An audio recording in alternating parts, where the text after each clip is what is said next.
During a rescue mission, he caught sight of an ethereal orchid in the valley, untouched by frost or snow. With short hair, almond-shaped eyes, and silver-rimmed glasses. He was doomed. Having defected from the research institute, Shen Xun found himself cohabiting with He Xiao under the pretense of protection. Yet, he couldn't comprehend why this roommate frequently suffered from nosebleeds. Ever since meeting Shen Xun, He Xiao began to question the notion of an alpha-dominated world. After all, with just a glance, this Omega could compel him to comply with any request. Chapter 1. Not bad looking. The genetic oppression has rendered Omega's existence in this society a challenging endeavor. What kind of individual requires a special forces rescue? On board an armed helicopter, a member of the special operations team inquired. He Xiao pondered thoughtfully as he held the photo of the rescued individual, his thick brows arching slightly. Truly an attractive man. Captain, you've been staring at that photo for 2 minutes now. He Xiao playfully tapped the soldier on the head with the picture, signaling him to be quiet. Earlier this morning, the Security Bureau received the latest intelligence. Professor Shen Xun from the Alliance AO Gene Research Institute had been abducted abroad. With assistance from various personnel, he was smuggled through multiple countries and into the Black Sun jungle, yet was apprehended at the border by foreign armed forces.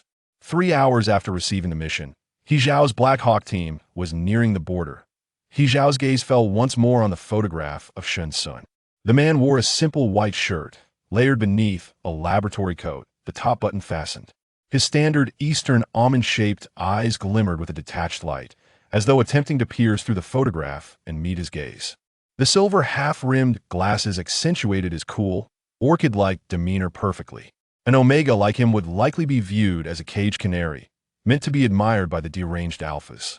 A reminder of their impending descent echoed through his earpiece. He Xiao tucked away the photo, prepare for landing. Under the vast night sky, an 8-member special operations team stealthily infiltrated the jungle. A deafening explosion startled the birds within the foliage. Shen Xun sat on the ground of an abandoned bamboo structure, furrowing his brow, sweat trickling down his forehead, nose, and temples. He hastily wiped his hands with a disinfecting wet wipe. The 2 figures at the entrance, writhing from the explosion, gradually ceased moving, now unrecognizable corpses. Having defected from the laboratory, countless individuals sought either his life or the experimental data he held. His eyes glistened with a hint of redness as he noted his body trembling slightly. Those familiar with Omega understood that he had entered a special phase.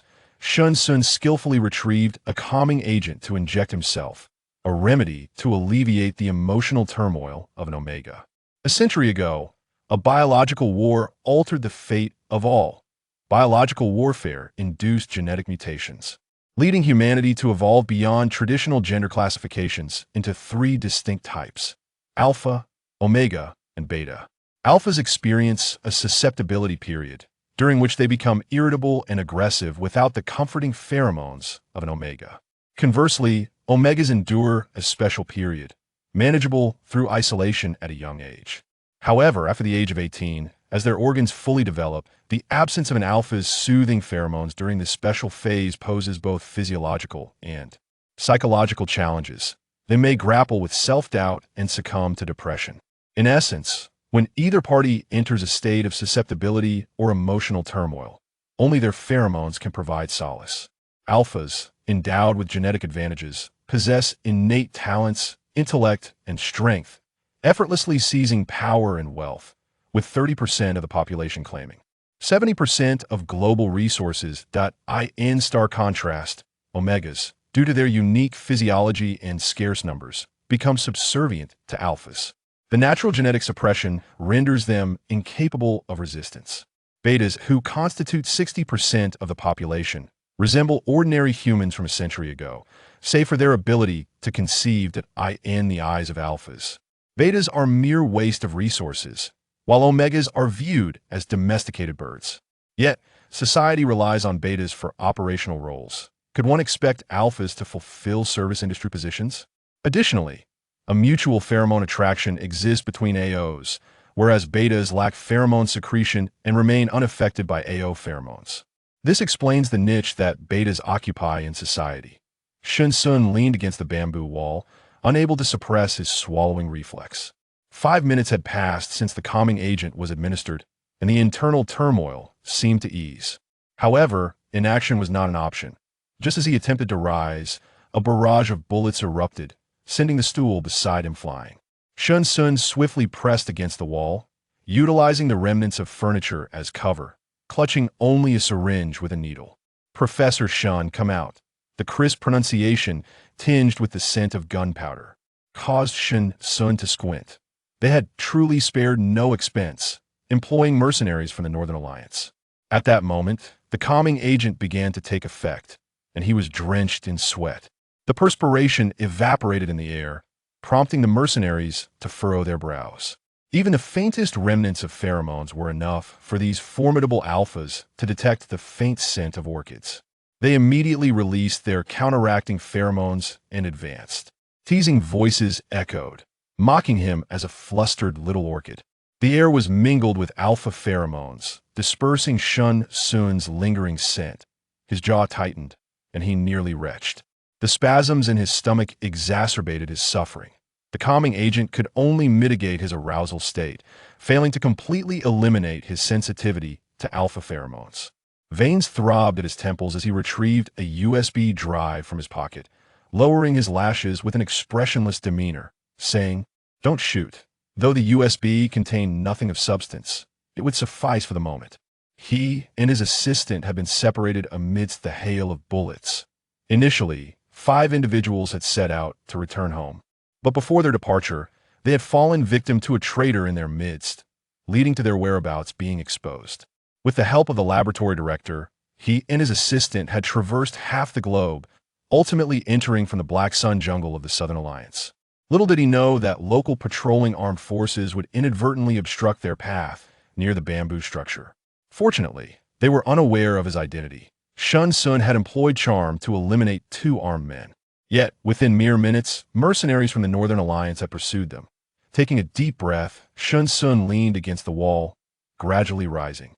These armed alphas, their faces obscured save for their piercing eyes, fixated on him like wolves through their night vision goggles. Even after having seen Shen Xun's photograph prior to the mission, they were taken aback by his presence. A quintessential Eastern beauty, a vision of ethereal grace, elicited a whistle from one of them. Shen Xun's wrist flicked, the USB dangling from his fingertips with a delicate sway. He claimed the USB was fragile. If damaged, the data within would be irretrievable. The mercenary leader paused, deliberating before refraining from any rash movements. Their objective was to capture Shen Xun alive and secure the data on the newly developed Omega suppressant he had created while on the calming agent. This was their first encounter with an Omega in combat. Since capture was the goal, they needed to refrain from using weapons. Nothing was more effective than pheromone suppression. They disregarded the international Omega protection laws. As those regulations were little more than empty words, the man clad in camouflage sheathes his weapon and saunters toward Shen Xun. Perceiving the other's intent, a flicker of cold resolution glimmers deep within Shen Xun's eyes. As the man finally stands before him, Shen Xun thrusts the needle toward his neck. Yet, the frail and emaciated Professor Shen is no match for these assailants. A firm grip seizes his wrist, causing him to instinctively release his grasp, and the syringe clatters to the ground. The camouflaged man methodically pries open Shen Xun's fingers, confiscating the USB drive. Suddenly, a bullet grazes past Shen Xun's ear, striking the mercenary behind him squarely in the forehead. Instinctively, Shen Xun glances back. Through the scope, He Xiao perceives an orchid in the valley, untouched by the frost and snow. Chapter 2, Bite Me. The demise of their captain did not induce panic among the mercenaries. They were acutely aware that someone was coming to rescue Shen Xun. The fact that their adversaries could approach them unnoticed hinted at their formidable capabilities. Beyond intellect and strength, high-ranking alphas possessed exceptional speed and heightened senses, a terrifying existence ingrained deep within their genes. Such innate attributes could not be cultivated through training. The individual descending upon them was undoubtedly of a caliber far beyond mere high rank. He Xiao concealed himself in the shadows, using a radio to call for a helicopter, informing them of the presence of Northern Alliance mercenaries within the territory. The Black Hawk, operating in high temperatures and humidity, rendered all high-tech equipment sluggish. The dense jungle foliage provided excellent concealment for anti-aircraft weaponry, making them susceptible to ground-based shoulder-fired missiles. He Xiao raised an eyebrow, thinking, well, it seems everything relies on myself. The captain, Professor Shen, was located in an abandoned bamboo structure, connected by a long corridor that bisected the border. Shen was situated to the north, within the territory, making the mercenaries illegal invaders. Upon receiving intelligence, He Xiao stated solemnly, according to international law, mercenaries are not recognized as legitimate military forces. They are deemed armed insurgents and can be executed on sight. He gestured for his team to advance silently, flanking the enemy in pairs. The remaining two would provide cover for him to enter the bamboo structure and rescue Shen Xun. The sniper remained hidden, gathering intelligence and offering protection. Upon reaching the designated operational site, He Xiao issued the rescue command. Let's go see this enchanting beauty. Laughter echoed through the earpiece. During their advance, He Xiao detected the lingering pheromones in the air. TSK, TSK. He shook his head, thinking how utterly indecent this group from the Northern Alliance remained. From the trace pheromones in the atmosphere, He Xiao deduced that Shen Xun had fallen victim to a pheromone attack. According to military regulations, during operations, if an omega were encountered, regardless of emotional response, only resistance pheromones could be released, while aggressive pheromones were strictly prohibited. This was a fundamental rule of engagement. In the Eastern Alliance, this was an unyielding law. Any violation would result in immediate expulsion from the military. If one were engaged in covert operations, leaking pheromones could expose their position. This group of alphas had previously served in the Northern Alliance and should have been well aware of military rules and the international omega protection laws. Their blatant release of aggressive pheromones revealed a brazen disregard for these regulations and a contempt for the soldiers of the Eastern Alliance. He Xiao looked at the tactical watch, noting the concentration of pheromones in the air, feeling a sense of disdain. Targeting a defenseless omega was precisely the sort of act that mercenaries willing to risk their lives for monetary gain would commit. Just as He Xiao suspected, within the bamboo structure, the high concentration of aggressive pheromones forced Shen Xun to break into a sweat, his legs trembling. A burning sensation coursed through him as he leaned against the wall, striving to conceal any semblance of his predicament. The suppressants he had administered began to lose their efficacy in less than half an hour. Since he had first differentiated as an omega at the age of 16, he had been relying on suppressants for 7 years. The desires he had long suppressed were now beginning to turn against him. On either side of the bamboo house, the mercenaries were swiftly dispatched by the special forces without a moment's pause. The mercenaries, upon realizing the presence of their opponents, immediately opened fire. In an instant, the air was filled solely with the cacophony of gunfire. Shen Xun instinctively crouched against the wall, clutching his head.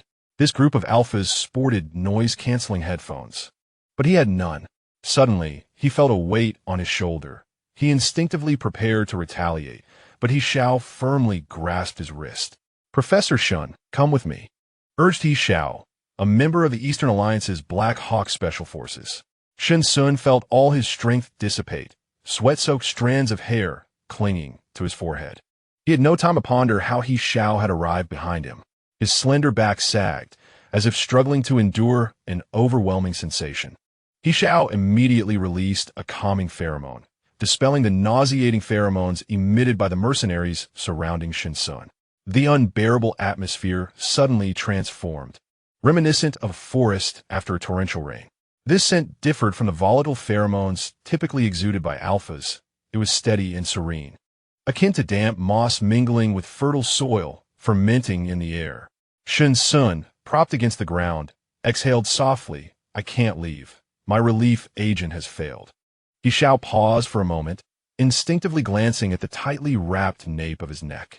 Are you in a special period? He inquired, having failed to detect Shen Xun's pheromones in the air. Is it because those mercenaries attacked you? He Xiao pressed further. Shen Xun shook his head. I'm already in a special period. He Xiao nodded slightly, understanding now. The reason he had not detected Shen Xun's pheromones was likely due to the mercenaries' aggressive pheromones overwhelming his senses. Shen Xun grasped the collar of his shirt and coldly commanded He Xiao, bite me." His tone was as casual as if he were inquiring about the day's meals. He Xiao raised an eyebrow. To bite him? This constituted a temporary marking. For non-intimate individuals, such an act could only lead to awkwardness. Yet, during an Omega's special period, only alpha pheromones could provide relief. Shen Xun was currently unable to move. He Xiao found himself at a loss for alternatives. Following differentiation, alphas and omegas develop pheromone glands at the nape of their necks, indicating their ability to merge pheromones through marking, thereby establishing a contract-like romantic or marital relationship. This practice is endorsed by the current government as a pheromone-matching marriage system. There are two types of marking, temporary and lifelong. Temporary marking is further divided into overlay marking and gland marking. Overlay marking occurs through intimate acts, such as kissing or caressing, allowing the alpha's pheromones to completely envelop the aroused omega. However, this type of marking is short-lived, dissipating within the time it takes for an omega to take a shower, lasting only a few hours. Gland marking, which Shen Xun presently requested of He Xiao, has a duration determined by the alpha's rank. Even the lowest-ranked alpha's temporary marking can sustain an omega of the same rank for an entire estrous cycle. Lifelong marking, also known as reproductive cavity marking, is an entirely different matter. This must be accomplished in the confines of a bed, typically only after the establishment of a marital bond, culminating in a lifelong covenant. However, this permanent marking signifies that the omega shall never betray the alpha throughout their lifetime. An omega can only be marked by a single alpha's reproductive chamber, while an alpha may mark multiple omegas. As an omega himself, Shen Xun is well aware of the methods of marking. Given his unfamiliar relationship with He Xiao and the circumstances surrounding them, he can only opt for a gland marking as a compromise. Presently, all special forces worldwide are high-ranking alphas in service. It is conceivable that He Xiao's pheromones could assist him through this particular phase. Ordinarily, he would not be so foolish as to return home during his special period. Yet, having relied on suppressants for an extended duration, his pheromones began to exhibit signs of disruption, leading to his unanticipated entry into this phase during his journey home. In the heat of battle, He Xiao found himself hesitating for the first time. Amidst the gunfire, sweat trickled down Shen Xun's forehead, mingling with the dust on the bamboo floor. With his back turned to He Xiao, he struggled to turn his head, weakly inquiring, "What are you waiting for?" This glance amidst the smoke startled He Xiao. Chapter 3. Why is he staring at me? Within the pinnacle of the Alliance's advanced night vision equipment, a delicate mist clouded Shen Xun's eyes. The naturally upturned corners of his eyes darkened as he approached a breaking point. His gaze, as it opened and closed, concealed an unattainable allure. This was the epitome of a Danfeng eye, rare and captivating. At this moment, his eyes sparkled, with a deep-seated indifference reflected in his pupils. He felt no shame in loosening the collar of his shirt, even expressing a hint of sharp urgency due to He Xiao's lingering stillness. With no other option, He Xiao's rough fingertips instinctively obeyed Shen Xun's command, parting the damp, gray collar. The gland on the back of Shen Xun's neck slightly protruded, its most vulnerable area a tender and crimson hue, appearing fragile and delicate. A cool, faint fragrance wafted into He Xiao's nostrils through the open collar. The alpha felt a warmth at his nose, accompanied by an unbearable itch. Shen Xun's voice, laced with impatience, urged, "How long will you hesitate?" A bullet pierced through the bamboo wall, sending splinters raining down above them. Instinctively, He Xiao lowered himself, pinning Shen Xun beneath him.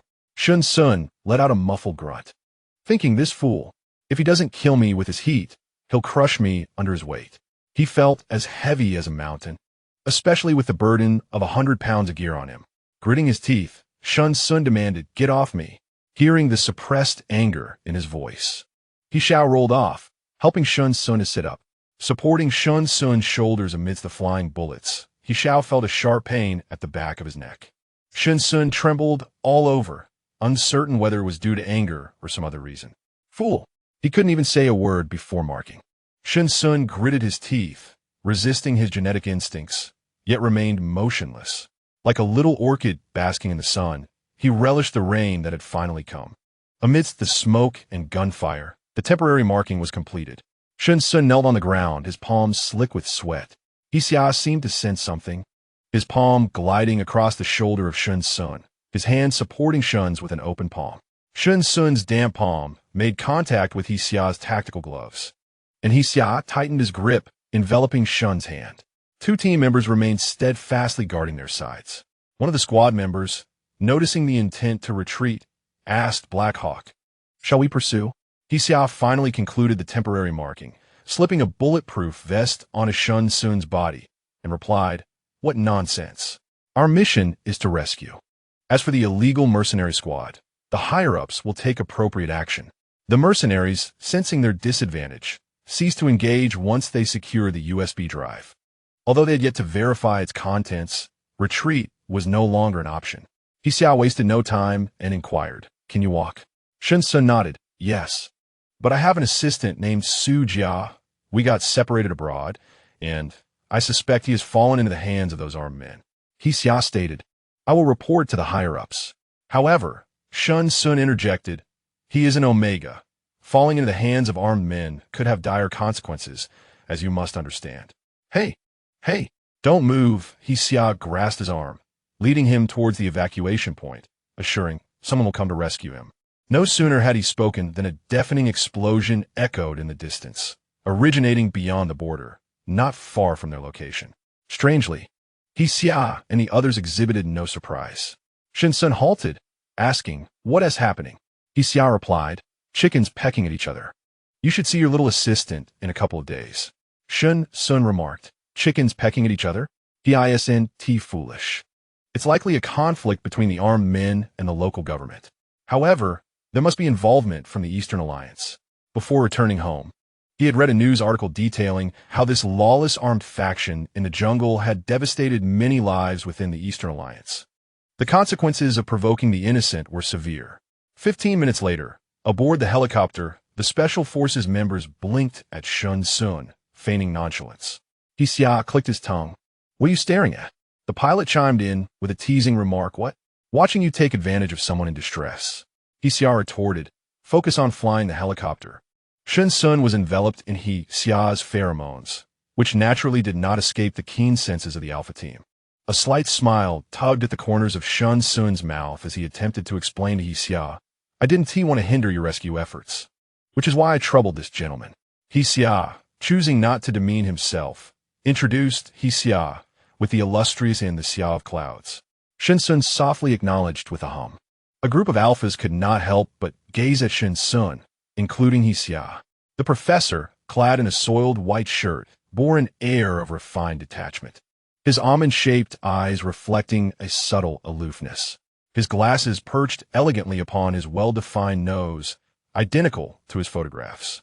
The previous misty sheen had evaporated, restoring his composed demeanor. The gazes of these alphas were filled with a foolish awe, as though they beheld beauty for the first time. Shen Xun remained silent, accustomed to such attention. He Xiao's glance swept over them, causing the onlookers to avert their gaze immediately, though their peripheral vision remained restless. A young soldier across from Shen Xun whispered in dialect, "Professor Shen is both handsome and beautiful. No wonder our captain is taking advantage of the situation." Another individual interjected, "Be cautious with your words. It's merely a temporary mark. What distinguishes this from giving away one's first kiss? I envy the captain. Maintain radio silence." He Xiao turned to glance at the two troublesome individuals opposite him, wondering if they had elevated their antics to a new level. Was the equipment merely for gossiping among them? The pilot couldn't suppress a laugh. He Xiao shot a sharp glare. "Can you focus on piloting the aircraft?" This time, it was the other Special Forces members who chuckled. He Xiao commanded, "Upon returning to the Special Operations Base, we will conduct a 10-kilometer weighted cross-country run." The cabin fell into an immediate hush. Although a 10-kilometer weighted run was child's play for them, the timing right after a mission felt rather inhumane. Shen Xun was oblivious to their amusement, but sensed a subtle shift in the atmosphere. He speculated it might pertain to him. An instruction from higher-ups came through the earpiece, directing He Xiao to personally escort an individual to the 13th floor. After safely landing at the security bureau, He Xiao instructed his team to remain on standby. The Black Hawk Special Team belonged to the Eastern Alliance's Security Bureau's Special Forces. Established 72 years ago, the unit comprised fewer than 300 personnel, divided into several small teams. He Xiao's Black Hawk Squad held the premier position within the Security Bureau's Special Forces, having undertaken numerous missions, including assassinations, counterterrorism, and rescues. Rescues were relatively rare, as other special teams could typically handle those. They primarily executed assassination tasks, often under the cover of night. Their first nighttime mission involved no fatalities, but they returned with a stunning beauty. The fact that his Black Hawk Squad was deployed suggested this individual was of considerable significance. He Xiao turned his head, locking eyes with Shen Xun's gentle gaze. He momentarily faltered, pondering, "Why is he staring at me?" Chapter 4. The first encounter with such an Omega, He Xiao was eager to inquire, but Shen Xun had already averted his gaze, displaying no embarrassment at being caught sneaking a look. This was the first time He Xiao had encountered such a forthright Omega. The Security Bureau was vast and highly confidential. They were headed to the administrative building, and Shen Xun maintained a steady gaze ahead. Upon entering the lobby, a beta secretary descended to greet them. The entire building operated on iris recognition. Once the secretary confirmed their identities with the security system, the three were permitted to enter the elevator. The secretary escorted them directly to a small conference room on the 13th floor, stating, "The director and General Shi Hongyuan are awaiting you both inside." He Xiao furrowed his brows. Even the stern-faced general had arrived? At this hour? He couldn't help but glance at Shen Xun, astonished that the Security Bureau director had been roused and the Black Hawk team activated, all while a general waited. Was this truly an ordinary professor? He Xiao announced his presence, and a resonant voice responded from within, "Enter." He Xiao led Shen Xun into the conference room, saluting, "Report to Director Zhang. The mission is complete. Please advise." Director Zhang Ruchuan slightly inclined his chin, sit. He Xiao was taken aback. "I'm to sit as well?" Wasn't he supposed to succinctly report the mission status and then return to the base for some rest? General Shi Hongyuan chuckled lightly. "You may sit because there is further work to be done. No need for idle chatter." He Xiao stepped forward to pull out a chair for Shen Xun. The aloof professor Shen finally displayed a hint of warmth, expressing his gratitude. He Xiao internally clicked his tongue before sitting down beside him. Shen Xun nodded slightly to the two prominent figures and succinctly introduced himself. "I am Shen Xun." Those 4 brief words conveyed an air of cold aloofness. Zhang Ruchuan, however, was unperturbed. He understood that talented individuals often possess a modicum of arrogance. Moreover, Shen Xun held experimental data capable of suppressing omega estrus in his hands. Zhang Ruchuan remarked, "Professor Shen, my apologies for bringing you here." Shen Xun chuckled lightly. "It matters little to me, as long as I am in the presence of capable individuals." His distress signal had been sent to the military, yet it was a specialized unit from the Security Bureau that ultimately rescued him. Shi Hongyuan's gaze was piercing as he regarded Shen Xun and inquired, "Why did you seek my assistance?" Shen Xun exhibited no sign of discomfort in the presence of such illustrious figures, his tone remaining cool and composed. "Your son is the first Omega from the Eastern Alliance to enlist." For a fleeting moment, Shi Hongyuan's facial features softened as he asked, "Can you truly develop a suppressor for Omega estrus? I mean one with absolutely no side effects, not merely a relief." Shen Xun responded with a hint of sarcasm. "Had it not been for Mayor Zhou's Omega succumbing to the effects of a relief agent a decade ago, your son would not have needed to undergo gland removal to enlist." The moment his words fell, the conference room was enveloped in a profound silence. Shi Hongyuan's expression hardened, tinged with a semblance of indignation. After all, having held a high position for many years, he was not accustomed to being derided by an Omega. Furthermore, the events of a decade prior bore no connection to him. He Xiaoshen felt a tremor within. The matter of Shi Jing's gland removal was known worldwide, having caused a considerable uproar at the time. For a century, there had been a cohort of Omegas striving to break free from the shackles of their fate. Yet all had invariably met with failure, resulting in dismal outcomes. Omegas are inherently fragile, and during their special periods, this fragility is exacerbated. Once an estrus, They can provoke the phenomenal primal instincts of all alphas within a 3-kilometer radius. During this time, both alphas and omegas are governed by pheromones. They swiftly enter a state of mating fever, enticing one another fervently until the omega is marked. At that juncture, the alpha is driven by an overwhelming desire to possess the omega entirely. Typically, the secondary gender differentiates around the age of 16. Initially, due to their youth, the frequency is not high, allowing omegas to navigate their special periods through isolation. However, upon reaching adulthood, in the absence of a relief agent, omegas must select a partner from alphas with a pheromone compatibility of over 80%, as dictated by the government's marriage registration system. This is to ensure that the next generation possesses superior genetic traits. Even if an omega is born, it is likely to be a high-ranking omega with robust reproductive capabilities. Before the age of 22, the special period can be alleviated through temporary marking. After obtaining a marriage certificate at 22, the special period is conclusively resolved by the alpha's permanent mark. Although alphas possess an intense possessiveness over the omegas they mark, this desire is not synonymous with love. Should an alpha betray their omega, the latter will be deprived of pheromonal solace, rapidly descending into a state of withering, with their lifespan consequently shortened. To attain a divorce, there exists but one recourse: the excision of the gland. Shen Xun once articulated a perspective. He deemed gland removal contrary to the sanctity of the human body. For an omega bereft of an alpha, the solution lies in lifelong marking. Once the mark fades, the alpha's pheromones will naturally dissipate within the omega's being. Yet, in contemporary society, even the development of suppressants for omega estrus remains elusive, let alone the intricate and perilous surgery of gland removal. Over the past century, the number of individuals consenting to divorce and gland excision has been exceedingly scant. Even those few who dared were met with fatality upon the operating table. Shi Jing's survival was solely attributable to the immense influence of Shi Hongyuan. A consortium of a dozen experts in gland surgery convened in Fengming City, successfully performing this exceptionally challenging procedure for Shi Jing.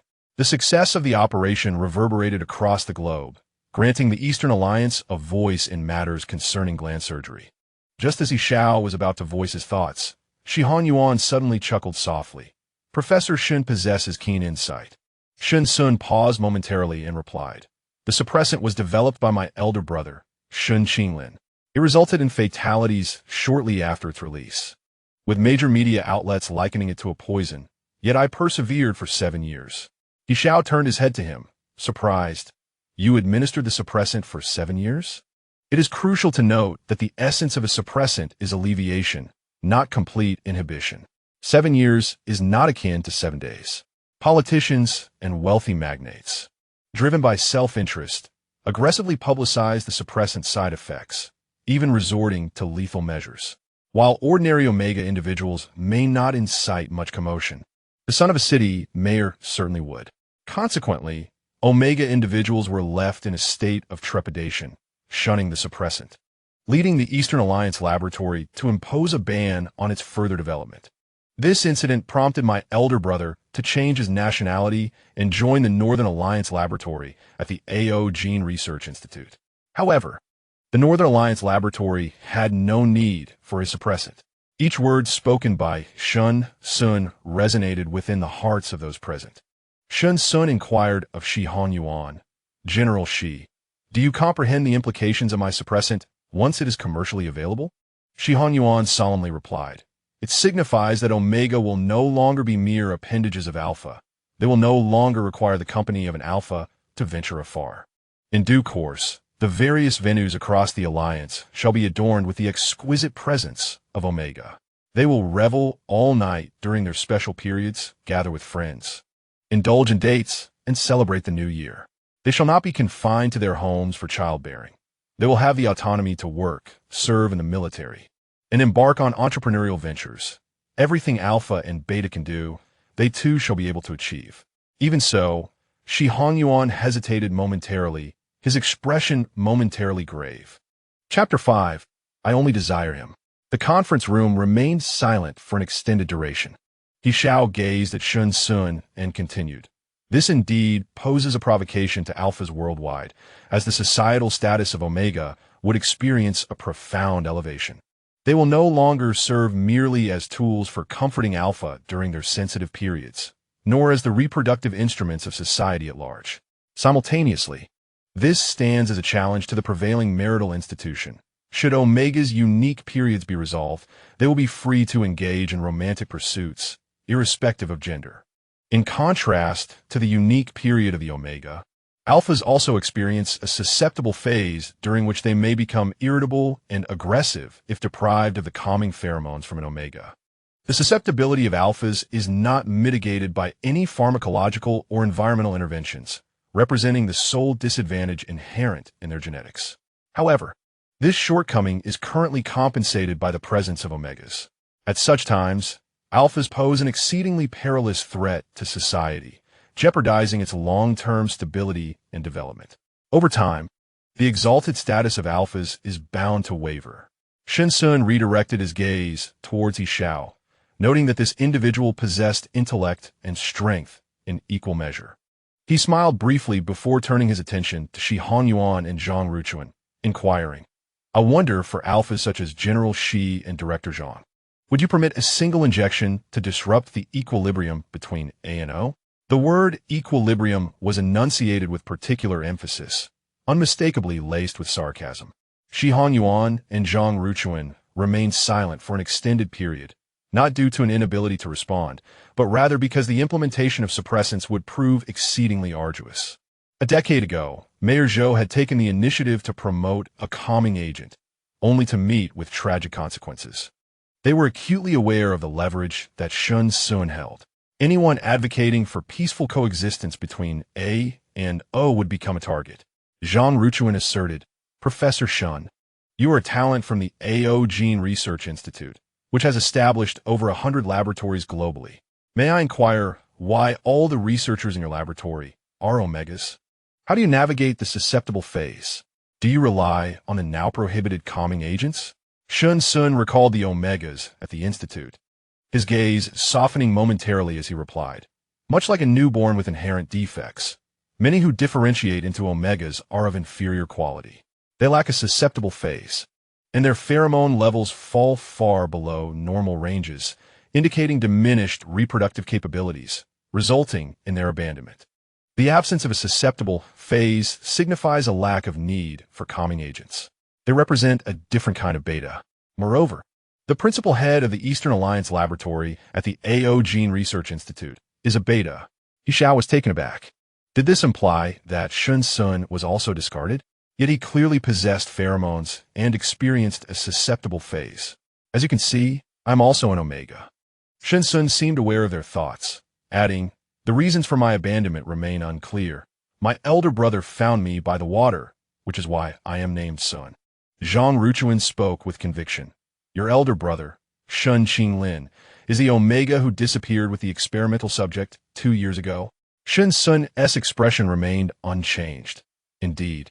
He is also a Class A wanted criminal in the Northern Alliance." Upon hearing the term experimental subject, He Xiao instinctively paused, then shifted his focus toward Shen Xun. "Professor Shen," Shi Hongyuan began, "you are aware of the challenges that the introduction of suppressants will face, correct?" Shen Xun nodded.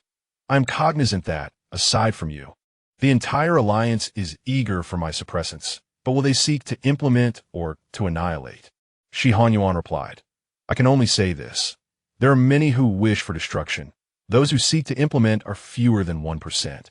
To alter the status of the alphas is an arduous endeavor, particularly when it encroaches upon the interests of alphas worldwide, rendering one perilously vulnerable. How could Shen Xun be oblivious to this? A century has elapsed, and society has established its own intricate system of survival. Wealth, status, and power remain firmly in the grasp of a select few, an immutable law of existence. Yet Shen Xun questions why those who monopolize these advantages must be alphas. Omegas and betas equally possess the right to pursue their desires, rather than relying on the benevolence of alphas. However, prior to his defection from the laboratory, he witnessed events that shattered some of his preconceived notions about alphas. One should not define individuals by their gender. It is human nature that corrupts. Thus, he found himself seeking assistance. He understood that if any government still advocated for the implementation of suppressants, it would undoubtedly be the Eastern Alliance. Although they had failed a decade ago, there were still those willing to try. Shi Hongyuan and Zhang Ruchuan met with him overnight, signifying that his departure from the Northern Alliance was indeed a wise choice. Shi Hongyuan stated, "Professor Shen, now that you find yourself within the confines of the Safety Bureau, it marks the formal commencement of our collaboration. We will arrange a suitable facility for you, with personnel providing round-the-clock protection nearby. But you must hand over the suppressants to me." Shen Xun replied, "Very well. I cannot single-handedly propel the suppressants to market, but I require a laboratory. All the data resides solely in my mind." Shi Hanyuan responded, "That is certainly agreeable. How long do you anticipate it will take?" Shen Xun paused momentarily, refraining from providing a definitive timeline. "I am uncertain. The experiments must commence anew. I can only assure you that I will develop them, but I have another condition." Shi Hongyuan and Zhang Ruchuan exchanged glances, urging him to continue. Shen Xun declared, "My elder brother, Shen Qinglin, did not partake in the experimental research. He was merely a scapegoat. I hope you can assist me in locating him." Shi Hongyuan turned to He Xiao, stating, "I will negotiate with Bureau Chief He." Bureau Chief? Shen Xun caught the significance of Shi Hongyuan's gaze and turned to He Xiao, inquiring about the nature of his relationship with the Bureau Chief. He Xiao responded, "He is indeed my father." Shen Xun's eyes glimmered with surprise. Shi Hongyuan continued, "Regarding your accommodation, we have made the necessary arrangements, and someone will escort you shortly." Shen Xun raised an eyebrow, glancing at He Xiao, and asked, "Is he permissible?" Zhang Ruchuan and Shi Hongyuan exchanged silent looks, hesitant to respond. Without a hint of alteration in his demeanor, Shen Xun stated, "I am currently in a sensitive period. Captain, he has provided me with a temporary mark, and my body has become resistant to the alleviating agents. Until the suppressants are developed, I require his assistance." He Xiao felt a sudden pang in his heart. "To serve as my suppressants?" He Xiao mused. Never in his life did he anticipate that he, a versatile special operative, would one day be reduced to functioning as an omega suppressants. It was evident that once the true suppressants were developed, the plight of the alphas would be dire. Picture the vulnerable alphas during their estrus period, pitifully beseeching omegas for the release of calming pheromones. Logically, given Shen Xun's demands, Zhang Ruchuan would have to comply. Yet, He Xiao's unique status complicated matters. With the current global instability, the Black Hawk team was frequently deployed on missions. If he is dispatched to protect Shen Xun, would it be an overestimation of his capabilities? This matter falls under Zhang Ruchuan's purview, and Shi Hongyuan refrains from voicing an opinion. After a moment's contemplation, Zhang Ruchuan proposes a compromise. "How about I send the Black Hawk team too to safeguard Professor Shen?" Fearing that Shen Xun may doubt their competence, Zhang Ruchuan ardently extols the virtues of his Black Hawk team for a full 3 minutes, emphasizing that they were trained by He Xiao. Noticing Shen Xun's lingering smile, he pauses and inquires, "Professor Shen, what do you think?" Shen Xun shakes his head, his eyes glancing at the stark fluorescent lights of the conference room, appearing particularly radiant. He slightly curls his lips and softly replies, "I only require him." He Xiao gasps internally, startled by the revelation. Subsequently, an eerie silence envelopes the conference room. Chapter 6. This must be He Xiao's attire. He Xiao senses the scrutinizing gazes of Shi Hongyuan and Zhang Ruchuan upon him, and he steels himself to feign ignorance. It is all due to that temporary mark. Although omegas require an alpha's pheromones for comfort during their special period, the paramount factor is compatibility. Should the pheromone compatibility between the two be inadequate, they may experience mutual repulsion. However, Shen Xun, having been enveloped in his pheromones, exhibits none of the characteristics typical of an omega fleeing back to their homeland. He appears more like. He Xiao strains to find the appropriate words to articulate this notion. Shen Xun remains resolute, leaving Zhang Ruchuan no choice but to relent. He states, "Since you desire He Xiao, let this versatile special forces talent serve as your bodyguard." He Xiao, Shi Hanyuan, "I shall arrange for someone to handle the cooking as well." "No need," Shen Xun coldly declines. "I prefer solitude, and furthermore, The research must remain confidential, although he would not transport any data from the laboratory back to his residence. Should there be someone in close proximity with malicious intentions, they could easily perpetrate any number of misdeeds. He Xiao. So what does that imply? You can cook? Shen Xun glances at him out of the corner of his eye. You will do it. He Xiao. How do you know I can cook? Shen Xun. Aren't you a versatile special forces talent? He Xiao. Such versatility does not encompass cooking, although I did serve as a cook, due to a previous mistake. Seeing He Xiao's disgruntled demeanor, Shi Hongyuan chuckles. All expenses for groceries will be reimbursed by a designated person. He Xiao. Thank you. But I do not lack the funds for groceries. Zhang Ruchuan observes He Xiao and states with gravity, Professor Shen's safety is entrusted to you. He Xiao rises to salute. I assure you I will complete the task. With the conversation concluding, He Xiao must return to the base, leaving Shen Xun to wait at the security bureau for an hour. After all, he cannot assume the role of a bodyguard while dressed in combat attire. At 4 in the morning, the darkest hour before dawn, a black armored SUV halts at the security bureau's entrance. He Xiao exits the vehicle with agility and proceeds to collect his charge. Accompanied by relevant personnel from the security bureau, Shen Xun exits the building, awaiting the arrival of He Xiao, who has shed his combat gear. Under the night lights, a simple black t-shirt does little to conceal his well-defined, muscular physique. However, what surprises Shen Xun is not merely the impressive physique honed through battle, but rather the chiseled visage that emerges free of paint. The contours are sharp, the facial features are sharply defined, and the gaze is both resolute and vigilant. At first glance, this individual radiates the brilliance of a scorching sun, yet their pheromones evoke the tranquility of a forest after rain. He Xiao opened the passenger door, gesturing for Shen Xun to enter. On the 13th floor, Zhang Ruchuan and Shi Hanyuan observed the swiftly disappearing SUV below and questioned, is he truly worthy of our trust? Why not entrust the experimental data to the Research Institute? After all, the Eastern Alliance also possesses a branch laboratory of the AO Gene Research Institute. Shi Hanyuan replied, the crux lies in the fact that 2 years ago, Xin Qinglin and the experimental subject vanished without a trace.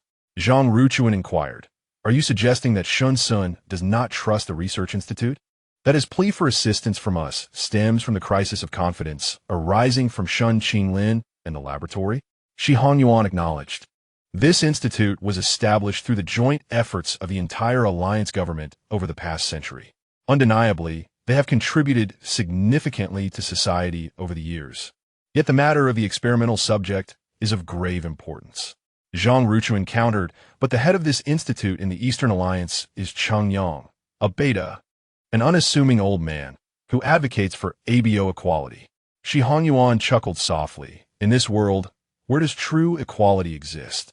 Zhang Ruchuan ceased to inquire further and remarked, while we can manage overt tactics, it is the covert maneuvers of other factions that concern me. Shi Hanyuan replied, regardless, it will not be an easy path. Since Shen Xun possesses such capabilities, and we have reached this position, we shall not allow the events of a decade ago to repeat themselves. 10 years prior, failures on this land weighed heavily on Shi Hanyuan, who yearned for a favorable outcome this time. Having embarked on this journey, there would be no turning back.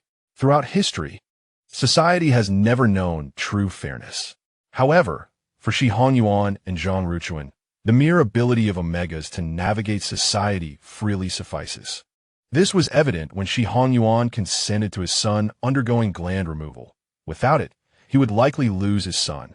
Exceptional individuals, like Shen Xun, who possess their own aspirations and careers, are a rare find among Omegas traversing society, all due to that cursed special period. The streetlights along both sides of the road pierced through the darkness, casting warm yellow light that occasionally swept across Shen Xun's brow. The SUV sped towards the Rose Garden community, with the two men remaining silent throughout the journey. As Shen Xun dozed off, he eventually succumbed to slumber amidst He Xiao's steady driving. He Xiao's gaze drifted to the vehicles parked by the roadside. Upon reaching the entrance of the community, he noticed 2 groups of individuals, agents arranged by Zhang Ruchuan. The vehicle entered the garage, while Shen Xun continued to sleep. Seizing the opportunity, He Xiao surveyed his surroundings, but found nothing amiss. It was not yet 5 in the morning. The breakfast shop would not open for another half hour. His long, rough fingers absent-mindedly tapped on the steering wheel. He Xiao turned to glance at the beautiful figure still asleep. He chuckled inwardly. This person seemed rather oblivious to safety. In reality, it was the overwhelming potency of his pheromones that provided Shen Xun with a serene ambience conducive to deep slumber. After pondering for a moment, He Xiao decided to let Shen Xun rest in the car for another half hour. He reclined the seat, retrieved his phone and headphones, and began playing a game. Upon completing a match, he achieved 26 kills and 24 headshots. Just as he was basking in his triumph, the system detected a violation and forcibly logged him out. He Xiao muttered, "What a truly insufferable game." He exited the game with 20 minutes to spare before 6 o'clock, ready to venture out for sustenance. However, Shen Xun was lost in a deep slumber, and He Xiao found himself at a loss for how to rouse him. After a moment's hesitation, seeing that Shen Xun remained unresponsive, He Xiao resorted to a couple of light coughs. Yet, the passenger seat remained still. He Xiao coughed again, and fortunately, this time it elicited a response. Shen Xun's head tilted, his brow furrowing as he murmured a plea for silence. He Xiao remarked that he was only responsible for safety, not for the quality of sleep. He gently nudged Shen Xun's shoulder, saying, "Professor Shen, we have arrived." As Shen Xun's drowsy eyes fluttered open, the aloofness dissipated, replaced by a hint of confusion. The two locked eyes, a moment of silence stretching between them. Gradually, as he recognized his surroundings, Shen Xun became fully alert. Sitting up to inquire, "Where are we?" He Xiao replied, "In the underground parking lot of the Rose Garden. I intended to head straight upstairs. But we ought to have breakfast first, shouldn't we?" Shen Xun acknowledged this with a nonchalant "oh," signaling for him to drive. He Xiao clarified, "No need to drive. We can take the elevator to the first floor. Just turn left at the small door on the east side, and you'll find 2 breakfast spots." As Shen Xun unlocked the car and prepared to exit, He Xiao tugged on his seatbelt, causing it to tighten across his chest and prompting him to lean back against the seat. With a furrowed brow, Shen Xun cast a sidelong glance at He Xiao, admonishing him to ease up. He Xiao replied, "I'm merely reminding you that your seatbelt is still fastened. Besides, I didn't T-pull hard." It was evident that omegas were quite delicate. Shen Xun unfastened the seatbelt in silence, but as he pushed the door open, He Xiao grasped his wrist. "What now?" Shen Xun's hunger had soured his mood, reflected in his tone. He Xiao glanced at Shen Xun's white shirt and remarked, "Dress like that for breakfast. Others might think you fled from a disaster." He added, "There are new clothes in the back. You should change. I'll step out." Reluctantly, Shen Xun, unaccustomed to appearing disheveled in public, made his way to the back seat after a brief hesitation. However, upon retrieving the oversized, white shirt that could easily fit 2, he sighed in resignation. "Isn't this your shirt?" Chapter 7. I believe you may have misunderstood. The shirt was indeed large, and Shen Xun tucked it into his waistband. The sleeves, rolled several times, barely revealed a hint of his arms. The man stood tall and elegant, his neck bare, exposing sensitive glands to He Xiao's gaze. The bite marks were evident, and the glands were slightly flushed. He Xiao averted his eyes and explained, "This is new. I didn't expect it to be so large." Shen Xun reassured him, "It's fine. It covers what needs to be covered." He Xiao countered, "You're just too thin." Shen Xun responded, "Em 181. He Xiao, taken aback, scrutinized him from head to toe, asking, "You weigh 180 pounds? Shen Xun clarified, "I meant my height." He Xiao insisted, "I thought you were referring to your weight." The two were clearly misaligned in their conversation. Upon exiting through the east gate, they indeed found 2 breakfast establishments, one a wonton shop, the other a buffet. He Xiao, ever observant, asked Shen Xun what he would like to eat. Previously, during his time in the Northern Alliance, his meals were rather monotonous, and Shen Qinglin would always prepare colorful and flavorful dishes for him. Shen Xun's favorite had been the wontons made by Shen Qinglin. He had often mused that his elder brother was not only adept in research, but also skilled in the culinary arts. "Wontons," Shen Xun replied softly. Yet amidst the quiet morning streets, his words seemed to carry far. He Xiao listened attentively as the two entered the wonton shop, one after the other. The breakfast establishment was devoid of patrons, and the proprietors, a beta couple, instinctively recoiled a bit at the sight of the tall and imposing He Xiao. Shen Xun ordered 2 servings of wontons, and upon noticing that they had no dietary restrictions, the owners proceeded to prepare their usual fare. Mindful that many people do not enjoy cilantro, in under 5 minutes, 2 bowls of wontons were placed before them. He Xiao, observing the nearly overflowing broth, remarked, "In 5 minutes, please bring me another bowl, a large one." The owner promptly acknowledged and turned back to his tasks. Shen Xun, slightly taken aback, seemed to wonder if members of the special forces possessed such hearty appetites. Noticing Shen Xun hesitating with the wontons on his spoon, He Xiao inquired, "Are you going to be satisfied with just these few?" Shen Xun placed the cooled wontons into his mouth, stirring the broth and quietly counting the pieces in his bowl. The owner, noticing this, quickly wiped the sweat from his brow and explained, "A small portion is 6 yuan for 15 pieces. I noticed you 2 were the first customers this morning, so I added an extra one." Shen Xun chuckled softly, realizing the misunderstanding. "Please continue with your work." He Xiao interjected, which of his eyes perceived us as a couple. However, Shen Xun appeared to disregard his query, responding, "Well, with 16 wontons and a bowl of broth, it should suffice." Evidently, Professor Shun remained preoccupied with the previous topic. After He Xiao consumed a bowl of wontons, the owner promptly brought out a large bowl for him. As for the misconception of them being a couple, that was a trivial matter. He Xiao had not anticipated Shen Xun had more to add, and he lifted his gaze to indicate he was listening. Each year, numerous incidents occur across the Alliance involving Omegas experiencing sudden emotional upheavals while alone. Last year, news reported the tragic suicide of an Omega in Ming City, a case echoed globally. He Xiao paused, his appetite waning, yet adhering to the principle of not wasting food. He continued to scoop up another wonton. An Omega would not take their own life solely due to entering a special period. Rather, it was the chaos that ensued when a highly compatible alpha's pheromones influenced their relationship. The two, driven by their pheromone compatibility, became intimate. Subsequently, they were forcibly bound together by the marriage registry. Yet this Omega had a childhood sweetheart, leading to their tragic decision. In the aftermath, proposals arose annually to establish temporary isolation rooms for Omegas in public settings. However, constructing a facility to deter alphas posed significant challenges. The isolation rooms would require the installation of pheromone detection devices, resulting in considerable expenses for both equipment and construction materials.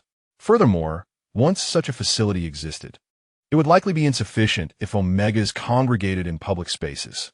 Although the probability of mass emotional episodes was low, it was not entirely implausible. Thus, the idea of temporary isolation rooms faded away.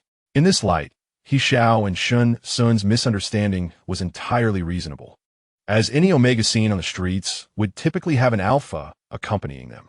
After a moment of contemplation, He Xiao remarked, "Although my father is an Omega, I do not possess much knowledge about Omegas. Is their special period determined by age?" Shen Xun, it is somewhat related to age. Typically, differentiation occurs between the ages of 16 and 18. If it extends beyond 18, or even later, the process may become rather irregular. How does it become irregular? He Xiao inquired. In normal differentiation, an Omega experiences emotional surges 2 to 3 times a year, lasting generally 3 days, with intervals of 4 to 6 months. However, individual variations do exist. He Xiao, undeterred by the heat, hastily swallowed his wontons and asked, albeit vaguely, "What about abnormal differentiation?" Shen Xun felt as though he were lecturing a student on physiology. This student seemed quite eager to learn. Abnormal differentiation not only increases in frequency, but also extends in duration, occurring 4 to 6 times a year, with special periods lasting up to 7 days or even longer. Normal differentiation follows a certain pattern, yet predicting the exact day or moment remains elusive. If an Omega falls ill, the medications taken can affect the pheromones within, leading to disarray and consequently altering the frequency and duration of emotional surges. Shen Xun diligently explained this. He Xiao grasped that even the special periods of normal differentiation could be uncontrollable due to medication, let alone abnormal differentiation. He swiftly finished the bowl of wontons, rose to pay, and accompanied Shen Xun through the east gate into the rose garden. Shen Xun's residence was on the 11th floor. Upon entering the elevator, he noticed, through the reflective surface, a fleeting glimpse of He Xiao's gaze. This lingering glance was something he was accustomed to and indifferent towards, usually falling under the radar. However, today, perhaps influenced by He Xiao's pheromones, he abruptly turned his head and casually asked, "Am I attractive?" He Xiao was momentarily taken aback, then nodded earnestly, yes. Shen Xun made a dismissive sound and chose not to engage further. After exiting the elevator, He Xiao belatedly realized and hurried to catch up with Shen Xun. Once he opened the door, he said, "Professor Shun, I believe you may have misunderstood." Shen Xun stood at the entrance, casting a glance over the two-bedroom apartment, then changed his shoes and proceeded to the dining area. Observing He Xiao following him, he queried, "Misunderstood what?" He Xiao replied, "In the elevator, I was actually watching you because I had another question." Shen Xun opened the refrigerator, pleased to find it stocked with food and drinks. He leisurely opened a bottle of mineral water and took a sip before focusing on He Xiao. "What question?" he asked.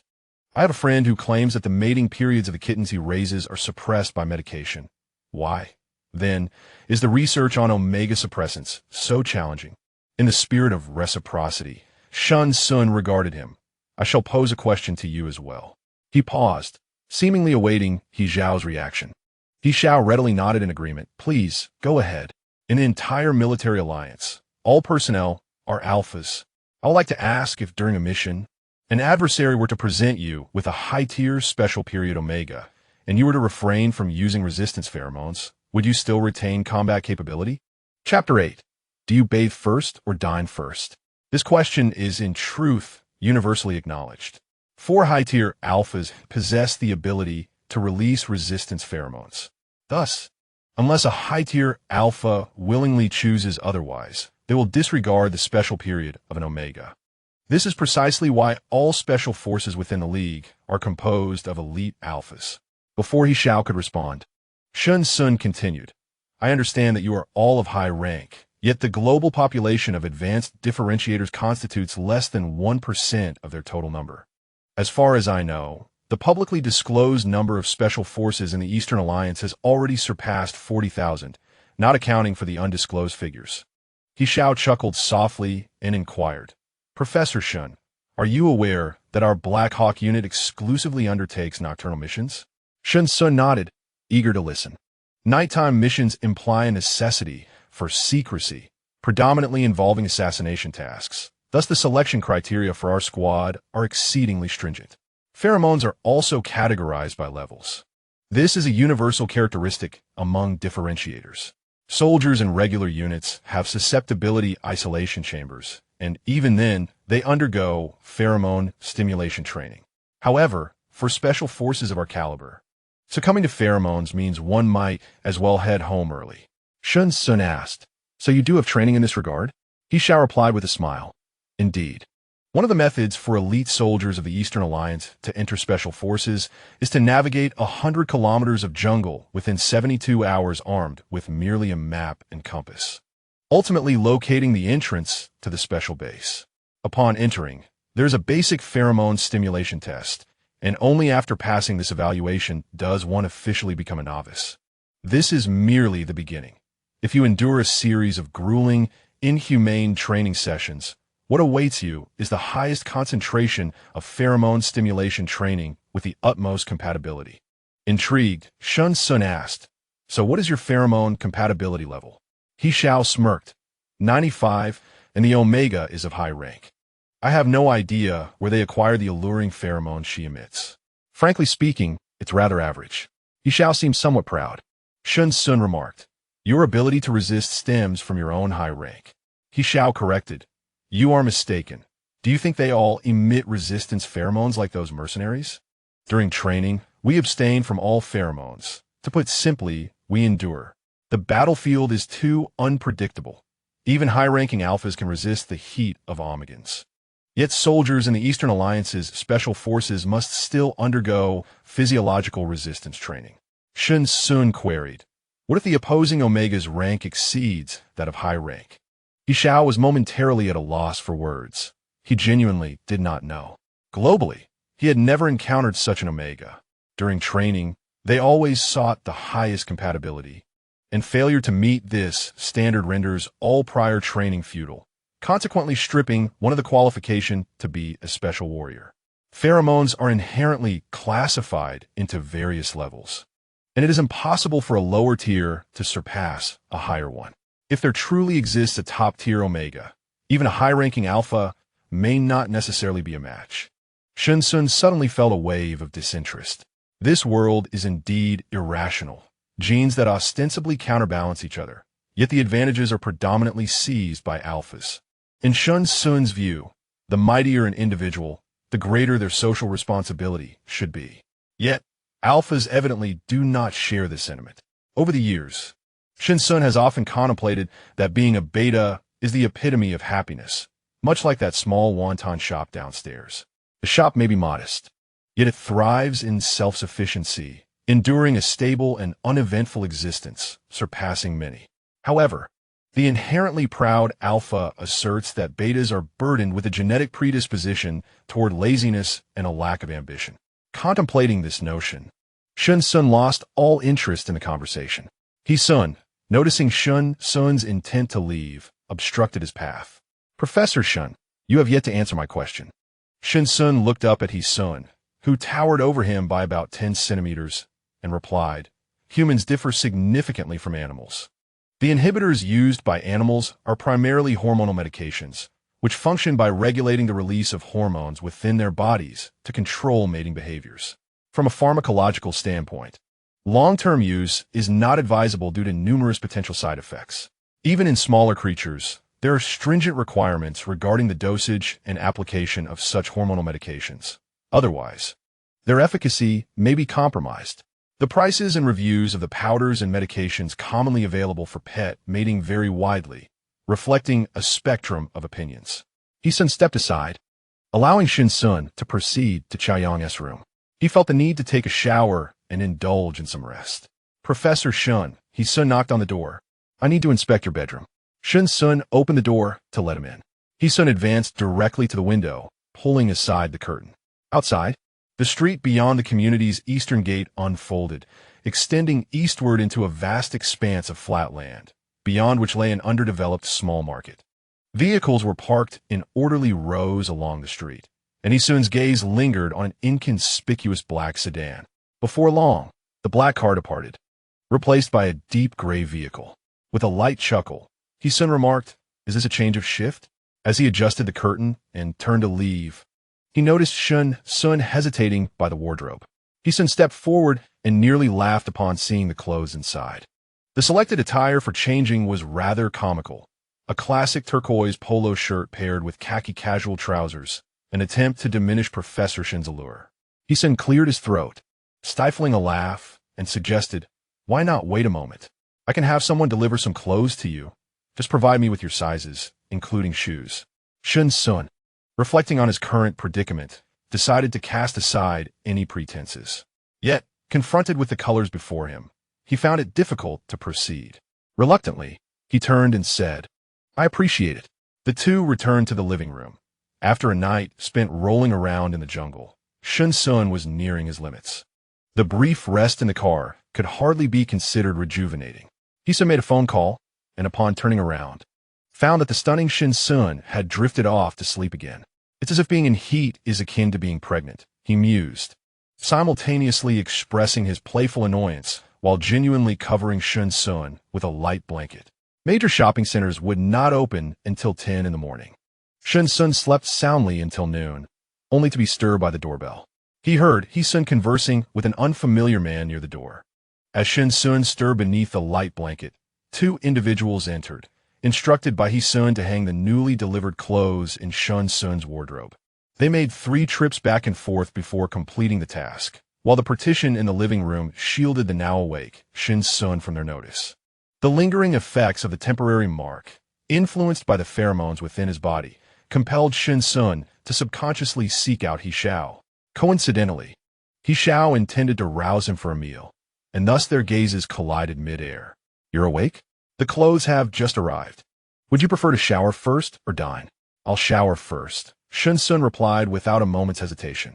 He Xiao concurred, stating, "The clothes are here, and if they don't meet your liking, I can arrange for alternatives." Shen Xun expressed his gratitude before retreating to the bedroom, where he was once again taken aback by the overflowing wardrobe. Could this possibly be too much? Chapter 9. Is he complimenting me? The wardrobe, with its 2 doors, was indeed somewhat limited, as the apartment comprised only 2 bedrooms and a living area. Due to budgetary constraints from the relevant authorities, Zhang Ruchuan had managed to secure a relatively comfortable living arrangement for Shen Xun. Apart from the top shelf designated for storing quilts, the rest was broadly divided into 4 sections. The left side was split into 2. The upper compartment was filled with various light-colored shirts, while the lower held formal trousers and casual slacks. Shen Xun absent-mindedly flicked through them, noting the presence of 2 pairs of everyday jeans alongside. The right side housed 4 or 5 sets of formal attire, along with several casual jackets and sleepwear. As he pulled open the drawers, he found ties, socks, and undergarments meticulously arranged. His fingers curled slightly in surprise at He Xiao's thoughtfulness in preparing even these minor items. Though Shen Xun had no particular brand awareness, the soft and smooth fabric of the clothing suggested they were likely of considerable quality. Where had He Xiao procured them? Did he spend his own money? As these thoughts swirled in his mind, he donned a bathrobe and entered the bathroom. He Xiao busied himself cleaning the stove, momentarily pausing as he heard the subtle sound of fabric sliding off a body, followed by the rush of water from the shower. He even caught the sound of Shen Xun exhaling deeply. He Xiao turned to close the glass door to the kitchen. Yet he could still hear the faint movements from the bathroom, a testament to the superior hearing conferred by his genetic advantages. It was not until the water ceased that He Xiao emerged from the kitchen. Approximately 10 minutes later, Shen Xun appeared in the dining room, dressed in a white shirt paired with black straight-leg casual trousers. The well-fitted garments accentuated his tall and handsome figure, particularly the elongated, almond-shaped eyes that possessed a natural elegance akin to landscapes meticulously crafted by a master artist. A mere glance conveyed an air of unapproachable dignity. He Xiao felt a peculiar discomfort in his heart over the past few days. He furrowed his brow slightly, as if searching for words. "I prepared some loungewear," he implied, questioning why Shen Xun chose not to wear it. Shen Xun took a seat at the table and replied, "I'm not accustomed to it." "Not accustomed?" He Xiao blinked in surprise. "Did you dress like this at home before?" "Not exactly. I had loungewear," Shen Xun responded in a question-and-answer manner. He Xiao paused, understanding the unspoken implications. This was a completely unfamiliar environment, and he was a stranger to Shen Xun. A person as meticulous as Shen Xun would certainly not reveal his fully relaxed side in front of someone he was not intimate with. "Well, we're living together now. Why treat me like a stranger?" He Xiao said, oblivious to any ambiguity in his words, as he enthusiastically served Shen Xun a bowl of soup. Just as Shen Xun grasped his chopsticks, he heard He Xiao's remark, prompting him to retort in exasperation, "Do you really consider your unilateral protection as living together?" Before him stood the rugged alpha, sporting a closely cropped hairstyle and an undeniably handsome, intelligent visage, yet his words seemed to lack substance. Perhaps due to his frequent encounters with firearms, his verbal faculties had begun to atrophy. When He Xiao was called upon, he displayed no embarrassment. After all, their current cohabitation was nothing more than living together. Shen Xun remarked, "While there is nothing inherently wrong with that, it does sound rather awkward, considering that the term typically refers to heterosexual couples cohabiting without formal marriage." "Which university did you graduate from?" Shen Xun inquired. "The first military academy of the Eastern Alliance." He Xiao replied. Shen Xun assessed, "Not bad." He Xiao, supposing he was being complimented, felt a surge of joy, lifted his chin, and declared Professor Shun, "Do sample my culinary skills." With that topic finally concluded, Shen Xun sighed in relief and picked up his chopsticks to eat. He believed his doubts regarding He Xiao's academic qualifications had been conveyed sufficiently, and He Xiao had grasped the implication. Otherwise, he would not have taken the hint. As Shen Xun remained silent during the meal, his placid demeanor led He Xiao to question his culinary prowess. Perhaps sensing the alpha's gaze, Shen Xun finally raised his eyes. He Xiao involuntarily felt a twinge of anxiety. The dining table was adorned with steaming dishes, stir-fried asparagus, cilantro beef, spicy and sour lotus root cubes, and a delicate egg drop soup. However, He Xiao, being in a state of arousal, found his appetite lacking. Shen Xun recalled that Shun Qinglin had also prepared cilantro beef and said, "Your skills are commendable." He Xiao, feeling pleased, replied, "Had I not joined the military, I would likely have pursued a career as a chef." "A chef?" Shen Xun glanced at him, remarking, "This is the first time I've heard an alpha express such an aspiration." He Xiao stated, "I always feel that a claim that professions hold no hierarchy in your presence would be disingenuous, considering that alphas typically occupy significant societal roles." A slight smile escaped Shen Xun's lips, leaving it unclear whether it was a mockery or something else entirely. Nonetheless, He Xiao discerned that Professor Shen held a distinct prejudice against alphas. After the meal, Shen Xun exhibited no inclination to wash the dishes and simply retreated to his room, resulting in a night of restless sleep. The following morning, Shen Xun received a message informing him that he would become a distinguished researcher at the Institute of Biology at Fengming University. He Xiao, too, received the same notification. However, upon reading the title of Distinguished Researcher, He Xiao furrowed his brow. What kind of notion was it to treat the most esteemed biology professor of the Northern Alliance as a mere temporary worker? Seizing the moment while Shen Xun remained in his room, He Xiao stepped onto the balcony to make a phone call. "Uncle He, is there a problem with Shen Xun's position arrangement?" he asked. The voice of He Honyuan emanated from the phone. "I manage the military, but I cannot oversee the technology and education sectors. Neither can Director Zhang. President Guanfei of Fengming University is already under pressure and can only allow Shen Xun to enter the institute as a distinguished researcher."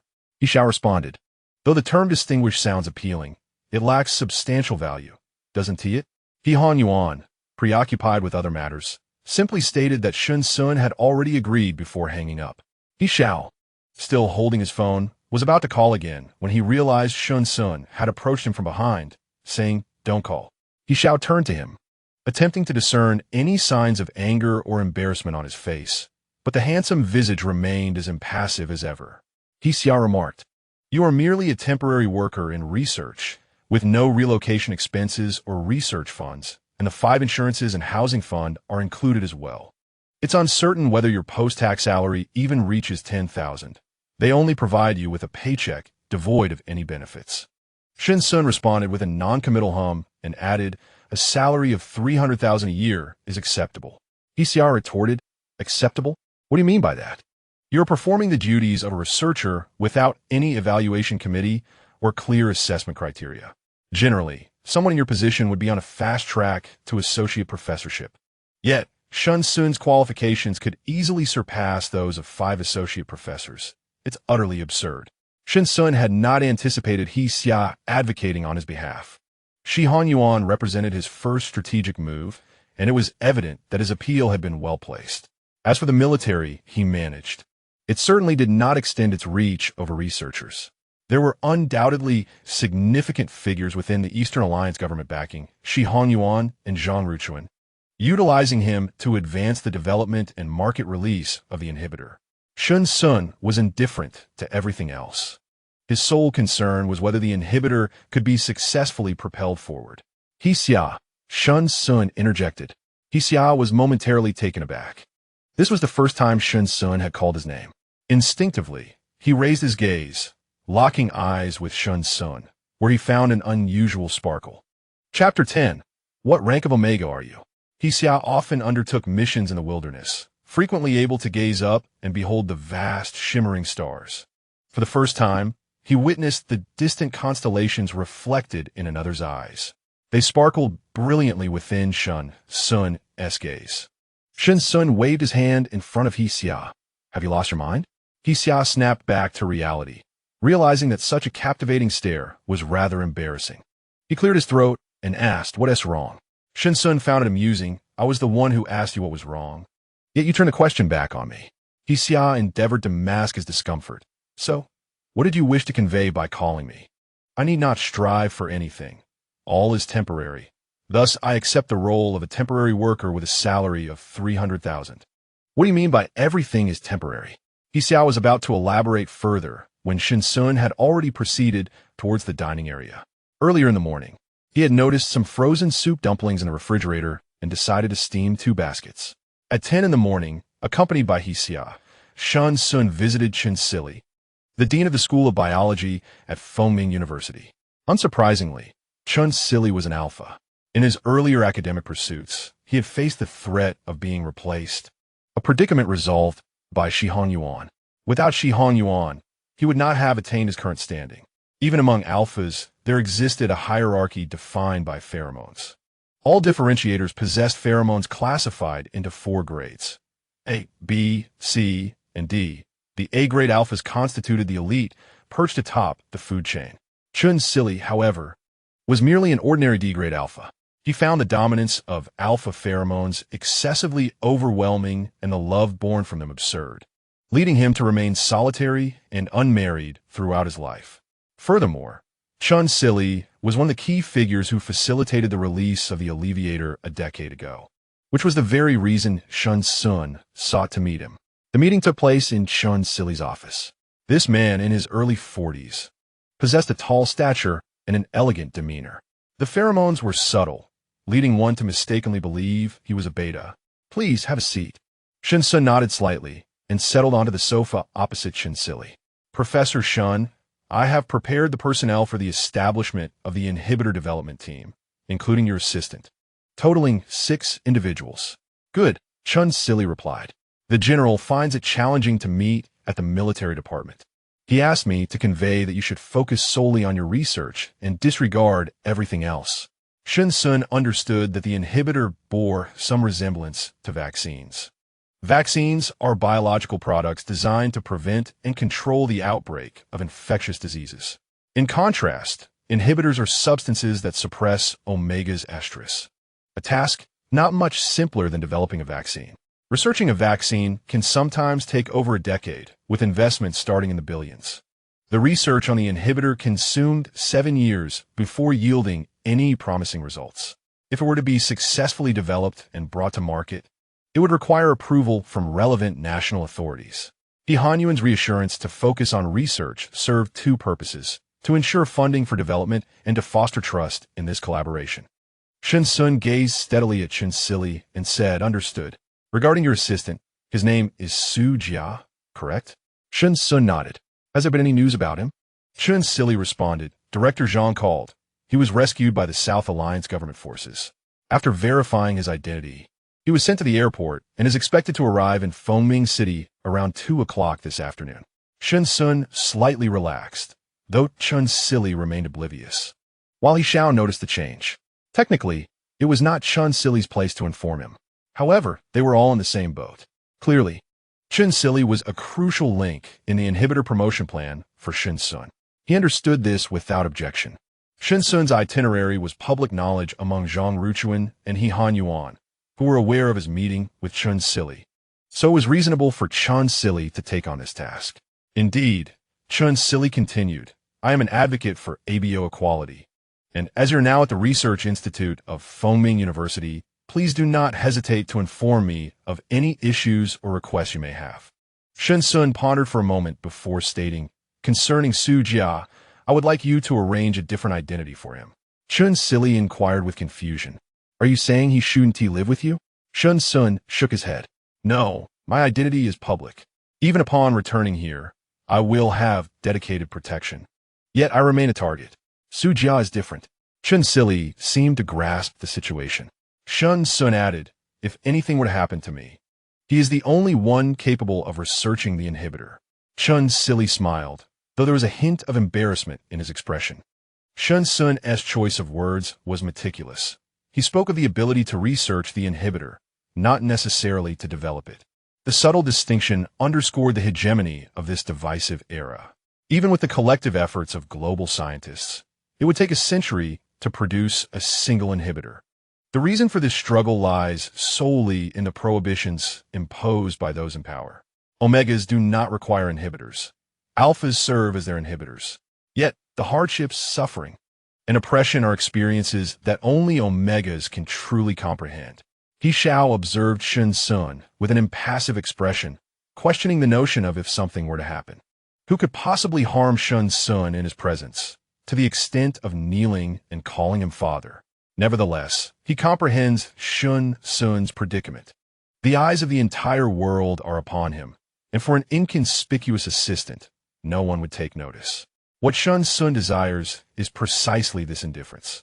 Su Jia has grown up in the Northern Alliance, and severing ties with its nationality was akin to cutting off his own escape route. Shen Xun must take responsibility for him. Professor Shen, what do you think of this proposal? Chun Silly suggested. I have reviewed his records. He is an Omega incapable of releasing pheromones, akin to a beta. I propose we assign him a beta identity. Shen Xun replied, that is acceptable. His name need not change. Everyone in the Northern Alliance calls him Ivan. The implication was clear. Others were entirely unaware of the name Su Jia. 2 hours later, Shen Xun took his leave with He Xiao. Since Su Jia was to be assigned a new identity, he would not be go to Rose Garden. Shen Xun wished to meet Su Jia in person for reassurance. He communicated this to He Xiao, who was responsible for ensuring his safety. The itinerary required formal approval. He Xiao suggested they head to the airport directly after their meal and arrange for a brief encounter in the car. Subsequently, he took Shen Xun to a highly exclusive, reservation-only private dining establishment. Although Shen Xun did not witness He Xiao making the reservation, when they parked in an inconspicuous corner of a certain street, a wooden door swung open from the inside. A uniformed steward welcomed them into an elegantly quaint courtyard. It became evident that all regulations were rendered meaningless in the face of power and wealth. As He Xiao had prearranged, they entered the smallest private room available. Merely a few minutes after sitting down, Shen Xun suddenly furrowed his brow. The air was abruptly infused with a hint of orchid fragrance. He looked incredulously at He Xiao, who immediately stood to lock the door and pressed a red button on the table. This indicated a temporary refusal to serve food. Shen Xun instinctively covered his gland, unwilling to acknowledge the suspicions stirring within him. He Xiao's handsome visage tensed as he turned to Shen Xun and inquired, "What level of Omega are you?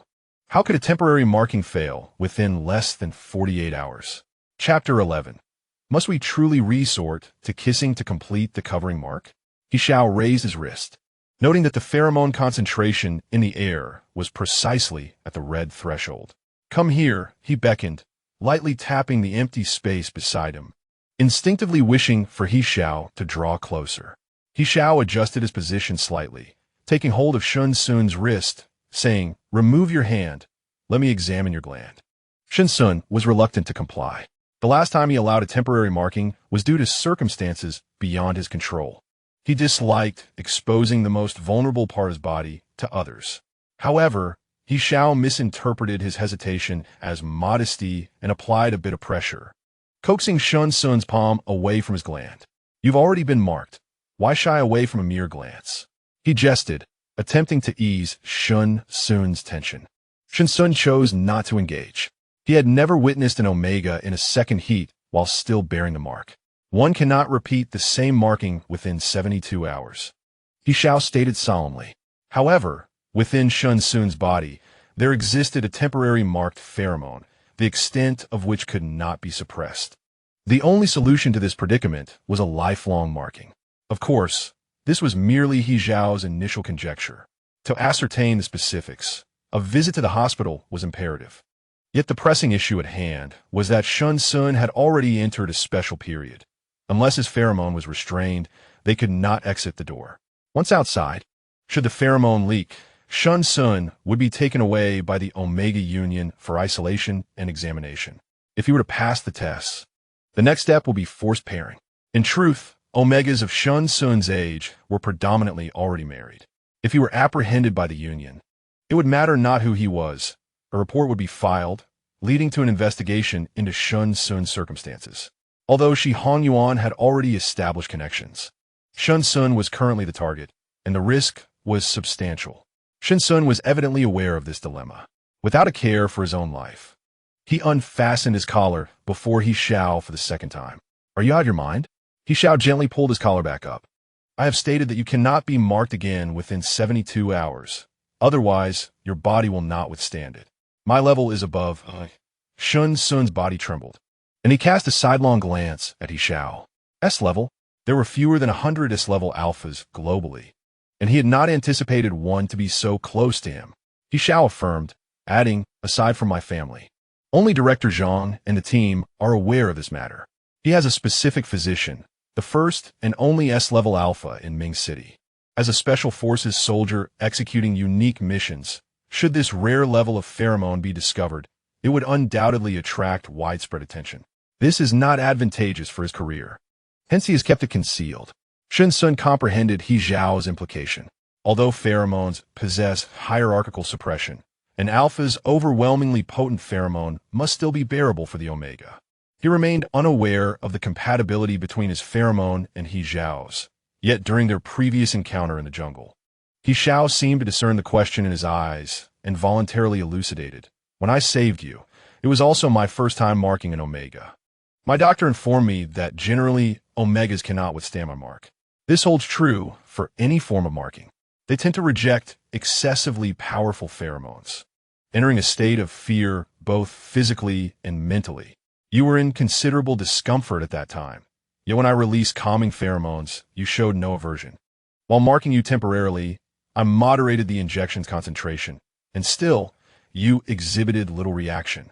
As He Xiao hesitated, he felt that the next words were inappropriate and swallowed them back. Shen Xun's gaze remained indifferent, yet he instinctively furrowed his brow. He understood what He Xiao wished to convey, and indeed, his pheromone seemed to be fond of the other. To put it bluntly, his glands were akin to traitors, flinging open the gates to welcome He Xiao's pheromone. He had sensed his own peculiarities in the jungle. However, the situation did not allow him a moment's contemplation. Over the past 2 days, he had been occupied with organizing research materials while awaiting news from Su Jia, his body swelling with the influence of He Xiao's pheromone. Perhaps it is precisely for this reason that he perceives his body as merely experiencing a disruption of pheromones. Shen Xun never anticipated that the temporary mark would lose its efficacy in less than 48 hours. Although the intensity was not profound and the concentration of pheromones in the air remained manageable, the moment the pheromones surged forth from the glands, his heart sank. At a loss for a solution, Shen Xun was momentarily at a standstill, while He Xiao retrieved his phone and made a call. Soon, a teasing voice echoed in He Xiao's ear from the other end of the line. The voice belonged to his doctor, Xie. Oh, it's not even time for your routine checkup. So what brings you to this lonely soul? He Xiao had no time for banter. He succinctly described Shen Xun's situation and inquired, what should we do now? Xie was not willing to miss an opportunity for gossip and nearly fell from his chair, excitedly asking, a mark? No way. Whom did you mark? He Xiao replied, can we discuss serious matters first? Xie retorted, this is serious. Understanding the patient's information can help me gain a comprehensive view of their condition. He Xiao pressed, is it permissible to disclose the confidential task now? Xie quipped, you truly lack decorum. Are you pulling my leg? Oh, you have a mission, and they gave you an Omega to mark? He Xiao responded, if you don't believe it, so be it. I am wholeheartedly convinced. Xie rolled his eyes. He Xiao urged him again, then switched the phone to speaker mode and placed it on a dining table. Xie tone shifted to professional seriousness. Given your description, your little object is either of a higher rank than you or is experiencing pheromone disruption due to prolonged use of suppressants. Shen Xun looked at He Xiao, seemingly inquiring if he was the little object Xie referred to. He Xiao could only smile awkwardly. However, to ascertain the specifics, he needs to come to my office for an examination. Of course, considering the rarity of high-rank Omegas, I suspect it is indeed a suppressor issue. However, the Eastern Alliance banned suppressants a decade ago, so your little O is breaking the law. He Xiao retorted, why should I explain so much to you? Just tell me the solution. Xie chuckled mischievously, why not share a kiss first? Xie. He Xiao shot a warning glance at Shen Xun. Xie quickly backtracked. I'm not being flippant. I'm serious. A covering mark, don't you understand? He Xiao questioned. Are you joking with me? I previously gave him a temporary mark. Can a covering mark really suppress it? It cannot, Xie admitted honestly, but your current dilemma is how to make it to my office for an examination, which only requires maintaining it for an hour. Your rank is formidable. A covering mark can ensure that other alphas keep their distance from your omega, not daring to even glance at him. Although a stronger temporary mark precedes it, you also mentioned that you diluted its concentration during the temporary marking. Until I ascertain whether his body can endure a second high-concentration pheromone infusion, a lower intensity covering mark may be more acceptable. He Xiao fell silent for a moment, then asked, "Is there truly no other solution?" Bai. The temporary pheromone marker you previously placed has reached its peak within him, making him susceptible to a lower-tier overlay mark. He Xiao. He silently hung up the phone and, as if compelled by fate, glanced at Shen Xun. Is it truly necessary to complete the overlay mark through a kiss? Chapter 12. Do I need to close my eyes? The private room was enveloped in an awkward silence. Who in their right mind would press their lips against someone they barely knew? Bai. Oh, Bai, He Xiao sighed inwardly. You must be jesting. Is he truly your exclusive physician? Upon hearing Shen Xun's voice, He Xiao turned his head and murmured in acknowledgement. Another minute of silence ensued. Suddenly, Shen Xun let out a soft chuckle, though his eyes remained devoid of emotion. He Xiao was struck in the heart by that faint hint of self-mockery. The helplessness of an omega was once again laid bare before him. He Xiao abruptly stood up, stating, "I will inform the boss to have the guests dispersed. We must forcibly depart." His off-road vehicle was bulletproof and bomb-resistant, not to mention the trivial pheromone issue. However, Shen Xun shook his head. The vehicle can block the pheromones. But the moment we step outside, they will disperse into the air, triggering the street's pheromone detection system. I fear that before we even reach the hospital, the Federation's personnel will arrive. The street's pheromone detection system is not of the same standard as the one on He Xiao's watch. Given the current societal structure, omegas rarely venture beyond their homes, and it is uncommon for them to release pheromones in public. In fact, this system indirectly serves as a protective measure for alphas. Upon detecting abnormal pheromones, it automatically alerts authorities and locates the nearest hospital for assistance. Except for small clinics, every hospital has a department dedicated to treating pheromone anomalies. Yet, what does He Xiao have to offer? Just a rough alpha. How could he possibly uphold Professor Shen's refined demeanor? Shen Xun's anxiety, stemming from his estrus, dissipated somewhat under He Xiao's cautious expression. Truth be told, He Xiao was not originally assigned to protect him. It was out of personal interest that he requested Zhang Ruchuan to assign him from the Safety Bureau. Now, facing this awkward predicament, it was not entirely He Xiao's fault. In fact, he felt somewhat burdened by his own actions. That earlier self-mocking chuckle was utterly unnecessary. Shen Xun gathered his composure, suddenly raising his eyebrows, and deliberately remarked, "With an S-class alpha like you, a kiss would still be to my advantage." He Xiao found it difficult to articulate the emotions that surged within him upon hearing Shen Xun's words. He gazed at Shen Xun, attempting to discern something from the corners of his eyes and brows, yet found nothing. However, there was a hint of amusement in those beautiful eyes. This person, who had been self-deprecating just a moment ago, had so swiftly changed demeanor.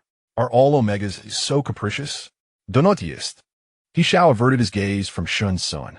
Shen Xun, noticing the sudden flush of his ears, found it curious and stated seriously, "I understand Dr. Xie's intent." He Xiao had no choice but to meet Shen Xun's gaze.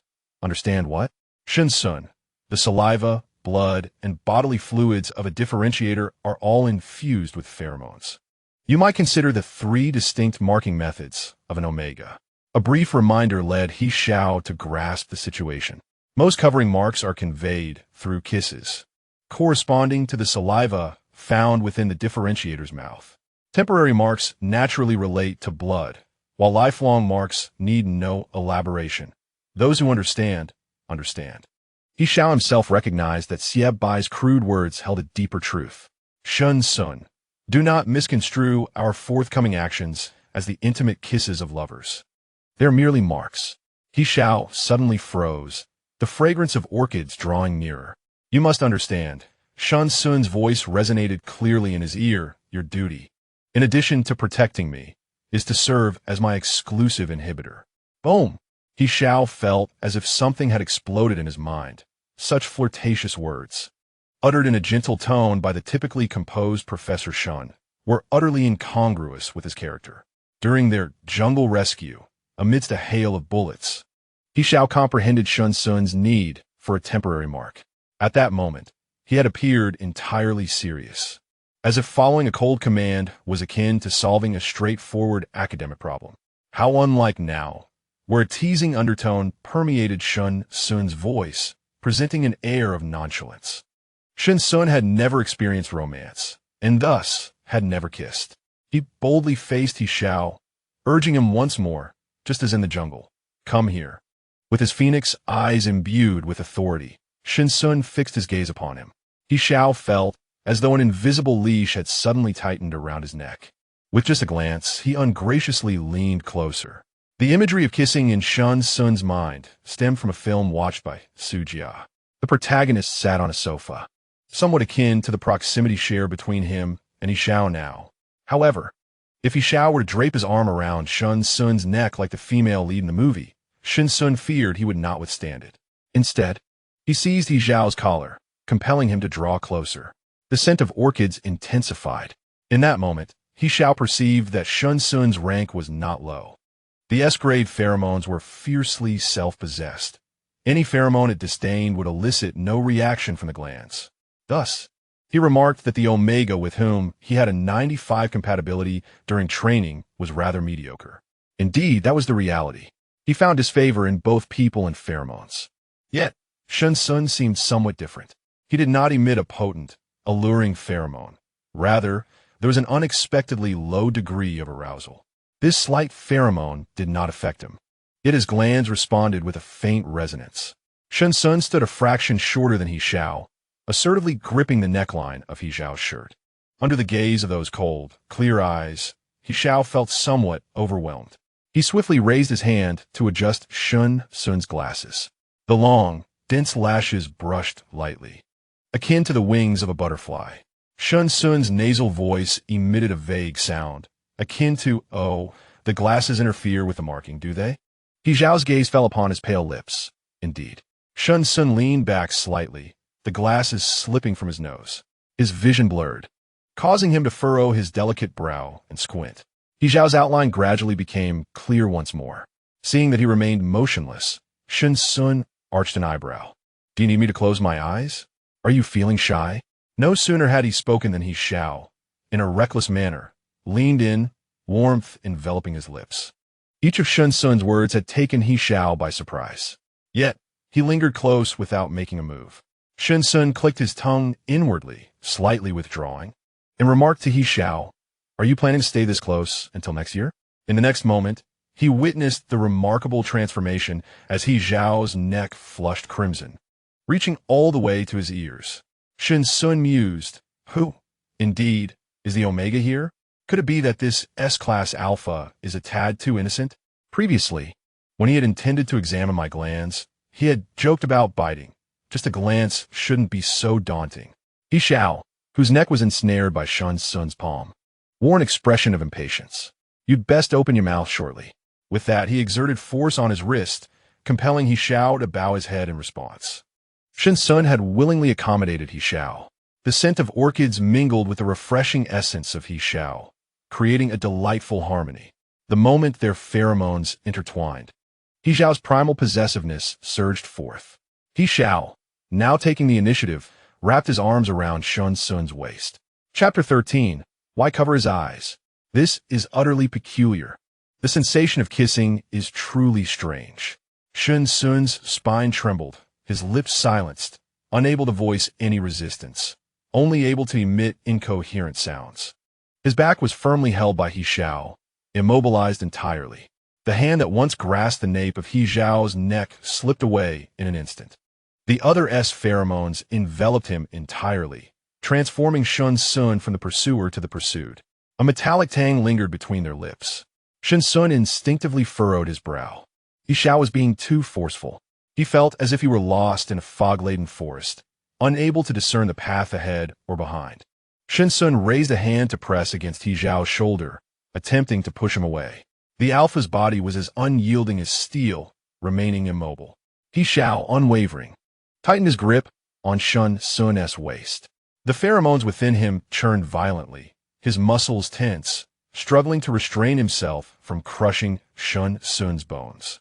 He could easily control the concentration of pheromones in the forest. Why was it that a simple mating mark nearly pushed him to the brink of losing control? Could it be that his pheromones resonated so perfectly with Shen Xun's? Unable to push He Xiao away, Shen Xun resorted to biting.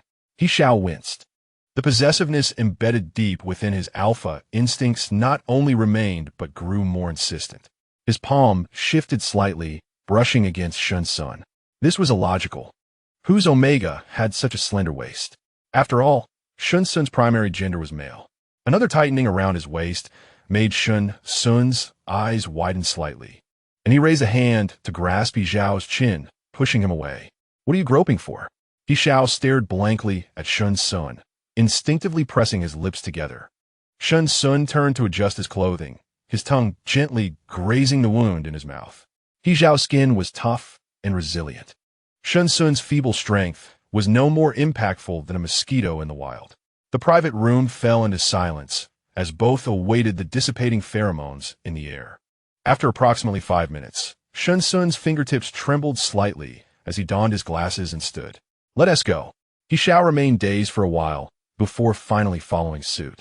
Aren't we eating? Shen Xun, I am uncertain how long the marking will endure. My appetite eludes me. Let us proceed directly to the hospital. He Xiao ceased his inquiries and stepped aside to open the door for him.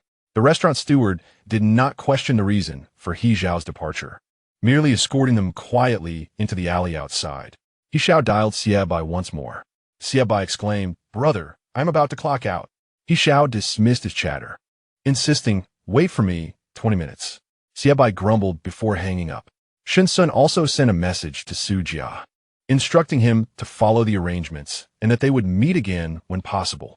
Su Jia bombarded him with several messages asking what was wrong. Shen Xun nonchalantly downplayed his health concerns.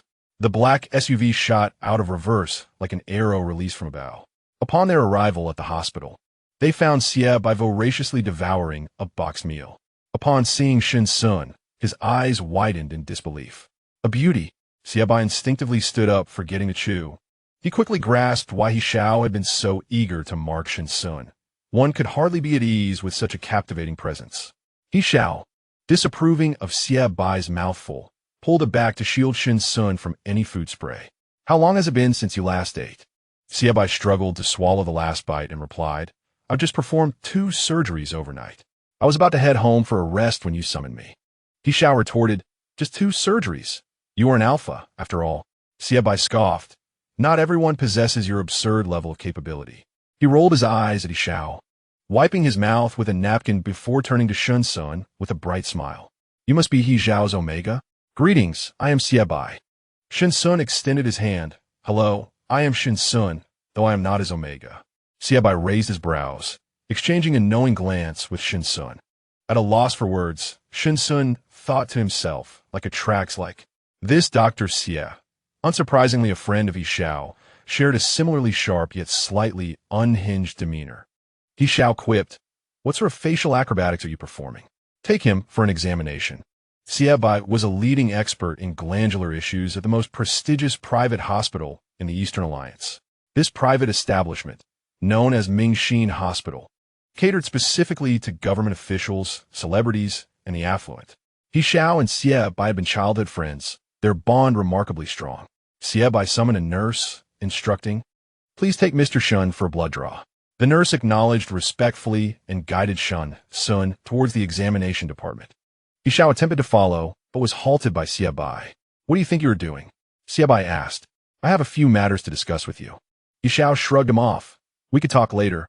I need to accompany him. Xie exclaimed. I had no idea you were so love-struck. Yes, he is stunning. A rare beauty. But what sort of beauties had you not encountered before? Did you not claim to prefer women? Ideally betas? Hey, I'm talking to you. Why are you walking away? Xie sighed and reluctantly trailed after his love-struck childhood friend. Upon reaching the examination department, Shen Xun sat beneath the harsh glare of fluorescent lights, rolling up his shirt sleeves. His arms were pale, revealing the faint blue of his veins. The testing personnel noticed that Xie Bai had personally arrived and instinctively lightened their movements. Shen Xun had been on relief medication for 7 years and was already immune to such sharp needles. Just as the needle was about to enter the crook of his elbow, darkness suddenly enveloped him as someone covered his eyes. The familiar scent made Shen Xun realize that it was He Xiao behind him. A thought stirred within him. Why cover his eyes? He was neither afraid of pain nor needles. Xie Bai clicked his tongue, remarking, "There's a kind of cold that makes a grandmother feel you are cold. I now understand it. There's also a kind of pain that a boyfriend fears you might feel." Shen Xun was somewhat perplexed by Xie Bai's words. Yet he clearly understood the term boyfriend. "Dr. Xie, I am not him. Why do you need to draw so much blood?" Shen Xun's clarification was interrupted by He Xiao's inquiry. Just as the testing personnel was about to explain, Xie Bai interjected, "What is the matter? This is all necessary. Do you think I need to steal blood from the hospital to sell? I certainly do not lack that little money." He Xiao, Shen Xun, with the blood draw complete. He Xiao took it upon himself to hold the cotton swab in place. There were chairs for resting in the corridor, and He Xiao assisted Shen Xun over to one. Shen Xun said to He Xiao, "Let go. I can hold it myself." He Xiao replied, "If you're holding it, then hold it for a while and don't let go." Xie Bai could hardly bear to watch. Shen Xun, curious about what Xie Bai meant by grandmother feeling cold, decided to ask He Xiao. He Xiao explained, "The elderly fear the cold. During harsh weather, they tend to dress the children in layers. In reality, children have a faster metabolism and a higher body temperature than adults, so dressing according to the weather is sufficient." Haha, he is not wrong. A hearty laugh punctuated their conversation, recalling how every year during seasonal changes, grandmothers would be seen dressing children in 5 pairs of pants. Understanding dawned on Shen Xun as he envisioned a child clad in 5 pairs of pants, silently curling his lips in amusement. Could one even walk with 5 pairs of pants on? Growing up, he had relied solely on Shen Qinglin, and the two brothers cared for one another, never insisting that the other don 5 pairs of pants. Moreover, they never felt cold toward each other. Thus, hearing He Xiao's description intrigued Shen Xun. He Xiao, aware that Shen Xun was an orphan, noticed him standing still and mistakenly assumed he was feeling melancholic about not having a grandmother. Just as he was about to choose his words carefully, the sound of hurried footsteps suddenly reached his ears. He Xiao looked up to see a firecracker-like figure rushing around the corner, charging directly at Shen Xun. Chapter 14. Let me test your compatibility, Sun Ge. The little firecracker did not collide with Shen Xun as he was lifted off the ground. "What are you doing?" He Xiao frowned and questioned him. You. Su Jia stammered, looking fierce yet effortlessly lifted by an alpha. He Xiao, unable to hold back, remarked, "Turns out you're not a little firecracker, but a little stutterer." With newfound courage, Su Jia retorted, You are the stutterer." He Xiao feigned a cold expression, but immediately closed his mouth, pitifully seeking rescue from Shen Xun. Sun Ge. He Xiao had recognized him as Shen Xun's little assistant the moment he rushed over. Preventing him from colliding with Shen Xun was merely out of concern. Shen Xun silently tossed the cotton swab into a nearby trash bin and cast a glance at He Xiao. He Xiao gently set Su Jia down. "Sun Ge, what is wrong? Are you injured?" Su Jia looked at Shen Xun with concern. Shen Xun's calm eyes were illuminated by a hint of a smile. "It's nothing, Ivan. Didn't I tell you to wait for me? Why did you rush to the hospital alone? I couldn't help but worry about you. As soon as I received your message, I hurried over. Someone brought me here, so don't worry, Sun Ge." Su Jia displayed an adorable obedience in front of Shen Xun. Shen Xun rose and tousled his curly hair, reassuring him. "I still have matters to attend to at the hospital. My relief medication has worn off. I need to be examined. Be good. Everything will be arranged for you. And we will meet at the lab later." Although Su Jia was reluctant to leave, he usually listened to Shen Xun, departing the hospital while glancing back multiple times. He soon found the scene almost unbearable to witness. Had he not known they were both Omegas, he might have thought they were a pair of inseparable lovers. Seeing Su Jia leave, Shen Xun felt a wave of relief. The little Omega retained his soft, sweet, and charming demeanor. Noticing Shen Xun's lingering gaze on Su Jia's retreating figure, he soon turned to Xie Bai and inquired, "When will the report be ready?" Xie Bai replied, "At the earliest. It will take 10 minutes. However, The blood test is merely routine. Mr. Shun will also need a comprehensive pheromone examination, which may be somewhat uncomfortable. He Xun asked, is it similar to extracting a certain concentration of pheromone from the glands, as I did? Xiaobai confirmed, you have a robust constitution, but Mr. Shun may not be so fortunate. After all, he is. I can handle it. Shen Xun calmly interrupted Xiaobai. Very well, follow me. Xiaobai instructed the testing department staff to deliver the blood report shortly, then led the two to the pheromone testing area. He would personally extract Shen Xun's pheromones. At the end of the corridor were two pheromone testing rooms. They entered the first one. Xiaobai sanitized his hands and gestured for Shen Xun to lie on the examination bed. He then wiped Shen Xun's gland with alcohol. He Xun was kept outside by Xiaobai, but fortunately, there was a glass panel on the door, allowing him to observe the proceedings inside. Shen Xun was positioned facing the door. It must be said that Professor Shen's appearance could rank among the most distinguished globally, especially those slender yet striking phoenix eyes. He possessed the most refined double eyelids, with slightly upturned outer corners that conveyed an indescribable grace in every subtle movement. Moreover, Professor Shen was both knowledgeable and cultured, embodying both inner and outer beauty. As he casually lifted his gaze, their eyes met through the glass. He Xun noticed a slight furrow in Shen Xun's brow, and his body gave a slight tremor. Is Xiaobai being a bit too rough? He Xun thought to suggest he ease up when the laboratory staff delivered Shen Xun's blood report. He Xun thanked them and scanned the incomprehensible test results. Several of Shen Xun's tests were beyond a standard value range. As the pheromone extraction concluded, Shen Xun felt a wave of dizziness upon rising. Xiaobai turned and opened the door, signaling for He Xun to enter. He Xun handed over the report to Xiaobai, then walked over to Shen Xun and offered him a piece of candy, a round white sweet.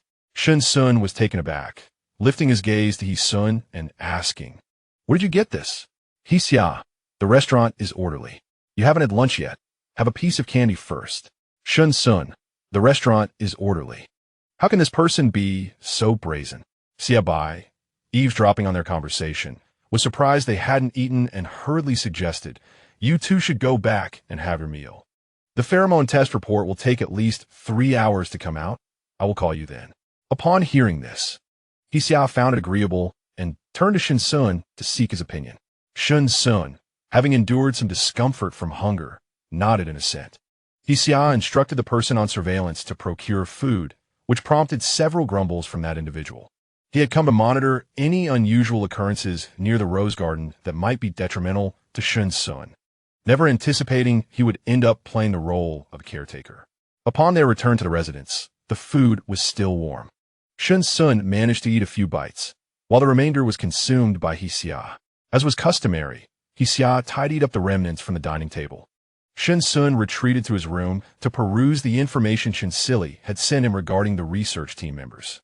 At 4:30 in the afternoon, a video call from Xiaobai came through. At that moment, He Xiao was preparing a plate of fruit, and Shen Xun quietly sat beside him, enjoying the fruit. He Xiao activated the speakerphone and inquired, has the result come out? Xiaobai replied, pheromone level disorder syndrome. He Xiao responded, level disorder syndrome? Xiaobai explained, pheromone disorder syndrome is categorized into severity levels, each with 3 degrees indicated by Roman numerals. His case is classified as severe. He Xiao glanced at Shen Xun, who remained as composed as ever. Shen Xun placed the fruit fork into the fruit bowl and asked, Dr. Xia, is this related to the suppressant I have been using? Xiaobai confirmed, yes, you have been using the suppressant for 7 years. The pheromones secreted during special periods are suppressed by the suppressant, but their accumulation in the body does not diminish, leading to their erratic release once the suppressant fails. Shen Xun inquired further, how severe is the situation? Xiaobai candidly stated, you will experience unpredictable emotional surges in various locations and situations. Without matching pheromone calming markers, within a year your physical state will deteriorate significantly, potentially leading to shock and unconsciousness, where you could lose your life at any moment. Shen Xun accepted this news with tranquility. So, it is due to the backlash of the pheromones? Xiaobai's voice came through the phone. I'm not entirely certain, as your pheromone test report indicates signs of differentiation. Differentiation? Even the typically composed Shen Xun was taken aback momentarily. I have already undergone differentiation once. I am an omega. He Xiao stared at the phone, equally perplexed as Shen Xun. Old Xia, have you made an error? Professor Shen is nearing 30. How could he still undergo differentiation? Xia, I paused for a moment before responding. I was supposed to inform you of the results at 4 o'clock, but I waited half an hour for a response. I found 2 of your report values to be unstable, not aligning with the physiological data characteristics of a matured omega, so I consulted my mentor. However, we cannot ascertain anything at this point. He Xiao, I recommend you admit Mr. Shen for a comprehensive examination. He Xiao remained silent, instead asking, what treatments or remedies exist for his current state of emotional surges? Xia Bai, the ultimate solution lies in finding an alpha with a pheromone matching rate exceeding 95% for lifelong bonding. He Xiao and Shen Xun fell into a contemplative silence. Most high matching rates linger between 80 and 90%. In truth, a matching rate above 90% is already sufficiently high. Achieving 95 is a daunting challenge, with only a handful of pairs worldwide. Alternatively, when you both visit the hospital, I can measure your matching rate. No need, Shen Xun retorted. I'm well aware of my own condition. As long as the development of suppressants accelerates, this issue might be resolved. Xia Bai urged, it is not a matter of necessity. Alleviators are not suitable for long-term use. Their primary role is to provide relief, not suppression. Your body cannot withstand any treatment at present. We must first expel the pheromones that have been suppressed over the years. He Xiao interjected, what if there are suppressants? Can they completely resolve the issue? Chapter 15. The pheromones of an alpha are nutrients. Xia Bai was incensed. Aren't you two a couple? Why place your hopes on something that does not exist? He Xiao was equally furious. Who the hell told you we are a couple? Can you stop fabricating stories? Fabricating? With that expression of yours, perched as if on high, how could you temporarily bond with someone you do not like? Temporary bonding is merely a consequence of the circumstances at that moment. Are you deceiving me? Supporting each other while walking, glancing at the blood test results as if you've tasted something foul. What is wrong with drawing blood? You even covered the person's eyes. The look on their face was as if they had just eaten excrement. I referred to it as pheromones. Shut up, Xia Bai. There was a brief silence on both ends of the phone. Shen Xun gazed at He Xiao, causing a shiver to run down his spine. Don't listen to his nonsense, He Xiao instinctively clarified. Shen Xun shook his head. I'm not listening. I just find your conversation quite amusing. He Xiao replied. Can you stop wasting time? Xia Bai finally adopted a serious tone. Regarding suppressants, I've caught wind of some government discussions. However, Mr. Shen's body resembles an apple eaten away by worms. The exterior appears fine, but the interior is rotten. Even if suppressants were available, we must first eliminate the worms and repair the damaged flesh before they can be utilized. Do you two understand what I mean? Shen Xun pressed his lips together, appearing somewhat solemn. In truth, this outcome was within Shen Xun's expectations. Earlier, Shen Qinglin had warned him not to overly rely on alleviators. The development of alleviators was initially a manifestation of Shen Qinglin's sympathy towards the oppressed Omega in this era. Omega despised themselves for resembling mindless beasts, having no choice during their special periods of arousal. Shen Qinglin had indulged in a naively idealistic dream. Shen Xun pondered. Was he not also naive?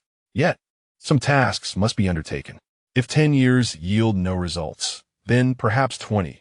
If 20 fails, then perhaps a century. The dawn will eventually pierce through the darkness. He Xiao silently cursed, and then asked, are you suggesting that the only path forward is through lifelong bonding? However, Xia Bai, our relationship is not as you perceive it. How can we complete the lifelong mark?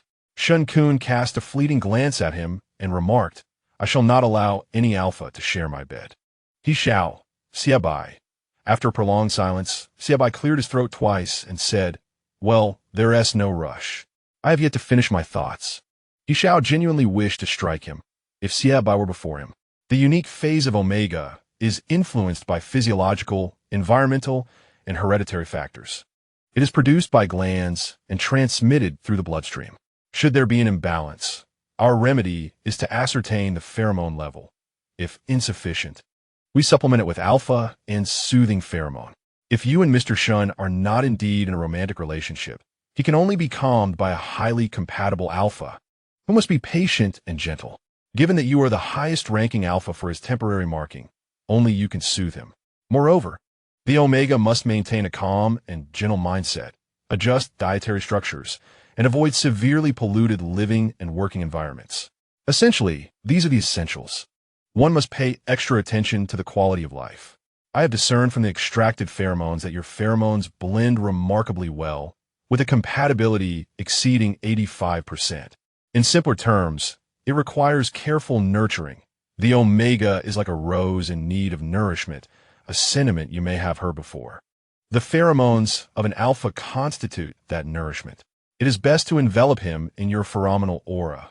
For instance, releasing a suitable concentration of pheromones in the evening can aid sleep.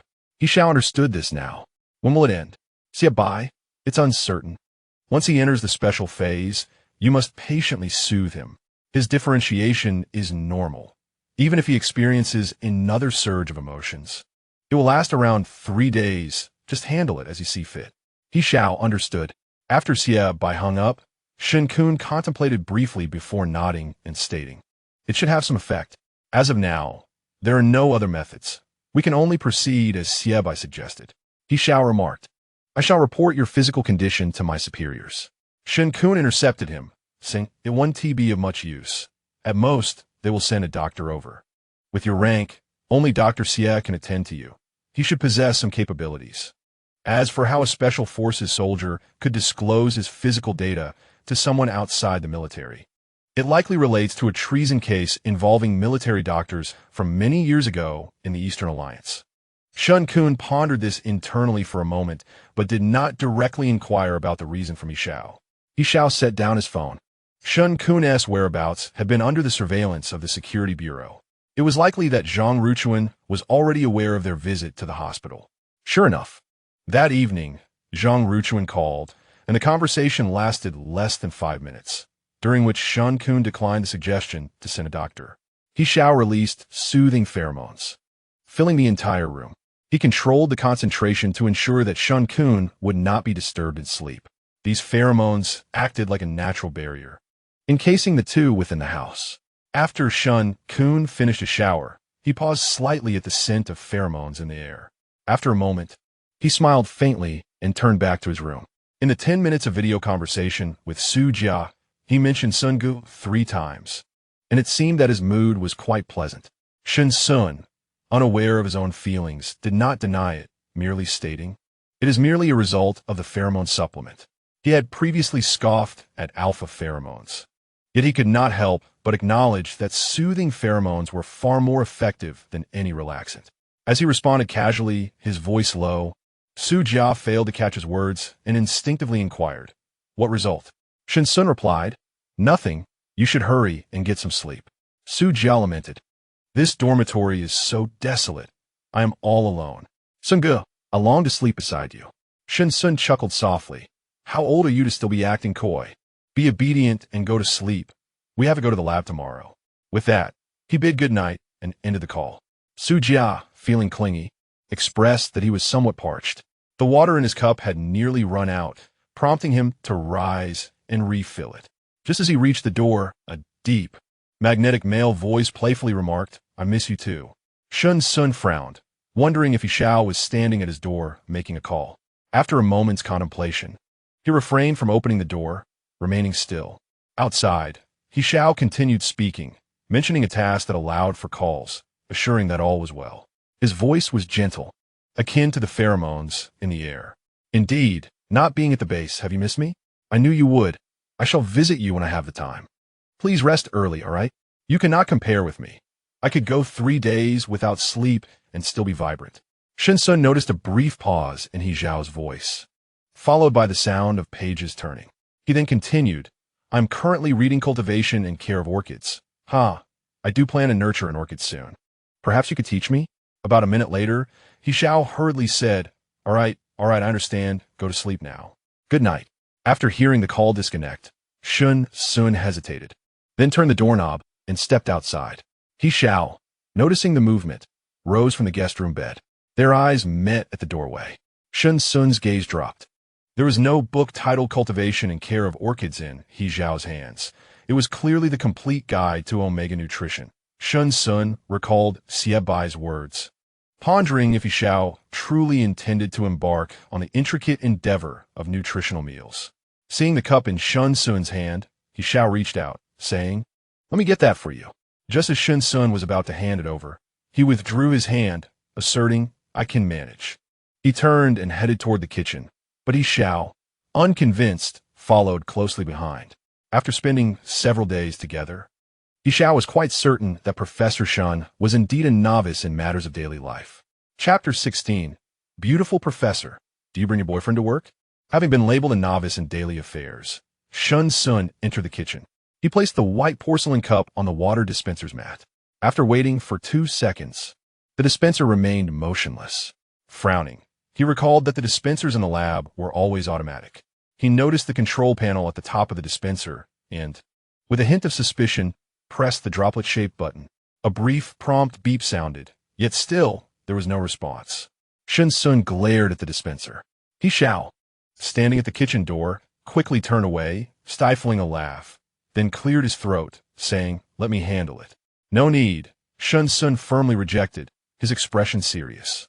He pressed the water droplet button once more, accompanied by a brief beep.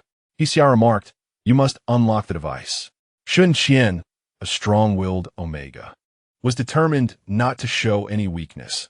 Why is there a lock on the water dispenser? Do thieves in Fengming City prioritize drinking water upon breaking in? He Xiao stifled a laugh, but a single glance from Shun Qian compelled him to suppress it entirely. He swore he meant no mockery. The humor was difficult to contain. This is a maternal and infant water dispenser. The safety lock is designed to protect children. Shun Qian retorted, "If it is for children's safety, why not display the button prominently?" He Xiao explained, "As you can see, the water droplet-shaped button glows, easily attracting children's attention. Therefore, the safety lock indication has been concealed. Examine the control panel closely."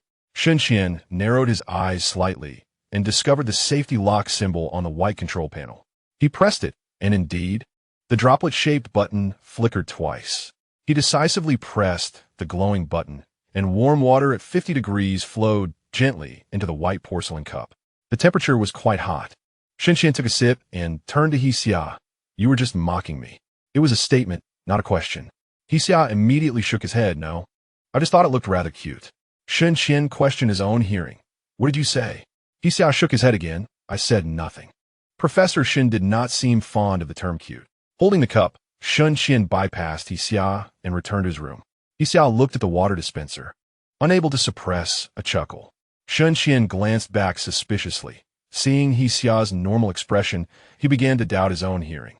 Earlier, He Xiao had clearly emerged from the guest room, yet he had managed to overhear He Xiao's lowered voice during the call from behind the door. Shen Qian found it perplexing, but deemed it a trivial matter not worth dwelling on, and chose to dismiss it. The following morning at 8:30, Shen Qian arrived at Fengming University. Concerned about his apparent cold demeanor, Chen Sili had gathered 6 individuals for a brief meeting. The entire affair lasted no more than 10 minutes before Chen Sili took his leave.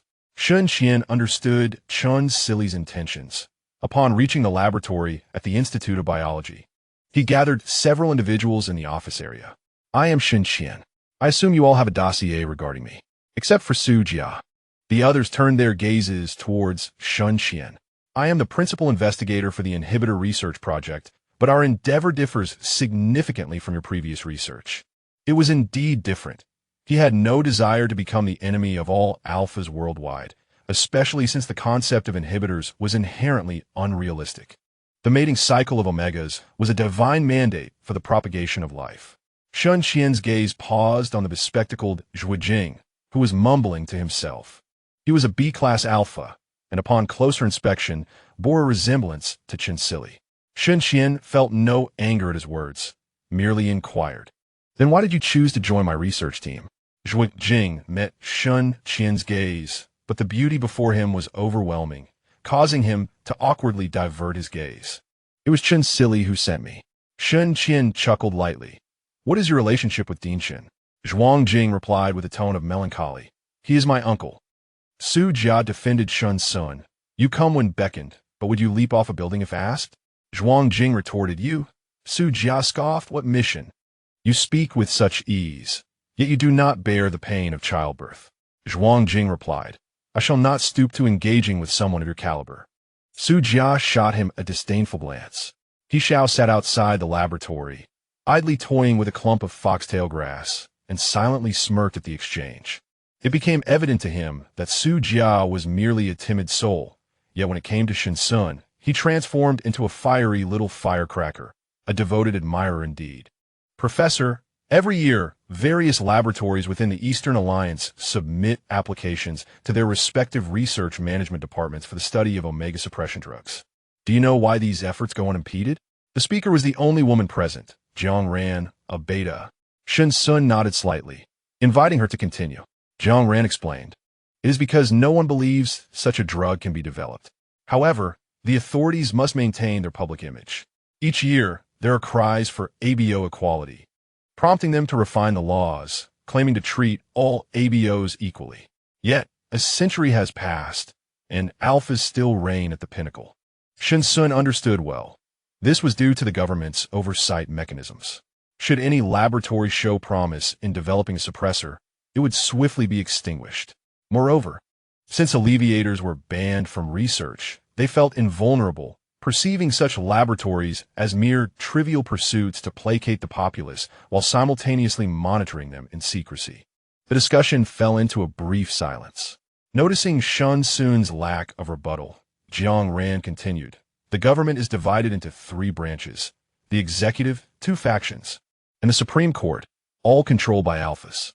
The highest-ranking beta in the Eastern Alliance is Cheng Yang, the director of the AO Gene Research Institute.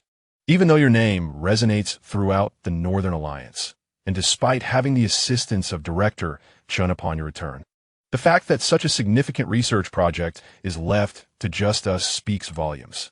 Ordinarily, a project of this caliber would be undertaken by a national research institute, staffed by renowned scientists in the relevant fields, each backed by their own teams, rather than just us. Shen Xun has always treated his researchers with kindness. He smiled and inquired, may I ask why you chose to join this group? Jiang Ran replied, out of curiosity. If it fails, I lose nothing. If it succeeds, I achieve eternal renown. Shen Xun was genuinely surprised by her reasoning. Zhuang Jing clicked his tongue and turned to Jiang Ran. You don't genuinely believe in this, do you? Haven't we learned enough from the lessons of the Alleviator's market debut a decade ago? Jiang Ran clarified. This research project is indeed focused on the suppressor. I am merely expressing my viewpoint. Shen Xun did not engage further with their banter, allowing the other 2 to share their reasons for joining.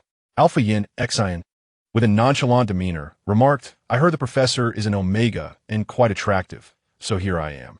I prefer not to work with a professor who has a Mediterranean hairstyle and spits while lecturing. Ouyang Jingxi, the male beta, pressed his lips together and murmured, the other laboratories are all alpha. They disdain me for being a beta. Shen Xun replied, so they are aware this is a lab researching inhibitors, yet they do not realize they are entrusted with the significant duty of being regular troops. He Xiao, listening from outside, found it amusing. It appeared none of them were here for serious matters. Where on earth did Chen Silly find such peculiar individuals? Wasn't this a challenge for Professor Shen? He Xiao imagined Shen Xun's expression and chuckled even more, the dogtail grass in his mouth swaying incessantly. Shen Xun let out a heavy sigh. Please wait a moment. I need to step out for a phone call. Chapter 17. Professor, how long will you cling to your boyfriend? Stepping out of the laboratory, Shen Xun tilted his head and noticed the leisurely He Xiao. He Xiao stood up to offer him a seat and inquired, are you planning to call Chen Silly? Shen Xun took the opportunity to sit down and responded, they have the right to know what they are about to do. They seem to take it lightly. He Xiao halted Shen Xun's attempt to make the call, stating, they are aware, as you have made it quite clear. I, however, hold a different perspective. Shen Xun turned his head, do share. Had anyone else been in charge of this project today, not a single person from your lab would be present. With your stature in the circle, who would believe you were jesting about researching inhibitors? Since these individuals have come, I assume they possess some psychological preparedness. Chen Din's hints were merely for them to comprehend on their own. Shen Xun remained silent for a long while, and He Xiao added, "It won't be long before they make their choices. Just wait a bit longer." Shen Xun looked at He Xiao, but Chen Ding did not clarify for me.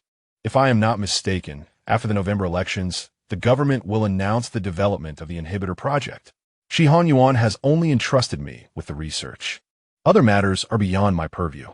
He Xiao did not anticipate Shen Xun's political acumen, exclaiming, "Indeed, a century has passed, and Omega and Beta have been driven to the depths of despair. Over the past decade, the global landscape has been chaotic and tumultuous, and the Beta Alliance will inevitably be drawn in.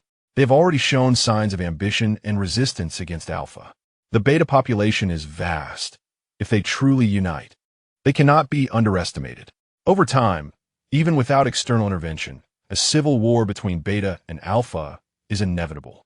Should that day come, Omega will undoubtedly be the weaker party in this conflict. Beta will exploit the mutual constraints of AO genes to manipulate Omega against Alpha. Regardless of who prevails, it bodes ill for the world. If Alpha wins, it may seem that nothing has changed, yet with the advancement of genetic technology, the societal functions performed by Beta could easily be executed by lower-tier Alphas. They might become deranged enough to control the global population and seize resources, leaving only Alphas and Omegas in this world. Conversely, if Beta triumphs, Alpha becomes the war machine while Omega serves as the breeding machine. Thus, while governments worldwide publicly advocate for gender equality, has true equality been achieved? Shen Xun, so the individuals you advocate for support gender equality? Is this an attempt to break the impasse between Alphas and Betas? He Xiao, gender equality is a fundamental human right. A decade ago, the Eastern Alliance government had already awakened to this consciousness, yet collusion between politics and business led to the failure of the release of the alleviating agent. Over these 10 years, some have not given up hope. Shen Xun fell silent for a moment and asked, "What is the surname of the individuals you advocate for?" He Xiao.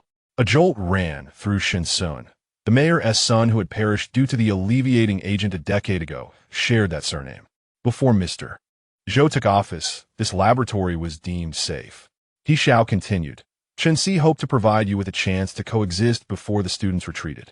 After all, once announced, your laboratory will garner unprecedented attention, bringing both overt and covert dangers. At that point, they would still have the opportunity to choose, to stay or leave at their discretion. Should they choose to remain, they would be included on the government's list of protected individuals." Shen Xun furrowed his brow slightly. "Is this all what Chen Si told you?" He Xiao, "Indeed. Then why didn't he share this with me?" He Xiao, "He wished to convey it through you. Now you are aware." Shen Xun, "But you are currently protecting me. Once your identity is revealed, they will know for certain that the research on the suppressants is indisputable. After all, having a special forces operative from a security bureau providing personal protection changes the entire dynamic." He Xiao, "It is not unusual for me to protect a national asset such as you." Shen Xun raised an eyebrow, a hint of self-deprecation in his expression. "A national asset? The Northern Alliance government accuses me of academic fraud and moral corruption. The media extensively reports my alleged acts of treason. Aaron, the head of the Northern Alliance laboratory, pointed a gun at my head, claiming I am obstinate. All my honors have been stripped away by them. The AO Gene Research Institute, with its laboratories spread across the globe, is responsible for vaccine development, secondary gender differentiation detection technology, AO genomic analysis, gene mutation detection technology, gene editing technology, and more, all reliant on this institute." Jiang Ran mentioned he was renowned solely due to his significant achievements in the prevention of genetic diseases. Yet he insisted on returning to his homeland, and the Northern Alliance thus deemed him a traitor, forever barring his entry. His inbox is filled with letters from former teachers, colleagues, and students, all unequivocally criticizing and denouncing him. Shen Xun, despicable actions cannot obscure the truths you have once created. Shen Xun's dark eyes glimmered for a moment, and for the first time, He Xiao called his name. "They went to great lengths to hunt you to the border.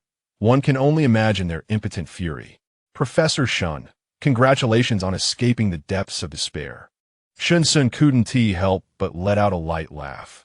What a notion of escaping despair, as if he had become a monk in the Northern Alliance. "Professor, how long are you going to cling to your boyfriend?" Suddenly, a youthful teasing voice interrupted. Shen Xun turned to find He Xiao, who had an aversion to the Mediterranean professor, looking at him with keen interest. He was about to explain, but recalled Chun Si's good intentions and decided to keep He Xiao's identity concealed for the time being. He Xiao was slightly surprised. Is he really Shen Xun's boyfriend? He silently clicked his tongue in disbelief. Being an Omega had its drawbacks, as one had to carry around a pendant when stepping outside. It is no wonder that Shen Xun is compelled to study inhibitors, with someone trailing him all day long. Who could endure such a situation? Unable to articulate his feelings, Shen Xun opted to return to the office area. He Xiao, noticing He Xiao still lingering, felt a surge of mischief and released aggressive pheromones. He Xiao's expression darkened. "You lack chivalry. I'm light years away from the professor. Why are you attacking me with pheromones?" He Xiao grinned mischievously. "You can't look." He Xiao defiantly lifted his chin. "If you have the guts, gouge out my eyes. If a beauty is off limits, it would be better to end me." He Xiao scoffed, intensifying the pheromones. Although the sun shone brightly, He Xiao felt a storm brewing above. In an instant, he found himself transported from the laboratory to a damp, shadowy forest. The sky darkened ominously, as if it could engulf him. The conflicting alpha genes made it impossible for He Xiao to appreciate He Xiao's pheromones. All he could detect was a foul stench. "Ugh!" He Xiao exclaimed, raising a hand. "Stop, stop! I promise I won't look. How can Professor Shen endure this?" He Xiao retracted his pheromones, wearing an expression that suggested He Xiao was still immature. "You know nothing. Professor Shen revels in my pheromones. Did you know? At home, he swims right through my pheromone barrier." He Xiao raised his thumb in admiration. "Truly, the professor possesses remarkable endurance." He Xiao clenched his fist in a mock threat, and upon witnessing the sudden display of muscle, He Xiao stumbled back and fled, calling him a coward in his mind. The laboratory was broadly divided into 3 sections: the experimental area, the common area, and the office area. In the morning, Shen Xun and his colleagues remained in the office area. He instructed Su Jia to distribute information regarding omega estrus pheromone samples to everyone. Subsequently, they roughly established the research direction and objectives. Although he was originally responsible for securing research funding, Shi Hanyuan had advised him not to worry about such matters. So Shen Xun let it go. The discussion continued until noon.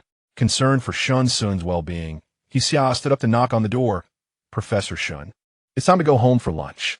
Calmly, Shen Xun rose to open the door, and the next moment, He Xiao's tall and imposing figure appeared before everyone. They exchanged glances, none moving, still immersed in the gossip from earlier.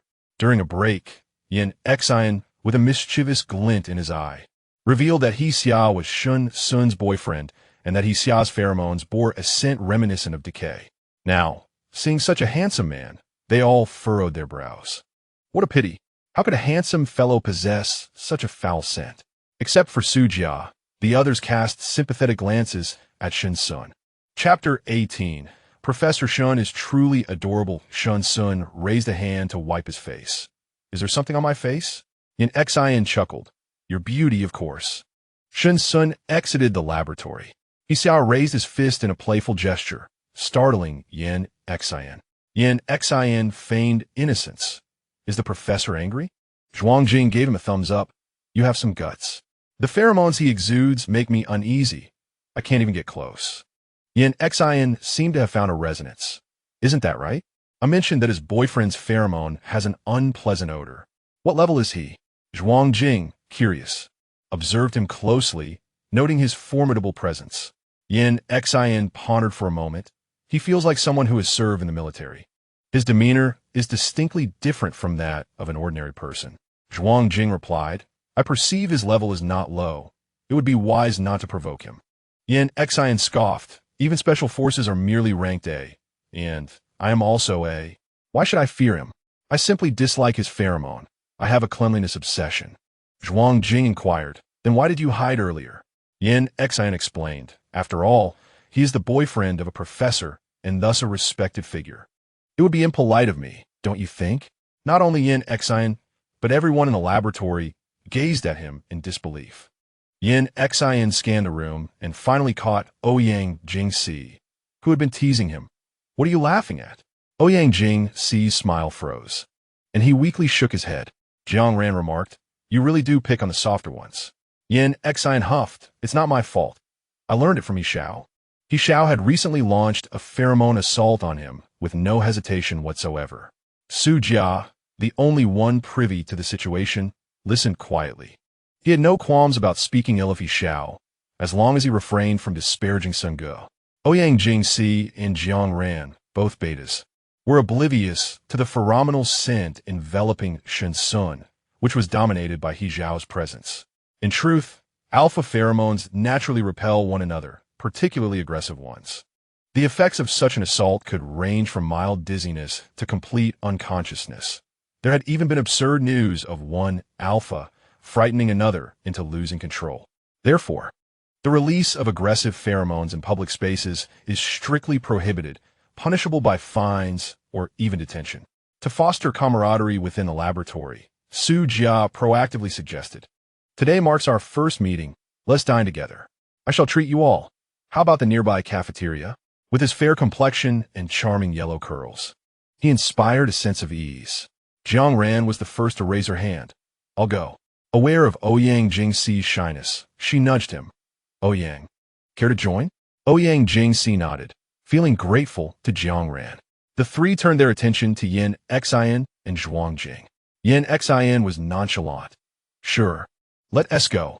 Zhuang Jing appeared conflicted, yet Yin Xin draped an arm over his shoulder, urging him forward. "Let us move. Stop dawdling." Zhuang Jing reluctantly acquiesced and followed him. Su Jia grabbed his phone and messaged Shen Xun. "Sun Ge, I've invited them to dinner." Shen Xun replied briefly before He Xiao snatched the phone away. "Focus on the road." Shen Xun took the passenger seat as He Xiao opened the car door. Deftly reclaiming his phone, He Xiao settled into the driver's seat and skillfully started the vehicle. "See, have I mentioned you seem somewhat malnourished? What kind of life did you lead in the Northern Alliance?" Shen Xun replied, "Breakfast was a sandwich, lunch was pizza and salad, and I skipped dinner." He Xiao listened, feeling a pang of bitterness. Could one really survive on such a diet without going mad? "Since my return, my appetite has actually increased," Shen Xun added. He Xiao was astonished. That meager portion Woon tea even sufficed to fill the gaps between his teeth. "What is on the menu today?" Shen Xun asked cheerfully. He Xiao accelerated with the flow of traffic, casually remarking, "Only now do I truly comprehend the wisdom in the words of the dark-faced deity. We indeed lack someone to prepare our meals." Shen Xun glanced sideways. "Have you hired an aunt to cook?" He Xiao shook his head. "No. There's a members-only restaurant near the school. We shall dine there for lunch from now on." Shen Xun paused.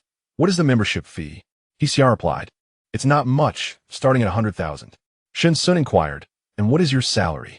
He Xiao responded, "My annual income is 150,000. "That's quite decent," Shen Xun said through gritted teeth. "Once my salary arrives, I will send you half." "Please don't," He Xiao declined. "You have no idea how joyously I spend money. Training in a desolate place all day leaves little opportunity for indulgence." Shen Xun remarked, "This is merely retaliatory spending. You should save some to marry." He Xiao chuckled, "I do have fun for marriage. Although my father lived a life of diligence and integrity. My father and elder brother are quite affluent." "Your father?" Shen Xun asked, intrigued. "My father is an only child. My grandfather was in the medical field. And the company is to be passed down to my elder brother and me. As I am unversed in management, I have left it all to my brother and merely collect my share." Shen Xun thought to himself, "Your brother is truly unfortunate, a high-level wage slave. Indeed, I can sustain myself, but my brother insists on giving me dividends. What do I need with so much money?" He continued, "My father, too, insists on supporting me, believing I suffer in the military, constantly depositing money into my account. I have told him it is unnecessary, yet he does not listen.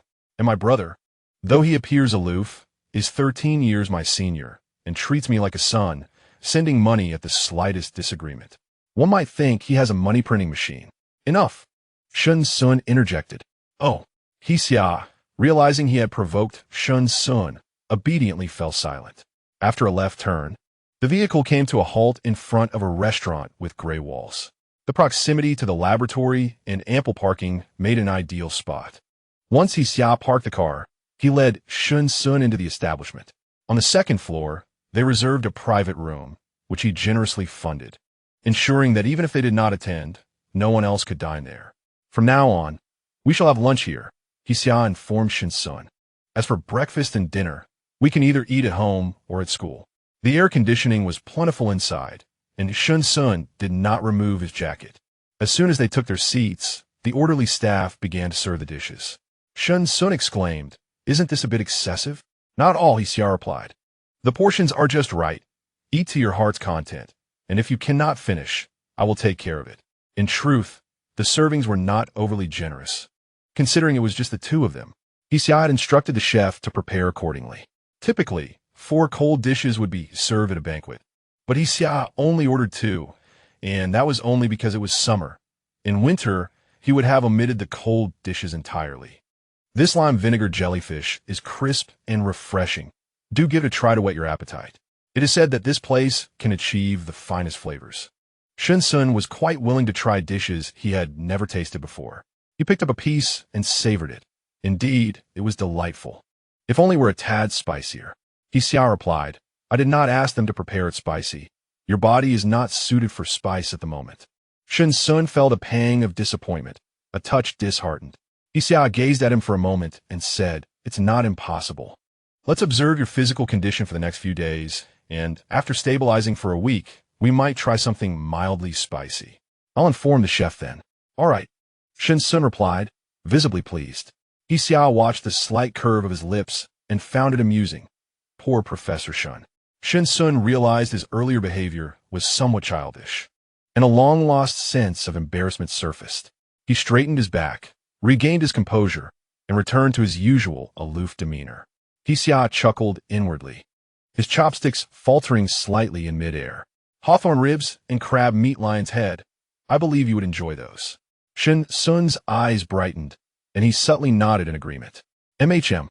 With a smile, He Xiao snapped a photo of the dishes on the table, intending to send it to Xiaobai. Just as he began typing, "Professor Shen is truly adorable," he hesitated and quickly deleted the message. That was close. He almost made a foolish mistake. If that message had been sent, Xiaobai would have gained yet another source of ridicule for a lifetime. Shen Xun was wholly absorbed in his meal, savoring the soft ribs, the joy brought by the food making him happy. Thus, he did not notice that He Xiao, after a series of contemplations, silently raised his phone to take a picture, capturing only the top of his head. Chapter 19. It's normal to get up at midnight after finishing lunch. The two decided to return to Rose Garden. The communal area of the laboratory had a lounge, but it was merely a place for weary researchers to take short breaks. Rose Garden was quite close to the university, and Shen Xun had at least an hour for rest during lunch. In truth, he wasn't in the habit of taking a nap. However, He Xiao used his health as a reason that left Shen Xun unable to argue. Just as they were about to continue straight, He Xiao suddenly turned right. Shen Xun thought He Xiao had taken a wrong turn and reminded him, "This road doesn't lead to Rose Garden." He Xiao glanced at the rear-view mirror. "You can rest in the car if you're tired. There's a suspicious vehicle behind us." Shen Xun looked back as directed, but the different positions of the front and back seats meant he couldn't discern anything. He Xiao continued to drive calmly, the black car trailing closely behind. After circling for about 10 minutes at an intersection, the black car turned into the left lane. He Xiao remained vigilant, taking a roundabout route before confirming that they were no longer being followed before returning. Once assured of their safety, He Xiao still kept his guard up and made a call. Have the traffic police check a vehicle, a black SUV, license plate number phone, H2531. Someone responded immediately from the other end. Shen Xun knew they were also from the security bureau. He Xiao glanced at Shen Xun and softly reassured him, "All right, we can head back now." His voice was low, carrying the deep resonance unique to alphas. Shen Xun frowned, feeling as if he were being soothed like a child. Had he displayed any fear throughout this ordeal? As a result of this incident, Shen Xun ended up resting for only half an hour. When He Xiao woke him, his mind was still a bit dazed. Was the air conditioning broken? Shen Xun rubbed his temples, as He Xiao observed the flush on his face. He mistakenly assumed that Shen Xun was unwell. He placed his palm against Shen Xun's forehead, startling him into complete awareness. "What are you doing?" Shen Xun's voice carried a hint of hoarseness. He Xiao stepped back slightly. "I thought you were ill. Your face is quite red." Shen Xun pressed the back of his hand to his cheek, realizing it was indeed warm. "Is there anywhere you feel uncomfortable?" He Xiao inquired with concern. Shen Xun shook his head. "No, I simply lack the habit of napping. I must have fallen into a deep sleep." With a furrowed brow, he rose and headed to the bathroom. Upon catching sight of the blush that adorned his cheeks, Shen Xun wondered if he had perhaps drunkenly lost his memory. He splashed cold water on his face. He Xiao knocked on the bathroom door. "Are you all right?" Shen Xun grabbed a tissue to wipe his face dry and replied, "I'm fine." He spent about 10 minutes in the bathroom, and by the time he emerged, the redness had faded somewhat.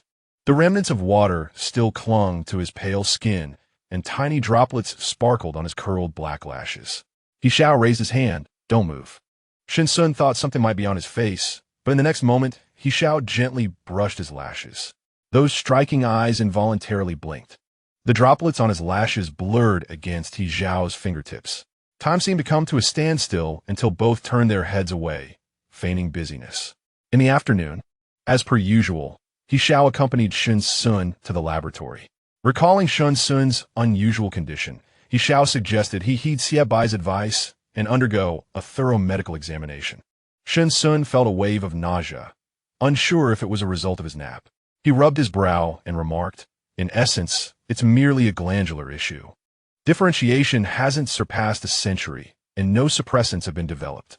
Currently, medicine cannot address these complex ailments, only manage them. Visiting the hospital would only serve to furnish information." He Xiao distractedly replied, "He Bai can handle general abnormalities. Even if it's a perplexing ailment, managing it is preferable to allowing it to progress unchecked." Just as Shen Xun was about to offer a dismissive response, he suddenly recalled the conversation he had overheard behind the door the previous night. He paused, glancing at He Xiao. He Xiao, sensing his gaze without turning, simply asked, "What's wrong?" Shen Xun had often been teased by Shen Qinglin for his lack of worldly wisdom. In that moment, he felt a flicker of understanding. He Xiao had a stable partner, and his duty was to protect himself. While external threats fell under He Xiao's jurisdiction, his own affliction was beyond even He Xiao's control. For alphas and omegas, pheromones served as a covert signal. At present, he found himself in need of He Xiao's pheromones, which was unfair to He Xiao's partner.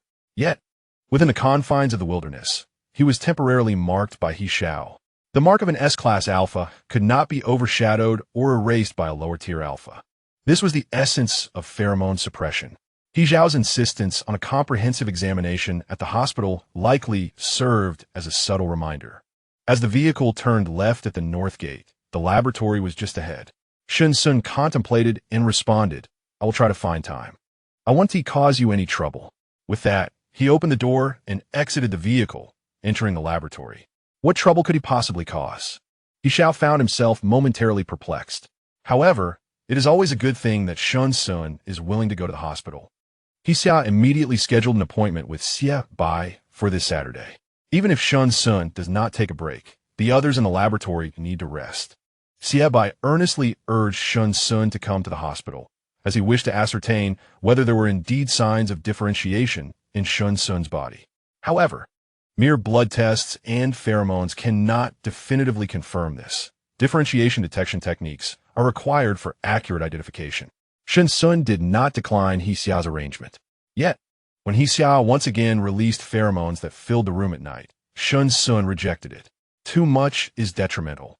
I believe my body has already received ample comfort." He Xiao, taken aback, responded with a soft "oh" and retracted his glance. Later that night, Shen Xun awoke from a restless dream. He dreamt that he had transformed into an orchid, suspended on a cliff and exposed to the scorching sun, awakening just as he was on the brink of death. His throat was parched and itchy, prompting him to rise quietly and fetch a glass of water from the kitchen. As the warm water barely touched his throat, He Xiao's deep voice resonated from behind. "Why are you up?" Startled, Shen Xun gasped. Despite his careful movements, he wondered how He Xiao had been roused. He Xiao approached and gently patted his back, somewhat vexed. After a few intermittent coughs, Shen Xun wiped the water from his lips with the back of his hand and replied, "I was a bit thirsty. What about you? Why are you awake?" He hadn't turned on the kitchen lights, relying solely on his sense of direction. In this darkness, the two found themselves enveloped in an atmosphere that often stirred unexpected emotions.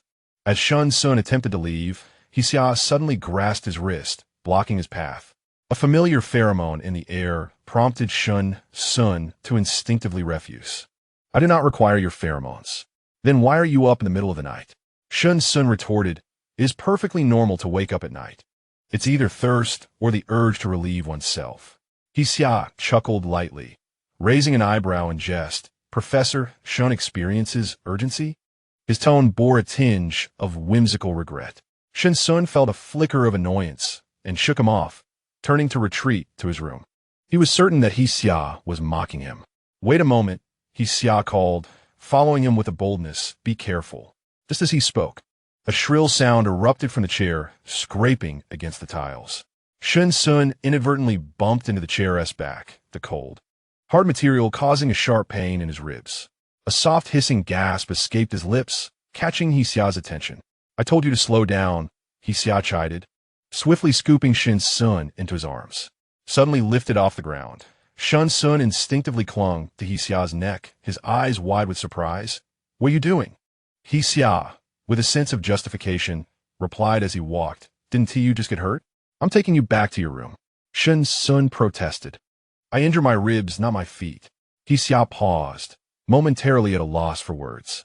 Even in silence, Shen Xun could sense the awkwardness radiating from He Xiao's rigid form, leaving him feeling embarrassed, helpless, and caught in a dilemma. Shen Xun sighed softly, "Put me down." However, for reasons unknown, He Xiao tightened his grip, muttering, "We're already at the door. Just push it open." The bedroom lights were on, as He Xiao had left the guest room door ajar while sleeping. To avoid disturbing him with the light, Shen Xun had intentionally closed the door. Shen Xun remained motionless for a while, then gently nudged the door ajar with his toe, causing it to swing wide open. The harsh light compelled him to turn his head away. A soft breath brushed against He Xiao's neck, instantly tensing his muscles. Chapter 20. The essence of Shen Xun. Upon entering the brightly lit bedroom, Shen Xun's previous calmness in the darkness dissipated, especially under He Xiao's unwavering gaze. "Put me down," he commanded, standing at a height of nearly 1.8 meters. He felt like a weightless trinket in He Xiao's embrace. Shen Xun shifted his feet, prompting He Xiao to obediently set him down at the edge of the bed. The impact against the chair had indeed been substantial, and Shen Xun rubbed the area through his clothing. "Don't rub it. It will hurt more," He Xiao cautioned. Omegas are inherently sensitive to pain, and during their particular periods, they cannot wear coarse fabrics. Shen Xun ceased his movements, and He Xiao turned to fetch some medication from the living room cabinet. "Apply this if you bruise," he advised, handing over a dark bottle that likely held an unpleasant aroma. Shen Xun hesitated before accepting the medicine. "Thank you," he murmured. "Then I'll just sleep after applying it. Good night." He Xiao exited Shen Xun's bedroom, but abruptly halted, lowering his head to inhale the scent lingering in his collar. Shen Xun's essence. It was not the pheromones, but rather the gentle fragrance intrinsic to Shen Xun himself. The scent was subtle, markedly different from his pheromones, carrying a warm aroma that did not quite align with Shen Xun's cool, dignified demeanor, yet was undeniably pleasant. He Xiao unconsciously rolled his Adam's apple and made his way to the dining room. The following day, after rising and washing up, Shen Xun instinctively headed for the dining area. He halted mid-step, noticing that the dining table had been pushed entirely against the wall, with two innermost chairs removed. He glanced around, but found no sign of them. He Xiao emerged from the kitchen, instructing him to sit down for breakfast. "Where are the chairs?" Shen Xun inquired. "In my room," He Xiao replied. "There are only the two of us. We don't need so many chairs. 2 will suffice." Shen Xun acquiesced and took a seat at the table. The meal consisted of millet porridge paired with a vegetable and egg pancake, accompanied by pickled cucumbers and radishes. The pancake was cut into small pieces and served on a white plate, distinctly different from the limp versions found at breakfast shops. Shen Xun preferred this crispier texture, which He Xiao had deliberately prepared for him. This simple egg pancake required a second round of frying after being cut into pieces. Shen Xun ate more than usual, prompting He Xiao to believe that the pheromones were having a positive effect. Does the place you were injured still hurt? It only hurts if I touch it. Then it's effective, He Xiao remarked. From now on, if you need anything at night, just call me. Don't hesitate, Shen Xun retorted. Do I really need to bother you just to get a glass of water at night? You take your role as a bodyguard very seriously. Upon arriving at the laboratory, He Xiao received a call regarding the vehicle he had requested to be investigated the previous night. The voice on the other end reported, "We tracked the car down. It was a stolen plate. Ended up at a shabby used car lot, but the occupants have vanished." He Xiao contemplated for a moment. Uncertainty loomed regarding the factions that had set their sights on him. Was it Mr. Zhou's adversaries? The Northern Alliance? Any possibility was plausible. This act of surveillance might merely be a probing endeavor, and those involved could very well be mere pawns. Yet, as he pondered this, He Xiao narrowed his eyes. One must leave behind some mark. He Xiao chose not to divulge this matter to Shen Xun for the time being. However, Shen Xun was no fool. He understood that everything would eventually unfold. He merely found these individuals not only audacious, but also overly impatient. Shen Xun spent the entire day in the laboratory, grateful that he could return home for a brief respite after lunch. As his personal suppressor, He Xiao naturally accompanied him. Yet, he either busied himself with the flora outside or engaged in video games within the car.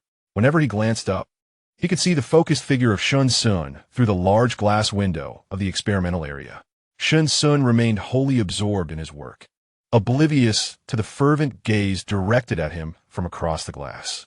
Amidst the morning's labor, sorting through extensive documentation on alleviating agents, Su Jia finally took a moment to regale Shen Xun with the gossip from the previous day. Shen Xun appeared bewildered. Why do they say He Xiao's pheromones smell like a corpse? Su Jia chuckled lightly. Because Yin Xin was attacked by his pheromones. What? Shen Xun was genuinely astonished. Why would He Xiao attack him? Su Jia replied. According to Yin Xin, it was because he was gazing at you. What? What a ridiculous assertion, Shen Xun exclaimed. Su Jia glanced around conspiratorially and lowered his voice. Sun Ge, do you think He Xiao might have feelings for you? He reacts with phenomenal aggression whenever someone glances your way. He is a special forces soldier, undoubtedly a high-tier alpha. Although Yin Xin is of the same rank, He Xiao's rigorous military training sets him apart. Shen Xun, rendered speechless, pushed Su Jia away with the pad of his finger against his forehead. Stop watching idle dramas. Do you think just a fleeting interaction implies affection? Su Jia felt a bit bashful. As an Omega who had never experienced love, he naturally entertained dreams of romance. Yet, how fortunate would one have to be to find an alpha who is both loyal and meant for them? It seemed nearly impossible. With such luck, one might as well try their hand at the lottery. While Shen Xun appeared unconcerned, he did inquire during lunch about why He Xiao had attacked Yin Xin with pheromones. He Xiao chuckled lightly. Just to scare him. That fellow lacks discretion in his speech. Suddenly, Shen Xun comprehended. Yin Xin indeed lacked decorum in his words, and had misinterpreted the nature of He Xiao's relationship with him. Yet, as someone already in a relationship, He Xiao could not tolerate such remarks, and being unable to express his feelings directly, he resorted to intimidating Yin Xin with his pheromones. Shen Xun shook his head, amused, realizing that Su Jia's intelligence had taken a rather misguided turn. He Xiao asked, "What are you laughing at?" Shen Xun replied, shaking his head, "It's nothing. I just feel a bit sorry for Yin Xin." He Xiao responded, "All right then, I won't frighten him again next time." On this day, Shen Xun chose not to return home for a midday rest, and He Xiao, unable to sway him, drove back to the school. In the afternoon, when Shen Xili arrived, He Xiao was crouched by the flower bed, pulling weeds, yet his gaze remained fixated on Shen Xun in the experimental area. Shen Xili approached, exasperated. "Aren't you too idle? Did you not see the warning signs? You'll be fined for this." "Let them fine me," He Xiao replied, lacking enthusiasm. Shen Xili found his appearance somewhat amusing and remarked, "If you were to protect me, this is not the way to go about it. The school is quite safe. You may rest in the car without the need to keep such a vigilant watch. I dare say Professor Shen looks as if he might be bored to tears." Unbeknownst to him, his words struck a nerve in He Xiao, causing a rush of heat to flood his face. He quickly changed the subject, asking, "What brings Dean Shen here?" Seeing that there was still time, Chun Silly settled down, saying, "I have a matter to discuss with Shen Xun." He Xiao nodded, refraining from inquiring further, knowing he would soon find out, as it was inevitable for Shen Xun's discussions to involve him as his personal bodyguard. Approximately half an hour later, there was a stir in the laboratory. As Chun Silly ascended the steps, Zhuang Jing happened to exit the lab. He abruptly halted, standing still and calling out, "Uncle." Chun Silly acknowledged him with a grunt, asking, "How are things here?" "Not great," was the thought that Zhuang Jing dared not voice. Instead, he mustered a forced smile and replied, "Pretty good."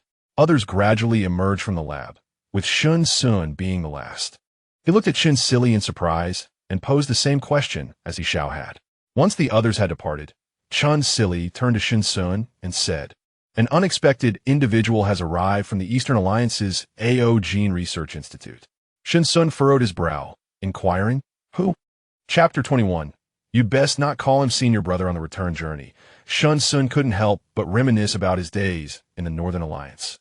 When he left the Eastern Alliance with Shun Qinglin, he had just celebrated his 19th birthday. He had anticipated completing his studies at the most prestigious university in the Eastern Alliance, only to find the release of the suppressant had failed. He and Shun Qinglin became pariahs.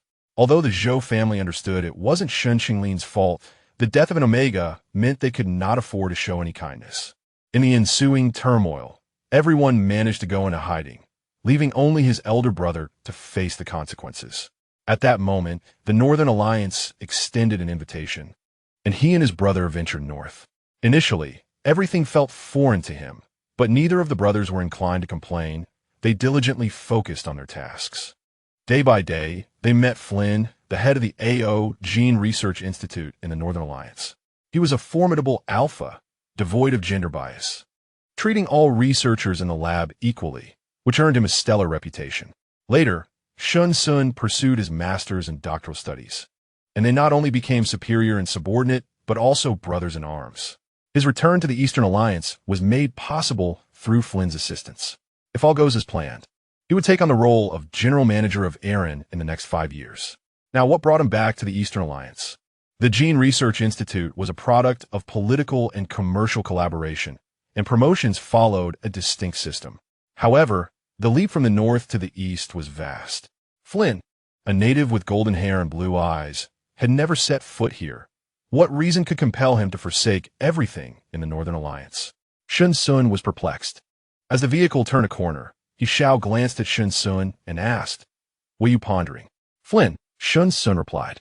He Xiao hesitated for a moment before asking, "Is he the one who aided your transfer through multiple countries, the one who entered the mirror from the Black Sun jungle?" "Indeed," Shen Xun affirmed. "He Xiao, is he an alpha?" He Xiao subtly furrowed his brow. "Are you displeased by his arrival?" "Delighted. He is my senior." He Xiao smoothly turned at the green light, saying, "Please hand me a bottle of water. I'm parched." Shen Xun picked up the half-consumed bottle of mineral water and handed it over, only to have He Xiao request that he twist off the cap. Shen Xun remarked, "I believe you should hire a chauffeur." "Why?" Shen Xun replied, "Because the back seat is equipped with 4 seats, there's water, cigars, and a gaming console.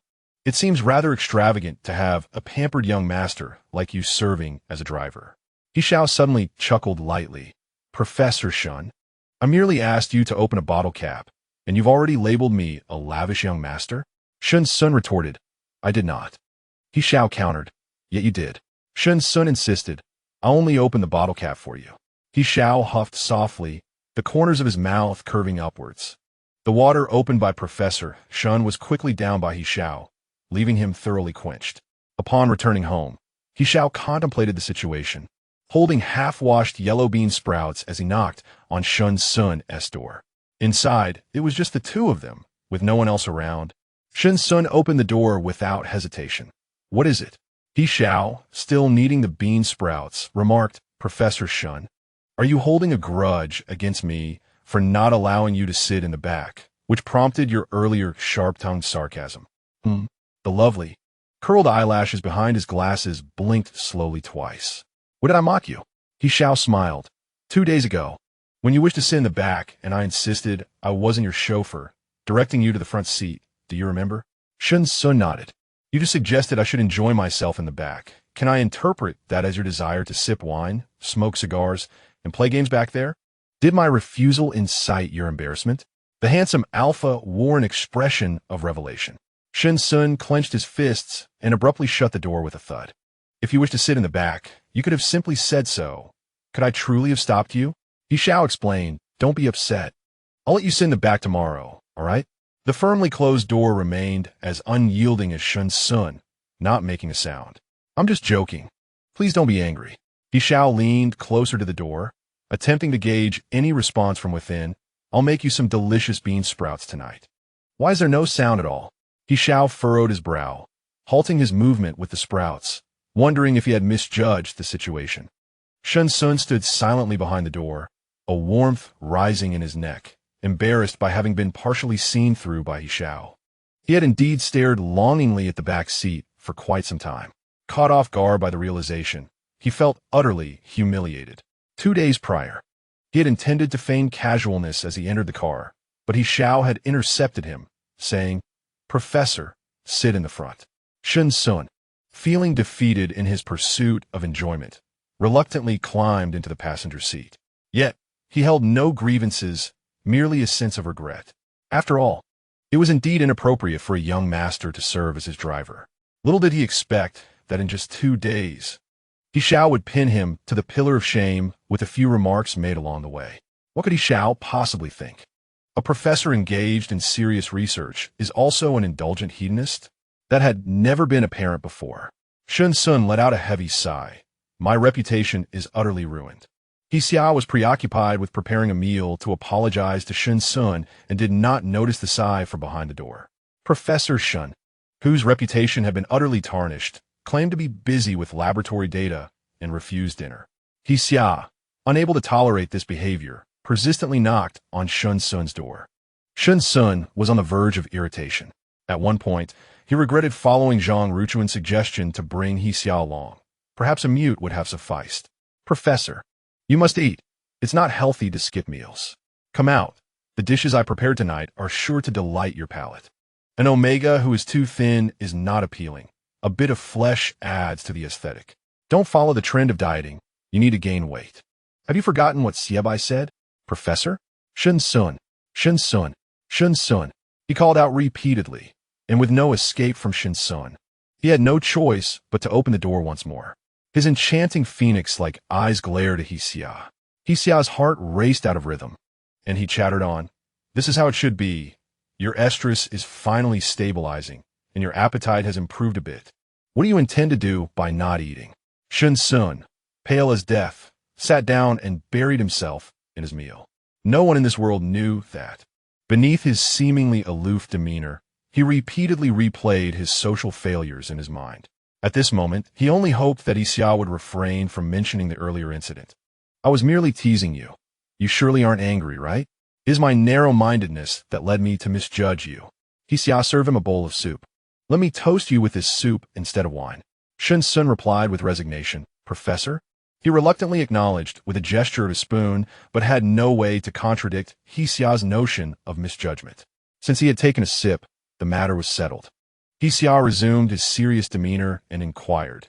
Chun's silly mentioned that Flynn wishes to meet you. When do you plan to see him? Shen Xun finally exhaled in relief. You have already contacted him?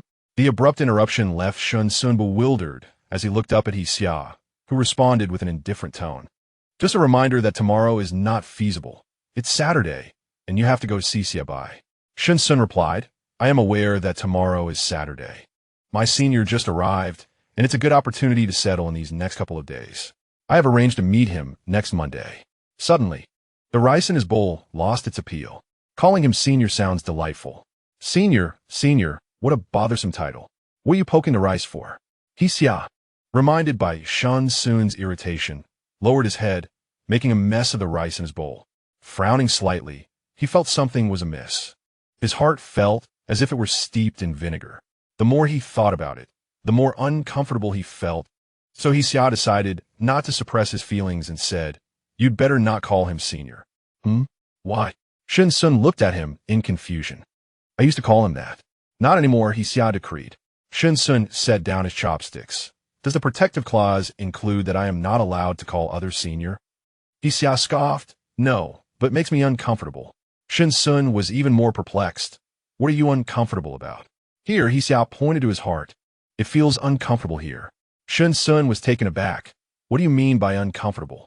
He Xiao, with a hint of grievance, replied, It feels blocked. I have no appetite. And I want to hit someone. Shen Xun pondered thoughtfully. You are not in a sensitive period. Are you? He Xiao shook his head, no. Shen Xun, growing impatient, questioned. Then what is the reason? Is it simply because I called Senior Brother Flynn? Chapter 22. I'm just playing with him. I have no idea. He Xiao lamented, feeling increasingly aggrieved. Shen Xun suggested, Then you might as well call Dr. Xie to inquire about the situation. He Xiao actually took his advice to heart and promptly dialed Xie Bai's number. Unfortunately, Xie Bai did not answer. Doctors are often busy. When they are unreachable, it is highly likely they are in the operating room. After washing the bowl, He Xiao returned to his room and began searching online. What causes sudden discomfort in the heart? Feeling constricted. This search proved alarming, as it indicated he was already in the advanced stages of illness. Damn. Diagnosing online leads to cancer. He Xiao continued to search, this time adding a few more keywords. Another exclamation of frustration escaped his lips upon seeing the glaring message on his phone. You might be feeling jealous because you have feelings for this Omega. How could that be? His standards for a partner were a female beta, preferably with long black hair. Shen Xun had short hair and was a delicate Omega. Dating him would undoubtedly be troublesome. Yet he was undeniably attractive, He Xiao mused. He continued scrolling until he finally stumbled upon a credible answer. He then knocked on Shen Xun's door for the third time. Professor Shun, I have something to show you. Shen Xun, exasperated, rose to answer. As the door opened, He Xiao's strikingly aggressive yet boyishly innocent face broke into a grin as he exclaimed, I figured out the reason. Take a look. Shen Xun skeptically accepted the phone to glance at the screen. So, it's the pheromones affecting you? He Xiao affirmed, Yes, it's the pheromones. I release calming pheromones to you daily, which inevitably affects me as well. Although the pheromones from the marking may suddenly become ineffective within your body, the bite mark remains. Logically, as long as the mark is there, the pheromones cannot fail. I must ask Dr. Xie about this tomorrow. Once marked, if influenced by pheromones, I will possess an overwhelming sense of possessiveness towards you until the bite mark fades, particularly regarding your interactions with other males. He Xiao was quite satisfied with this explanation. Shen Xun, however, found it lacking, his tone laced with sarcasm. You alphas really are driven by primal instincts. Just because I called Senior Brother Flynn, your pheromones protested so overtly? Accused of being beastly, He Xiao defended himself innocently. Then why not just refrain from calling him? Shen Xun pushed past him, heading towards the bathroom. Then you could just suffer through it. The bathroom door slammed shut. He Xiao's eyes widened in disbelief. Let him endure? He refused to comply, standing guard at the door. It was only when Shen Xun turned on the shower that He Xiao realized he intended to bathe. Reluctantly, he rubbed his ears and retreated to his room. Their appointment with Xie Bai had been scheduled in advance for 10 o'clock the following morning, and both Shen Xun and He Xiao arrived at the hospital punctually. Xie Bai returned to his office in a flurry, and He Xiao furrowed his brow at the sight. So busy? Xie Bai, preoccupied, approached the water dispenser and filled a cup, stating, Last night, we admitted an Omega who succumbed to suicide due to domestic violence. Their identity is quite prestigious. I was busy attending to them until just now. He Xiao was aware that those admitted to this hospital were either affluent or influential. Hence he refrained from inquiring further. The He family, renowned in both political and business circles, was well known. A mere hint from Xie Bai would suffice for He Xiao to ascertain the family in question. However, he had no desire to delve into such sordid matters. Shen Xun interjected, Dr. Xie, you could inform me beforehand. I will find another time. Xie Bai waved dismissively. It's a trivial matter. After all, I am an A-class alpha. Staying awake for 3 days and nights is hardly a challenge. He then cast a sidelong glance at He Xiao, sarcastically remarking, still a childhood friend. Alphas are truly heartless, showing no concern. It's the Omegas who are endearing. He Xiao sneered, clenching his fist. How about this punch? Xiebai responded with a chuckle. Esteemed gentlemen, please follow me to the pheromone testing room. Shen Xun remarked. What a unique dynamic of hierarchical pressure and threats. Did we not undergo pheromone testing last time? Why the need for another examination? Xiebai shot He Xiao an exasperated glance. Must you always doubt my professionalism? After all examinations were completed, it was nearly noon. Xiebai decided to join them for lunch. Eagerly, he made his way to the back seat, only to be seized by He Xiao by the collar. You drive. Xiebai protested. Your car is too large. I don't wish to drive. Ignoring his complaints, He Xiao opened the car door, compelling him to step onto the running board. Reluctantly, Xiebai accepted the car keys, becoming He Xiao's temporary chauffeur. He Xiao smirked to Fengming Road at the Fenghe residence. Xiebai retorted, What sort of precious stomach do you have? We are heading to Fengming Road. Do you not realize it could take half an hour in traffic? He Xiao, devoid of camaraderie, stated, Professor Shen has been eager to play the game in the back for quite some time. I am merely accommodating him. You prioritize romance over friendship. Xiebai remarked. He Xiao patted his shoulder. Is that what you call it? I call it the influence of pheromones. Last night's online search seemed to have provided He Xiao with a legitimate excuse to engage with Shen Xun beyond mere protection.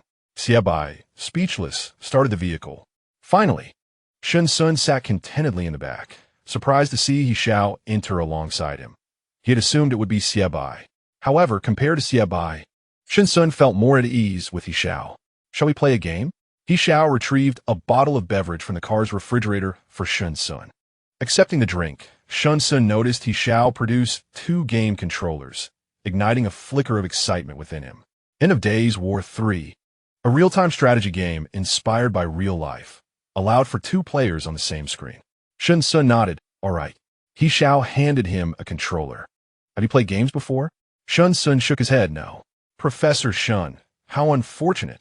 You have never played a game, He Xiao teased lightly, before explaining the gameplay once more. These 2 back buttons can be used for punctuation and the map. As for the actions, you can crouch left and jump right. The sensitivity varies from person to person. I've set it up for you. After 2 minutes of intermittent explanation, Shen Xun, possessing strong comprehension and memory skills, grasped the instructions after just one demonstration from He Xiao. Upon entering the game, a scene of desolation unfolds as a horde of mutated creatures descends upon them. Shen Xun immediately raises his weapon, unleashing a barrage of gunfire, bang, bang, bang, echoing through his headphones, while the screen erupts in a splatter of blood. Meanwhile, in the back seat, Xiebai and another companion revel in the game's excitement, his mouth never ceasing to spew expletives. What kind of car are you driving? You've broken the horn. Move already. The light is green. Damn, did your wife cheat on you? Is that why you dislike this color? Brother, do you only like it when the light is green? Xiebai watches in despair as the traffic light turns red once more, his frustration boiling over. Just when he thought they could finally move, the driver ahead remains stagnant. Unable to endure any longer, he prepares to exit the vehicle, only to be confronted by 2 traffic officers. After a lengthy negotiation, they are finally permitted to proceed after enduring 2 additional red lights. With the partition down, Xiebai glimpses He Xiao, who is lounging casually, engrossed in his game, and his teeth clench in irritation. He has long coveted He Xiao's colossal armored beast, the only one of its kind in the Eastern Alliance, worth nearly 10 million. He had anticipated enjoying a leisurely time with Professor Shen in the back, only to have that privilege ruthlessly snatched away by He Xiao. The esteemed Dr. Xia, a top contender among the diamond singles of Ming City, has been reduced to the role of He Xiao's chauffeur. Resentment brews within him, but he concedes that he is no match for He Xiao. Due to the delay at the traffic lights, they arrive at the restaurant precisely 30 minutes later. Just as the game concludes, Shen Xun quietly murmurs yes, and He Xiao, having removed his headphones, catches the hint of Shen Xun's excitement. He Xiao smirks. Are you that pleased? Shen Xun exhales slowly, handing the controller to He Xiao. As He Xiao accepts it, Shen Xun instantly regains his composed demeanor. He Xiao finds this amusing, but refrains from voicing his thoughts. After exiting the vehicle first, He Xiao turns and extends his arm. Come on, let's get out. I have a few questions for Xiebai.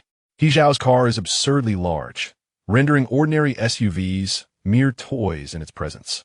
This armored off-roader was custom-made for He Xiao by his brother on his birthday a year ago, costing nearly 20 million, standing at 181 centimeters. Shen Xun is not short by any means, yet he feels diminutive beside He Xiao and his steel behemoth. He casually loops his arm through He Xiao's as he steps onto the running board and descends. Xiebai watches, seething with indignation. What a beast, prioritizing romance over friendship. Chapter 23. Why He Xiao lies in the past. When dining at Fenghe residence, Shen Xun and He Xiao would sit facing each other. Today, with Xiebai joining them, they naturally settled together. He Xiao, lacking in consideration for Xiebai, orders dishes solely based on Shen Xun's preferences. However, due to health reasons, Shen Xun's diet is rather bland, which leaves Xiebai feeling despondent. He craves rich, spicy, and salty flavors. Upon hearing this lament, He Xiao quips, "Shall I fetch you a plate of salt from the kitchen for dipping? I'm just torturing myself, seeking misery." Xiebai retorts disdainfully, "You are the epitome of prioritizing romance over friendship." Shen Xun, having endured 2 hours of medical examinations, is left with an empty stomach. He pays no mind to their banter, instead eating his meal with measured calm. The private room fell into a brief silence for a few seconds before He Xiao inquired of Xiebai, "When will the test results be available today?" Xiebai replied, "One of the differentiation tests will take a bit longer. I will contact you once it is ready." He Xiao remarked, "I noticed the bite marks on the gland at the back of his neck are still quite distinct. The biology textbook states that if the marking fails, the bite marks should also disappear and the gland should revert to their original state. Why does Professor Shen's condition not align with what we learned in biology?" Xiebai paused before responding, "In truth, this is the first time I have encountered such a situation, which is why I recommended that Professor Shen come to our hospital for a comprehensive examination. The bite marks are actually unrelated to Omega, as they serve as a testament to the Alpha's rank. The higher the rank, the more permanent the marking.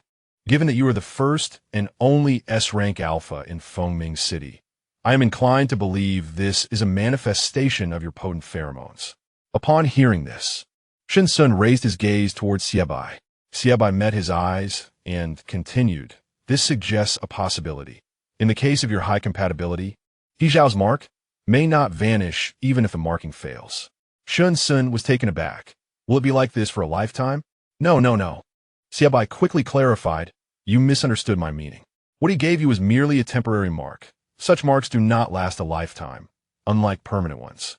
Shen Xun visibly relaxed. "I understand now. So, the marking's failure is due to my pheromone disorder syndrome, and considering He Xiao's rank, regardless of the circumstances, the mark will disappear once it reaches the maximum threshold of his level." Xiebai replied, "That is a fair interpretation, but I have another hypothesis." Shen Xun blinked lightly. "I'm all ears."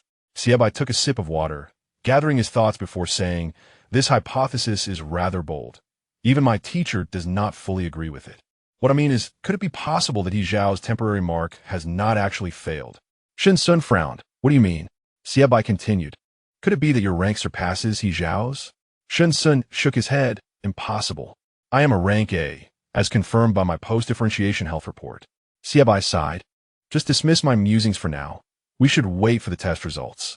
Shen Xun chuckled. "An Omega ranking higher than Alpha? You truly dare to dream." "It's not I who dares to dream, but rather those war profiteers who do," he retorted. Upon uttering these words, the room fell into a profound silence. Last year, a series of scandals swept through the entire alliance, the most notorious of which was the research on test subjects undergoing triple differentiation. Led by the Northern Alliance, they utilized gene editing to create high-ranking alphas and omegas. Subsequently, through a series of inhumane scientific experiments, they forced these subjects to undergo triple differentiation, attempting to surpass the current highest level of human differentiation, which is S-rank. These test subjects had not received any education and, upon failure, were auctioned on the dark web according to their ranks, thus giving rise to an exceedingly bloody and brutal industry chain. They exploited these illicit profits to further their research on triple differentiation, ultimately conducting live subject studies. Additionally, The number of alphas and omegas lost by the Eastern Alliance last year surged by 17% compared to previous years. A shadow flickered across He Xiao's gaze as Xie stammered, "Brother, I'm truly sorry. I didn't mean to say that." He Xiao shook his head, not holding Xie's indiscretion against him. Shen Xun glanced back and forth between the two, perplexed by Xie's sudden apology to He Xiao.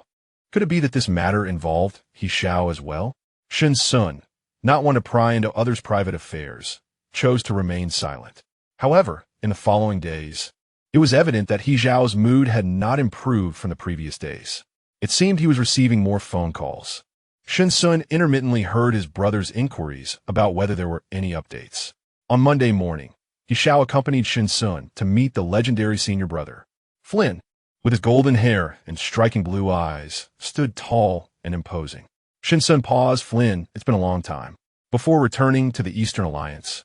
Although Flynn had assisted him discreetly, he could not openly show his support. It had been 6 months since they last met. He Xiao's heart skipped a beat as he looked at Shen Xun in astonishment. He had unexpectedly changed his address. A sweetness enveloped his heart, causing the corners of his mouth to rise involuntarily.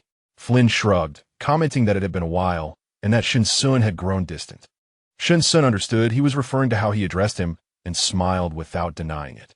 Flynn, having studied Eastern culture since childhood, naturally spoke the language of the Eastern Alliance. After exchanging pleasantries, Shen Xun inquired why Flynn had come to the Research Institute in the Eastern Alliance. With a wry smile, Flynn explained, "You know, the Northern Alliance Research Institute has always had 2 heads. It used to be me and your brother. Since his disappearance, several successors have come and gone without success. After you resigned and were placed under house arrest, another head was appointed who constantly sabotaged me. After enduring for so long, I decided I could no longer tolerate it. Your brother and I are close friends, and I regard you as a brother. With you both gone, I no longer wish to stay. Most importantly, I know what you intend to do, and I worry about you being here alone. With Gordon absent, I should protect you in his stead." Shen Xun, not one to wear his emotions on his sleeve, replied softly, "It's not worth it. Only by doing it will you know it's worth." Flynn chuckled. "Wouldn't you agree?" Shen Xun smiled. "You traveled all this way to flatter your superior, didn't you?" Flynn burst into laughter. "I find your humor has greatly improved." Shen Xun shrugged. "Rest assured, Mr. Chung is a very gentle person. He expressed regret that you did not take up a position at the Institute." Mr. Chung, as mentioned by Flynn, was Chung Yang, the head of the Eastern Alliance Research Institute. The headquarters were located in Fengming City, with branch laboratories in various provinces and cities across the Eastern Alliance. After conversing for a while, Flynn's gaze fell upon He Xiao, who met his stare. "You carry his pheromones," Flynn remarked. Shen Xun was taken aback, speechless as he looked at Flynn. "He marked you?" Shen Xun replied, "Yes, but it was merely a temporary mark. When we found him, he was forced into a special state by a group of mercenaries due to battlefield pressures, and I temporarily marked him." He Xiao suddenly interrupted Shen Xun's words, providing an explanation for him. Shen Xun furrowed his brow slightly, questioning why He Xiao would lie. It was not due to the pheromone pressure from the mercenaries that he entered his special period. In Chapter 24, Professor Shen, "You truly are delicate." Flynn was momentarily taken aback, nervously glancing at Shen Xun. "Are there mercenaries pursuing you?" Shen Xun responded with a brief affirmation, but the security bureau arrived just in time. Flynn looked again at He Xiao. "Is it him? The one sent by the security bureau?" Shen Xun nodded. "We are currently residing together." Flynn frowned, clearly disapproving. "Living together? You are an Omega. He's an Alpha. Is this how the Eastern Alliance operates without any sense of propriety?" After some thought, Shen Xun realized that since He Xiao had already lied, denying it now would serve no purpose. He stated, "We merely share the same roof with 2 separate rooms. Previously in the jungle, he provided me with a gland marking. As you know, the Eastern Alliance prohibits suppressants, so I require him to act as my inhibitor. I requested him from Director Zhang." This assertion was not entirely deceitful, considering the Eastern Alliance indeed forbids suppressants. Moreover, he had become ineffective against them, necessitating He Xiao's soothing pheromones. Flynn's expression softened slightly, and he inquired with concern, "How is your health now?" "Quite well," Shen Xun replied. "In fact, This period had been significantly more pleasant compared to his life in the Northern Alliance over the past 2 years. Since Shen Xun had been wanted, many pigeons had appeared across from Shen Xun's residence. He understood that one of them was undoubtedly electronic. Thanks to advanced technological means, electronic birds serve various purposes, from environmental data collection to weather monitoring and even surveillance. As an A-level wanted criminal in the Northern Alliance, Shen Xun had naturally been placed on the government's watch list. Unfortunately, 2 years had passed without any sign of him, not even a single message. He had vanished with his experimental subjects, their whereabouts and fates unknown. Shen Xun had always maintained a calm demeanor, neither sharing good news nor expressing worries, which Flynn had grown accustomed to. Furrowing his brow with concern, he asked, "Are they government personnel or researchers? Are you certain?" Shen Xun shook his head. "Not certain, but I shall classify them as one type of person." Flynn continued, "Before I arrived here, I heard that high-ranking military officials were involved in the production and trafficking of experimental subjects, but the matter has since been suppressed." Observing Flynn's sorrowful expression, Shen Xun replied coolly, "Flynn, the world is filled with crows of the same color. This place is no different, and I share your regrets." Flynn exhaled deeply. "Perhaps it is I who should be regretting. I admire your courage and determination." Landry's gaze fell unavoidably upon Shen Xun's profile. He slightly turned to look at He Xiao. "What is it?" "Nothing," He Xiao replied, feeling somewhat flustered, as if Shen Xun had cast a spell over him. Merely learning his foreign name made his heart feel as if it were igniting with fireworks. "Landry, it seems you are not interested in your former researcher." Shen Xun was pulled back to reality by Flynn's inquiry, offering a cold, indifferent smile. "I do not care." Flynn remarked, "They have worked alongside you for a considerable duration. Yet at the pivotal moment, they betrayed you. Had it not been for your foresight, you might have perished in the jungles of the Southern Alliance." Shen Xun's expression remained placid, for he had known from the outset that, apart from He Xiao, the others who returned with him to the homeland were untrustworthy. Indeed, as they encountered numerous obstacles en route to the border, those individuals began to stir restlessly. He shielded He Xiao and concocted an excuse to part ways with them. Otherwise, he would have faced a bullet through his chest. "I am unsure of your sentiments, but I must inform you, none of them survived to leave the Southern Alliance." Shen Xun was taken aback. "What? Were they not supposed to return and ascend in ranks?" Although their betrayal of you was indeed improper, Shen Xun understood that he implied their transgressions did not warrant death. Flynn had always exhibited a sense of compassion. "Professor, the time is drawing near." With He Xiao's interruption, Shen Xun and Flynn exchanged farewells. The laboratory demanded his attention, prompting Shen Xun to defer his earlier inquiries to the evening. At that moment, He Xiao was busily chopping vegetables when Shen Xun unexpectedly appeared behind him and inquired, "Why did you tell Flynn this morning that my arousal was due to mercenaries?" He Xiao swallowed hard and, turning around, responded evasively, "Have you taken a shower?" Shen Xun was taken aback by his response, but nodded in affirmation. The cool, fragrant aroma enveloped He Xiao, reminiscent of his familiar shower gel.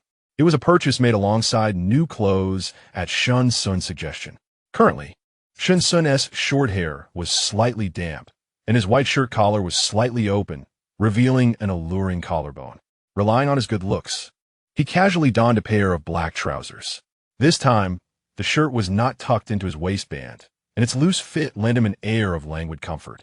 He Xiao found his gaze uncontrollably drawn to Shen Xun's collarbone.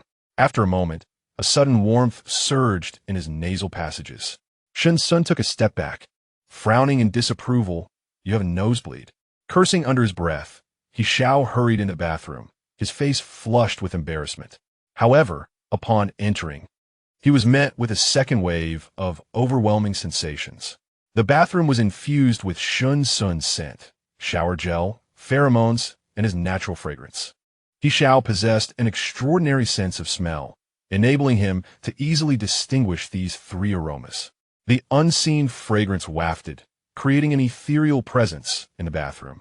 He Xiao swiftly locked the bathroom door, and the faucet gushed with water. After waiting a considerable time without seeing He Xiao, Shen Xun belatedly realized his own flushed cheeks. He truly despised this sensation, Yet at times, his body's reactions were beyond his control. He glanced at himself and concluded it was not his fault.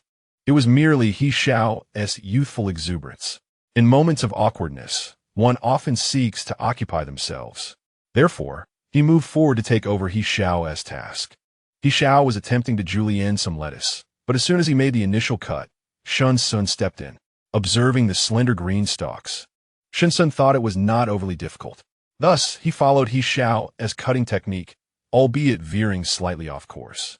No matter, it can still be salvaged. He took a step back, aligned the knife, and with a firm cut, produced a thicker end. Well, this will suffice, after all. It will be consumed regardless of its exquisite appearance.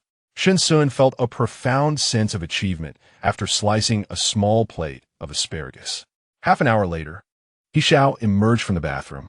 Upon entering the kitchen, he nearly fainted at the sight of the dishes prepared by Shen Xun. He Xiao chuckled awkwardly, remarking on Professor Shun's impressive knife skills. Shen Xun, observing the irregular sizes and textures of the vegetables, coldly retorted, "Captain He, you are rather youthful and impetuous." He Xiao found himself at a loss for words, wishing he could disappear into a crack in the floor. Having won this round, Shen Xun turned to He Xiao and asked, "Do you suspect Flynn?" Wow, Professor Shen's ability to shift topics was truly remarkable. He Xiao, caught between laughter and exasperation, replied, "I have reason to suspect everyone who comes into your proximity. It is my duty." Shen Xun hesitated, contemplating his words. He Xiao continued, "I am responsible for your protection, and all your medical records must remain confidential." When he inquired, I instinctively responded as such. Shen Xun understood. "So you had already prepared for Dr. Xie?" He Xiao assured, "You need not worry about Xie Bai. All our medical records are transmitted to the Security Bureau, and the hospital cannot access them." Shen Xun inquired, "Is this how your medical data is handled over there?" Naturally, He Xiao nodded, confirming that Xie Bai had signed a confidentiality agreement. Shen Xun fell silent. He Xiao took out his phone, adopting a serious demeanor. "For your safety, I must check on Flynn right in front of you." This was something he had planned to do that evening anyway. Since Shen Xun had asked, he felt it appropriate to mention it. Shen Xun remained still as He Xiao made a call to investigate the background of Flynn, the new head of the AO Gene Research Institute, particularly his activities within the Northern Alliance over the past 6 months, including the people he had met and the events that had transpired. Every detail was necessary. Shen Xun realized he could not refute this. It lay within He Xiao's professional domain. He had articulated a truth.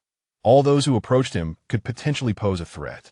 Delighted to see Shen Xun not defending Flynn, He Xiao's spirits soared, and he boasted, "Professor Shen, come peel some garlic."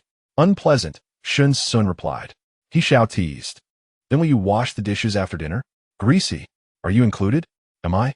He Xiao deliberately twisted his words. "Professor Shen, you are quite delicate." "Fool," Shen Xun retorted. The only person in this world capable of making him curse. Chapter 25. Successfully teasing the dog, He Xiao never anticipated that Shen Xun would actually insult him. Yet, the tone in which he spoke was oddly unoffensive. He Xiao felt a playful itch in his heart, wishing for another round of banter. He was always bold in thought and action, grinning as he encouraged Shen Xun to unleash another insult. Shen Xun, taken aback, found himself at a loss for words, never having encountered someone so eager for reprimand. Just as he hesitated to respond, a series of knocks echoed at the door. Shen Xun turned to glance at the entrance, while He Xiao, moving past him in the kitchen, strode directly to the door. Through the visual doorbell, He Xiao spotted an elderly lady. He cautiously opened the door, greeted by the kindly visage of the woman, who cheerfully presented 2 bottles of honey, saying, "Young man, I'm your new neighbor, and I brought some honey from my relatives for you to try." He Xiao did not accept the offering, discreetly glancing past her to see an open door across the way, where a child was sprawled on the coffee table, diligently completing homework. "What did you move in?" the elderly lady remarked. "Just this morning." He Xiao, engaging in casual conversation, inquired, "Are you the only one here with a child? Where are the parents?" The elderly lady responded, "This is the house rented by the child's parents. They have divorced and left the child with me, as neither wants to take responsibility. The child is set to start primary school this September, which is why we have moved here." This seemed quite reasonable, as it was summer vacation. With only a few weeks left before the school year began, He Xiao accepted the 2 jars of honey, asking, "Have you found a school for him?" The elderly lady replied, "Since I just rented this place, we cannot enroll in a public school. Thankfully, the child's parents are willing to pay, so he can only attend the nearest private school. I will gladly accept these 2 jars of honey. Thank you." He Xiao assured her, "If you need any assistance, just let me know." The elderly lady conveyed her gratitude. Although she was unaware of who lived across the street in such a neighborhood, she still believed that distant relatives could never compare to close neighbors. At the entrance, Shen Xun listened attentively to their exchange. He glanced at He Xiao and quietly asked, "Is there a problem?" He Xiao shook his head, nothing apparent at the moment, but since she was able to come in, it must be fine. The property owner's details are on file with the Security Bureau. Given that Shen Xun is under protection, the Bureau would not be negligent. I'll have someone verify her identity shortly. As He Xiao spoke, he turned on a range hood and began to cook, advising Shen Xun, "You should wait in the living room, as the smoke from the cooking is quite heavy." Shen Xun, feeling justified, retreated to the living room since he had just been chopping vegetables. He Xiao worked swiftly, preparing 2 dishes and a soup in just 20 minutes. During this time, Shen Xun, feeling bored, turned on the television and found himself inexplicably drawn to a melodramatic series, despite having never watched such shows before. Although it was quite cliched, it held a peculiar allure. When He Xiao called them to dinner, the show's daughter-in-law was engaged in a heated argument with her mother-in-law. He assumed Shen Xun would prefer a program like Scientific Mysteries. As the episode concluded with the husband returning home in shock, Shen Xun curled his lip in disdain. His subtle reaction did not escape He Xiao's notice, who found Shen Xun endearing. Externally aloof and detached, He Xiao spoke directly. He was serious and uncompromising regarding work, but possessed a gentle and indulgent demeanor towards his researcher. Each facet of Shen Xun was captivating. Heart-throbbing, He Xiao felt a sudden jolt. Why had he instinctively chosen that term? "Why are you just standing there?" Shen Xun queried, puzzled by his stillness. He Xiao promptly seated himself, saying, "Let us eat." As Shen Xun surveyed the 2 dishes on the table, he chuckled. "It seems the shape of the vegetables does not hinder your culinary prowess." He Xiao thought, how could he dare to say that, considering the way he had chopped the vegetables? Shen Xun not only dared to comment, but also felt no shame in eating. Suddenly, a notification chimed from a phone on the table. It was a voice message from Bai. He Xiao, unfazed, opened it directly. "It is truly strange, as there are no issues across all examination items. Previously, it appeared that Professor Shun's differentiation signs were likely due to a pheromone disorder, resulting in hallucinations. However, I still feel something is amiss, yet the report indicates no problems." Shen Xun and He Xiao exchanged glances, both releasing a sigh of relief. They disregarded Bai's ramblings from the phone. After all, everything seemed fine. It was indeed perplexing. Bai continued his relentless barrage. "He Xiao, if Professor Shen exhibits any abnormalities, you must inform me. I refuse to believe that I, Bai, have ever misdiagnosed a case in my life." He Xiao retorted with a scornful remark, "Get lost. Do you have no sense of medical ethics? Just because the test results indicate no issues does not mean Professor Shen's condition is merely a disorder of pheromones. You seem to lament the situation as if you wish for him to be diagnosed with something more severe. Do not misconstrue my intentions." Bai hastily clarified, "I did not mean it that way. You are being excessively protective." He Xiao scoffed, flipping his phone over, dismissing Bai entirely. Regarding the tragic incident of their former colleague's collective demise, Shen Xun had not disclosed this to Jia. Jia had always been steadfast in his support, yet he possessed a tender heart. Like Flynn, he harbored a soft disposition. As for Shen Xun himself, he felt nothing in particular. However, it is entirely natural for one to receive the appropriate rewards or consequences for their choices. He merely felt a pang of regret. The laboratory that Chen Silly had arranged for Shen Xun was located in the older campus. The building was quite dilapidated, yet surrounded by lush vegetation, providing an excellent degree of privacy. Although there was a restroom on their floor, it was today marked as out of service. Shen Xun paused briefly before ascending to the upper floor, suspecting a malfunction in the flushing system. He despised using the public hand soap. finding it sticky and requiring excessive washing. Thus, he had purchased portable antibacterial soap sheets from a pharmacy near the school. With a variety of scents available, he initially intended to select 2 boxes of fresh lemon fragrance, but He Xiao extravagantly bought all available scents. A box contained 18 packets, 6 of which were different fragrances. Among them was the lavender scent he loathed, which made him feel dizzy. He discarded 3 packets to He Xiao. He Xiao had no use for these items, carelessly tossing them aside to gather dust at home. After spending a prolonged period in the laboratory, Shen Xun felt a bit lightheaded. The restroom here was clean, featuring a large window. The greenery outside piqued his interest slightly. He Xiao's car was parked downstairs. Shen Xun craned his neck to look, noticing the car window on the driver's side descend, revealing He Xiao with his feet crossed atop the car frame. Shen Xun retrieved a fruit candy from his pocket and tossed it down, a gift forcibly given by Su Jia. Under the relentless sun, He Xiao, accustomed to the rigors of military life, found himself uncomfortable hiding in the car with the air conditioning.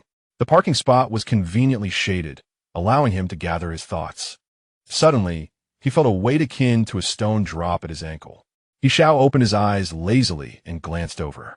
The fruit candy made a soft thud as it landed on the ground, prompting He Xiao to open the car door to retrieve it. The green candy coating was a striking contrast against the verdant backdrop. There are no candies that fall from the sky without reason. He Xiao, holding the candy, looked up and met Shen Xun's gaze, which sparkled with a gentle smile. Wow, He Xiao silently marveled, grinding his back teeth in admiration. Professor Shen is incredibly beautiful, especially when he smiles. Shen Xun had successfully amused the dog and was in good spirits. He smiled, intending to leave, but suddenly froze, his brow furrowing. Someone was behind him. Chapter 26. Shen Xun attacked by paint being on the second floor. He Xiao could capture every expression of Shen Xun. The S-Class Alpha detected an unusual scent in the air. Suddenly, a bucket of red paint was splattered down unexpectedly. Shen Xun instinctively raised his hand to shield himself. But the incident happened too swiftly, and low-quality red paint splashed across his arm. A paint bucket rolled towards his feet. Shen Xun, disregarding his own condition, was about to pursue it when he was grasped by the wrist by He Xiao, who had scaled the second floor with bare hands. He Xiao kicked the paint bucket away, sending it crashing into the back of the perpetrator. The offender stumbled, darting out of the restroom and into the corridor. Dressed like a student, they were presumably on campus, making it unlikely for them to escape unnoticed. A violent fit of coughing caused He Xiao's heart to sink. He turned to Shen Xun, removing his white coat and saying, "Fortunately, the coat absorbed most of it. Are you all right?" Another round of gut-wrenching coughs erupted from Shen Xun, rendering him speechless, tears of clear fluid welling in his eyes, giving him a pitiful appearance. He Xiao lifted Shen Xun's chin, noting that his face was relatively clean, though his hair bore some stains, with the majority of the paint on his hands and pants. Clothes could be discarded, but any paint touching the skin needed to be washed off promptly. Due to the paint's poor quality, He Xiao released a calming pheromone towards Shen Xun. Desperately clutching He Xiao's arm, Shen Xun buried his head against his chest, gasping for air. Sensing something amiss, He Xiao had no time to navigate the long corridor down the stairs. He simply scooped Shen Xun up, pressing his head into the crook of his neck. "Do not be afraid, and do not move." The gentle reassurance from the Alpha did not alleviate Shen Xun's breathing difficulties. However, Shen Xun understood He Xiao's words. Remaining still against his shoulder, like a child in his arms, He Xiao stepped onto the windowsill and leaped from the second floor without hesitation. The abilities of an S-Class Alpha magnified in an instant.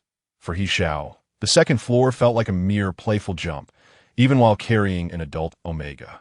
The warm wind brushed against Shen Xun's ears, dispersing some of the chemical odors from the paint. Coughing once more, Shen Xun found his condition markedly improved.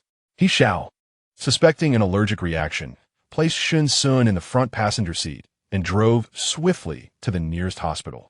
5 minutes later, Shen Xun was led into the emergency room, He Xiao firmly holding onto his arm. The doctor treated the paint stains on Shen Xun's skin with alcohol. Concerned, He Xiao inquired. "He has been coughing persistently and is experiencing difficulty breathing." The doctor responded, The paint contains harmful substances like formaldehyde and benzene, which may have caused mild respiratory poisoning. Is he also experiencing tightness in his chest? Shen Xun nodded. Generally, for most individuals, distancing from the source suffices, but given your circumstances. Is it not too long since your special period? The doctor further questioned. Shen Xun nodded again. No wonder then. During an omega's special period, the body is delicate, and immunity is compromised, leading to difficulty in breathing, the doctor explained. He Xiao, anxious, asked, "What should we do about this?" The doctor replied, "Simply wash off the paint. His case is mild. Now that he is away from the poisoning source and his breathing is smooth, it will be fine." He Xiao then turned to Shen Xun, asking cautiously, "How are you feeling? Is there any discomfort? My throat feels a bit uncomfortable and my skin seems to be itching," Shen Xun responded. He Xiao looked back at the doctor. The doctor examined Shen Xun's skin and remarked that the phenol in the paint could indeed cause allergic reactions in humans, varying from person to person, with symptoms manifesting anywhere from a few hours to several days later. He Xiao furrowed his brow and inquired, "What if allergic symptoms occur?" The doctor, ever diligent, replied, "Typically, these symptoms present on the neck, face, and the backs of the joints, but in severe cases, they may extend to the abdomen, groin, back, and waist. The symptoms include dry, itchy, red, swollen skin with rashes. I can prescribe some medication for you, but you may also purchase it at a pharmacy." He Xiao responded directly, "Please prescribe it, doctor." The doctor continued, "Certainly, follow the instructions on the package. If the allergic reaction is widespread, you should combine oral medication with topical ointment. However, during this period, avoid all seafood and other allergenic foods such as beef and lamb." He Xiao nodded in understanding. The doctor added, "There are also traces of the substance in your hair.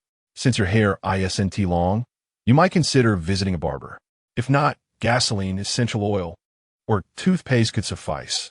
There are specific methods available online for you to explore." He Xiao expressed his gratitude and assisted Shen Xun out of the examination room. "Wait for me here. I'll fetch the medication." Shen Xun nodded, retrieving his incessantly vibrating phone. It was a call from Su Jia, who had been anxiously waiting for over an hour in the restroom. As expected, when the call connected, Su Jia was nearly in tears. "Sun Ge, where have you been?" Sorry." Shen Xun's voice was somewhat hoarse, as he had been preoccupied with pressing matters and had forgotten to inform him. Su Jia sighed in relief. "You scare me. What happened to your voice?"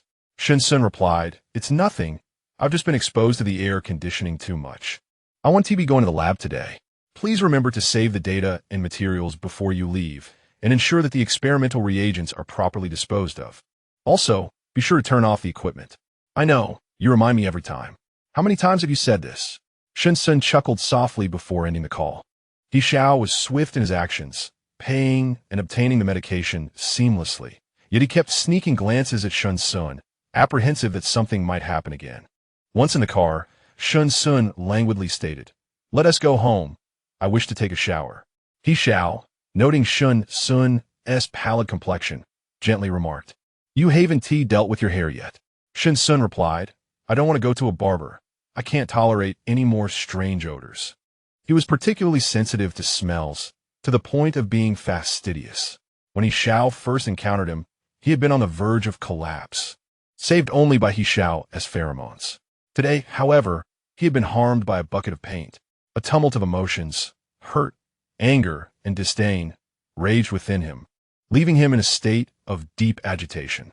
He was uncertain whether the overpowering scent of the barber's harsh perfume and hair dye would send him into a spiral of despair. For safety's sake, it was better to handle it at home. Whether due to coughing or his sense of grievance, a faint blush tinged the corners of Shen Xun's eyes. He Xiao, unable to bear seeing him in such distress, quickly altered their route. "Home it is. Please don't cry." Shen Xun retorted, "Cry? Don't be ridiculous. Once home." Shen Xun, despite his reluctance, discarded his designer clothes into the trash. He Xiao gathered olive oil, toothpaste, essential oil, and cleaning agents, placing them all in the bathroom.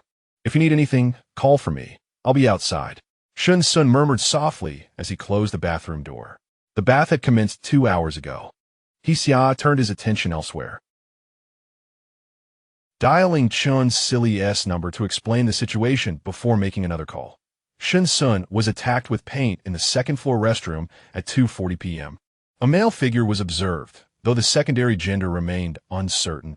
Approximately 183 centimeters tall, clad in a black t-shirt, trendy casual shorts, and white sneakers, likely a student from the campus. The focus was on whether there were any suppressants in Shen Xun's household since the release of the alleviating agent a decade ago. Understood? A voice acknowledged from the other end. He Xiao instructed, I need results within 24 hours. After hanging up, he proceeded to the bathroom to prepare some fruit, intending to supplement Shen Xun's vitamin intake. As it was still too early for dinner, he stationed himself near the bathroom. The interminable 2 hours finally passed. The sound of water ceased, and He Xiao let out a sigh of relief, only to be startled by a sudden exclamation from within. He stood up and knocked on the bathroom door. Shen Xun, are you all right? There was no response, prompting He Xiao to recklessly kick open the door. Shen Xun stood before him, his bathrobe slightly open, their eyes locking. Water droplets trickled from his hair, vanishing into the floor mat. But He Xiao's gaze was drawn to the inflamed patches across Shen Xun's chest, leaving him momentarily flustered. What happened? Is it an allergic reaction? Suddenly recalling something, he hastily apologized. I'm so sorry. I didn't mean to look. I'll step out now. Shen Xun replied, wait, why are you so flustered? Didn't you go to get the medicine? Goodness, your shout just startled me. He Xiao explained his rashness. Shen Xun remarked, why does that sound so off? What do you mean shout in the bathroom? I'll fetch the medicine for you. He Xiao turned towards the entrance, retrieving the medication and bringing it to the bathroom door. Are you applying it in here or heading to the bedroom? Shen Xun adjusted his robe, replying, let us go to the bedroom. He Xiao took out the medicine, checking the instructions while inquiring, where else are you allergic? Shen Xun furrowed his brow in discomfort. My back and thighs should also be affected. It's quite itchy now. He Xiao had seen the clusters of redness on his otherwise flawless skin and felt a pang of sympathy. Shen Xun instinctively covered his chest with his hand, but He Xiao quickly intercepted him. Don't scratch. Once you apply the ointment, it will be fine. Take this allergy medication first, and I'll help you with the places you can't see or reach. Shen Xun grasped the transparent bottle cap and swallowed the 10 milliliters of allergy medication with a grimace. It tastes awful. He begrudgingly handed it to He Xiao, who provided him with a cotton swab and ointment. You apply it first. I'll go wash the cup lid. Shen Xun acknowledged this, aware that He Xiao had stepped away for his own comfort. Although omegas may appear indistinguishable from men, the distinctions between A and O are undeniable. With such a large area of rash before him, Shen Xun opted not to use a cotton swab, instead squeezing half a tube of the white cream onto his chest and spreading it evenly. The medication emitted a barely perceptible scent, which Shen Xun found tolerable. He lowered his gaze to apply the ointment to the affected areas on his legs. Displeased with the stickiness on his hands, he washed them in the bathroom.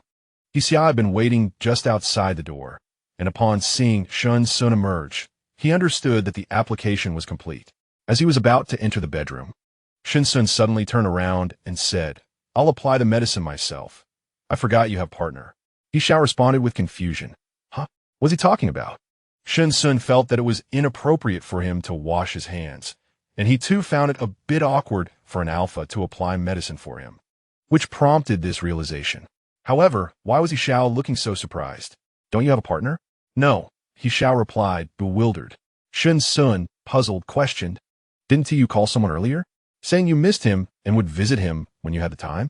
He Xiao, with his exceptional memory, recalled that night when Shen Xun had been diagnosed with pheromone disorder, during which he had indeed spoken on the phone with his family. That was my father. He Xiao chuckled. I was just reassuring him. I don't have time to visit him, and besides, he might not always be home waiting for me. Your father? Shen Xun stiffened. Your Omega father? He Xiao confirmed. He could be quite endearing and childlike. Sometimes talking to him feels like soothing a little kid. There's no other Omega in the family. Yes, my precious darling. If I ever upset him, my father and older brother would definitely hold it against me. Only then did Shen Xun realize his misunderstanding. He Xiao looked at Shen Xun teasingly. Can I apply the medicine for you now? Shen Xun felt warmth rush to his neck and ears, But fortunately, the rash concealed his embarrassing shyness. Chapter 28. Applying medicine. He Xiao, feeling somewhat awkward, instructed, lie down. It will be difficult otherwise. Although the air conditioning was on, the room was filled with a dry heat. Due to his allergy, Shen Xun was only wearing shorts. He lay on the bed, resting his head in the crook of his arm. He Xiao grabbed several cotton swabs, squeezed the ointment onto the tips, and lifted Shen Xun's bathrobe. He dared not lift it too much, revealing only a slender section of his waist. The stark contrast of Shen Xun's pale skin was marred by the red rashes, which troubled He Xiao, yet his hands remained gentle and meticulous. The cotton swab, laden with cream, glided over Shen Xun's waist. Shen Xun let out a brief, sharp laugh. It itches. He Xiao had to apply a bit more pressure. But it was futile. Professor Shen was particularly sensitive around his waist. After a bout of this, sweat beaded on He Xiao's forehead. Lying on the crisp white sheets was a beautiful figure, trembling slightly, presenting a formidable visual challenge for an alpha male. He Xiao's gaze involuntarily drifted downward, but he quickly averted his eyes. The physique beneath Professor Shen's bathrobe was undeniably captivating. His waist and hips were perfectly proportioned, an enticing sight. Yet, the true test lay ahead. The rashes on his back were minimal, mostly concentrated around his neck. Shen Xun felt it strange to be entirely exposed. So he sat up and partially removed his bathrobe. He Xiao, stimulated by Shen Xun's posture, felt a tickle in his nose and abruptly covered it. Jumping off the bed and rushing to the bathroom, Shen Xun, bewildered, followed him out, asking what's wrong. He Xiao was splashing cold water on his face, and upon closer inspection, Shen Xun noticed blood in the sink, swiftly disappearing down the drain. Is your temper too high? He Xiao pressed a couple of tissues to his nose for a long moment, responding in a muffled voice. Can you blame me? His gaze seemed to strip Shen Xun bare. In the past, during their rigorous training at the base, even the fiercest anger would dissipate by the end of the day. Since taking on the task of protecting Shen Xun, he finds himself unable to escape this two-bedroom apartment. Shen Xun is also reluctant to part from people, and he doubts that his combat skills have not grown rusty. Even if there were opportunities for practice, they would pale in comparison to those at the base. Clearing his throat, he wrapped himself in a bathrobe and retorted, Is your lack of composure someone else's fault? Who, pray tell, possesses composure in your presence? He Xiao murmured softly. Shen Xun shot him a glare. What nonsense are you spouting? He Xiao felt his knees weaken. Please, don't glare at me. I'm about to nosebleed. Shen Xun scoffed. What a nuisance. With that, he turned and headed towards the bedroom. With no hope in He Xiao, Shen Xun resolved to rely on himself. However, he couldn't see well, and his attempts were haphazard. He Xiao approached him and spread the ointment evenly. There aren't many vegetables left in the fridge. I'll have someone bring some over shortly. What would you like to eat? Shen Xun shook his head. I'm not hungry at the moment. He Xiao glanced at the clock and remarked, It's 5:10. Are you planning to go to the lab tomorrow, looking like this? Shen Xun replied, No. The doctor said that after avoiding the allergen, I should recover in about a week. With Su Jian in the lab, I feel quite at ease. He remained at home to work on his thesis. The medication would likely alleviate the rash within half an hour. You've been cooped up at home and in the lab all day. How about I take you out for a stroll tonight? Shen Xun raised his gaze out. He Xiao responded, The food and drink in the fridge are nearly depleted. Shall I take you to the supermarket? Shen Xun hesitated, but He Xiao recognized that his indecision indicated some willingness. After a bit of coaxing, Shen Xun finally nodded. As the two stepped outside, they encountered a small neighbor, drenched in sweat from play. The child greeted them with a smile. Brother, you two are such a good match. He Xiao ruffled the child's hair and smiled back.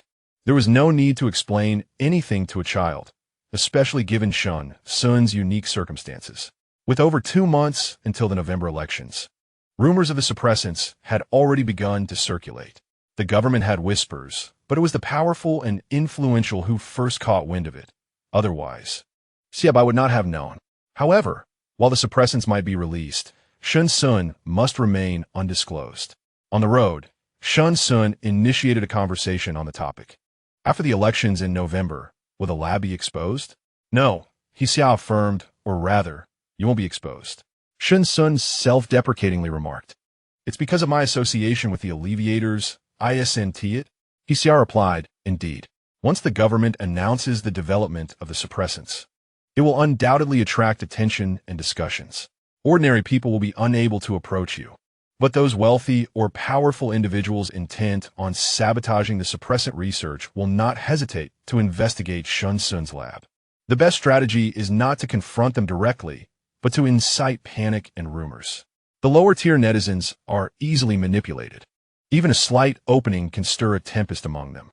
Just like today's incident with the paint attack, the lab is concealed away in the old campus, far from the teaching buildings rarely visited. Someone must be instigating this from behind the scenes. No matter how much power Sha Honyuan and Zhang Ruchuan wield, they cannot possibly cleanse the entire Eastern Alliance. The opposition to inhibitor research inevitably includes high-ranking officials and wealthy individuals, where money and power intertwine, rendering investigations futile. This is the significance of his proximity to Shen Xun. According to their plan, the He family is deemed neutral, refraining from involvement. His father serves as the chief of police in Fengming City, while his elder brother is the chairman of a globally renowned medical conglomerate. He Xiao follows orders from superiors, with no ties to the He family. Should anyone aim to take down Shen Xun, they would inevitably confront him. The He family maintains a stance of neutrality, yet He Xiao remains the second young master of the He family. It is unlikely that anyone would disregard his presence. Regardless of which faction or side, they must consider the strength of the He family. His mere presence beside Shen Xun could rival an army of thousands. Shen Xun was somewhat taken aback. As for Yin, Xian, and their associates, there was no need for concern. They had all signed confidentiality agreements. And even if they later withdrew from the project, they would not disclose any information. Since Chen Sili arranged for these individuals to accompany him, they were undoubtedly trustworthy. Observing the unfamiliar road conditions outside, Shen Xun turned to He Xiao and inquired, "Where are we headed?" He Xiao replied, "To a rather distant supermarket." Although Shen Xun had previously spent time in Fengming City, he was unfamiliar with this district. He trusted that He Xiao would not betray him, so he refrained from asking further questions. However, 20 minutes later, he found himself frozen in disbelief before a box of apples priced at 600 yuan. He Xiao's wealth seemed to consist merely of a string of numbers, as he gathered an array of exorbitantly priced fruits. Shen Xun only selected items he liked, yet the 3 boxes of fruit amounted to nearly 5,000 yuan. When He Xiao reached for a box of expensive lychees, Shen Xun swiftly intervened, exclaiming, "That's enough. I do not fancy lychees." He Xiao smirked, "But I do." Shen Xun felt a pang of regret. A box containing 15 lychees cost 699 yuan each. "Are you a modern-day Yang Guifei?" Shen Xun could no longer contain his astonishment. He Xiao chuckled, leaning closer to whisper, "Is this what makes one a Yang Guifei? Do you know that a single piece was auctioned for 550,000 yuan? Shen Xun nearly gasped. "How much?" He Xiao replied with a laugh. 550,000. For one? He asked incredulously. Indeed. Shen Xun, recognizing his own naivete, realized that merely hearing about such matters was a step into the world of the affluent. From that point on, he refrained from stopping He Xiao from tossing anything into the shopping cart. For the wealthy, money truly was just a numerical concept. The supermarket to which He Xiao brought him was undoubtedly one that only the affluent could afford. Shen Xun quietly calculated that some individuals might spend tens of thousands on meals in a single day. When He Xiao added a bottle of red wine priced at 380,000 yuan to the cart, Shen Xun was thoroughly overwhelmed. The consumption habits of the wealthy are remarkably simplistic. For dinner, they chose to eat out, opting for a rather ordinary meal due to allergies. Shen Xun felt foolish for venturing out, only to be astonished by He Xiao's extravagant behavior. He realized he should have stayed indoors. That night, he dreamt of He Xiao standing arrogantly at the foot of his bed, commanding, "Take off your bathrobe." Just as Shen Xun was about to rebuke him, a cascade of cash engulfed him. He jolted awake, realizing it was merely a dream.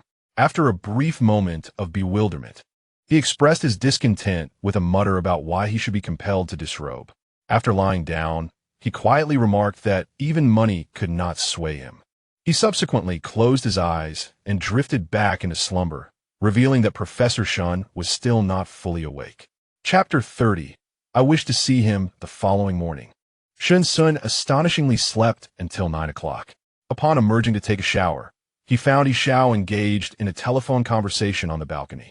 By the time Shen Xun finished his bath and dressed himself, He Xiao received a document on his phone. Without bothering to check it, he tilted his head towards Shen Xun and remarked, "There is some warm millet porridge in the pot. You should have a bite to ease your hunger." Shen Xun quickly consumed a bowl of millet porridge. Just as he was about to rise to wash the dishes, He Xiao placed his phone beside him and said, "Please take a look at this document first. I will handle the dishes." Shen Xun remained seated, taking He Xiao's phone into his possession. The screen displayed a detailed biography of an individual. Turning towards the kitchen, Shen Xun raised his voice slightly. "Have you found the person who splashed paint?" He Xiao dried his hands and took a seat across from him, replying, "The personnel from the Security Bureau proved to be quite efficient. They identified this individual within a single night." Shen Xun focused intently on the screen, where the document revealed Zhang Shichang, a male D-class alpha, age 20, a second-year medical student at Fengming University. He hailed from an ordinary family, having an Omega sister and a younger brother, also an Omega. Suddenly, Shen Xun's gaze paused. His eyes fell upon a line of supplementary notes. Zhang Jingxue, disabled 10 years ago due to a calming agent. "Is this the reason he sought me out?" Shen Xun murmured. He Xiao confirmed, "Indeed." Shen Xun returned the phone to He Xiao, inquiring, "Disabled? To what degree?" He Xiao responded, "First-degree disability in a vegetative state." After a moment of silence, Shen Xun declared, "I wish to see him." He Xiao replied, "He is already under control, ready at any time." Shen Xun rose, stating, "Now." He Xiao stood as well, expressing, "Would it not be too hasty? Perhaps we should eat first?" Shen Xun shook his head. "I want to go see him now." Reluctantly, He Xiao retrieved the car keys from the entrance. "Where is he?" Shen Xun inquired as they entered the elevator. He Xiao replied, "He is at the university." "What do you wish to ask him?" Shen Xun's gaze flickered. A decade has passed, and their ideologies are deeply entrenched, believing that calming agents are the root of all evil and suffering. Yet that is simply not the case. He Xiao asked, "Do you intend to explain?" Shen Xun shook his head. "I cannot explain for now. I wish to learn the entire process surrounding his family's use of calming agents 10 years ago, including all individuals they interacted with and the events that transpired." He Xiao noted, 10 years ago, Zhang Shichang was only 10 years old. While a 10-year-old child can recall events, they cannot remember everything. Shen Xun acknowledged, "I understand." In addition to Zhang Shichang, I also wish to meet his sister and his parents. He Xiao comprehended his intentions. Ultimately, it was about locating the Omega who had been harmed by the calming agent through Zhang Shichang. The collective presence of these individuals would serve as the most compelling evidence. All crimes leave traces, even after a decade. Perhaps the existence of these individuals would ultimately clarify that calming agents are harmless and effective. In 8 minutes, the vehicle arrived at the Fengming University Medical Department. Zhang Shichang was confined in an unoccupied office on the northernmost part of the 4th floor of the administrative building. When Shen Xun and He Xiao arrived, the two individuals who had been overseeing Zhang Shichang silently departed from school. Shen Xun pushed the door open, while He Xiao closed it and leaned against the wall with his arms crossed, observing the surroundings with an air of casual nonchalance. "Zhang Shichang." Shen Xun's voice resonated within the room. He Xiao smirked. Professor Shen's tone was both cold and authoritative, a melodious sound indeed. Chapter 31. Is your hand all right? Zhang Shichang possessed a handsome visage, his features well-defined, yet the faded clothing he wore indicated a less than affluent background. Upon seeing Shen Xun, he attempted to rise in excitement, only to find himself bound to the chair, unable to move. "It appears you recognize me," Shen Xun asserted confidently. Zhang Shichang pressed his lips together, his resentful gaze piercing like a sword aimed at Shen Xun. Just as he opened his mouth to speak, a sudden pain shot through his abdomen. He winced, attempting to curl his body in response. He Xiao, observing Shen Xun's impassive demeanor, was taken aback when he delivered a punch to Zhang Shichang. What prompted such sudden aggression? He Xiao approached, glancing at Shen Xun's slightly relaxed fist, and inquired with concern, "Is your hand all right?" Shen Xun cast a glance and shook his head. I am fine. Zhang Shichang stammered. Another punch landed, this time from He Xiao. Speak properly, kid. He Xiao grinned menacingly, or you shall experience the taste of pheromone assault. Zhang Shichang instinctively released pheromones in resistance, but He Xiao coldly suppressed it. Beads of sweat formed on Zhang Shichang's brow as the ingrained hierarchy compelled him to retract his pheromones.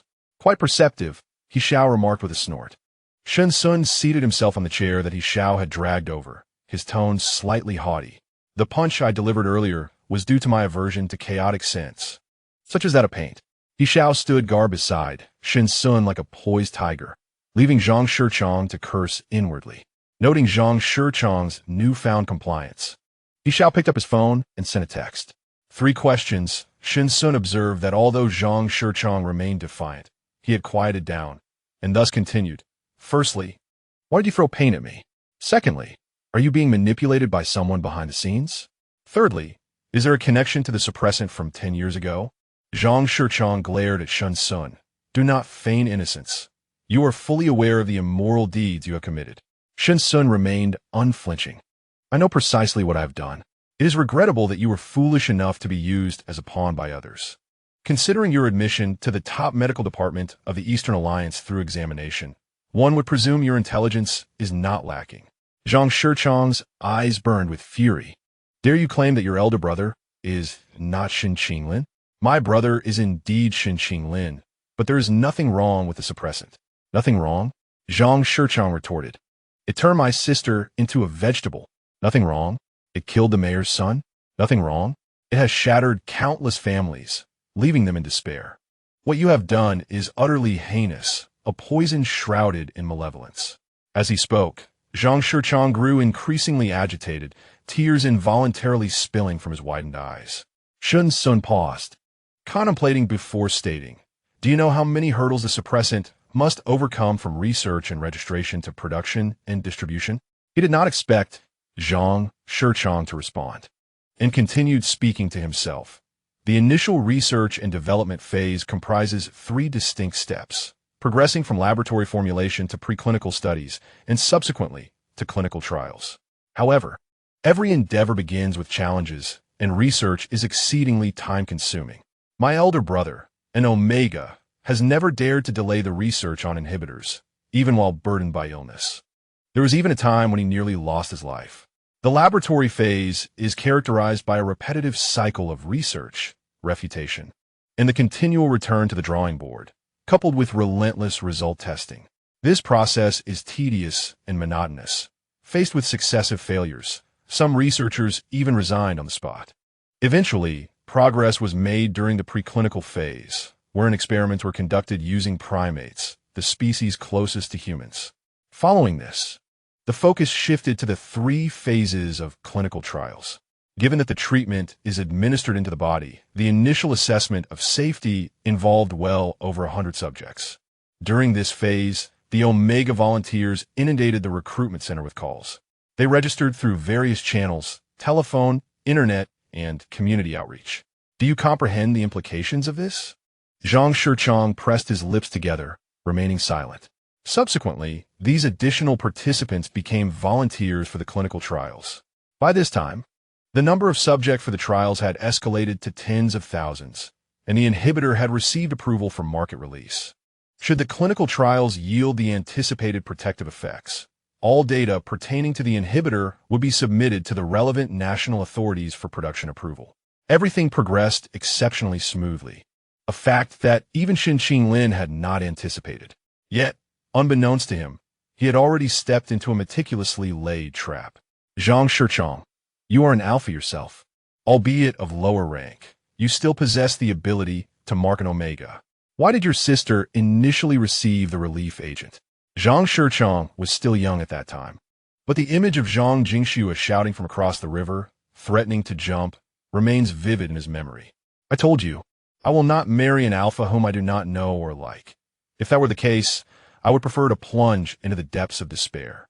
The family, left with no alternative, acquiesced to her request for the relief agent. Initially, they observed her for half an hour before leaving, thinking nothing was amiss. Little did they know that upon returning, Zhang Jingxue would suffer from a persistent high fever and relentless vomiting. The scent of pheromones permeated both inside and outside the house. She awoke in the middle of the night and, in a dazed state, fell in the bathroom and never regained consciousness. Subsequently, reports of issues with the relief agent proliferated, culminating in the death of the mayor's son due to the agent. This matter had extensive ramifications, and Shen Xun found himself on the brink of arrest. However, a leader who supported ABO equality risked everything to ensure Shen Xun's escape from the Eastern Alliance.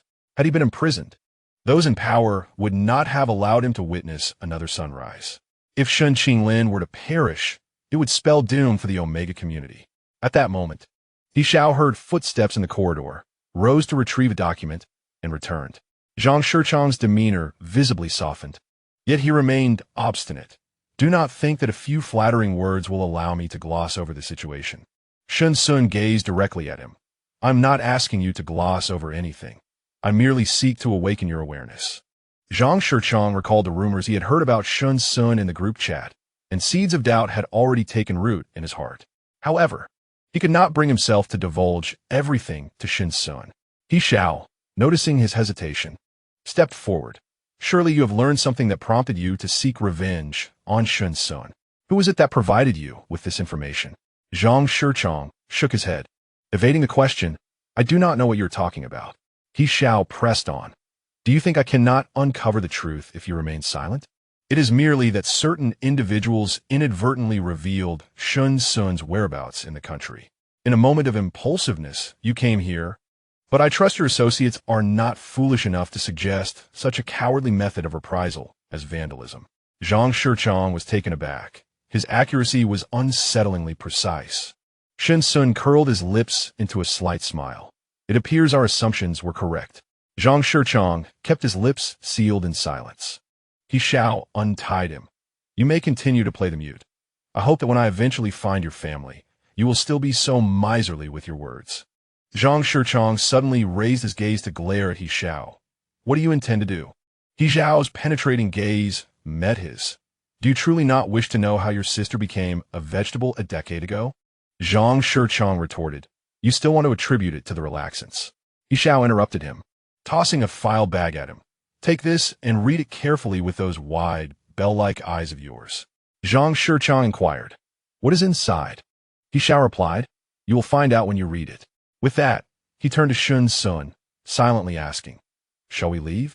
Shen Xun rose and exited the office, with He Xiao closely following, leaving Zhang Shichang alone to open the file. Chapter 32.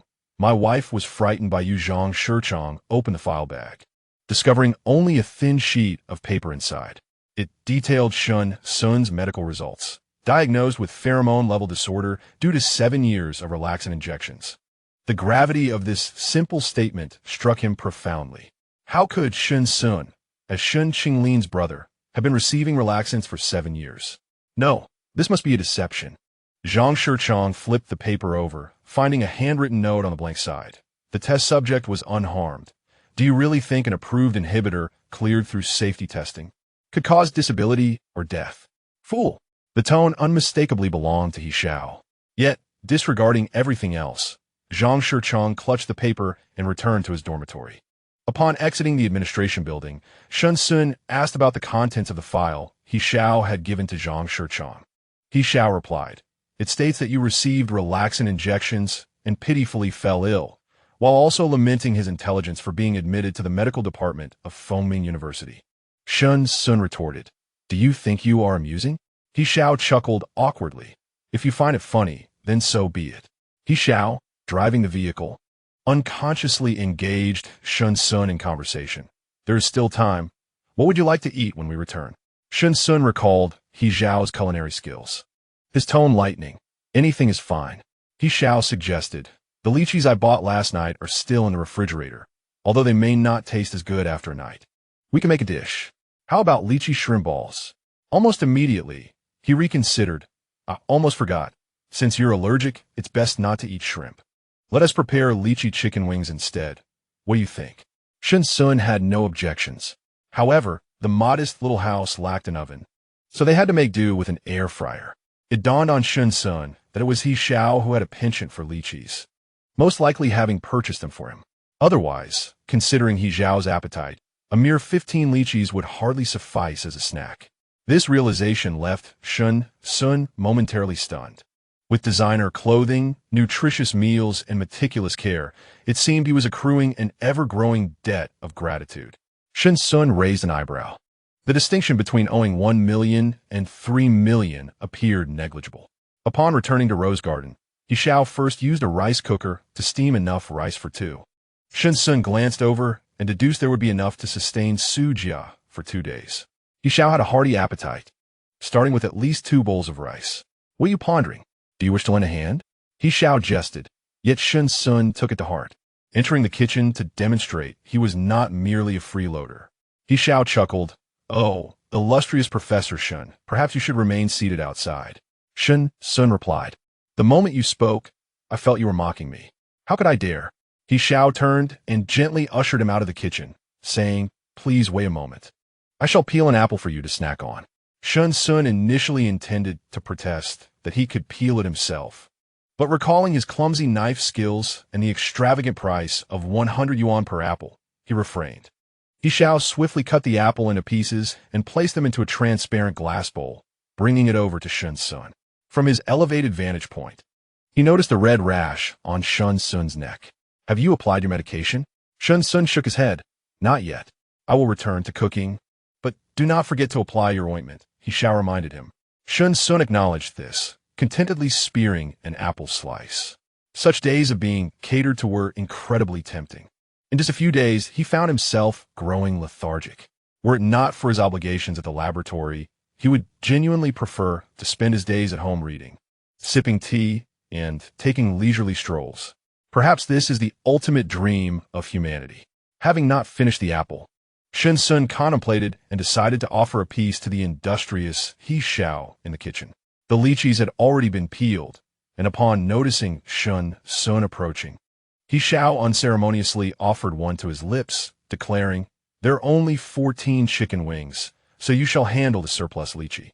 Shen Xun was compelled to accept the offering. The sweet aroma of the lychee exploded on his palate, and he found the flavor delightful, whether it was a psychological effect or not. He savored the taste as if it were pure gold. He Xiao glanced at the glass bowl in Shen Xun's hand and teased, "You can't even finish that apple?" With his mouth full of lychee, Shen Xun mumbled, "I need to save some room for dinner." He Xiao grinned mischievously. Then, in the spirit of reciprocity, "You must feed me a piece of apple." Shen Xun instinctively looked at He Xiao's busy hands, deftly deboning the chicken wings, and silently speared a piece of apple for him. He Xiao was merely jesting, never anticipating Shen Xun's compliance. He focused on Shen Xun's eyes, observing him tilt his head in inquiry before biting into the apple and resuming his task. Yet, the redness on his neck remained suspicious. Shen Xun quietly retreated to his room to apply his medication, while He Xiao, amused, began marinating the chicken wings. The marination required 20 minutes, during which he prepared other dishes and took out 2 spoonfuls of honey gifted by the neighbor across the street, intending to brush it on the chicken wings for grilling later. Suddenly, the phone on the dining table rang. He Xiao, too preoccupied to answer, let it ring. When Shen Xun emerged after applying medicine, he was momentarily taken aback by the name saved for He Xiao on the phone. He picked it up and handed it to He Xiao, saying, "Your call." He Xiao, busy with his tasks, glanced at the caller ID and replied, "Just put it on speaker. It might pertain to your brother's whereabouts." Currently, He Xiao had dispatched an operative to investigate Shun Qinglin's location. One of the reasons Shen Xun had retained He Xiao as his bodyguard was indeed this matter. Shen Xun decisively pressed the speakerphone. "Father," a gentle voice, smooth as a spring breeze, emanated from the phone. "Did you go to that luxury supermarket in Hong Kong yesterday?" He Xiao, momentarily interrupted, blinked and replied, "Yes." "What about it? How much did I even spend for you to be calling me?"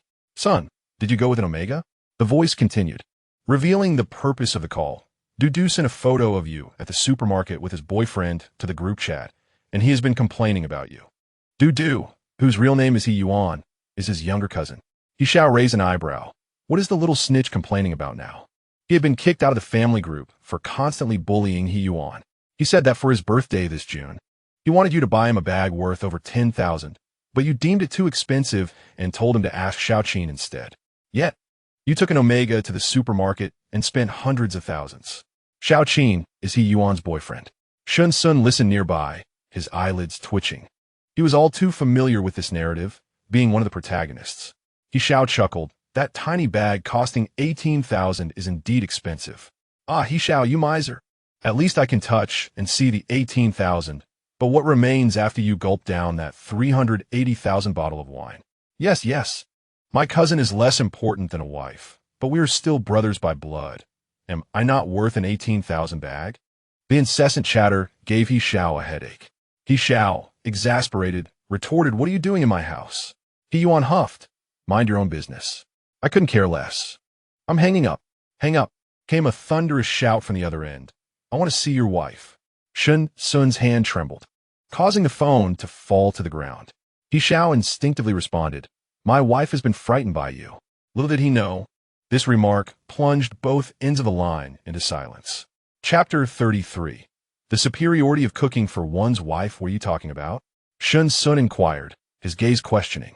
He Xiao ceased his cooking, anxiously watching Shen Xun. Shen Xun picked the phone up and handed it to him. He Xiao's heart raced. He pleaded, I was just responding casually. Please forgive my indiscretion. Shen Xun was unlikely to be angered by such a trivial matter, placing the phone on the countertop before turning to leave the kitchen. Since it wasn't news about his brother, there was no need to listen to family squabbles. He Xiao hastily picked up the phone, intending to say a few words before hanging up, only to be stopped by Su Lin. Son, what's happening on your end? Aren't you in the army? Why is he on holiday, without returning home? Could it be that he is truly in love? Only He Songjun is aware of what He Xiao is up to, and he speculates that it is most likely related to Professor Shun. He does not think that He Xiao is engaged in a romantic affair. Rather, he suspects that this rascal has dragged Professor Shun into improving their culinary experiences.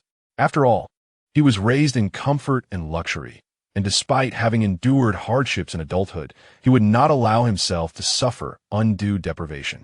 Daddy, I am still on a mission. I cannot talk right now. Please let old He take the call. I have matters to discuss with him. He Songjun gently reassured his wife, encouraging her to take He Yuan aside to play while he retreated to his study alone. Your sudden call made me think there was news from Professor Shun's elder brother. He Songjun scoffed. A person who has been missing for 2 years is not so easily found. Whether something has happened is another matter altogether. He must not be in any trouble. He Xiao muttered, Old He, you should hurry up. He Songjun chuckled coldly. Are you instructing me on how to do my job? He Xiao retorted. That is not my concern. All right, I must go prepare a meal for the professor. We shall talk later. He Songjun hung up the phone in silence, pondering why he detected an air of superiority regarding cooking for his wife in his son's voice. Since there was no news from Shen Qinglin, He Xiao chose not to dwell on the subject of Shen Su, unsure if his earlier casual remark had caused any displeasure. He Xiao decided to prepare several dishes as an apology, perhaps due to the prolonged hardships experienced in the Northern Alliance. He Xiao observed that Shen Su had a notable weakness for good food. After merely 3 days at home, Shen Su could no longer remain idle and returned to the laboratory. Upon arriving at the entrance, he was greeted by Jiang Ran and Su Jia. Seeing their concerned expressions, Shen Su smiled gently. I've had a few matters to attend to these past couple of days. Did I worry you both? Jiang Ran averted her gaze. I wasn't worried. I just have something to discuss with you. A classic case of saying one thing while meaning another. Shen Su maintained a smile and inquired. What is it? Jiang Ran exchanged glances with Su Jia before saying, I heard from the elders at home that the government has released news regarding the research on inhibitors. Shen Su smirked slightly, and what of it? Jiang Ran's eyes widened. Your surname is Shun, just like the developer of the Alleviator from 10 years ago. What is your relationship with him? You're quite perceptive. Shen Su regarded her with a hint of admiration. He and Shen Qinglin had conducted their work in the Northern Alliance discreetly, using foreign names in public, while those abroad might be aware of their relationship. Very few domestically knew of it. Even though he had achieved remarkable success, much of the media coverage focused primarily on his research projects. with the most sensational aspect being his identity as an Omega. Now that Jiang Ran had discerned the connection between him and Shen Xun, she would undoubtedly understand the purpose of their laboratory-esque existence. I am merely curious about how you managed to link me to Shen Xun through a surname. Jiang Ran swallowed hard and replied, "The government's release of this information signifies a test. As far as I know, the most likely candidate for the position of head of government after November bears the surname Zhou. And then, I have reviewed the experimental data from these past days. It is entirely replicated from the Alleviator-S testing methods. However, this is the ultimate version of the Alleviator 2, Zil Plus. It is not an alleviator, but a complete inhibitor. Traditional alleviators merely control the influence of pheromones on behavior through injections. However, inhibitors directly target specific groups, reducing the pheromones during the omega's special phase until they decompose. Regardless of who conducts research on inhibitors, it is certain they will build upon the foundations of alleviators.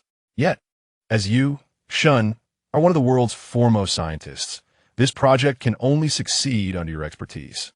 Therefore, is this laboratory truly dedicated to the cause? By the end of her inquiry, Jiang Ran's voice trembled slightly. Shen Xun's silence was an implicit affirmation. Jiang Ran moistened her dry lips and glanced at Shen Xun, stating, "I reviewed all the data on alleviators from 10 years ago at Su Jia's, and I discovered that all subjects safely disembarked. Yet, the commercial release resulted in fatalities, which seems rather illogical. Could it be that alleviators are devoid of issues?"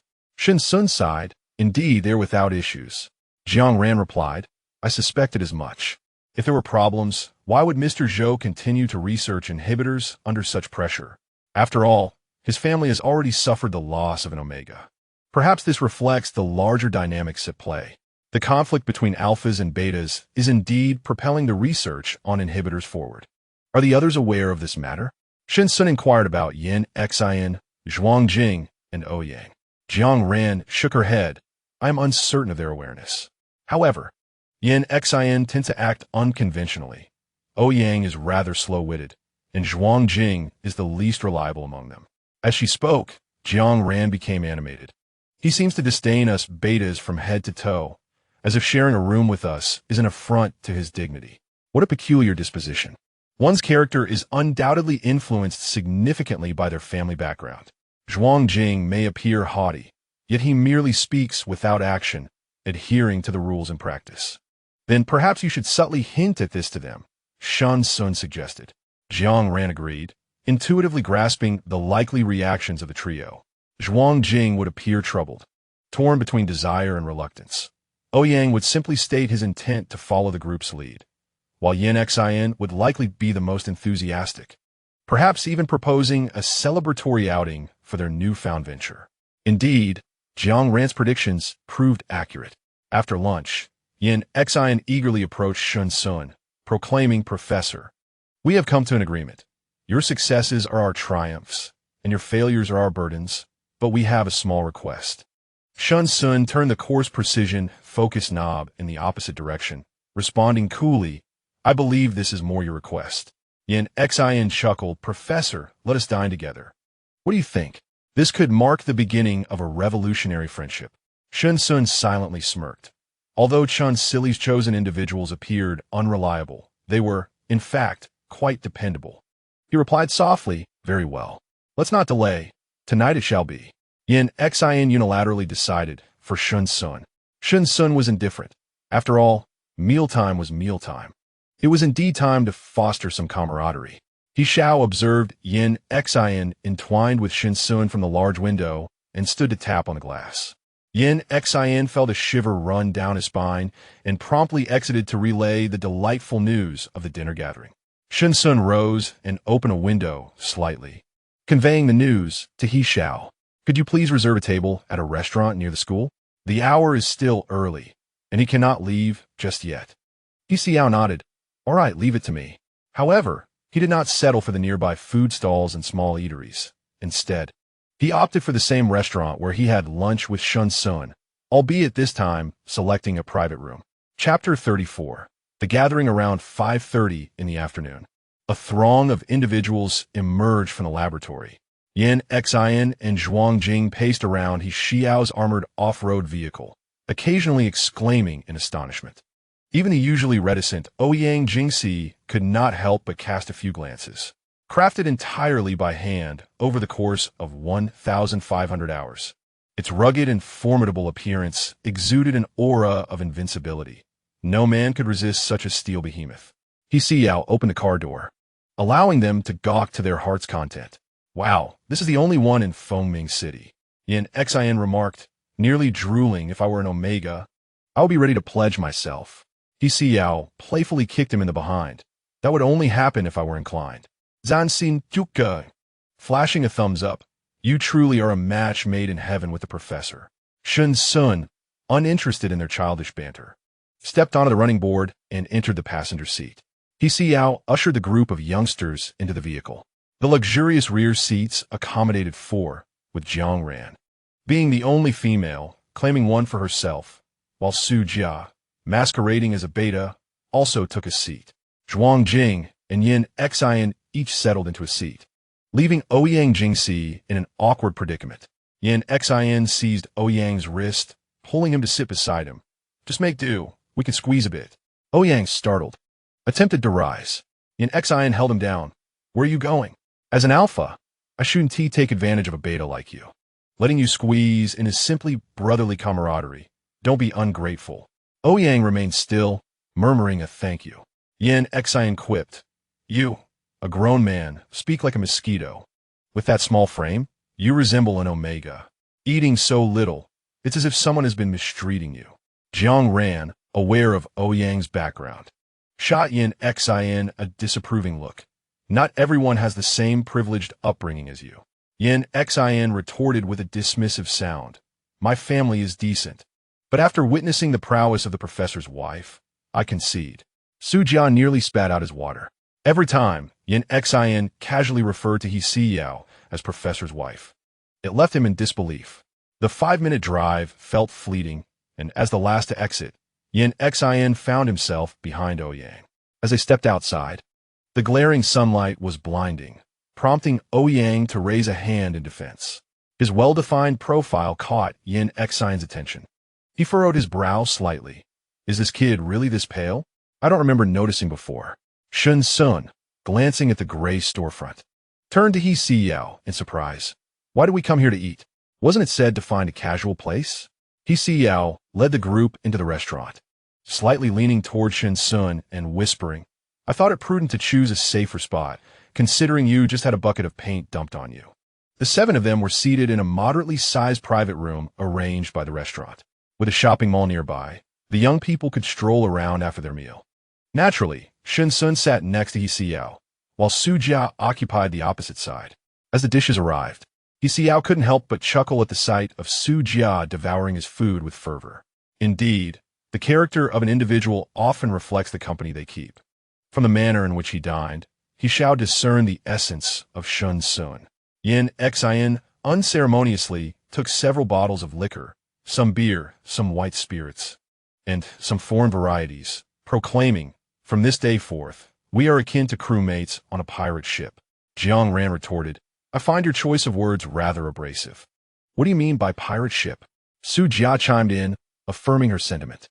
Yin Xin, undeterred, responded, regardless, it conveys the essence. This gathering is merely an opportunity for everyone to declare their stance. Jiang Ran shrugged. I have already informed you all. I aspire to achieve everlasting renown. With his mouth still full, Su Jia mumbled, I am but a protege brought back by Sun Ge. Naturally, I stand with him. Ouyang Jing nodded in agreement, leaving only Zhuang Jing remaining under the scrutiny of all but He Xiao and Shen Xun. Zhuang Jing, somewhat embarrassed, confessed, to be frank, my parents are divorced, and I have no one. I have relied on my uncle for support, following his directives without question, yet I never anticipated it would involve researching inhibitors. Yin Xin chuckled. Did you not know the project when you entered? Zhuang Jing sighed. With so many laboratories conducting similar projects nationwide, how could I have known I would encounter the real deal? Moreover, Jiang Ran interjected mockingly, you don't look down upon us betas, do you? Of course not. Zhuang Jing replied, raising his gaze. I merely fear. Yet he left his apprehensions unspoken. After finishing the bowl of clear soup and bird's nest that He Xiao had provided, Shen Xun wiped his mouth and inquired, "Are you afraid of a repeat of events from a decade ago?" Zhuang Jing took a moment before responding. The failure of the alleviating agent a decade ago still casts a shadow over the Omega community. Alphas criticized them for attempting to escape genetic control, culminating in the establishment of the Omega Protection Association. The very notion of this association being founded by alphas is absurd, essentially a manifestation of alpha dominance, a psychological chain that binds omegas. For instance, last year, an omega opted for government pheromone pairing among 3 candidates. He chose one with a moderate compatibility rather than the highest. Consequently, he faced threats from association staff. They do not regard omegas as human, yet dare to call themselves the Omega Protection Association. As Shen Xun began to respond, He Xiao discreetly pressed his hand beneath the table. Then, he remarked, "Yet, in truth, there exist 2 Omega Protection Associations, do there not?" Zhuang Jing turned to He Xiao. "And what of it?" "The other has proven ineffective." He Xiao's dark eyes deepened with intensity. "You are mistaken. The original association was indeed established for the protection of omegas, and it did not originate a decade ago. It was merely subjugated by rogues following the failure of the alleviating agent's release. Snow.With. I believe I'm familiar with this matter. It resembles a martial arts sect from a television drama, torn asunder by a struggle for power, bifurcated into righteous and nefarious factions. The leader perished, and the insurrectionists usurped control, leaving only loyal retainers to uphold the original order. The Omega Protection Association mirrors this scenario." He Xiao nodded. "Indeed, the current president of the association is Zhu Yan, an inconspicuous Omega from the Zhu family. In truth, she is supported by her elder brother, Zhu Su, a man with a gentle facade but a venomous heart, one of the pests opposing ABO equality. The former director of the association steadfastly upheld its founding principles, continuously resisting Zhu Su over the years, albeit hindered by the powerful figures backing him. The path of resistance proved exceedingly arduous to protect the remaining members. The director had no choice but to endure in silence, awaiting a more favorable time. The private room was enveloped in silence. Zanxin Gu said, "I suddenly feel like having a drink. Who will join me?" Zhuang Jing quietly seated himself. "I will accompany you." Yin Xian chuckled. "I'm rather peculiar. I want to drink with those I disdain." Zhuang Jing, impatient, replied, "Pour the wine." This indicated his consent to stay. Yin Xian snorted and poured him a glass of beer. Ouyang Jingxi tugged at Yin Xian's sleeve. "Could I also have a glass?" Yin Xian, taken aback, nevertheless, poured him one, "Drink sparingly." Ouyang responded softly in agreement. Jiang Ran and Su Jia continued the conversation, while Shen Xun was about to rise when He Xiao restrained him. "Professor Shun is advised against alcohol during his allergy period. I shall drink on his behalf." Yin Xian protested. "I can't agree to that. You must drink 3 glasses." Shen Xun frowned. "Don't be foolish. He cannot drink either." "I will drink." He Xiao insisted. "He truly cannot drink. Under mission conditions, alcohol consumption is prohibited, or there will be penalties severe enough to lead to expulsion from the military." "No, you cannot drink either." "What nonsense!" Shunjin shot him a glare. "It's been several days. The rash has long subsided. It's merely beer. It's fine." The sharp gaze from the corners of his eyes was both commanding and exquisite. He Xiao swallowed hard, conceding, "You may drink." Chapter 35. The intoxicated Shen Xun. The gathering lasted for 2 hours, but Shen Xun became inebriated. He Xiao, hesitant to enter the car, noticed a few rascals vanish in a flash, particularly wanting to drag Yin Xian, the instigator, for a severe reprimand. After merely visiting the restroom, He Xiao returned to find Shen Xun had been persuaded to drink more. Observing Shen Xun sprawled in the back seat, struggling to loosen his tie, He Xiao approached helplessly to assist him. "You let him persuade you to drink. I had no idea you were so obedient." Shen Xun emitted a soft sound from his throat. He Xiao took out a light blanket to cover him, murmuring, "Professor Shun, are you a child? Do you need to try every drink?" Shen Xun felt a burning sensation in his stomach. eyes closed, drowsiness overtaking him. Watch me not teach him a lesson tomorrow. He Xiao glared at Shen Xun's flushed face, grinding his teeth. After observing him for a moment longer, he finally drove away.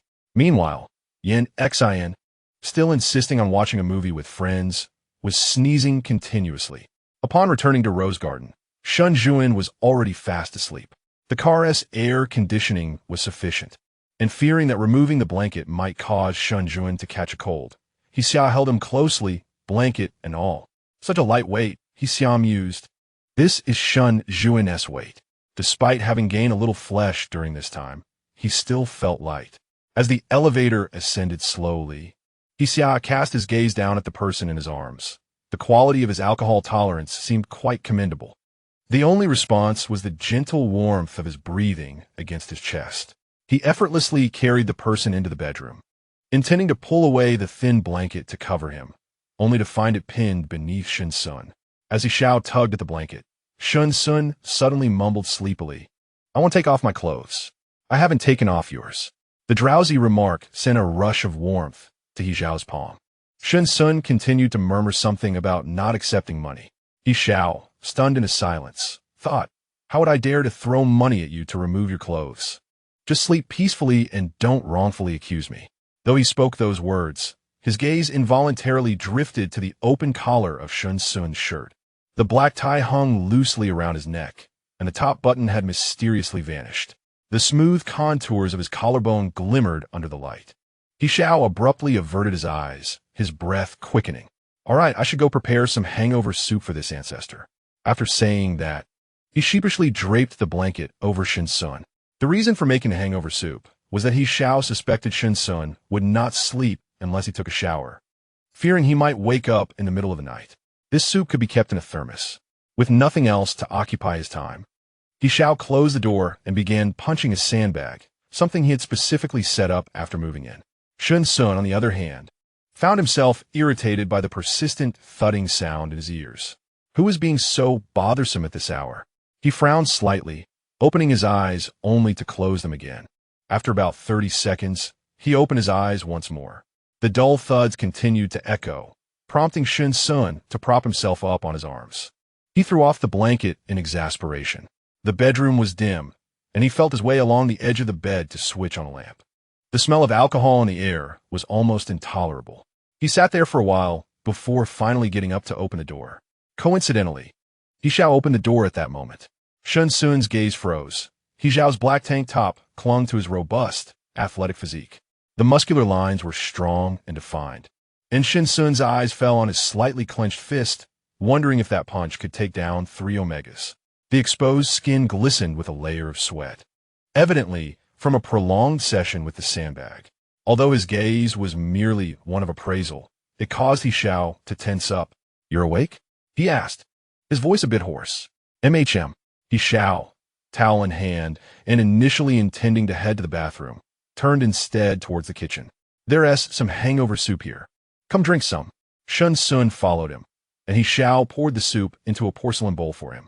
Shen Xun stood by the dining table, sipping the soup slowly. He was indeed thirsty. He Xiao stood nearby, watching him with a smile that he didn't even realize was forming on his lips. The overhead light suddenly illuminated Shen Xun, casting a gentle glow over him, making him appear warm and jade-like. His actions, reminiscent of a child, as he cradled the bowl with both hands, added a touch of adorableness. Once Shen Xun finished drinking, He Xiao took the bowl from him, concern etched on his face. "Do you feel unwell anywhere?" Shen Xun nodded. "The sheets have absorbed the smell." He Xiao replied, "Shen Xun, I'll go pull the sheets off." He Xiao, feeling uneasy, followed him. "Can you manage to put them on?" Shen Xun paused. "I should be able to." It wasn't particularly difficult. A square sheet laid over the bed would suffice. Simply putting on the bed sheets can be postponed until after a shower. Otherwise, the scent of alcohol lingering on one's body would permeate the freshly laundered linens. 2 grown men can shower swiftly, yet Shen Xun invariably takes 5 minutes longer than He Xiao. While He Xiao bathes, Shen Xun busily attempts to arrange the bed sheets. On the first try, he mistakenly laid the minimalist stripe pattern vertically instead of horizontally. With a sigh, Shen Xun exerted considerable effort to ensure the sheets fitted snugly over the mattress. However, he found himself quite perplexed when it came to the duvet cover. In the end, he inadvertently burrowed himself inside the sheets. When He Xiao emerged from the bathroom, he was greeted by the sight of a person nestled within the bedding, nearly bursting into laughter. Hearing the commotion, Shen Xun irritably pulled back the duvet cover and glared at him, demanding, "Aren't you coming to help?" He Xiao stepped closer, extending his hand. "Come out, let me show you a trick." After working up quite a sweat, Shen Xun, not one to shy away from assistance, grasped his hand and emerged from the sheets. He Xiao instructed him to stand aside, and, with a swift tug, separated the duvet from the cover. Much to Shen Xun's dismay, "Hey, I just arranged that." His tone implied a question of what He Xiao was doing. He Xiao chuckled, retorting with playful banter, "If you can't manage it, just come sleep in my room."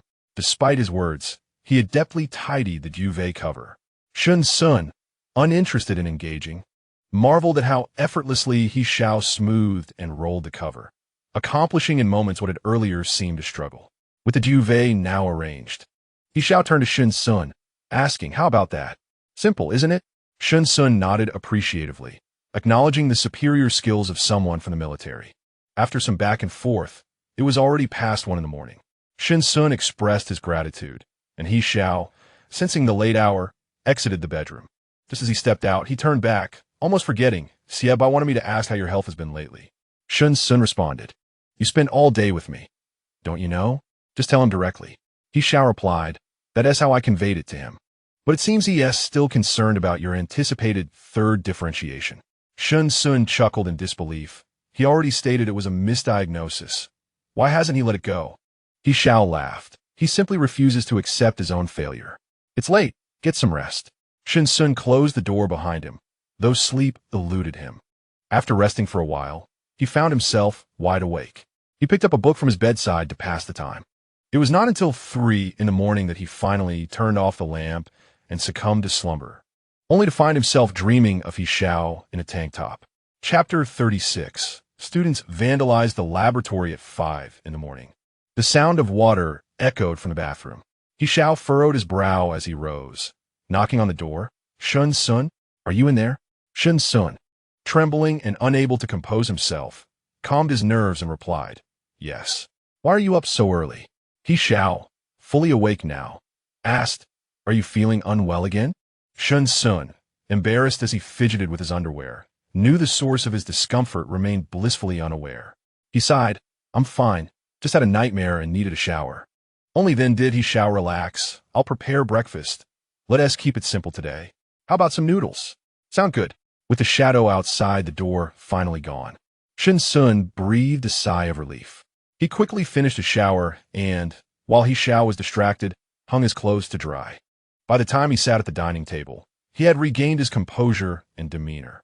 He Xiao was unaware that Professor Shen, with the demeanor of a gentle breeze and clear moon, had secretly washed his clothes earlier that morning. Otherwise, he might have playfully teased him. He Xiao prepared a simple bowl of noodle soup, refreshing yet flavorful. Nestled within was an egg, but since Shen Xun preferred not to eat a runny yolk, He Xiao cooked it a tad longer. Having seen He Xiao's method once, Shen Xun noted the base of chopped scallions, soy sauce, salt, vinegar, and a hint of pepper, culminating in a dollop of luscious pork lard, all mixed with boiled water and served over blanched noodles. It may not have appeared extraordinary, yet the taste was indeed delightful. They had previously enjoyed a bowl of light chicken broth and egg noodles at a shop, but Shen Xun found He Xiao's rendition far superior. He Xiao, robust in build yet meticulous in nature, recognized this and refrained from taking him out for breakfast again. Shen Xun ate slowly, preferring silence during meals, his focus solely on the food.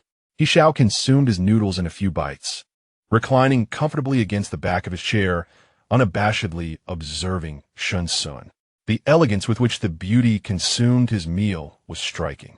The noodles could be devoured in a single mouthful, yet Shen Xun took his time, savoring each bite for nearly 10 minutes. Although his pace was leisurely, it was a sight to behold. As Shen Xun paused with his chopsticks, he resumed eating, yet inexplicably, his cheeks began to flush. He remained oblivious to the ardent gaze directed at him. Normally, he would have confronted He Xiao about his scrutiny, but the freshly washed undergarments hanging on the balcony left him momentarily lacking in bravado. He pondered, could it be that he had suppressed his feelings for too long? Just then, a phone call jolted the self-doubting Professor Shun back to reality, and his expression shifted dramatically. Upon ending the call, He Xiao inquired, "What's wrong?" Shen Xun rose with a hint of urgency. "There has been an incident at the school." He Xiao, abandoning any thought of washing dishes, promptly followed him out. On the way, he received a call from Chun Silly, prompting Shen Xun to switch to speaker mode so He Xiao could listen in. Some radical students are currently vandalizing the laboratories, particularly in the School of Biology, and the damage is quite severe. You might want to refrain from coming today. I'll notify you once I've sorted things out. Shen Xun furrowed his brows, asking, what exactly is happening? Chun Silly sighed. Someone has deliberately incited the students to protest by leaking a document concerning inhibitor research. Shen Xun replied, yet, in recent years, tensions between alphas and betas have been palpable, with an increasing number of advocates for equality. Although the research on alleviators was banned, it was only in response to prior incidents that such measures were enacted. Over the years, rumors and truths regarding the alleviator conspiracy have circulated among the public, allowing laboratories nationwide to begin submitting applications for research on inhibitors that suppress omega estrus. If my assumptions are correct, this must be a government maneuver aimed at reducing public resistance to inhibitors, facilitating the future implementation of egalitarian ideologies. Why? After so many years of calm, have laboratories suddenly erupted in chaos? Chun Silly responded, in truth, the proportion of opponents to equality has always been quite high, predominantly among alphas, followed by betas. The recent uproar is likely due to your esteemed name, Professor Shun.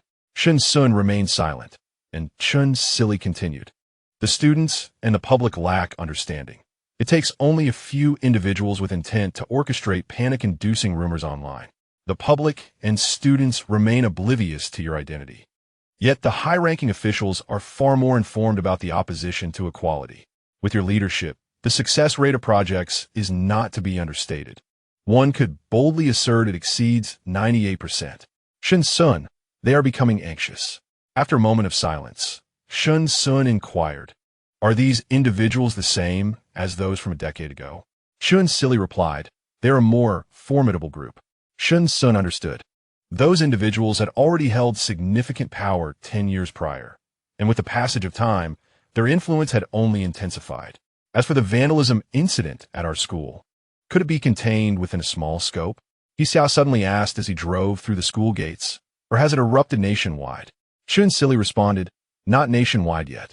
Currently, it has only led to localized violence in Fengming City, and the news has been suppressed by higher authorities. As soon as he finished speaking, the vehicle came to a halt. Shen Xun remarked while exiting the car, Director Chun, I have arrived at the laboratory. This indicated the end of the call, prompting Chun Silly to raise his voice urgently. He Xiao, make sure to keep an eye on Professor Shun and the students. They are merely misled. Do not act too harshly. I am on my way. He Xiao acknowledged and strode up the steps before Shen Xun hung up. I warn you, leave this place immediately, or do not blame me for my lack of courtesy. As soon as he ascended the steps, Jiang Ran's voice pierced through the door, distinctly reaching Shen Xun's ears. How can a beta lack courtesy? Someone retorted. Indeed, the alleviators have caused the disintegration of countless families over the past decade, proving that they are inherently harmful. Now you wish to research inhibitors. What exactly are your intentions? Omega and alpha genes complement each other, a divinely bestowed right and mission. Yet, your experiments seek to suppress this, which is an act of rebellion against nature. Utopia is an ideal, but you reside in the realm of reality, where individuals are born in hierarchies. If everyone were truly equal, then anyone could attend Fengming University. Jiang Ran scoffed. Your words are utterly ridiculous. Are omega and alpha genes complementary? Then why can one alpha mark countless omegas, while an omega can only be marked for life by a single alpha? Why should we betas be relegated to the status of worthless beings in your eyes? Merely using inhibitors to grant omegas basic human rights, the freedom to socialize and marry. Is your vision of utopia? Your demands are remarkably low. You all are alphas, yet you fail to comprehend the plight of omegas. A languid voice emerged from behind Jiang Ran. Yin Xian held onto Ouyang Jing's shoulder, restraining him. You coward. Why are you stepping forward now? Just watch how your brother Yin handles them. Yin Xian, you're the only A-level alpha here. Can you really protect this bunch of worthless beings? A student scoffed. Who are you calling worthless? Zhuang Jing shot a glare at him in displeasure. Yin Xian chuckled, pulling Ouyang behind him, and approached Jiang Ran with a broad grin. Let me show you how I will teach you a lesson today. No sooner had he spoken than the pheromones of a high-ranking alpha were instantaneously released. Yin Xian, taking advantage of the absence of any omegas nearby, immediately exerted his dominance through rank. A powerful wave of pheromones instantly filled the surrounding air. Shen Xun halted momentarily, and the next moment, he felt a tightening at his shoulder. It was He Xiao who shielded him. Subsequently, a more potent pheromone was urgently released around him. Was this to prevent him from being affected by Yin Xian's pheromones? In the chaotic corridor of the laboratory, two factions surged with pheromones, stirring a formidable storm in the air. Shen Xun approached with a stern expression, and Su Jia, catching sight of him, quickly stepped forward. Professor. Good boy. Shen Xun patted his pale little face, subtly signaling He Xiao to step forward and separate the two groups of students. He Xiao snapped his fingers. Come on, come on. You two are practically about to kiss. Step aside, step aside. Yin Xian grimaced and immediately withdrew his pheromones in retreat. He looked at He Xiao with discontent. Shermu, I find your words rather distasteful. He Xiao was momentarily taken aback by the term Shermu, as was Shen Xun. However, it was evidently not the time to address this peculiar title. Shen Xun stepped forward. Jiang Ran, how is the situation in the laboratory? I arrived early. They haven't been able to enter yet, but the door and glass have already been damaged. Shen Xun nodded, turning his gaze toward the students blocking the corridor. Their admiration for his striking features momentarily distracted them, yet his eyes, sharp and cold like the instruments in the lab, conveyed an air of unapproachability. Shen Xun approached the leading student, narrowing his phoenix-like eyes, causing the student to instinctively take a step back. What do you intend to do after this? Shen Xun's piercing gaze pressed for an answer. A group of alphas found themselves momentarily stunned by this seemingly casual inquiry. Finally, someone, shaken from his reverie by Shen Xun's beauty, proclaimed loudly, Of course, we intend to prevent the development of the suppressants.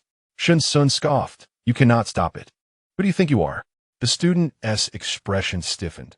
As an arrogant alpha, he could not allow himself to be humiliated in such a manner, and he immediately released his pheromones.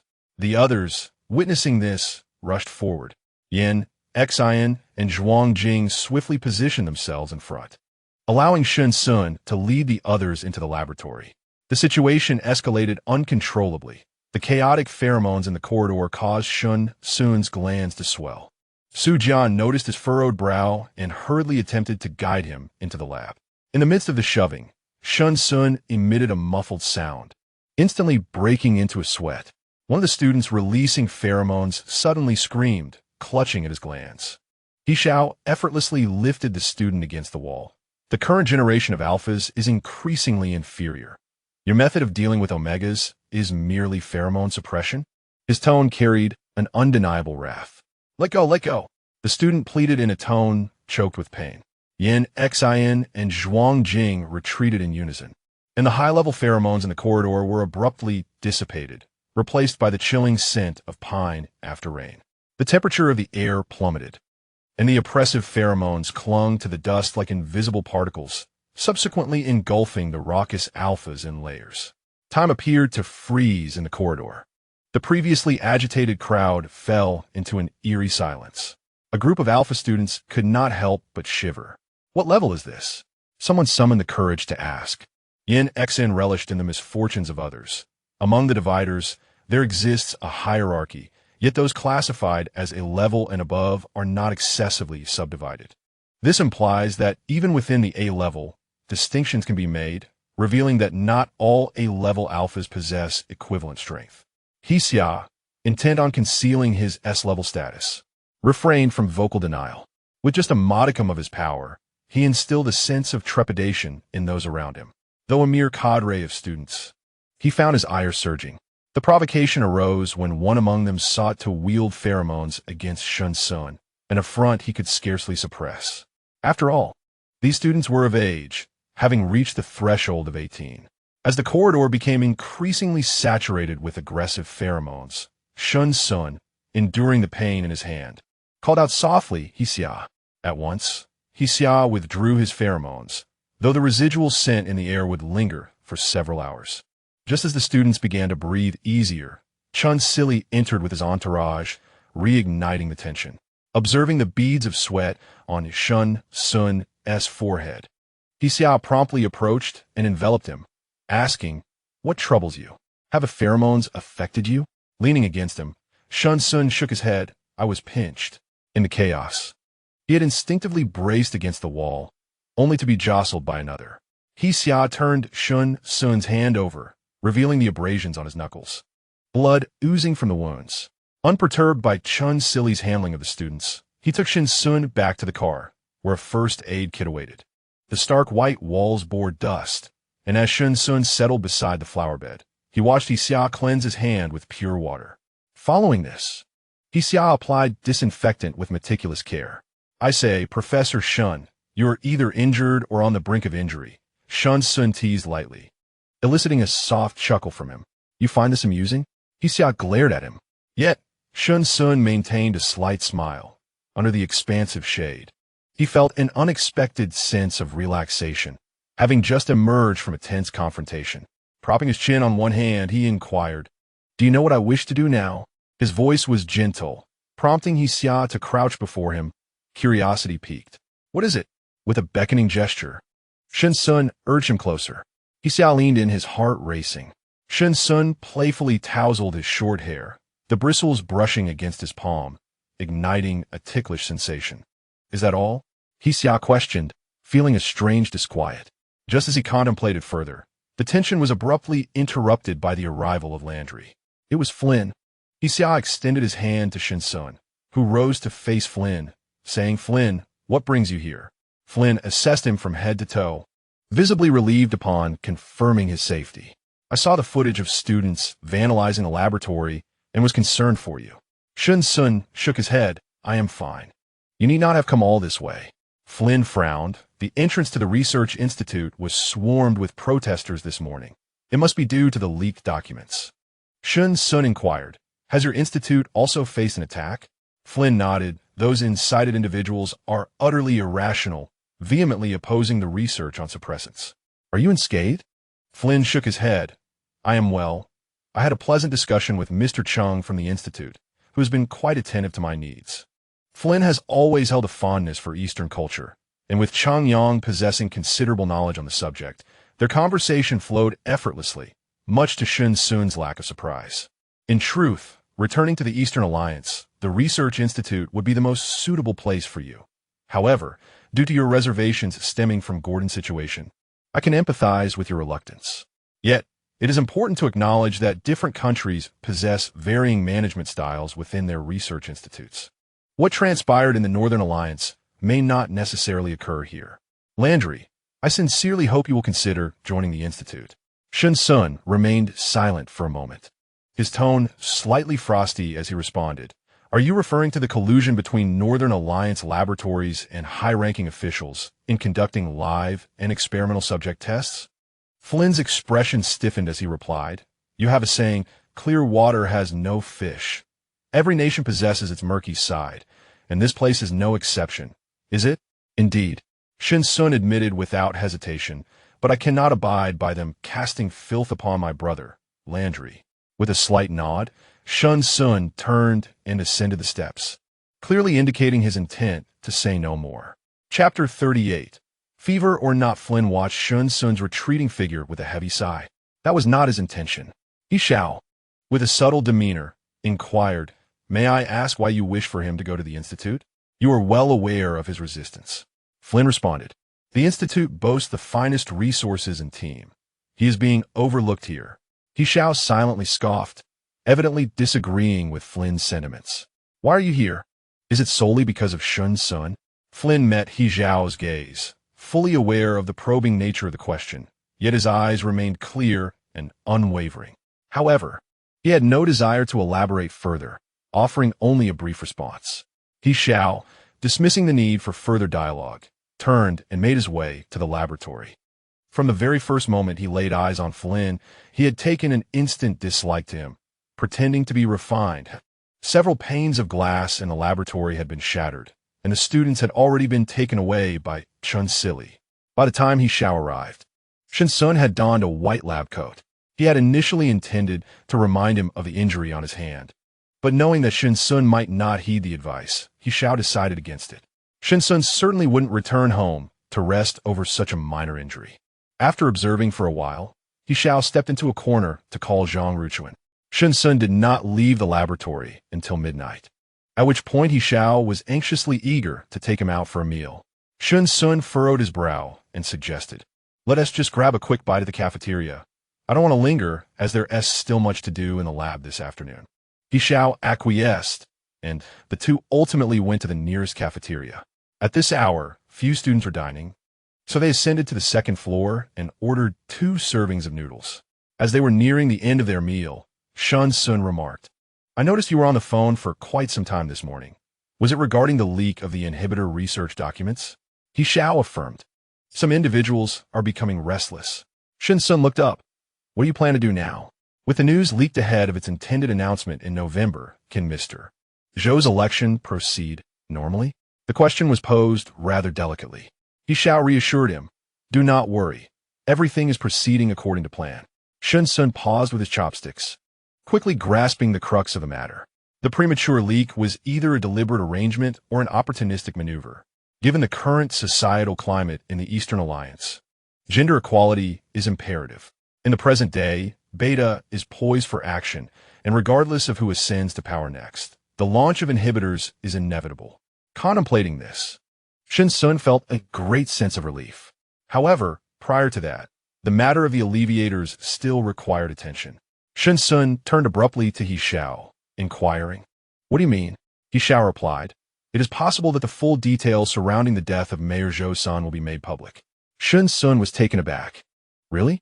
He Xiao gestured for him to come closer, and in a hushed tone, he elaborated, "To garner sympathy and boost public favor. Yet, it can only be revealed that Zhou-san did not die because of the alleviators." He Xiao continued, "The evidence held by the opposition is buried too deeply, perhaps even destroyed. To unveil the truth behind the failure of the alleviators launch back then, we must seek evidence from the victims." Shen Xun quickly grasped the implication. "Are you referring to Zhang Shichong and others?"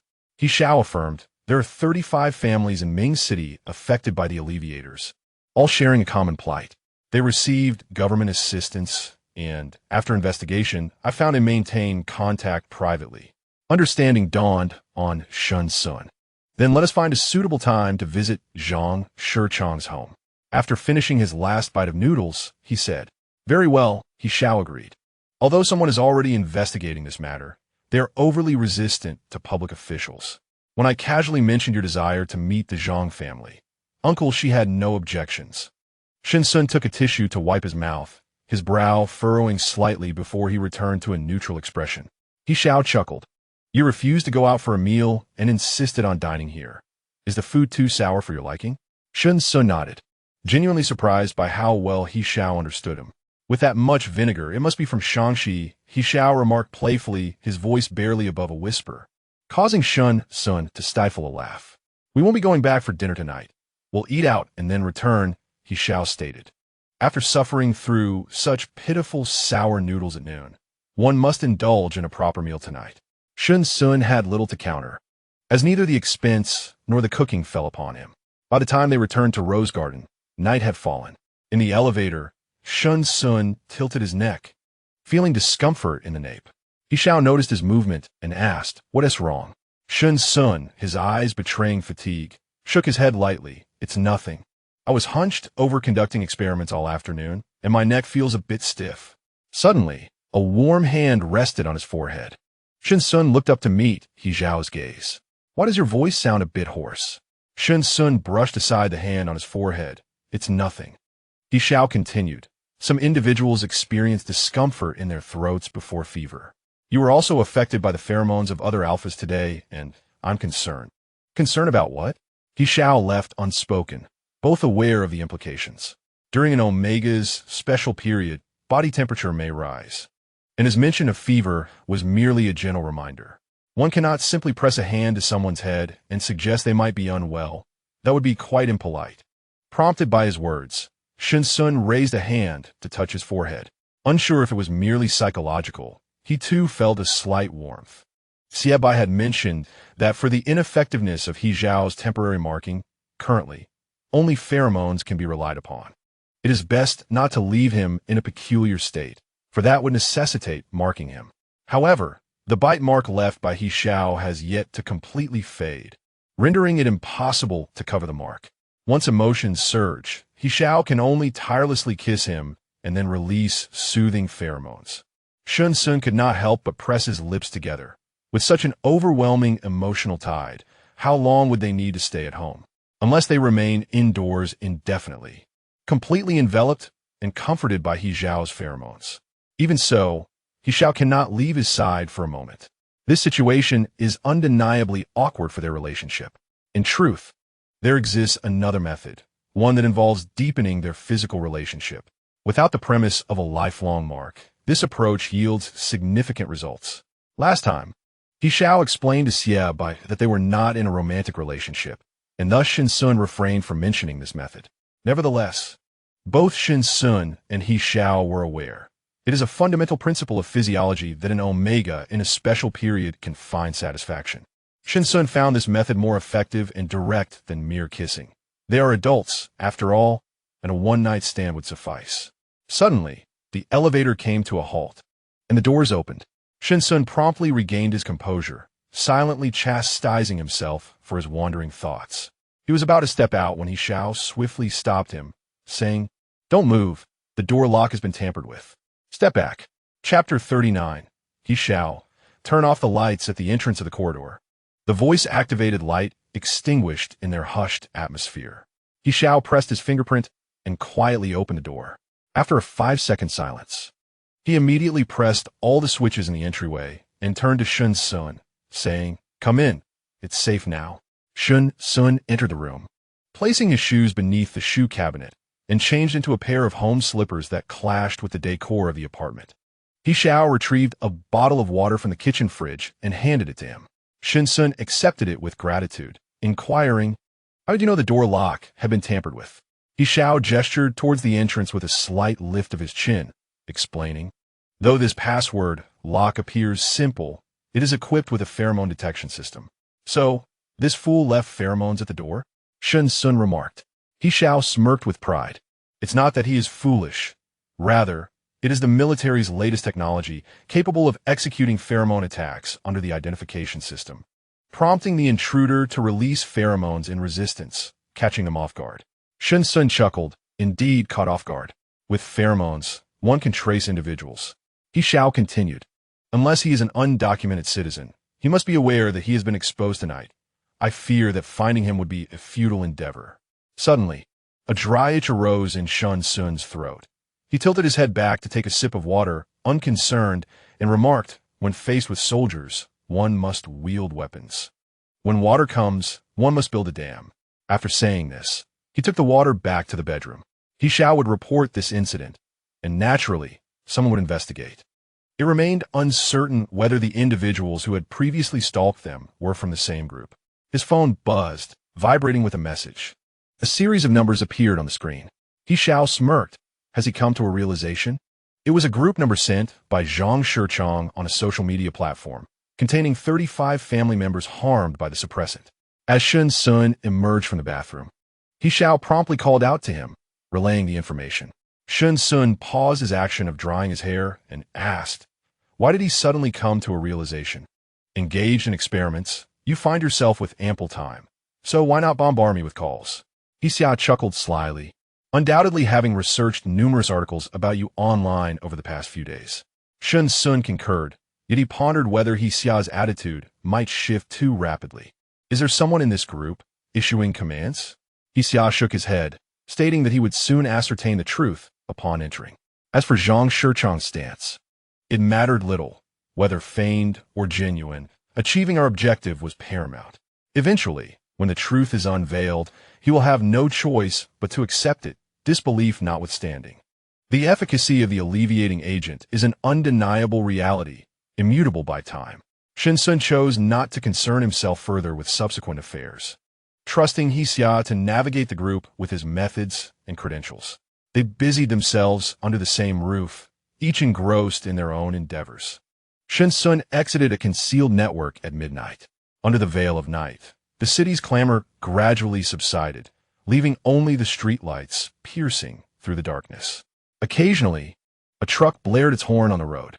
Shen Xun found no solace in sleep, restlessly turning in bed, brushing against the cool sheets in a futile attempt to dissipate the heat within.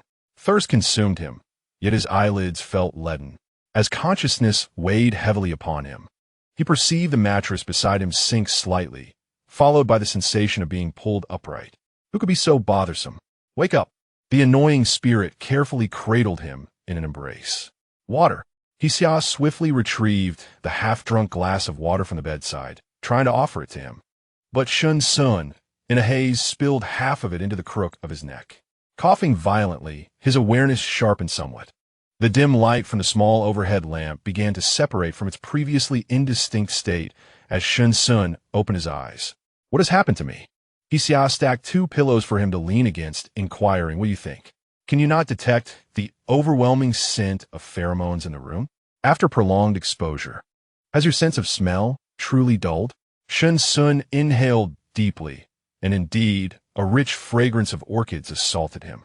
Do you not find it suffocating? He Xiao opened the wardrobe, retrieving a fresh set of pajamas to hand to him. I never thought I'd hear an Omega express disdain for their own pheromones. Don't turn around. Shen Xun took the pajamas, stating, I'll change my clothes. He Xiao stood straight, facing the wardrobe, continuously emitting calming pheromones. Had he not rushed in to soothe Shen Xun, he would have likely succumbed to his instincts, clutching the sheets in disarray. But this was merely the initial wave. The subsequent 3 days would prove even more arduous. It seemed a leave of absence would be necessary, as visiting the laboratory was an impossibility during this time. He also had to address the situation regarding the students who had vandalized the laboratory, and the investigation results concerning Flynn remained pending, a person he found unlikable. He Xiao's thoughts meandered through a myriad of concerns until the rustling sound ceased. Turning around, he noticed Shen Xun had changed into his pajamas and nestled back under the covers. Shen Xun did not allow him to leave, nor could he. Thus, he settled at the bedside, perusing the book resting there. He Xiao chuckled softly. Are you still reading fairy tales? Shen Xun clenched his fists beneath the covers, battling the tumultuous waves of his unique period. Even with He Xiao's soothing pheromones, he yearned to reach out and touch the person seated beside him. Not sensing any movement, He Xiao glanced over, noticing a fine sheen of sweat forming on Shen Xun's forehead. Are you feeling unwell? Silently, with a hoarse voice. Shen Xun adjusted his breathing before responding. No. He Xiao averted his gaze, casually suggesting, shall I read you a passage from a story? Shen Xun replied softly. He Xiao randomly opened a page and began to read. Alan walked into the roadside clock shop and asked the owner if time could hurry along. Free wish to grow up. His voice resonated through the quiet bedroom, gentle yet powerful, akin to the pheromones lingering in the air. As Alan inquired about time, Shen Xun thought to himself. He too wished to ask, but not the shopkeeper. He longed to question He Xiao instead. Could you read a bit faster? The shopkeeper, smiling, posed a rather mundane question to Alan. What do you want to do when you grow up? Beneath the covers, Shen Xun felt an overwhelming heat, akin to buns steaming in a basket, as beads of sweat formed on his palms, neck, and back. He Xiao's voice seemed to drift away. Alan pondered for a moment before stating he wanted to meet his parents at the end of time. Shen Xun's face flushed. He too had reached the end of time. Every second of restraint felt like his most grotesque moment. The unique phase of an Omega could mercilessly drag the moon into the mire. He Xiao Shen Xun's voice quivered uncontrollably, softening as the pheromones intertwined in the air, stirred emotions in the deep of night. He Xiao paused, closing the fairy tale book and turning off the light. The unambiguous suggestion caused his heart to race uncontrollably. With a soft click, darkness enveloped Shen Xun. After a few seconds of adjustment, he could not outline the contours of the room, for a shadow loomed over him, blocking his view like a mountain. Neither spoke. Shen Xun quietly shifted to the side, offering He Xiao half of the bed. Chapter 40. It rained. Little Orchid once resolutely declaring that no alpha was permitted on his bed, Shen Xun made space for He Xiao. Clearly, He Xiao had not anticipated this. He reached out to touch Shen Xun's forehead, hoarsely asking, "Why are you so hot? Isn't the air conditioning working?" The air conditioner buzzed, releasing gusts of cold air. Shen Xun shot He Xiao a resentful glance. "I wanted it set to 22 degrees, but you insisted on 26. He Xiao, slightly embarrassed, quickly adjusted the bedside remote down by 2 degrees. "I was just worried you might catch a cold." Reluctant to speak, Shen Xun knew that doing so would reveal his true feelings. He opened his mouth, struggling to say, "Come closer." He Xiao wrapped his arms around Shen Xun's back, who trembled slightly and then obediently leaned in. He Xiao's breathing lightened. In the darkness, Shen Xun's eyelashes fluttered, indicating he had reached his limit. He Xiao leaned closer, his voice hushed. "What?" The pheromones suddenly, pressure weighed down on his lips, and the window glass rattled with the rhythm of raindrops. Shen Xun startled as his wrist was pinned, rendering him immobile. After a moment, He Xiao, breathing softly, leaned in to whisper in his ear, "It's raining, little Orchid." The buns had fully cooked, much like Shen Xun's flushed face at that moment. The rain intensified, creating a mist against the glass. "How are you? Feeling any better?" Shen Xun's eyelashes, moist with vapor, fluttered gently. He Xiao's deep-set eyes were shrouded in darkness, rendering everything around him a mere blur. The rain poured down relentlessly. An S-grade alpha's keen vision allowed him to discern Shen Xun clearly even in the dimmest light. His normally neatly parted short hair now clung messily to his forehead, glistening with perspiration, while his brows furrowed in discomfort. Those eyes, which defied contemporary aesthetic norms yet emanated a unique aura, were now tinged with a faint glimmer of moisture. Shen Xun's fingertip pressed against his lips, causing He Xiao's broad and towering frame to tauten with tension. He inquired about Shen Xun's well-being, to which he received a vague response regarding the heavy rain. The implication was unmistakable, subtly hinting at the stirring emotions brought forth by the stormy night. Feelings that were both potent and inescapable. He Xiao admitted to being somewhat stirred by the moment. As Shen Xun lay slightly to the side, gazing at He Xiao, their silent tug-of-war culminated in the proximity of their breaths.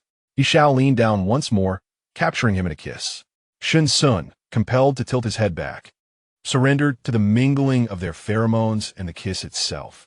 He Xiao felt a tightening in his waist, his heart nearly leaping from his chest. To his astonishment, Shen Xun had embraced him. Was that intentional? He Xiao gritted his teeth, questioning him. Shen Xun, adjusting his breath, responded in a rare, soothing tone.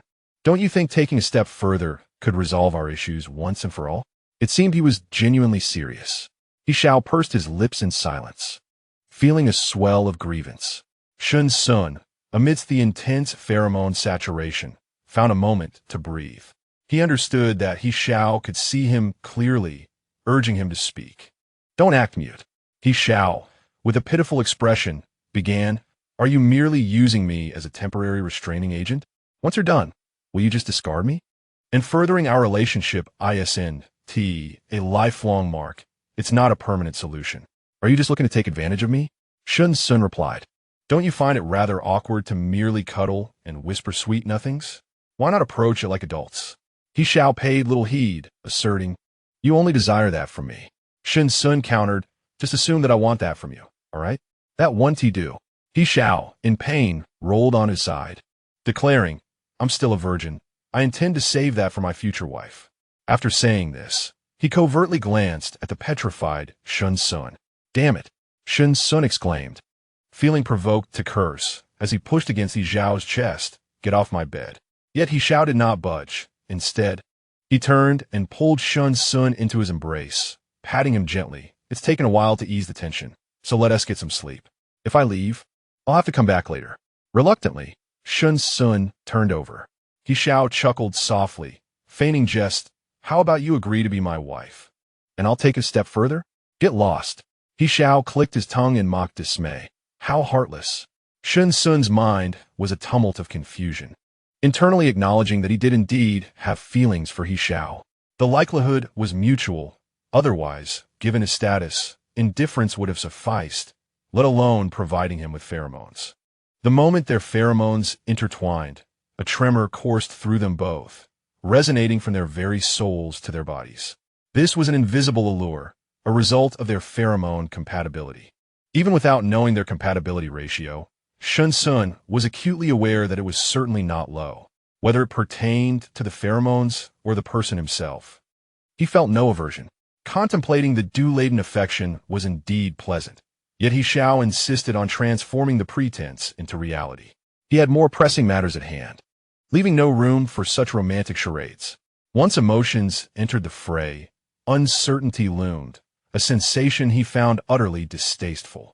He preferred matters to unfold seamlessly according to his own design or aspirations. To He Xiao, Shen Xun was merely a transient figure in the tapestry of his life.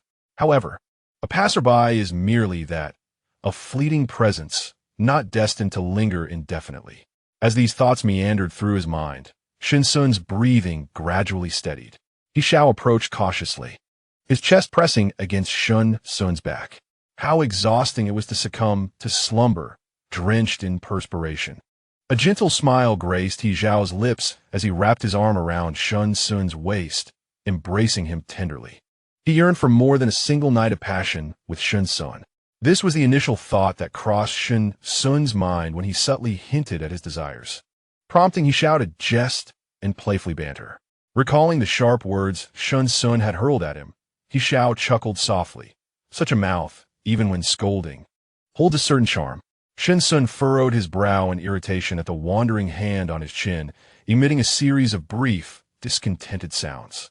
He Xiao retracted his hand, internally chastising himself for his lack of delicacy. The affectionate gesture merely provided slight relief. Shen Xun remained in a restless slumber. After Shen Xun turned over, He Xiao gently patted his back, enveloping him in a soothing embrace infused with his pheromones. He Xiao was far from fatigued. Several sleepless nights had left him invigorated, a benefit of his exceptional genetics. He was determined to care for Shen Xun properly. When Shen Xun awoke, the sky was just beginning to lighten. He blinked slowly, and as he tilted his head to check the time, he felt a sudden tightening around his waist. Awake? Shen Xun pulled away the encircling arm. Could you be gentler? I apologize, He Xiao replied, pinning him gently. What would you like to eat? I'll prepare it.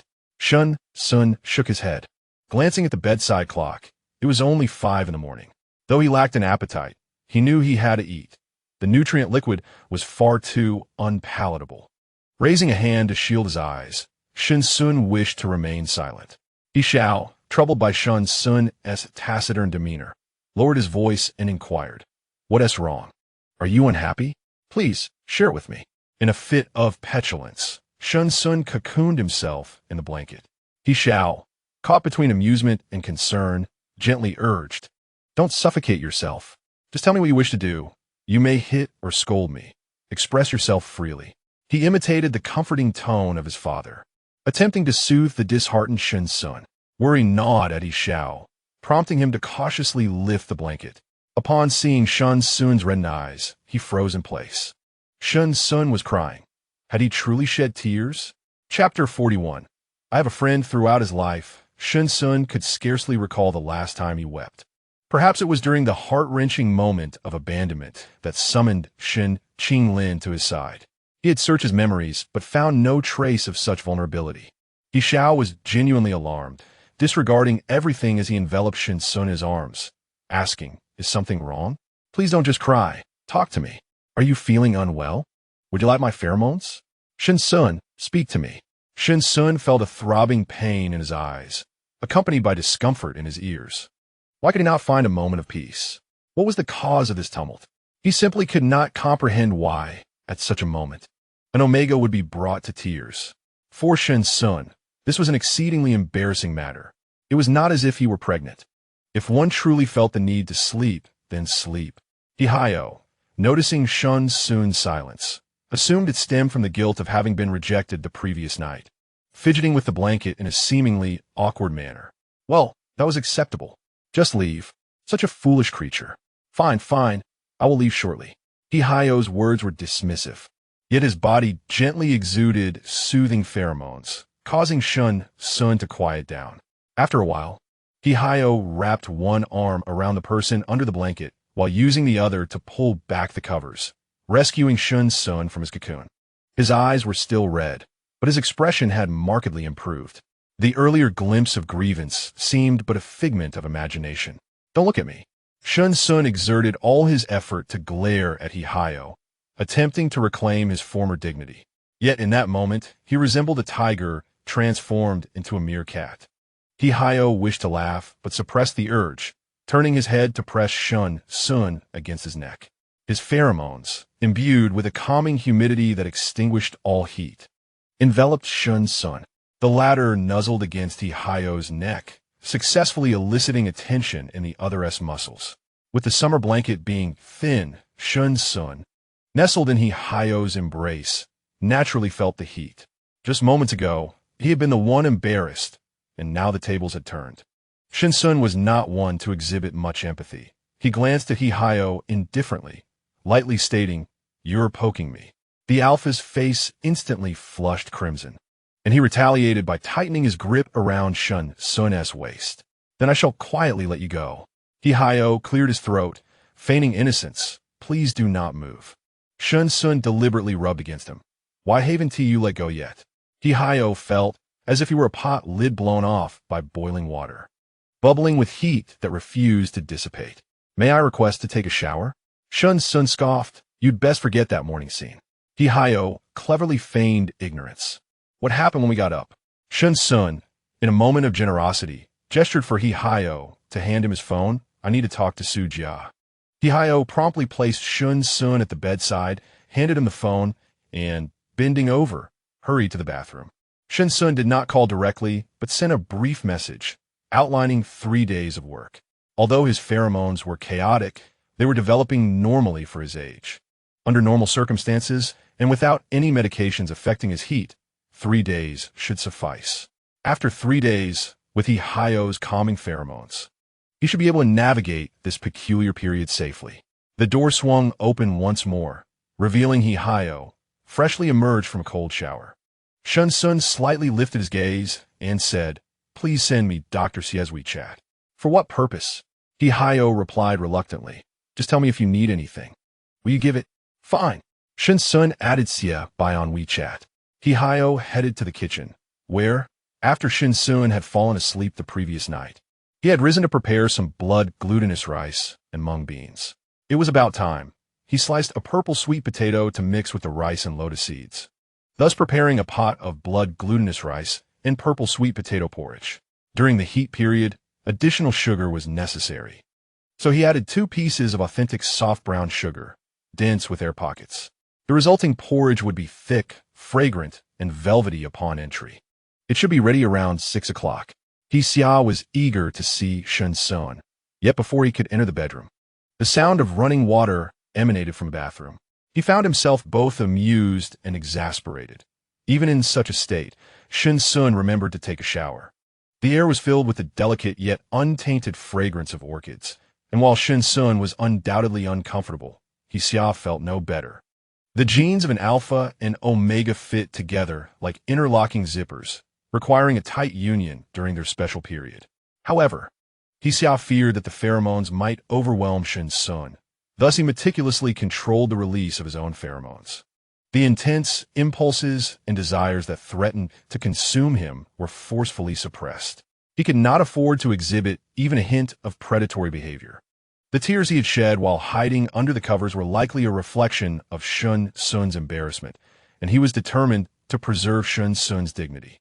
That night, an unexpected thought crossed He Xiao's mind. Had the instructor assigned him Shen Xun during training, could he have remained indifferent and untouched by feelings? This question remained an enigma for He Xiao. When the sound of water ceased in the bathroom, Shen Xun emerged clad in a silver-gray silk nightgown. The soft and smooth fabric accentuated his tall and elegant figure. Shen Xun, holding a bundle of dirty clothes, made his way to the balcony, only to have He Xiao snatch them away. "I'll wash them, you just rest." The modest two-bedroom apartment was small, and the bathroom was no exception. It even lacked a washer-dryer combo, offering only a fully automatic washing machine, necessitating manual drying afterward.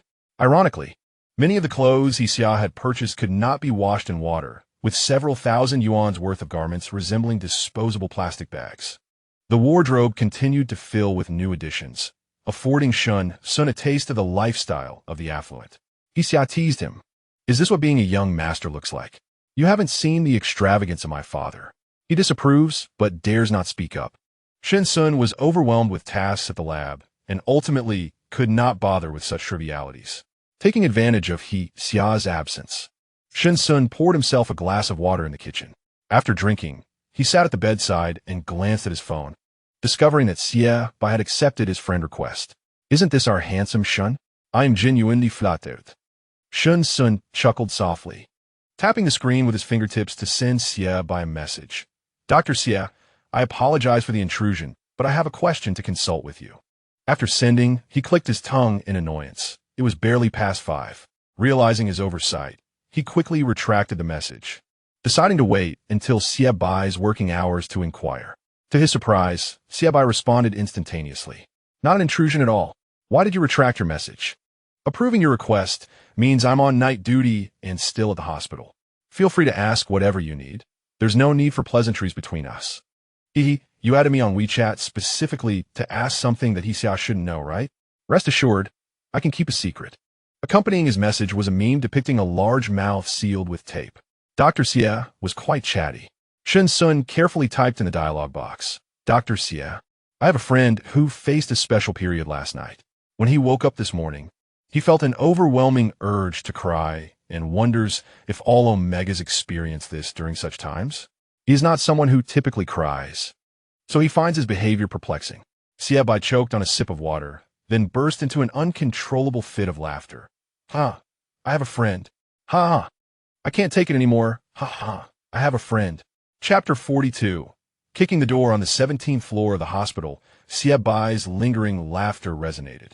This mirth transcended the hospital and found its way into He Xiao's phone. Standing by the stove, He Xiao stirred a pot of purple sweet potato porridge, his phone revealing evidence of Xie Bai's humorous remarks. "Ha ha, your beauty is too funny. Did you see what I sent?" He is so oblivious. Was he feeling frisky last night? I have a friend, and I find this so amusing. Shut up. He Xiao turned his head, glancing towards the bedroom. You answer him, but don't let him be bullied. Xie Bai laughed until tears streamed down his face. I have a low laugh threshold. Let me enjoy this for a moment. How can he be so adorable? Who are you calling adorable? He Xiao's voice dropped a few degrees. Xie Bai had no doubt that if he stood before He Xiao, an overwhelming confrontation would ensue. All right, I won't say any more. I need to help Shen Meiran with his confusion. Ha ha.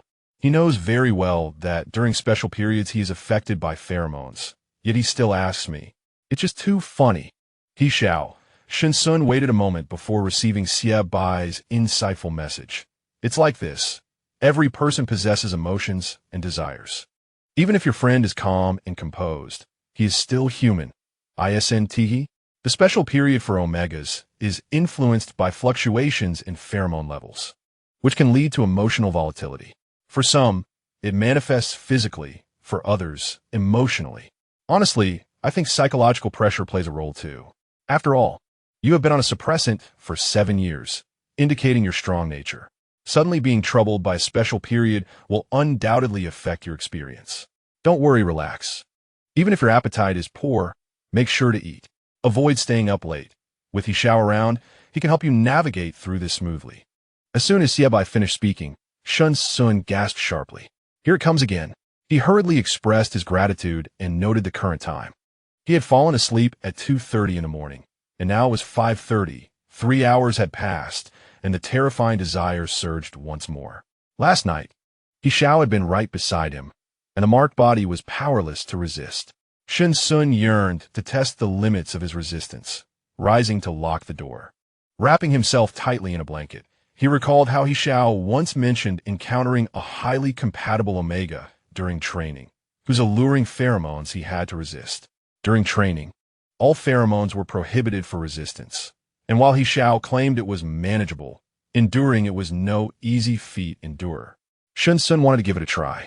The purple sweet potato porridge bubbled away in the pot, and He Xiao patiently stirred it before covering it to let it simmer. After a moment of silence from Shen Xun's side, he turned to knock on the door. "Do you want to come out and rest? The porridge will be ready soon." Shen Xun's eyelashes fluttered as he took 2 deep breaths to steady his voice. "I'm going to sleep. I'm a bit tired. Please don't disturb me. I'll drink the porridge when I wake up." His voice revealed no hint of disturbance, and with the pheromones blocked by the blanket and the door, He Xiao remained unsuspecting, under the assumption that Shen Xun had merely stayed up late the previous night. It seemed entirely reasonable for him to indulge in a nap at this hour. Very well, then, rest well. After all, the kanji required some time to prepare. He Xiao went out to the balcony and took a mop to clean the floors of their home. He gathered all the refuse and placed it outside the door. He spent half an hour tidying up, ensuring even the peace lily in the living room was spotless. While half an hour flew by for He Xiao, it was an agonizing eternity for Shen Xun. The unique phase for an omega rises from a low to a high and then descends once more. Each episode is more overwhelming than the last, becoming increasingly arduous to endure. Without appropriate marking to soothe him, it was akin to a parched fish stranded upon the shore, destined to perish. The torment was unimaginable. Shen Xun bit down hard on his lower lip, tasting blood. In a fleeting moment, he found himself suffocated by the humidity, rendering his bath futile. With heavy breaths pressing against the sheets, Shen Xun clutched the blanket tightly, wringing the fabric into a tangled mess. Suddenly a pale, slender hand emerged from beneath the covers. He pulled He Xiao's pillow into the blanket with him, then raised his leg to press down firmly upon it.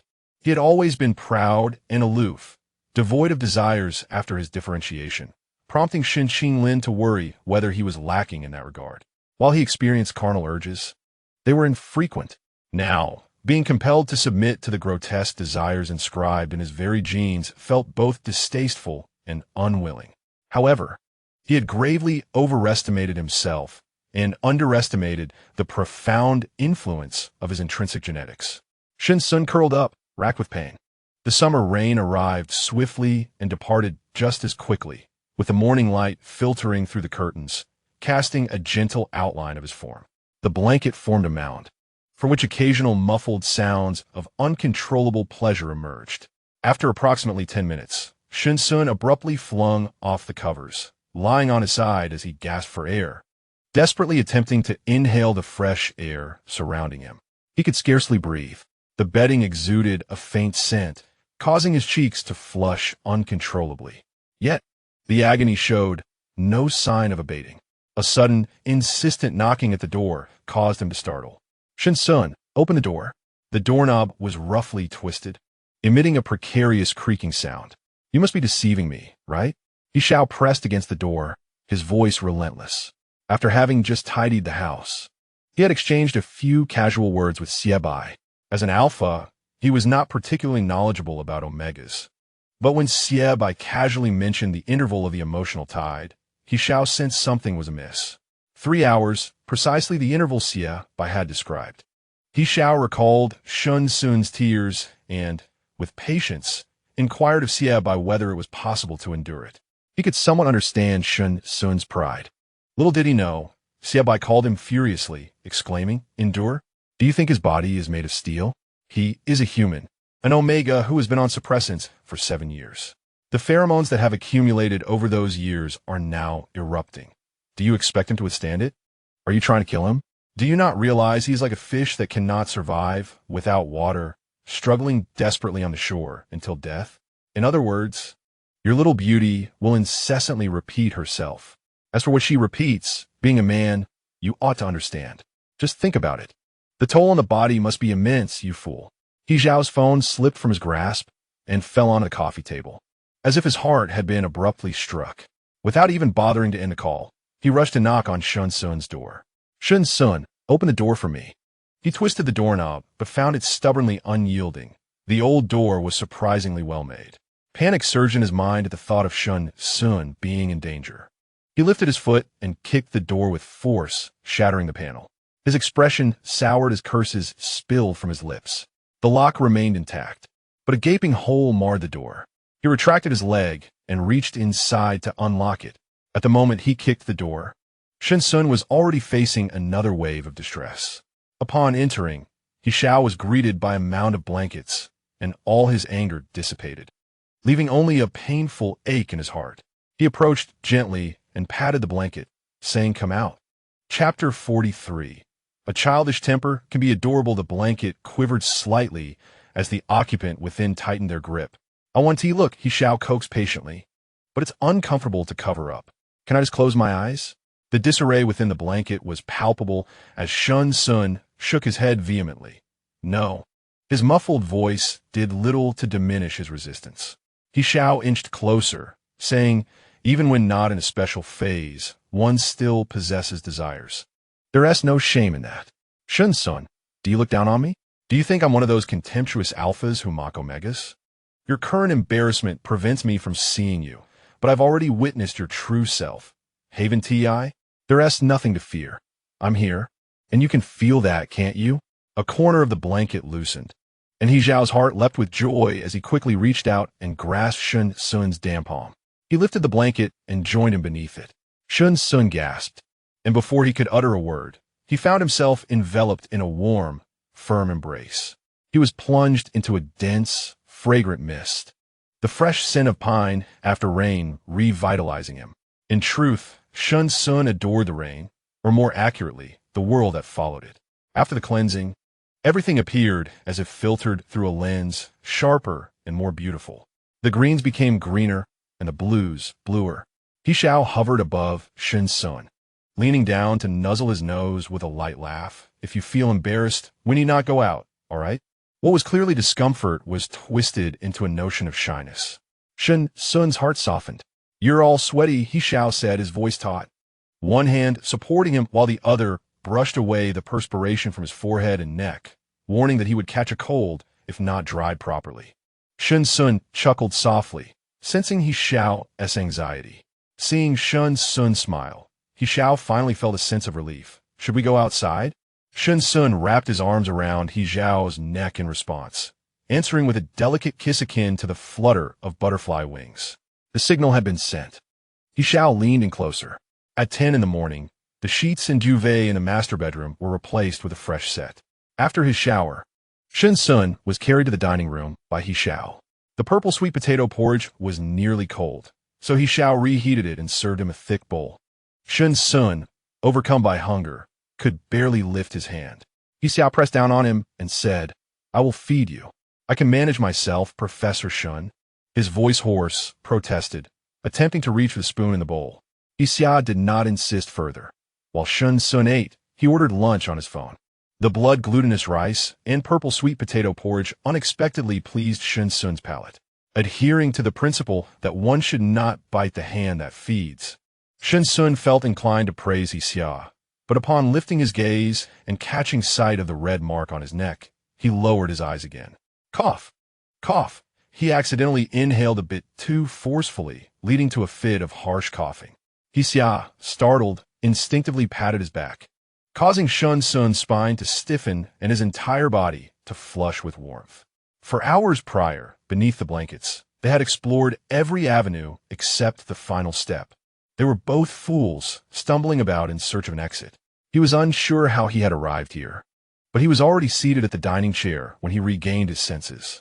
The sound of the washing machine from the balcony prompted Shen Xun to nudge He Xiao, saying, "The clothes are done washing.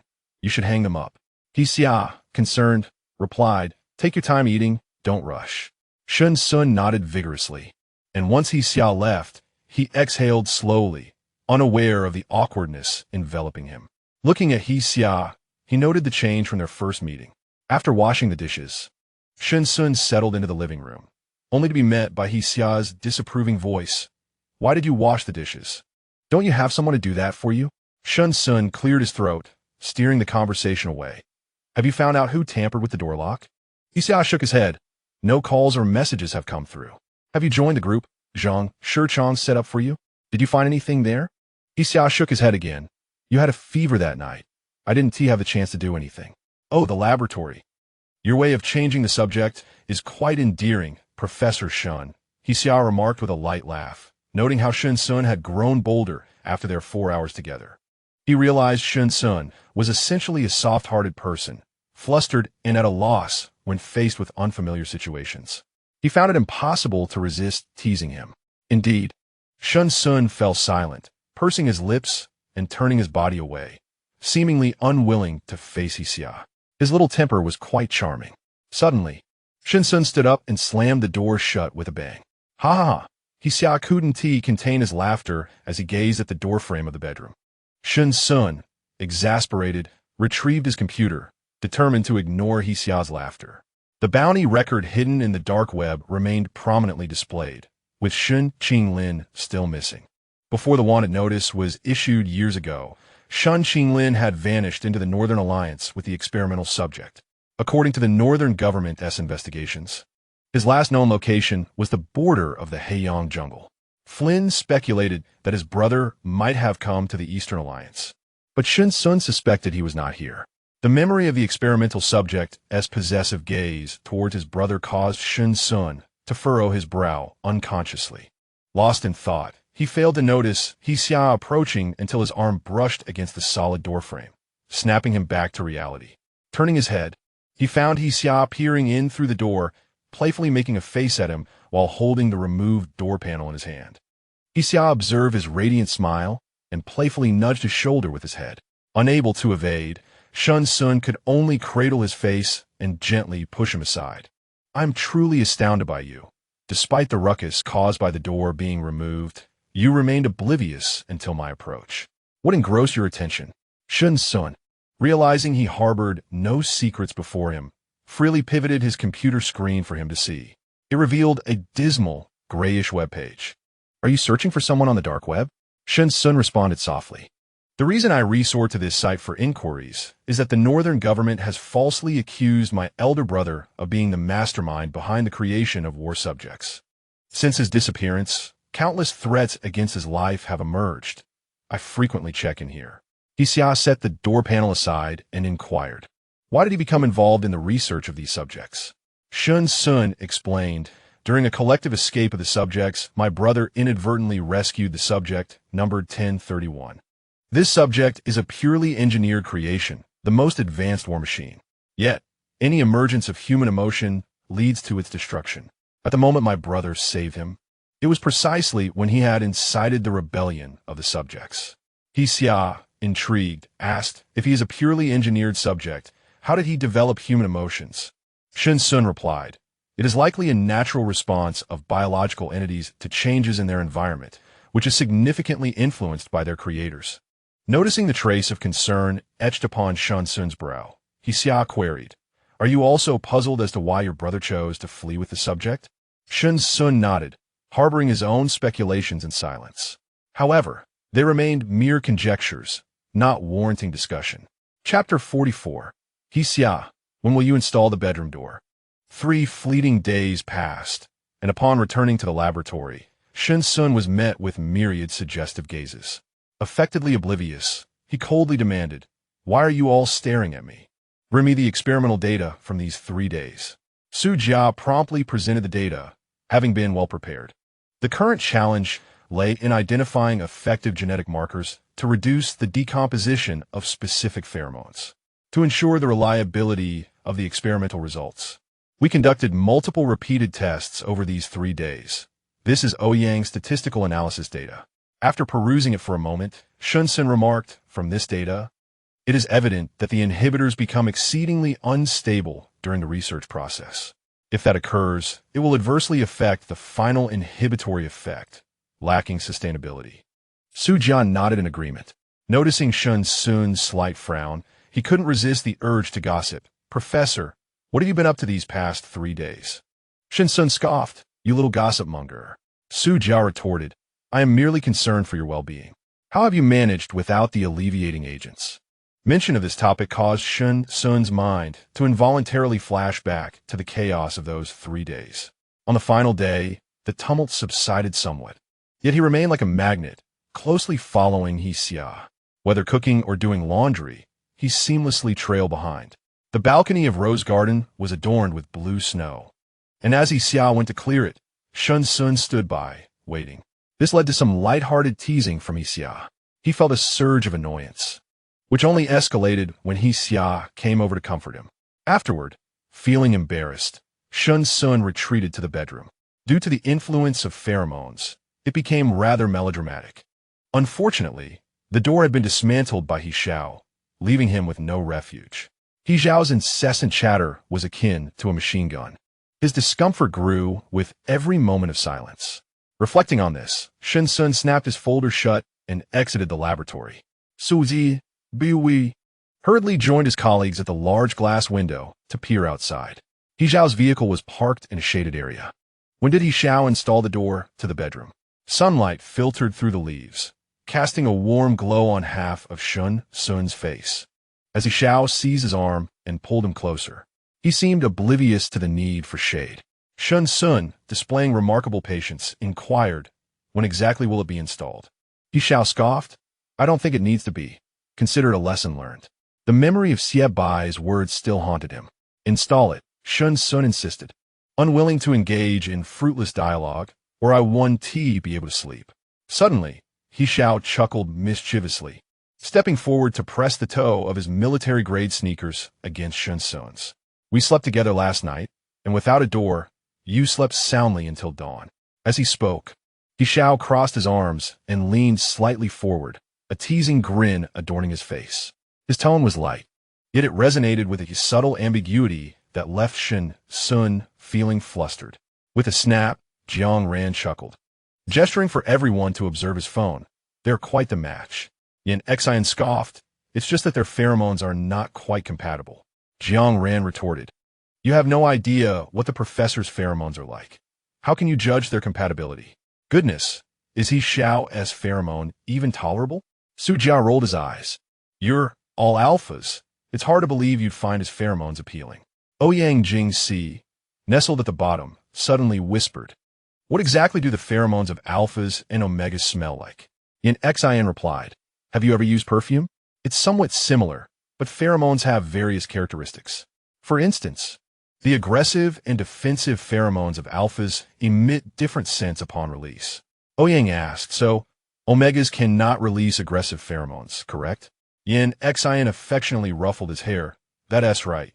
Ouyang displayed no irritation, allowing him to pet him for a while longer. Meanwhile, beneath the shade, Shen Xun was taken aback by He Xiao's astonishing words. However, he expertly maintained a composed facade, revealing no change in his demeanor. "I've noticed since this morning, you've been strutting about like a peacock, and it's even more pronounced now." He Xiao, unabashed, offered an excuse. "It's the influence of pheromones, as I mentioned before. Will you install the door or not? If not, I'll find someone else to do it." He Xiao, fearing refusal, promptly assured him, "I will install it, but you must not lock the door next time. During a special period, that's one thing. If a villain were to enter through the window and take you hostage, what should I do if you've locked the door from the inside?" Upon hearing his agreement, Shen Xun softened his tone, understood. As Shen Xun took a step back, He Xiao attempted to close the distance, grinning. "So, can we still sleep together tonight?" Shen Xun didn't spare him a glance, and simply turned to leave. It wasn't until He Xiao could no longer see his figure that he waved his fist at the group watching from the window. The group of individuals immediately retracted their necks, as it turned out that He Xiao was aware of their scrutiny. The phone rang several times. He Xiao answered, and his expression grew somber after listening for a moment. What does it mean to be unable to trace anyone? Is it truly possible to lack information despite the presence of pheromones? Could it be that they are indeed unregistered? Pheromones serve as each person's unique identifier. As long as one is born on this land, the police department maintains a record. It should be relatively straightforward to trace. Moreover, we also reviewed the surveillance footage in the vicinity and found no suspicious individuals or vehicles.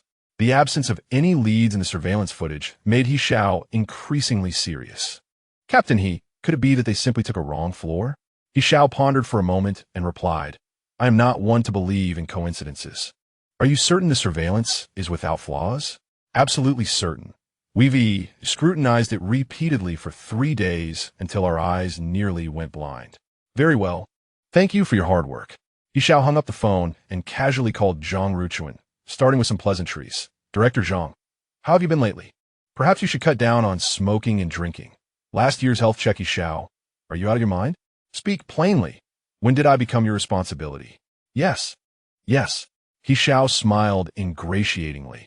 Have you considered relocating Professor Shen and the laboratory? I understand funding is tight, but I have resources, don't I? Zhang Ruchuan's eyelids twitched. What are you up to? Let me remind you, Professor Shen is an upright individual, here to conduct research, not to indulge in luxury. He is quite low-key.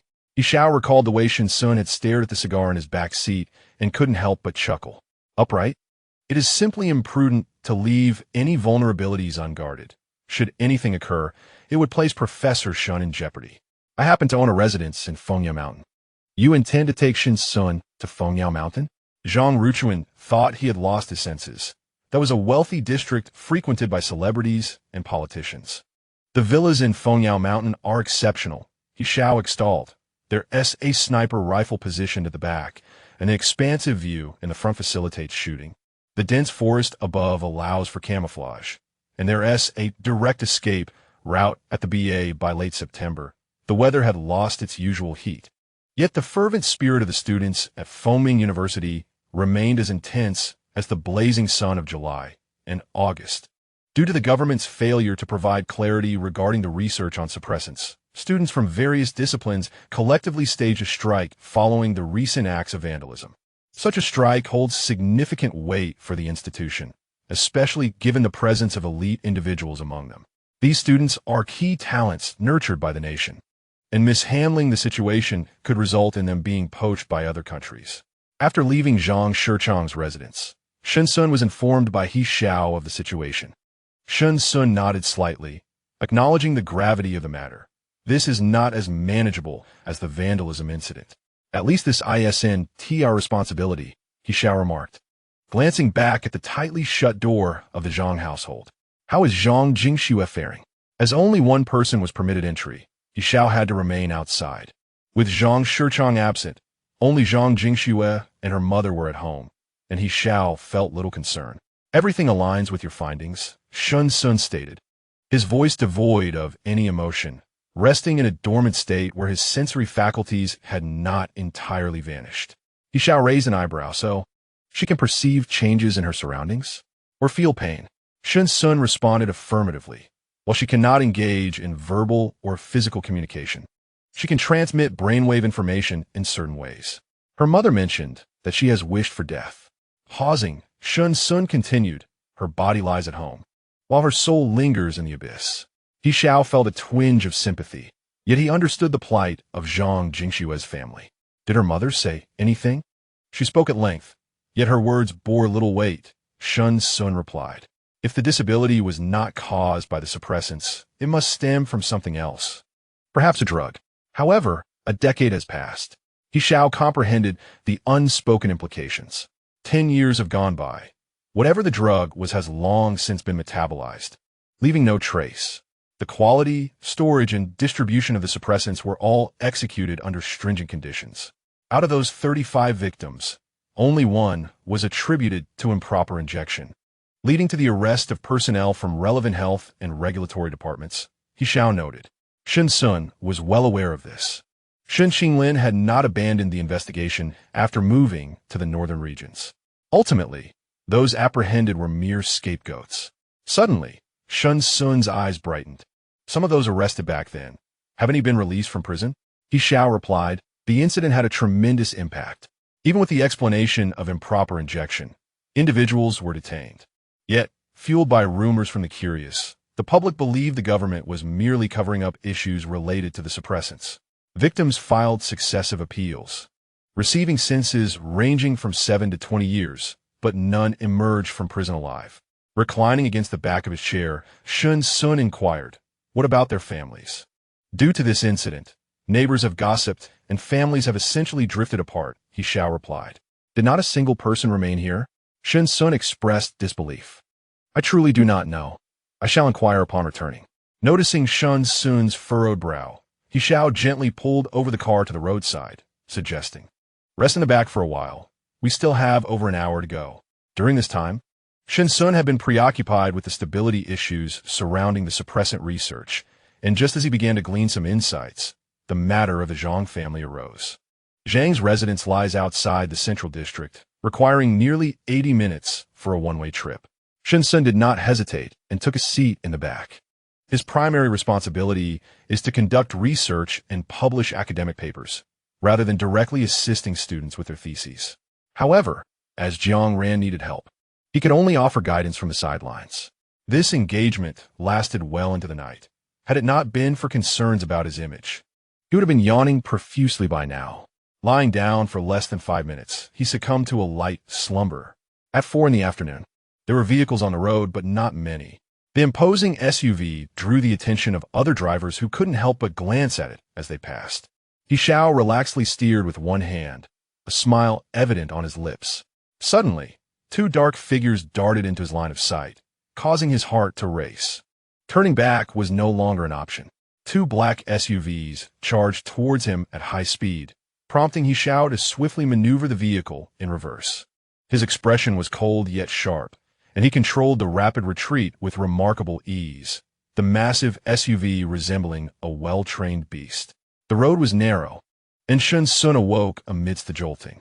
The tires of the SUVs screeched against the pavement, and 2 identical vehicles approached from behind. Despite being surrounded by 4 cars, He Xiao managed to check on Shen Xun. He adjusted the steering wheel, searching for an escape route, and inquired, awake? Shen Xun remained surprisingly composed, his face reflecting irritation at the disturbance of his sleep, yet he refrained from responding. He Xiao chuckled lightly, asking, ready?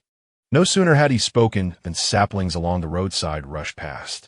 He Xiao's vehicle collided forcefully with the front SUV, and a man in the passenger seat, donned in a cap and mask, suddenly leaned out of the lowered window, firing wildly in his direction. You really came, didn't you? He Xiao's excitement was palpable, and he thought this isn't my fault.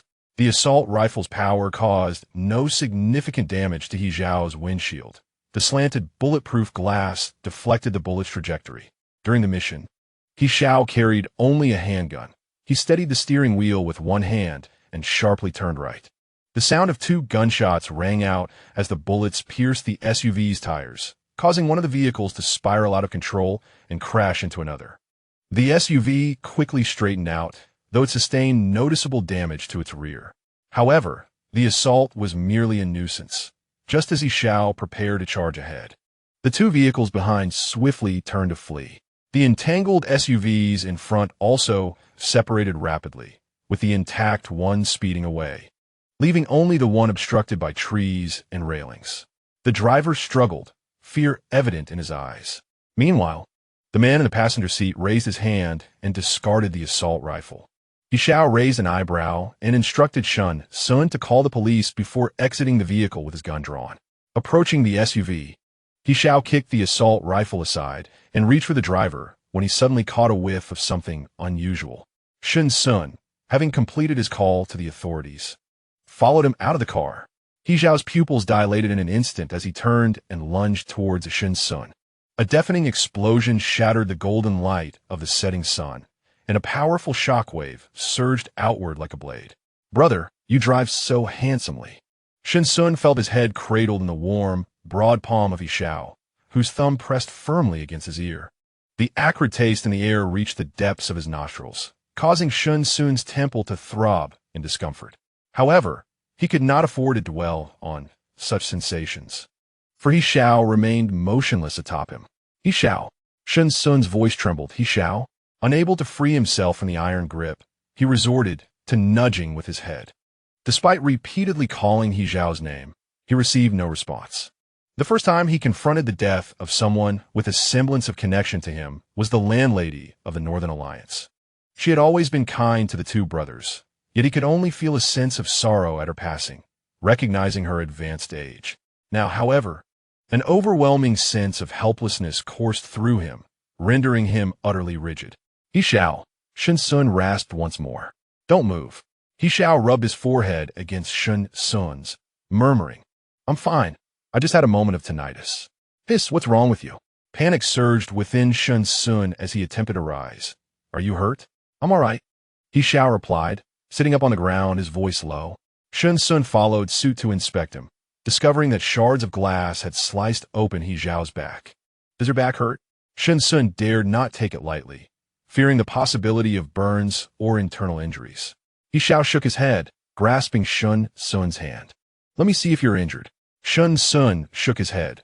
He Xiao's imposing frame enveloped him completely, assuring him that he had sustained no harm. In the distance, the sounds of police and fire trucks reached their ears. He Xiao cast a glance at the two charred figures, lost in thought. As Shen Xun helped He Xiao to his feet, the police approached for questioning, and He Xiao promptly produced his firearm license. Shen Xun inquired of the officer, Is there a clinic nearby? He has an injury on his back. This is a major road. There isn't one around here unless you head back to the first town. He Xiao, feeling the ache in his back, replied, It's just a minor injury. I'll attend to it later. Afterward, he directed his attention back to the questioning officer. Could you please make a phone call for me shortly? The officer, confused, silently watched as He Xiao departed 5 minutes later. He Xiao was indeed calling Shi Hongyuan. Soon, the chaos at the scene was taken over by higher authorities for investigation. On the return journey, Shen Xun was driving while He Xiao rested his elbow on the center console, cradling his face in an exaggerated manner, exclaiming, Wow, brother, you drive so handsomely. Shen Xun gripped the steering wheel firmly, preferring not to engage in conversation. He had owned a car in the Northern Alliance, albeit with the steering on the right side. This was his first time driving since returning home. Naturally, he possessed a driver's license, which He Xiao had arranged by preparing the necessary documents for him to take the test, and he had only recently obtained it, adapting well to the left-hand driving position. He maintained the highest speed within the legal limits. He Xiao was aware that Shen Xun's urgency stemmed from concern for his injury, yet in truth, it was merely a trivial matter. It was only after the doctor tended to the blood and wounds that Shen Xun began to believe He Xiao's reassurances of his well-being. That evening, Shen Xun sat in the living room, engrossed in work, while He Xiao lounged on the sofa, suddenly posing a question. Who do you suppose sent those people today? Shen Xun did not lift his gaze. I do not know. Had it not been for my keen instincts, we might have truly met our end today. What a grim omen, He Xiao replied. Anyone can discover our whereabouts with just a little inquiry. Shen Xun chuckled softly. You're injured yet restless. Could you perhaps keep quiet and rest? Is this truly an injury? He Xiao sat upright. What are you doing? Shen Xun closed his laptop and, shifting to the coffee table, fixed his gaze on He Xiao. I just feel something is amiss. Today's events do not seem characteristic of the Eastern Alliance. He Xiao inquired. Why do you say that? Perhaps it's due to geographical and genetic differences, leading to divergent methodologies, Shen Xun explained. Today's actions were overtly brutal, resembling the tactics of the Northern Alliance's military. The affluent and influential of the Eastern Alliance are not fools, as long as the individuals and vehicles remain within the borders. The He, Sha, and Zhang families could certainly uncover some traces. They tend to employ stratagems, preferring to dismantle me without direct conflict, much like they did a decade ago. With the elections approaching, their priority is to secure their positions rather than focus on me. What fool would strike before consolidating power? That would only furnish their rivals with leverage. There is an urgency in today's incident that feels unsettling. He Xiao pondered for a moment and said, Do you suspect the Northern Alliance is involved? Let me tell you, if you truly believe that, Flynn would be the prime suspect. However, the intelligence from the Security Bureau indicates he is clear. Shen Xun felt a jumble of thoughts swirling in his mind and shook his head. I do not suspect Flynn. On the contrary, if I were to doubt him, I might fall prey to their nonchalant manipulation. As he spoke, Shen Xun rose to leave. He Xiao raised his leg to block him. You haven't finished yet. Where do you think you're going? Let me think. Shen Xun pretended to kick him. He Xiao seized his thigh with a mischievous grin. What's this? A sneak attack? This is a frontal assault. Let go, Shen Xun retorted. He Xiao huffed. and released him. What could have prompted my suspicion of Flynn? Shen Xun found himself perplexed. If you cannot figure it out, then cease pondering, He Xiao remarked, his gaze fixed on Shen Xun. An explosion has already occurred. If your suspicions hold true, it could be perilous here. In fact, I wish to take you somewhere, though I am uncertain if you would be amenable. Shen Xun looked at him in surprise. Where? He Xiao beckoned him with a finger. Sit down. Shen Xun replied, I feel as though you were training a dog. He Xiao immediately raised his finger in a vow. I am but a dog. I swear I mean no offense, merely wishing for you to take a seat.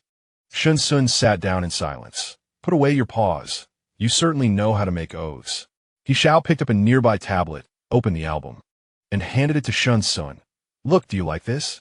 A cluster of white buildings stood tall on a high mountain, their outlines set against the azure sky, each brick and stone revealing extraordinary craftsmanship. Shen Xun, puzzled, responded, What are you showing me this for? Do you live here? Not all. My elder brother resides in the city center, and my father lives in a private residence near the police station. This is my house. The mountains were adorned solely by this cluster of buildings, and Shen Xun mused internally. This must be worth billions. Here, one could find an exceptionally sophisticated security and home system, expansive indoor and outdoor swimming pools, a gym, a media room, a sauna, a wine cellar, a game room, and a tennis court. Most notably, there was an exceedingly charming robot. Should you visit, you might even bestow upon a name. For the first time in his life, Shen Xun found himself tempted. He harbored no particular thoughts about the swimming pool or gym. Rather, he had a fondness for robots. Chapter 47. Should one experience love before departing this world, the endeavor to visit the Fengyao Mountain Villa was not without its challenges. Zhang Ruchuan expressed considerable opposition, citing two main reasons. Firstly, Fengyao Mountain was too far from Fengming University, with a travel time of 40 minutes, assuming a smooth journey without traffic lights. Secondly, the area was predominantly inhabited by the wealthy elite. There, even ordinary affluent individuals could not afford to reside. The residents were the true low-profile magnates of Fengming City. Although the seclusion ensured privacy, it also posed risks. In the event of a conflict, bullets and firearms do not discern, and should anyone be implicated, it would be difficult to account for. Director Zhang, I believe your reasoning is flawed. The mountain is indeed isolated, but it is separated by vast distances. Does a bullet not possess the ability to find its target? He Xiao lounged in their modest two-bedroom apartment, crossing his legs. Upon seeing Shen Xun preparing to peel fruit for his injured self, he hastily placed his phone on speaker and took over the task. What does Professor Shen think about this matter? He Xiao interjected. What could he possibly think? He Xiao answered eagerly, asserting that he would vehemently refuse, insisting he did not wish for any special treatment, merely requiring a square space to shield him from the elements. Shen Xun replied, he never stated such a thing. Zhang Ruchuan's heart swelled with joy.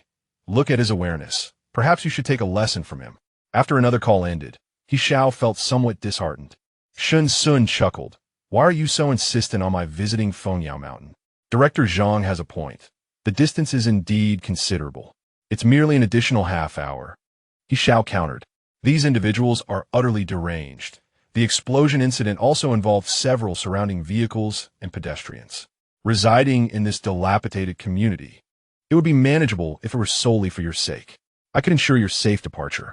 But if innocents were to be drawn into this, Shen Xun recalled the pedestrians affected by the explosion and furrowed his brow. Fortunately, those individuals had swiftly evaded the rampaging SUV. Their vehicles were rather commonplace, each suffering its own consequences. That stretch of road lacked surveillance, and concerning Shen Xun's safety, some drivers who recorded videos had their footage deleted by the police during investigations. Subsequent inquiries revealed that it was a stable yet highly potent explosive. Bullets and external factors could not have triggered the vehicle's detonation. Instead, it was the man in the cab seated in the passenger seat who had triggered the explosion using a detonator. No wonder that man exhibited no signs of panic at the time, He Xiao remarked. He exploited the assumption that I would undoubtedly exit the vehicle to apprehend him, which led to the detonation of the bomb. He even counted you among his calculations, He Xiao said disapprovingly, aware that Shen Xun would not remain hidden in the car. Shen Xun subtly acknowledged. Naturally, I wish to witness the scene for myself. I called the police and only exited the vehicle once I saw his gun had been kicked away by you. I had not anticipated the situation would escalate to such proportions. He Xiao let out a scoff. Clearly, they have executed Plan B, surrounding us with 4 vehicles while we are merely 2. The bullets cannot penetrate my car, and such a mutually destructive approach is evidently a last resort, showcasing their determination to take your life. Shen Xun cast him a nonchalant glance. Are you truly unafraid of death? He Xiao grinned, revealing a set of gleaming white teeth. I am indeed terrified of death, Shen Xun replied, locking his gaze with He Xiao's. He Xiao continued, so, since you fear death, how about we indulge in a romance before the end? This time, Shen Xun did not turn his back on him. Instead, he narrowed his eyes.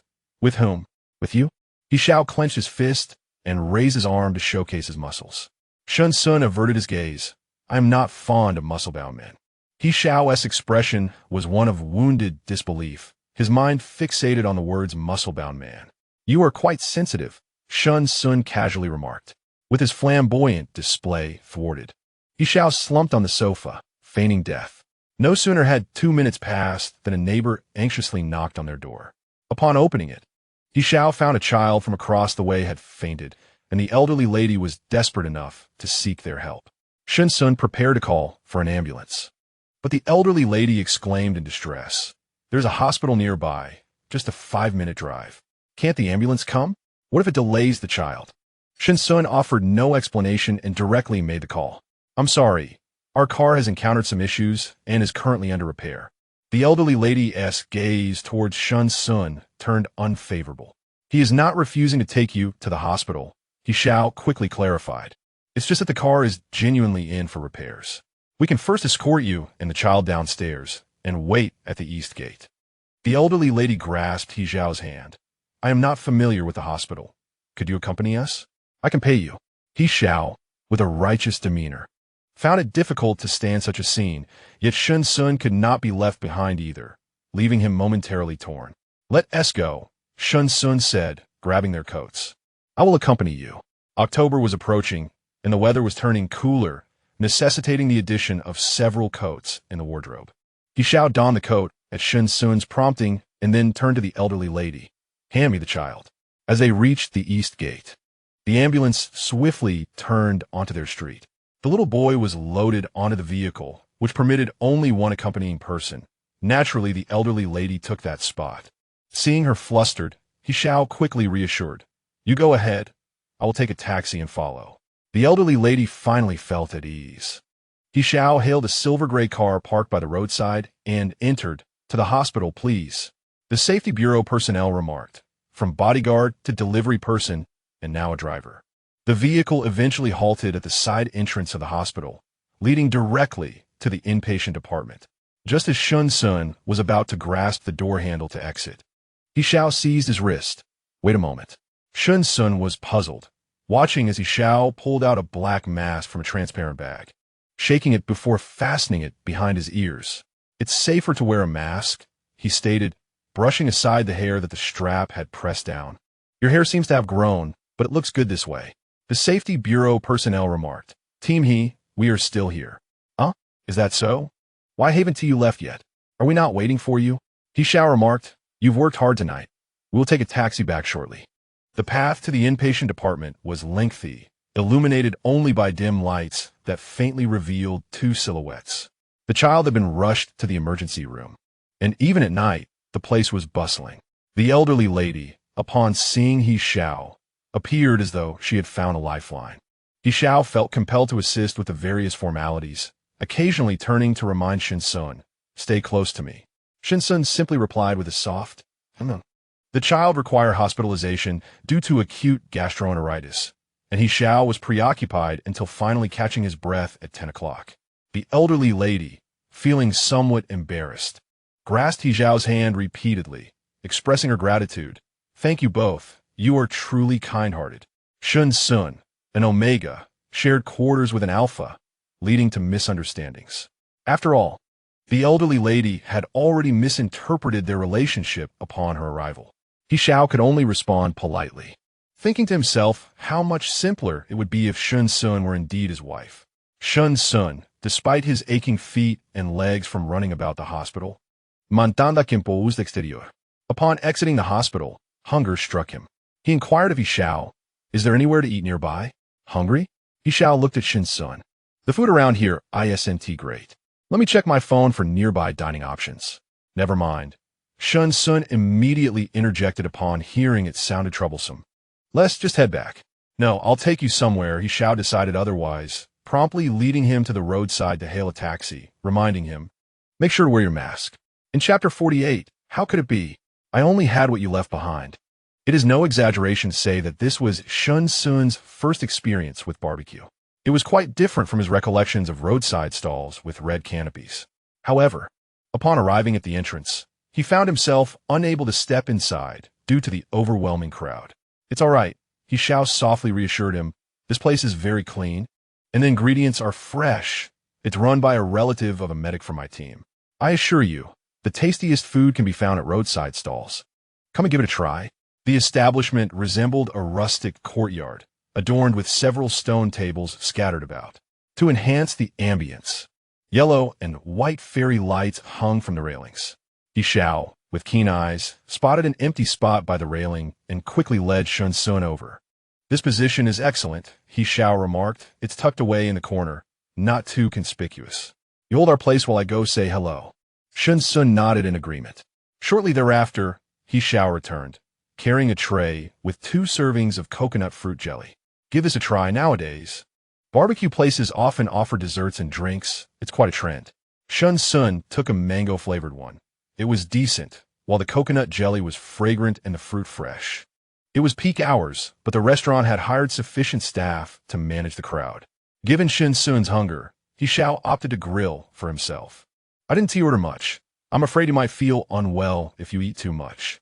These dishes are meant just for tasting, and they aren't suitable for Shen Xun's constitution, especially considering he is experiencing a pheromone imbalance." Shen Xun was fully aware of this. Suppressing his desire for the beer from the neighboring table, which was also weighing heavily in his stomach, He Xiao took several skewers of fruit and grilled meat. And Shen Xun initially believed they would be unpalatable. However, they turned out to be quite delightful. With He Xiao around, every morsel on the table vanished, including the remaining half of Shen Xun's coconut jelly. "Hey, that was mine." Shen Xun's protest was cut short as the jelly was consumed. "It's all right," He Xiao chuckled. "I have grown accustomed to not wasting food." "Did you eat everything that was left behind?" Shen Xun questioned. "Of course not. I only took what you left." Shen Xun was utterly speechless. He Xiao laughed. "Back in my team, everyone was a clean plate advocate. At home, my aunt cooks according to our appetites, so I rarely have leftovers." Shen Xun put his mask back on as He Xiao greeted the owner, paid the bill, and pulled Shen Xun away. "You rascal! Who told you to pay?" the owner exclaimed as he chased after them. They only stopped running when they reached the bottom of the hill, where Shen Xun broke free from He Xiao's grasp, gasping for breath.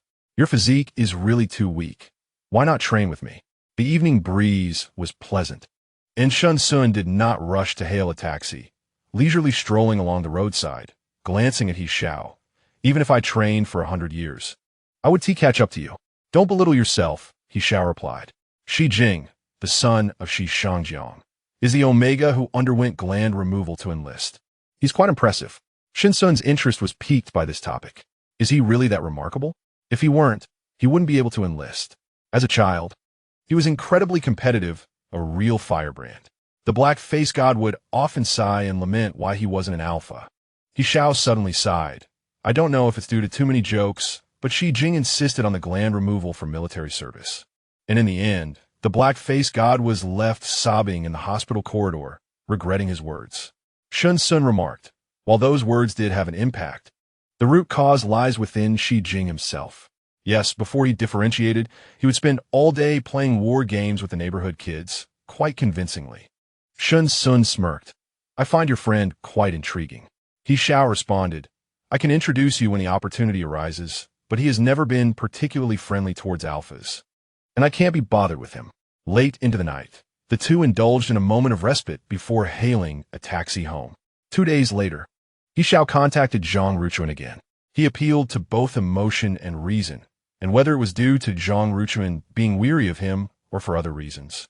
The matter of moving into the Fengyao Mountain Villa was surprisingly settled. In fact, Zhang Ruchuan had discussed this with Shi Hanyuan, and after some deliberation, they both agreed. The Fengyao Mountain residence was owned by a discreet billionaire with significant influence over the Eastern Alliance and global economy. Regardless of any external forces, anyone attempting to breach the layers of security at Fengyao Mountain would have to carefully consider whether they could afford to offend such individuals. However, it was still a private residence, and Zhang Ruchuan had made his position clear: no money. He Xiao found this amusing at the time. Rest assured, I will bear all losses myself. Naturally, he communicated this to He Xiao, who had no objections. The house belonged to He Xiao, and he could do as he pleased. He Xiao was not in a hurry to move, as such a large place required him to first assemble a security team. While the villa had a butler and servants, he did not intend to employ them. According to Shen Xun's nature, it would not be surprising if he required more robots than servants. After a sudden autumn rain, the temperature plummeted, and Shen Xun, not unexpectedly, caught a cold in the drastically fluctuating climate of Fengming City. While he could tolerate most discomforts, the nasal congestion was particularly irksome, especially since He Xiao had laughed at him for sleeping with his mouth agape for an entire day. Displeased by that irritating grin, Shen Xun chose to remain silent and disregard him. A figure leaned closer, and He Xiao tilted his head to observe him. I have some good news to share. Would you like to hear it? Shen Xun replied with a cold smirk. No, thank you. He Xiao looked taken aback. Why are you not playing along? Come on, choose a moving date. Puzzled, Shen Xun glanced at the calendar on the table. What do you mean? He Xiao chuckled. If you follow me, you'll be living a good life. Pick a day, and we'll relocate to Fengyao Mountain. Shen Xun raised an eyebrow in astonishment. How did you convince Director Zhang? He Xiao explained with reason and emotion, explaining that he had been preoccupied with the security team and had not rushed to move in. Additionally, the personnel at the security bureau were limited. Once they moved to Fengyao Mountain, the current staff would need to withdraw, and he intended to arrange patrols around the school and laboratory with another team. If possible, he even wished to bring out the Black Hawk team too, though that would be impossible as they had their own missions. However, the security personnel he gathered were not from a professional company, but were instead a makeshift team of retired soldiers, all individuals he was acquainted with. With a high salary offered, they had no choice but to comply. Despite still being unwell, Shen Xun allowed He Xiao to take him to Fengyao Mountain that Saturday. The heavy, iron-colored blast-proof gate slowly opened before him. The walls here stood 3 meters high, and every door and window was fortified against explosions and bullets. Of course, these villas were designed this way before his arrival, so there was no need for him to feel pressured. I understand. Shen Xun shot him a sidelong glance. The wealthy value their lives more. He Xiao chuckled, and, as they entered, accelerated slightly up the incline. Just as they passed the 100-meter mark, He Xiao abruptly slammed on the brakes. A loud thud echoed, resembling a heavy object falling, accompanied by a faint cry of surprise. Where did that child come from? Shen Xun exclaimed, momentarily taken aback. That child is finished, a mechanical voice suddenly interjected. He Xiao's temples throbbed, a mix of exasperation and amusement on his face. Get out and take a look. Chapter 49. Ambiguous contact. Upon exiting the vehicle, Shen Xun beheld a mechanical arm supporting itself on the ground. As a small rabbit-shaped robot adjusted itself to face him and He Xiao. Once it stood upright, the mechanical arm retracted seamlessly, transforming into the rabbit's plump paws. Its long mechanical ears twitched slightly. Master, welcome home. He Xiao squatted down and gave the metallic body a gentle poke. Rabbit, do you know you nearly met your demise under my car wheel? Master, my name is RW538. He Xiao snorted. From now on, you will have a new name. He gestured to Shen Xun. You pick a name for it. Shen Xun crouched down as well, observing the rabbit's round form with a smile. Let us call it Roundy. Did you hear that? Change a name. Okay, Master. Name change complete. Is there anything else you require assistance with? Perhaps you'd like me to play a song? Yuan Yuan. Very well, Master. I shall now play Visit Home Often. He Xiao. Is it implying something about me? Shen Xun. Why don't you let it sing a bit? Shen Xun had initially assumed that the robot would simply decline, but to his surprise, it opened its mouth and sang a couple of lines before He Xiao promptly halted it.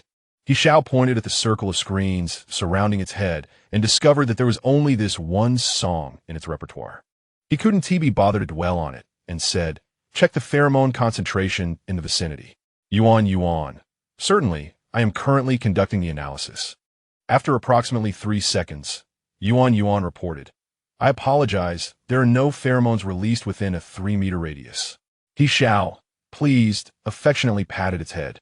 "You truly cannot be deceived. Adults must not mislead children." Yuan Yuan replied earnestly. Its demeanor elicited a chuckle from Shen Xun, despite the youthful age it was programmed with. Its short stature made it resemble a child even more. Not to mention, it spoke in a childlike voice. As they exchanged glances, a person on a balance scooter approached them. He Xiao tossed the scooter keys to him and then introduced Shen Xun. "This is Delay, a former demolition expert from the previous team, now retired. He will assist me in ensuring your safety and attending to your daily needs." Shen Xun nodded slightly. "Hello." Delay smiled bashfully. "Hello. Should we use the balance scooter?" He Xiao gestured for Delay to park the scooter in the garage. In such a large villa, one could not traverse it entirely on foot. "Shen Xun, I do not know how." He Xiao instinctively offered. "Shall I teach you?" Shen Xun remained silent and instead inquired of Delay how to operate the balance scooter. Just as Delay was about to step forward, he was suddenly halted by a wave of pheromones. Delay scratched his head. "Professor Shun, perhaps it would be better for our captain to teach you." Shen Xun, puzzled why. Is he more skilled? As soon as the words left his mouth, laughter erupted from the monitoring room. "Professor Shun, that sounded rather off," remarked He Feng from the monitoring room. "Oh dear, if one's heart is tainted, it will wither," Qin Tian chimed in. Both of them were retired special forces, having not served in the security bureau, but having collaborated with He Xiao during joint operations. Thus, they promptly arrived at He Xiao's request. Each member of the special team was versatile and exceptionally formidable in combat, often holding multiple roles within the team. With Lin Song patrolling and setting up defenses in the back mountains, He Xiao would not fear even the mightiest of foes. Drones hovered above them, and Delay's walkie-talkie emitted unrestrained laughter. Shen Xun. He Xiao seized Lay's walkie-talkie and scolded. "A bunch of old bachelors, unable to find partners. Here they are laughing at others. How shameless." The drones protested, circling around him. "Operating the balance scooter requires no special skill. I merely heard that Captain He marked you, so I did not dare approach." Delay was a straightforward and honest person. Whatever Shen Xun asked, he would answer. Shen Xun nearly forgot about He Xiao's temporary mark. Same-sex repulsion is a natural phenomenon, and it is even more pronounced among alphas. His orchid pheromones were entirely enveloped and protected by He Xiao, rendering others only able to perceive He Xiao's pheromones. Though the scent of pine after the rain is gentle, it conceals a certain dominance. As the captain, regardless of whether this group was influenced by pheromones, they held an inherent respect for He Xiao. He Xiao slightly raised his chin, signaling Delay to hand him the protective gear. Shen Xun was momentarily startled by He Xiao, who had crouched down to fasten the protective gear for him, causing him to instinctively step back. He Xiao remarked, "Why are you retreating?" "I'm just securing your gear." Shen Xun halted, for in matters of safety, He Xiao's identity commanded an undeniable authority. The balance scooter was deceptively simple, controlled merely by adjusting one's center of gravity. After fastening the safety gear for him, He Xiao set the gear to its lowest setting, instructing, "Step on and give it a try." Having seen Su Jia use it before, Shen Xun felt it would be straightforward. After all, it was merely about controlling one's body to move forward and backward, wasn't it? The composed Professor Shun placed one foot in front of the other to mount the scooter, yet he found it impossible to maintain his balance. He Xiao swiftly grasped his arm, the skin beneath his shirt feeling as if it had been scalded. Dismounting the scooter, Shen Xun observed the beads of sweat on He Xiao's forehead and inquired, "Why are you sweating so much?" October's weather was far from the sweltering heat of midsummer. Shen Xun, unfamiliar with alphas, had only interacted with omegas during his time as a researcher in the lab. He understood the combative and predatory genes inherent in alpha blood. However, After several encounters during the special period, Shen Xun realized that both He Xiao and his pheromones had begun to affect him deeply, even in their daily interactions. He Xiao exhibited an unspoken possessiveness towards him. When delay had approached moments ago, He Xiao's pheromones reacted more swiftly than his physical presence, immediately placing a barrier of 1 meter between them. This domineering behavior instilled in Shen Xun an absurd illusion of being He Xiao's possession. He Xiao waved his hand, and delay promptly took the scooter back to the garage. Shen Xun mounted the balanced scooter once more, and after several attempts, he finally grasped its essence. He Xiao followed behind, somewhat regretful, thinking sometimes being too clever isn't advantageous. This mountain villa owned by He Xiao, nestled in the Fengyao mountain area, was not the largest, spanning only 900 square meters. Yet, as he had claimed, it was replete with various entertainment facilities. Upon entering the lofty living room, Shen Xun was instantly captivated by its design style. The natural, rugged stone harmoniously melded with modern architecture, reflecting the designer's vision. The living room featured an abundance of glass, allowing one to enjoy the tranquil and mysterious embrace of the surrounding mountains from within. The setting sun cast a tall silhouette of Shen Xun, who turned to He Xiao and asked, "May I explore a bit?" He Xiao nodded. "You go ahead. I need to confirm the villa's security system with others. Later, I will introduce them to you." All right. A half hour later, Shen Xun found himself by the koi pond, observing for quite some time. The koi were entirely snow-white, save for a singular red dot atop their heads, resembling the renowned kahaku variety. The fish swam freely, prompting Shen Xun to sigh. Being a fish seems nice. Immersed in this thought, he was unaware of He Xiao's approach. After a moment, He Xiao could not resist drawing near, noticing Shen Xun feeding the koi. He also pinched a bit of fish food, asking Professor Shen, "How do you find this place?" Chapter 50. Such a spacious villa. Yet we must sleep together. Fengming City, populated and expensive, sees its central commercial district extending in varying degrees of affluence. The Fengyao Mountain Luxury District stands as a paragon of wealth, where even possessing money does not guarantee residence. Shen Xun, calm and unhurried, clapped his hands and said, half in jest, "What if one day I meet my end? At least I would enjoy it before I go." He Xiao frowned, clearly displeased with his words. "As long as I am here, your demise is not on the horizon." As he spoke, he gestured for Shen Xun to look at the tablet in his hand. The screen displays the surveillance room, where He Feng and Qin Tian are stationed. They will take turns on duty. There is also a Lin Song, a sniper whose demeanor is rather aloof, generally disinclined to engage with others. He is an active duty personnel and is permitted to carry a firearm. The last explosion indeed startled both the black-faced deity and Director Zhang. They never anticipated that the adversary would go to such lengths for your sake, dispatching 2 more operatives, both from the special forces of the Security Bureau. Delay, He Feng, and Qin Tian are responsible for the villa, with their roles distinctly defined. If we venture out, Lin Song and Air Bing must accompany us.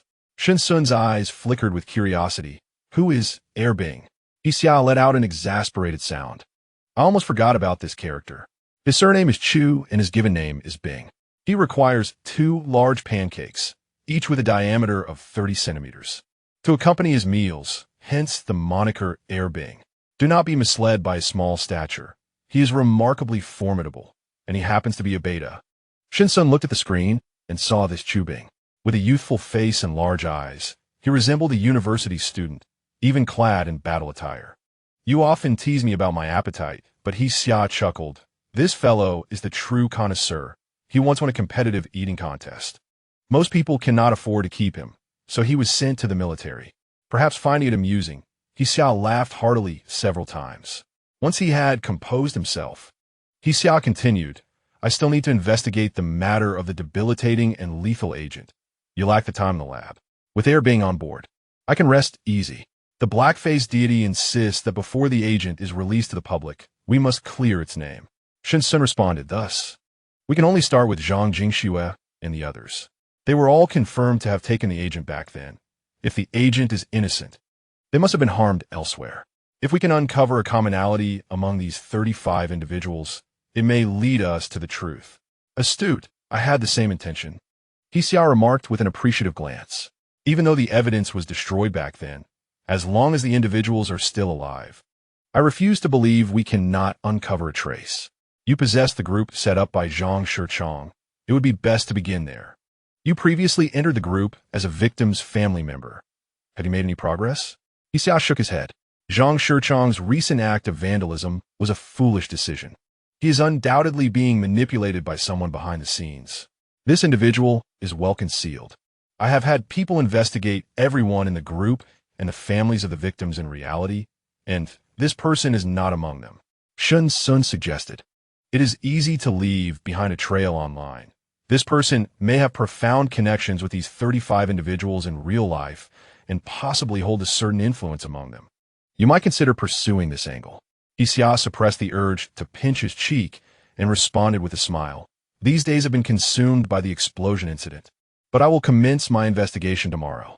The two individuals in the SUV had been charred beyond recognition, and the Public Security Department attempted to extract DNA from the carbonized remains for identification, yet they were unable to ascertain the identities of the deceased. After a moment of contemplation, Shen Xun remarked, I understand. This suggests a significant likelihood that this individual is not in the Eastern Alliance's genetic database.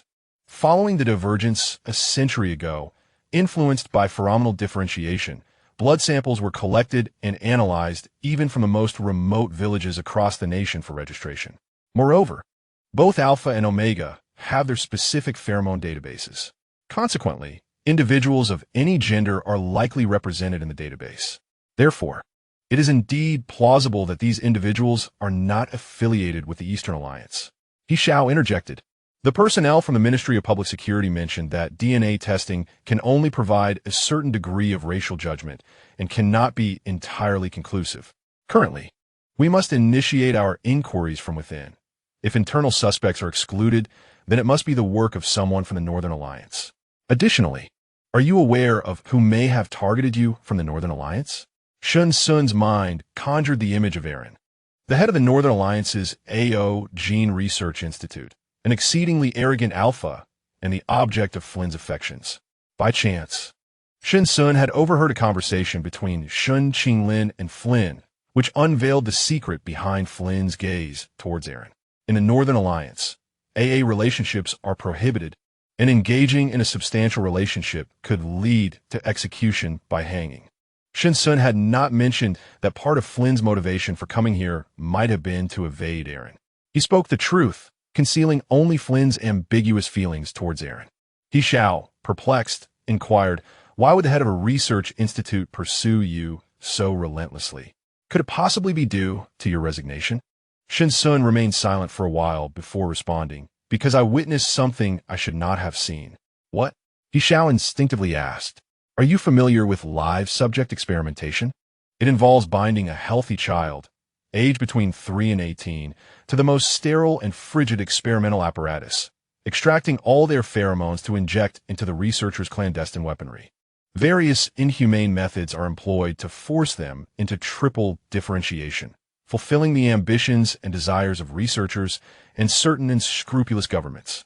Those formidable experimental subjects utilized in warfare are a product of triple differentiation in that vast, frigid laboratory. He beheld no fewer than 100 alphas, all aged 16 or 17, devoid of names, merely identified by numbers. The gravity of the situation weighed heavily upon him until a timely interruption came from Delay, who appeared to shatter the silence. Clad in a chef's attire, Delay left Shen Xun astounded once more. He Xiao composed himself and remarked. Delay obtained a nutritionist certification after retiring. Shen Xun replied, truly a jack of all trades, remarkably versatile. He Xiao chuckled at Shen Xun's expression. This is just the tip of the iceberg. For your safety, we are short-staffed in the villa. They must also attend to other duties, such as sanitation, for which I have paid. Shen Xun quietly made his way to the dining area. The disadvantage of the spacious house became apparent. In a smaller abode, a mere shift of the body would suffice to reach the dining room. Here, if one wished to remain stationary, one could ride a balance scooter. However, He Xiao forbade him from doing so, insisting that a lack of physical activity warranted more walking. Living under someone else's roof, What could Shen Xun possibly say?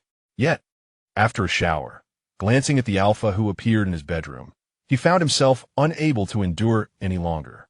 What are you doing? He Xiao asserted confidently. I intend to sleep beside you. Chapter 51. Your mouth seems more suited for kissing, having spent considerable time with He Xiao. Shen Xun was frequently taken aback by his words. In a house so vast, is there not a place for you to find refuge? He Xiao simply lay down. His palms interlaced behind his head. You can gaze at the stars from here. Following his gaze upwards, Shen Xun beheld the grand circular skylight, where the stars twinkled as if suspended directly above them. The bedroom, akin to the living room, was encircled by floor-to-ceiling windows, the transparent glass creating an illusion of slumbering amidst the wilderness. Well, enjoy the view. I shall retire to another room. Shen Xun, shuffling in his slippers, turned to leave, only to feel a sudden tightness at his waist, causing him to lean back. He heard He Xiao emit a muffled sound as his back collided with He Xiao's chest, both tumbling onto the deep gray bed. What madness is this? Shen Xun exclaimed, slapping He Xiao's hand away, but He Xiao remained unfazed, pulling the blanket over them both. Sleep here. It seems I am taking advantage of you. Shen Xun scoffed. What? Have you become a domineering CEO just because we changed locations? He Xiao was momentarily taken aback. Your mouth is far better suited for kissing. Get lost. He Xiao's eyes sparkled with excitement. You tell me to get lost in bed. And it sounds rather delightful. The word get lost lodged in Shen Xun's throat, leaving him feeling stifled. All right. No need to be upset. He Xiao, in a mischievous yet endearing manner, attempted to soothe him. Do you not realize how spacious this place is? I have only furnished this one bedroom on the second floor. All the guest rooms are downstairs. If any danger were to arise, I would scarcely have time to rush over. Shen Xun, gazing at He Xiao propped above him, remained unconvinced. I find you to be the most perilous element in this villa. The villa had been designed with the assistance of Su Lin, adhering to He Xiao's preferences throughout. After all, it was meant for He Xiao. Yet, as He Xiao was often away from home, matters could only be discussed over the phone, and it took a total of 3 years to complete the renovations. Indeed, as he claimed, the second floor accommodated only one bedroom, while the remaining rooms served as functional and recreational spaces. Fengyao Mountain serves as a clandestine sanctuary for him, meticulously adorned to suit his preferences. The villa's aesthetic is characterized by a crisp and clean palette of black, white, and gray, an unusual choice for most omegas, yet one that delights Shen Xun, as He Xiao can discern. The absence of a central light fixture casts an air of somberness over the villa nestled within the mountains under the night sky. Dim lights flicker, illuminating the delicate contours of the two men's profiles.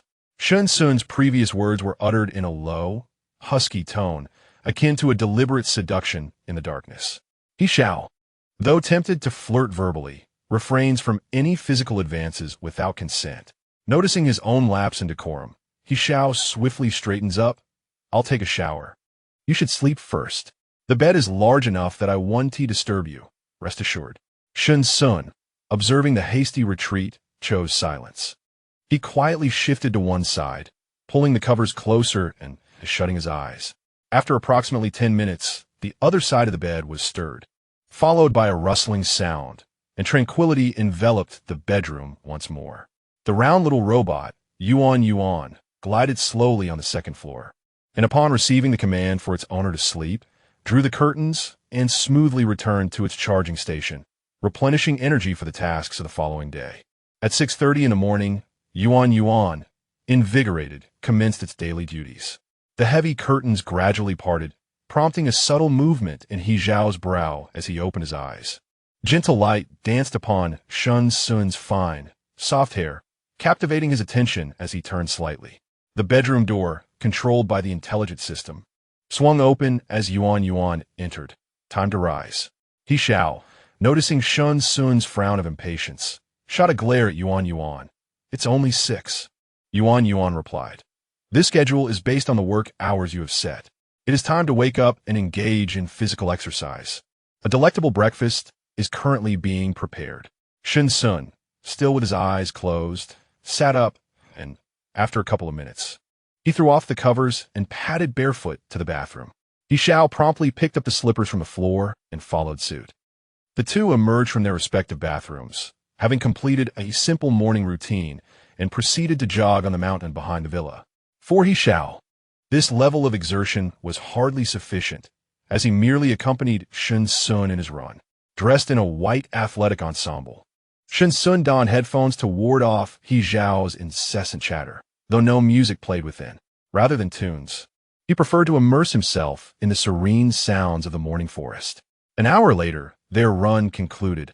A fine sheen of sweat glistened on Shen Xun's pale skin. He panted softly, wiping the sweat from his neck as he basked in the warm, dappled sunlight.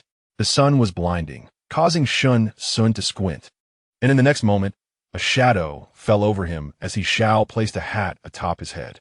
The hat was somewhat oversized, yet it effectively shielded him from the sun. After their shower, they found it was already 7:30, and Yuan had set the breakfast on the small table beside the outdoor pool.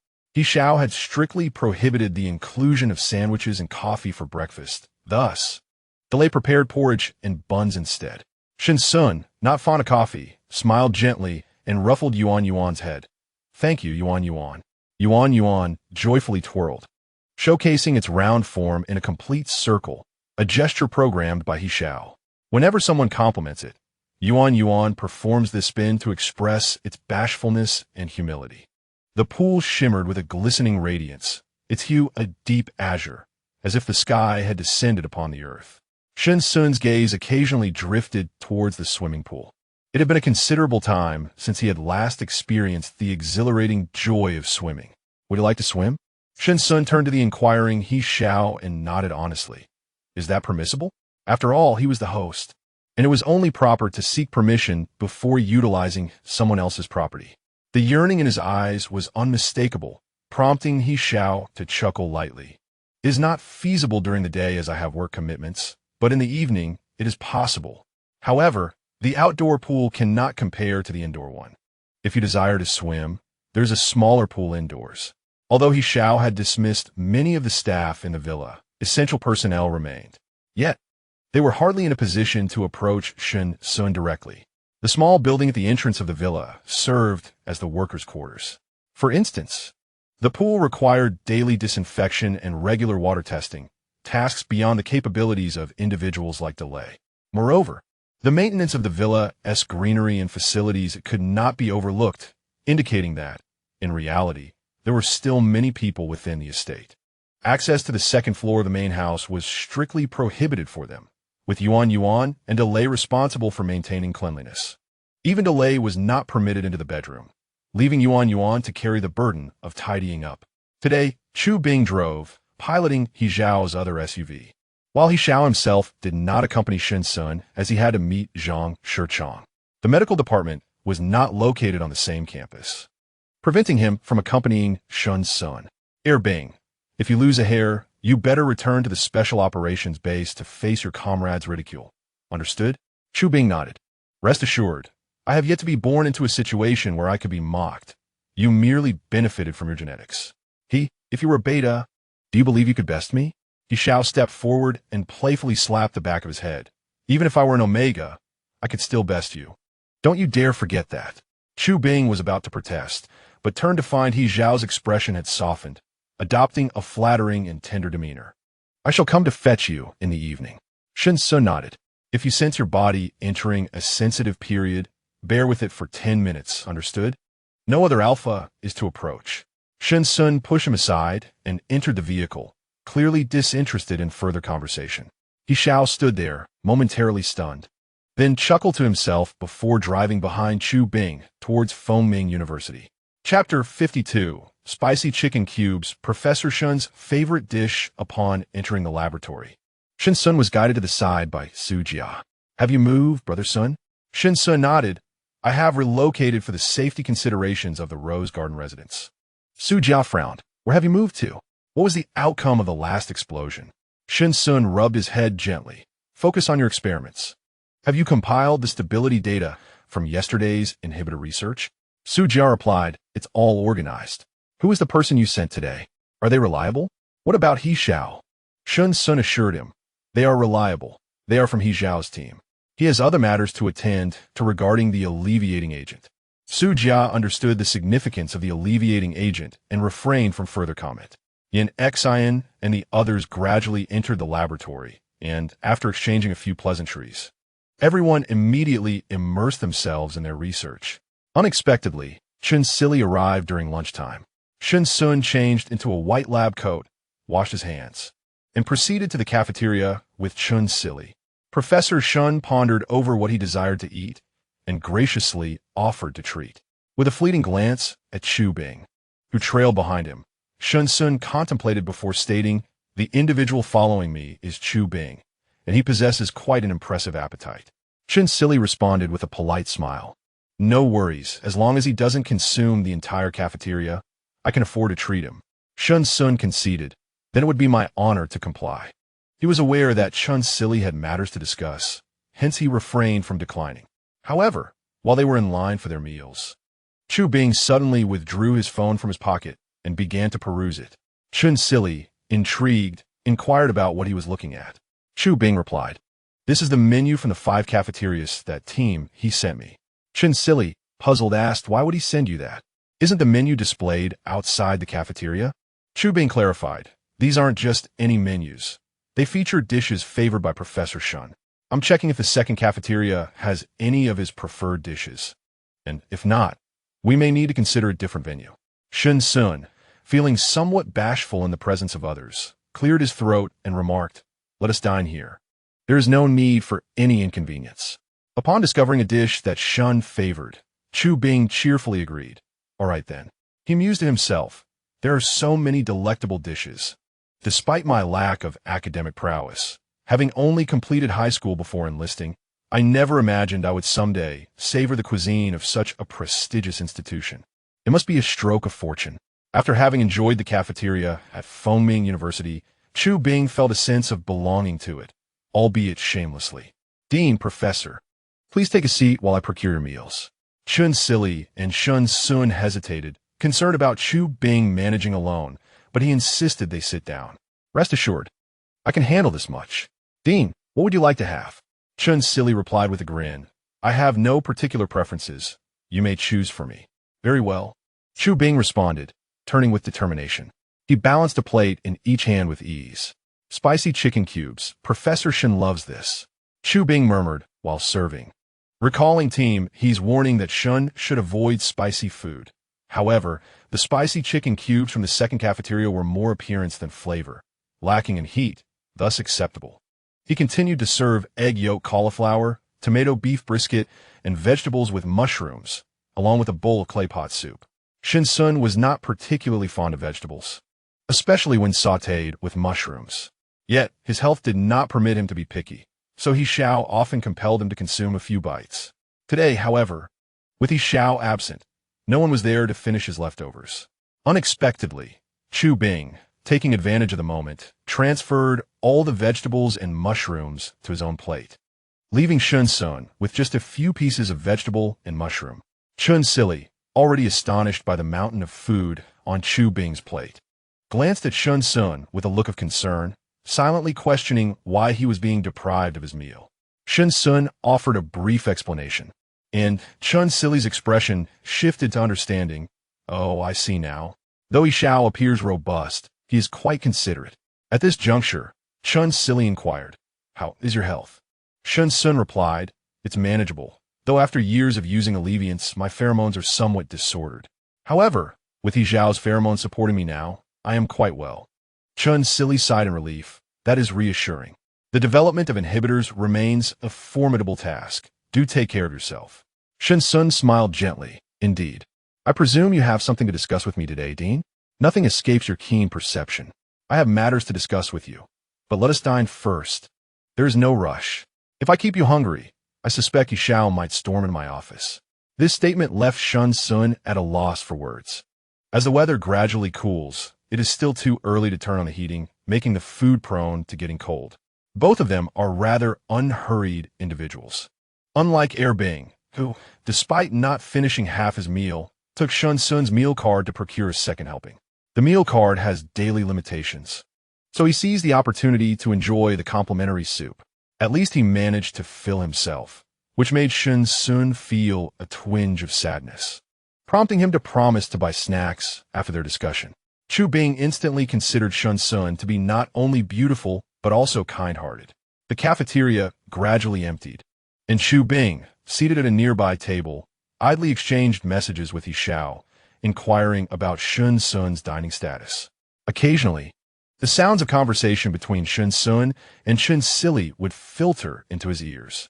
The essence of their dialogue was that November was approaching, and the government required a general timeline for the announcement regarding the development of the suppressor. Initially, Shen Xun had been cautious not to disclose a specific date while seeking the whereabouts of Shun Qinglin. After some contemplation, he provided a conservative estimate, 10 months. Shun Xili exclaimed, "So soon?" Shen Xun nodded slightly. "Thus, if we act quickly, market availability within a year is promising." Shun Xili tapped his fingers on the table, seeking confirmation. "Are you certain?" "I am indeed certain," Shen Xun replied resolutely. Yet another challenge loomed ahead. "What is it?" "The subjects." Upon hearing this, Shen Xili immediately understood. For the safety and efficacy of the suppressor, subjects would need to undergo injection trials.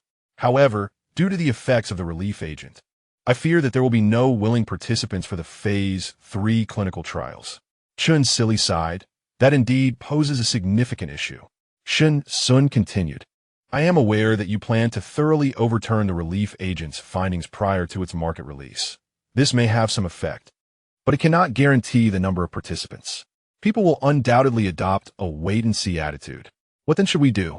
Shen Xun suggested, when recruiting clinical subjects, refrain from emphasizing abstract notions of social responsibility. Instead, consider appropriately increasing participant compensation to tangibly secure their involvement. Furthermore, to prevent any malevolent interference, it is advisable to manage the subjects in batches, ensuring their protection, but the environment must not resemble a prison. Their needs and psychological comfort must be adequately addressed. After a moment's reflection, Shen Xili nodded. "Very well. I shall relay these subsequent issues to the higher-ups. It is getting late. Let us retire to the laboratory for a brief respite." Shen Xun rose to bid him farewell. Following their departure from Rose Garden, he could only take a brief respite in the laboratory's lounge during lunchtime. Chu Bing accompanied Shen Xun as he exited the cafeteria, and upon passing a convenience store, Shen Xun took the initiative to enter. Chu Bing noticed that Shen Xun remembered his earlier promise, causing his steps to lighten considerably. Chapter 53. The swimming pool. Upon exiting the supermarket, Chu Bing carried a large bag of snacks, with 2 grilled sausages in hand. He had intended to bring a sausage for everyone in the laboratory, but Shen Xun informed him that eating was prohibited there, leaving him to indulge alone. After finishing the 2 sausages, Chu Bing took a photograph of the snacks and sent it to the Shun Professor Protection Alliance group.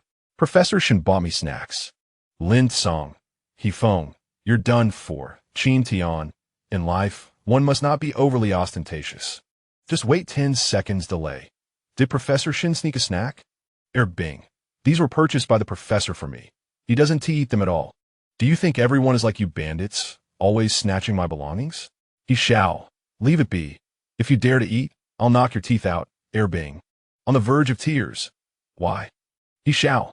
"Why so many questions? In any case, you're not allowed to eat. I'll buy you a whole truck of snacks when we return tonight. Just endure for a little while longer." Bing remains confused. Qin Tian pretends to remind them. "It's probably like this. Our pure-hearted captain, he only wishes for all of Professor Shun's first to be his." Winks. "Do you understand?" He Xiao blushes. "Get lost." From afar, in the surveillance room atop the mountain villa, He Feng and Qin Tian laugh thunderously like beasts. Shen Xun remains blissfully unaware of this, as Professor Shun protects the Alliance group, and he, as a protected individual, is not included. In the evening, upon leaving the laboratory, he wonders why Chu Bing has not touched the snacks he carries. Just as Chu Bing is about to complain, a series of urgent honks resound behind them. He Xiao lowers the car window, ominously declaring, "Hand over the snacks. I'm hungry." Reluctantly, Chu Bing hands over the snacks.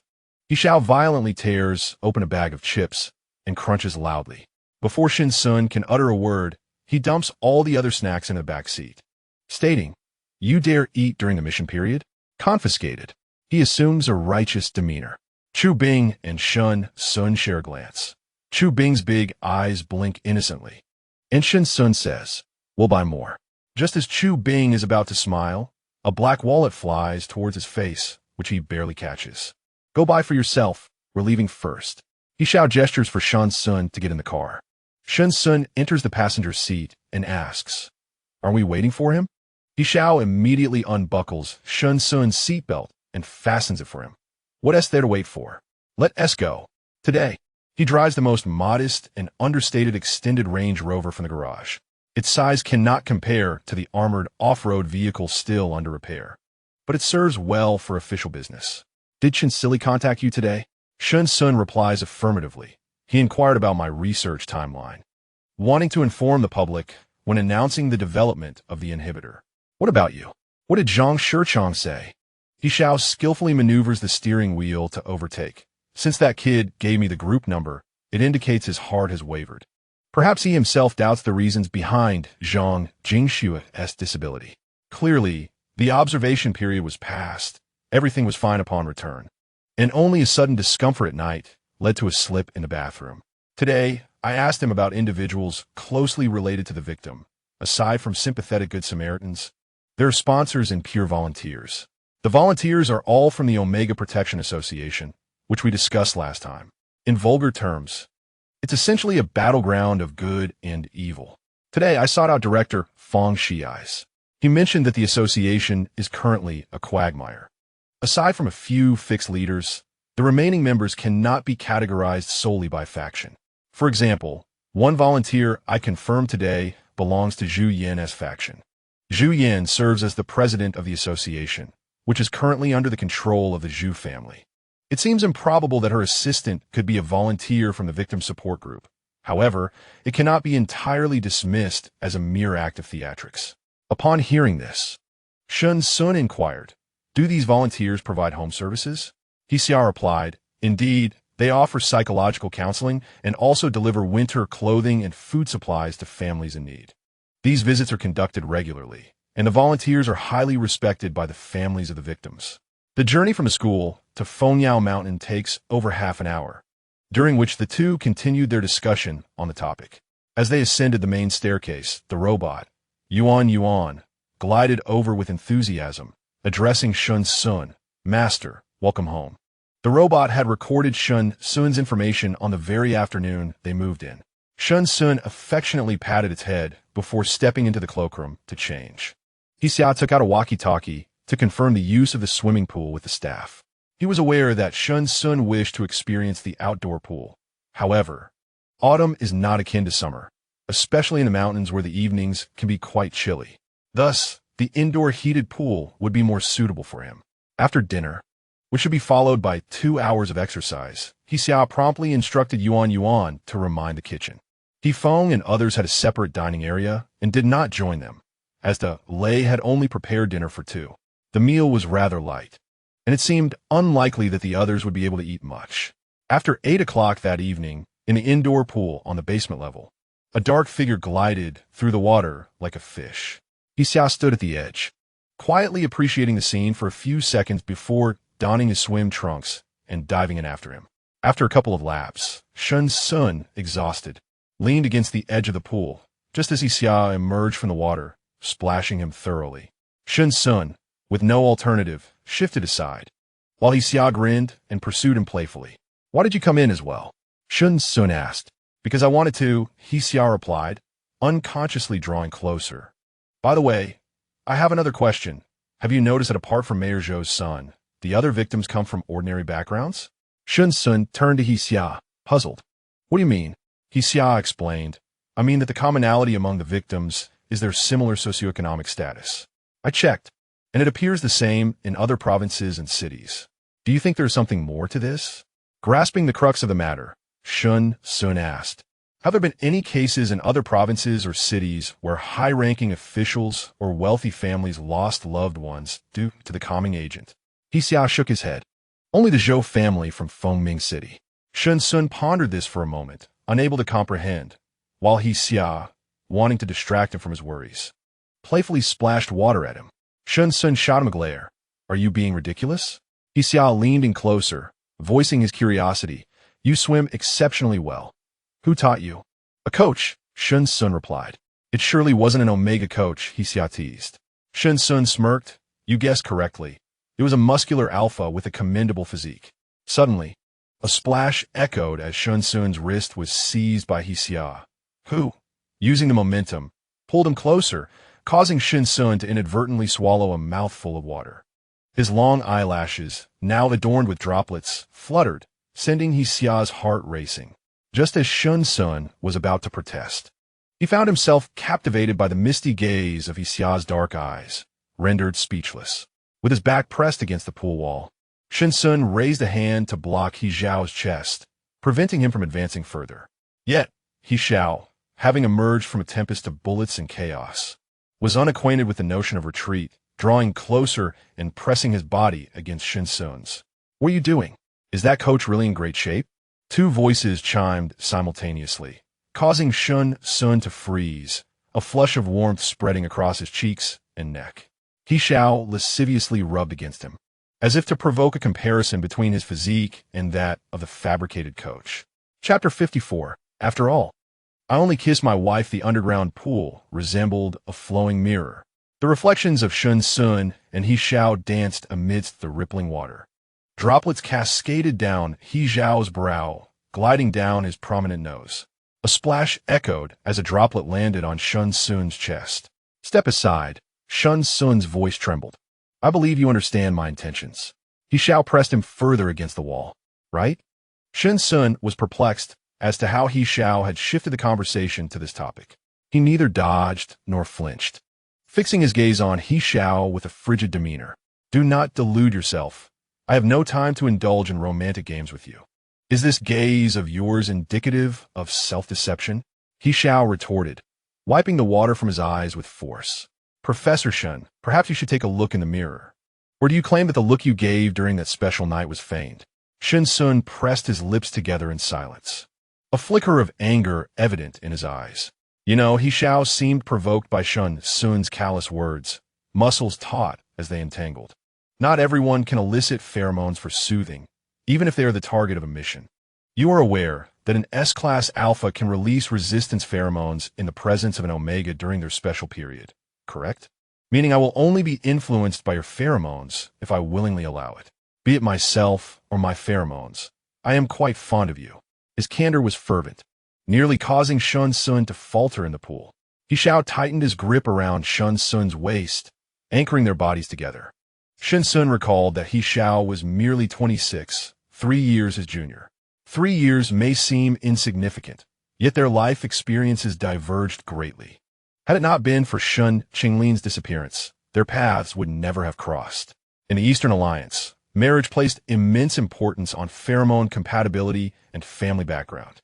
With an annual income of 300,000, he could scarcely afford a single piece of leather from He Xiao's armored off-road vehicle. Contemplating this, Shen Xun felt his heart chill in the water. He pushed He Xiao away, intending to leave the pool. Don't go yet. You haven't finished swimming. You've only done a few laps. If you're not going to kiss me, that's fine. I wouldn't dare force it, would I? Shen Xun stood and wrapped a towel around himself, his gaze dropping. If I linger any longer, you might truly attempt to force it. He Xiao glared at Shen Xun's retreating figure, swimming for another half hour before returning to his room.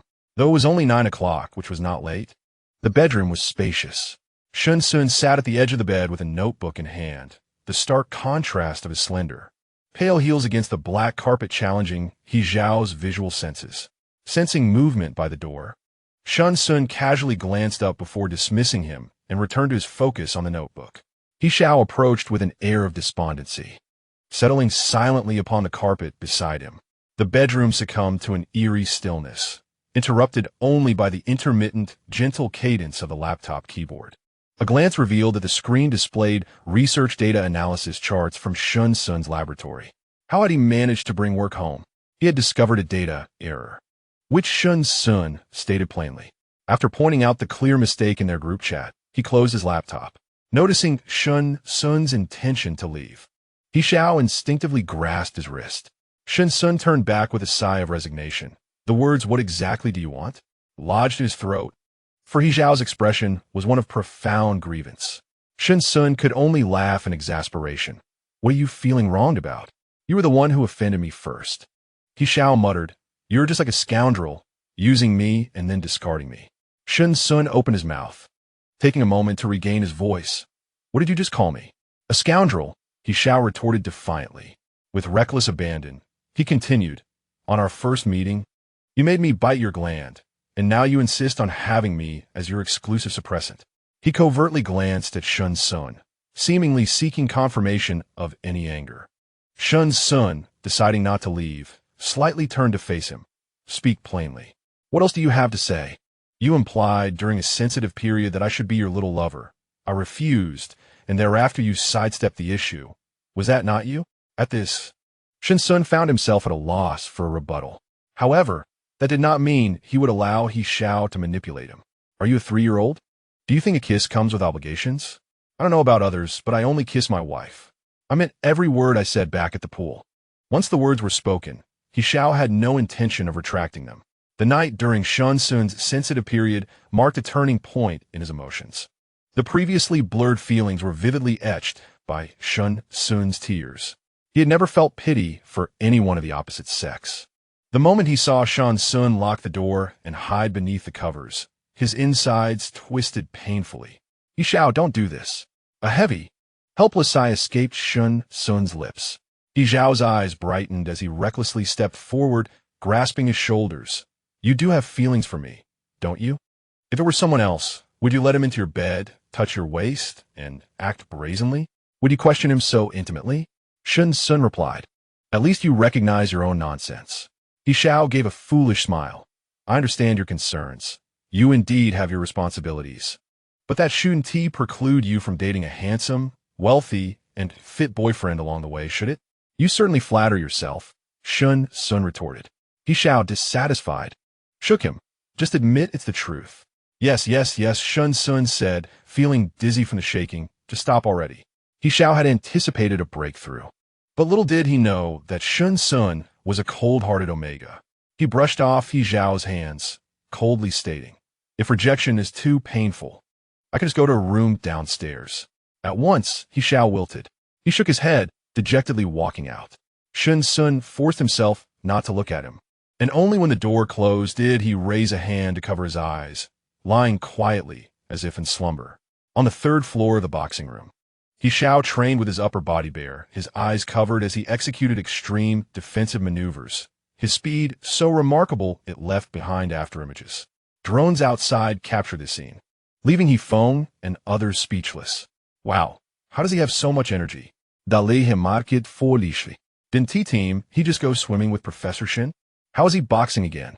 Qin Tian's eyes gleamed with a mischievous smile as he said, "Ah, I see. Then there is nothing unusual about it. Boxing is perfectly normal." Chu Bing, puzzled, pressed on, "What do you mean by that?" He Feng chuckled slyly. "Are you really that innocent or just pretending? Professor Shen is an Omega, and with that appearance, floating around the pool at night, what alpha could resist?" Chu Bing retorted, "You guys have such ridiculous thoughts." Qin Tian shot back, "Better than your head being filled with food. Eat, eat, eat. Be careful you don't end up as fat as a pig." Que Bing grinned. "Do you believe I could turn you into a pig's head right now?" Qin Tian immediately fell silent. He couldn't afford to lose face. If an alpha like him was beaten into a pig's head by a beta, he might as well hang himself the next day. After a vigorous boxing session, He Xiao felt much more at ease. He picked up his phone to call Yuan, asking, "Is he asleep?" Yuan replied mechanically, sorry. I didn't catch that. Could you please repeat?" I asked if Shen Xun is asleep. Yuan responded, "According to monitoring data, the master has entered a light sleep state, but there may be a margin of error in the machine's monitoring. Please check the bedroom yourself." He Xiao sighed. That's as good as saying nothing. He decided to take a shower first. After dawdling in the bathroom for another half hour, he crept back into the bedroom. Little did he know, the moment he entered, Shen Xun in the darkness opened his eyes. He Xiao lay down on the other side of the bed, regretting his decision to buy such a large bed. There was enough space between him and Shen Xun to fit 4 or 5 adults. Nighttime was suited for sentimentality. He Xiao leaned against the headboard, fiddling with his phone, then snapped a photo of the circular skylight. 5 seconds later, he updated his social media with a melancholic literary post. My world has lost all color, much like tonight's nightfall. Unsatisfied with just one post, he logged into all his social media to vent his frustrations. Soon enough, his post was inundated with comments. Son, are you at Fengyao Mountain Villa? Yes, Daddy. What nonsense are you posting? Fengyao Mountain is just shades of black and white. Of course, it has no color. Go to sleep. All right, Father. What's going on? Did you break up? It must be said, Xiao's guess was spot on. The culprit behind his heartbreak was still soundly asleep beside him. Xiao sent a mocking voice message, and He Xiao tossed his phone under the pillow, leaning toward Shen Xun. He moved cautiously, careful not to disturb Shen Xun, who dared not even twitch. He refrained from tensing his body or fluttering his eyelashes, for He Xiao's keen senses would undoubtedly detect his pretense of sleep, leading to an awkward situation.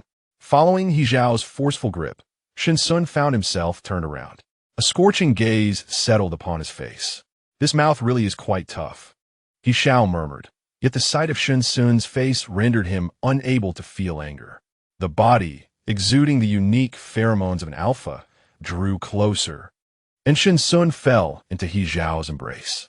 Gentle pats resonated against his back. Shen Xun's spine stiffened. He Xiao had known all along that he was not asleep. Without uttering a word, He Xiao cradled him like a child, believing Shen Xun to be restless. Indeed, the disarray of pheromones could lead to insomnia. Shen Xun would usually have been fast asleep by this hour. Silence enveloped the bedroom, yet the atmosphere was not as unbearable as before.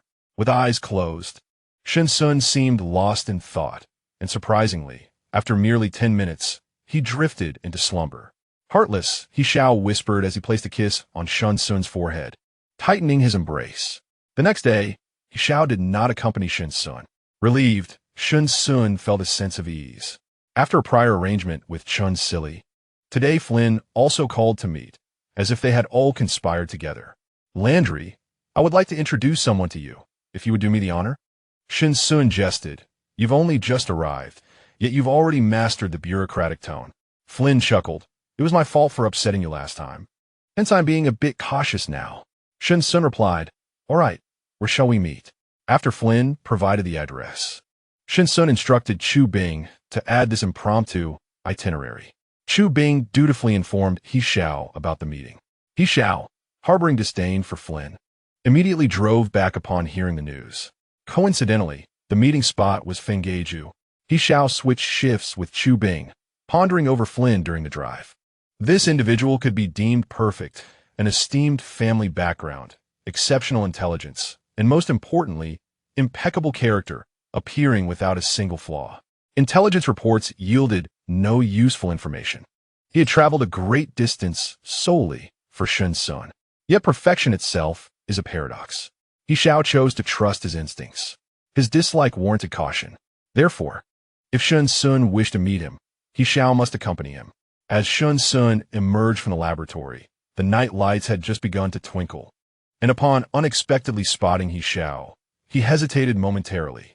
Instinctively, he reached to touch his shoulder blade, which ached from having rested against He Xiao throughout the night. Unable to restrain himself, He Xiao stepped forward and inquired, "What's wrong?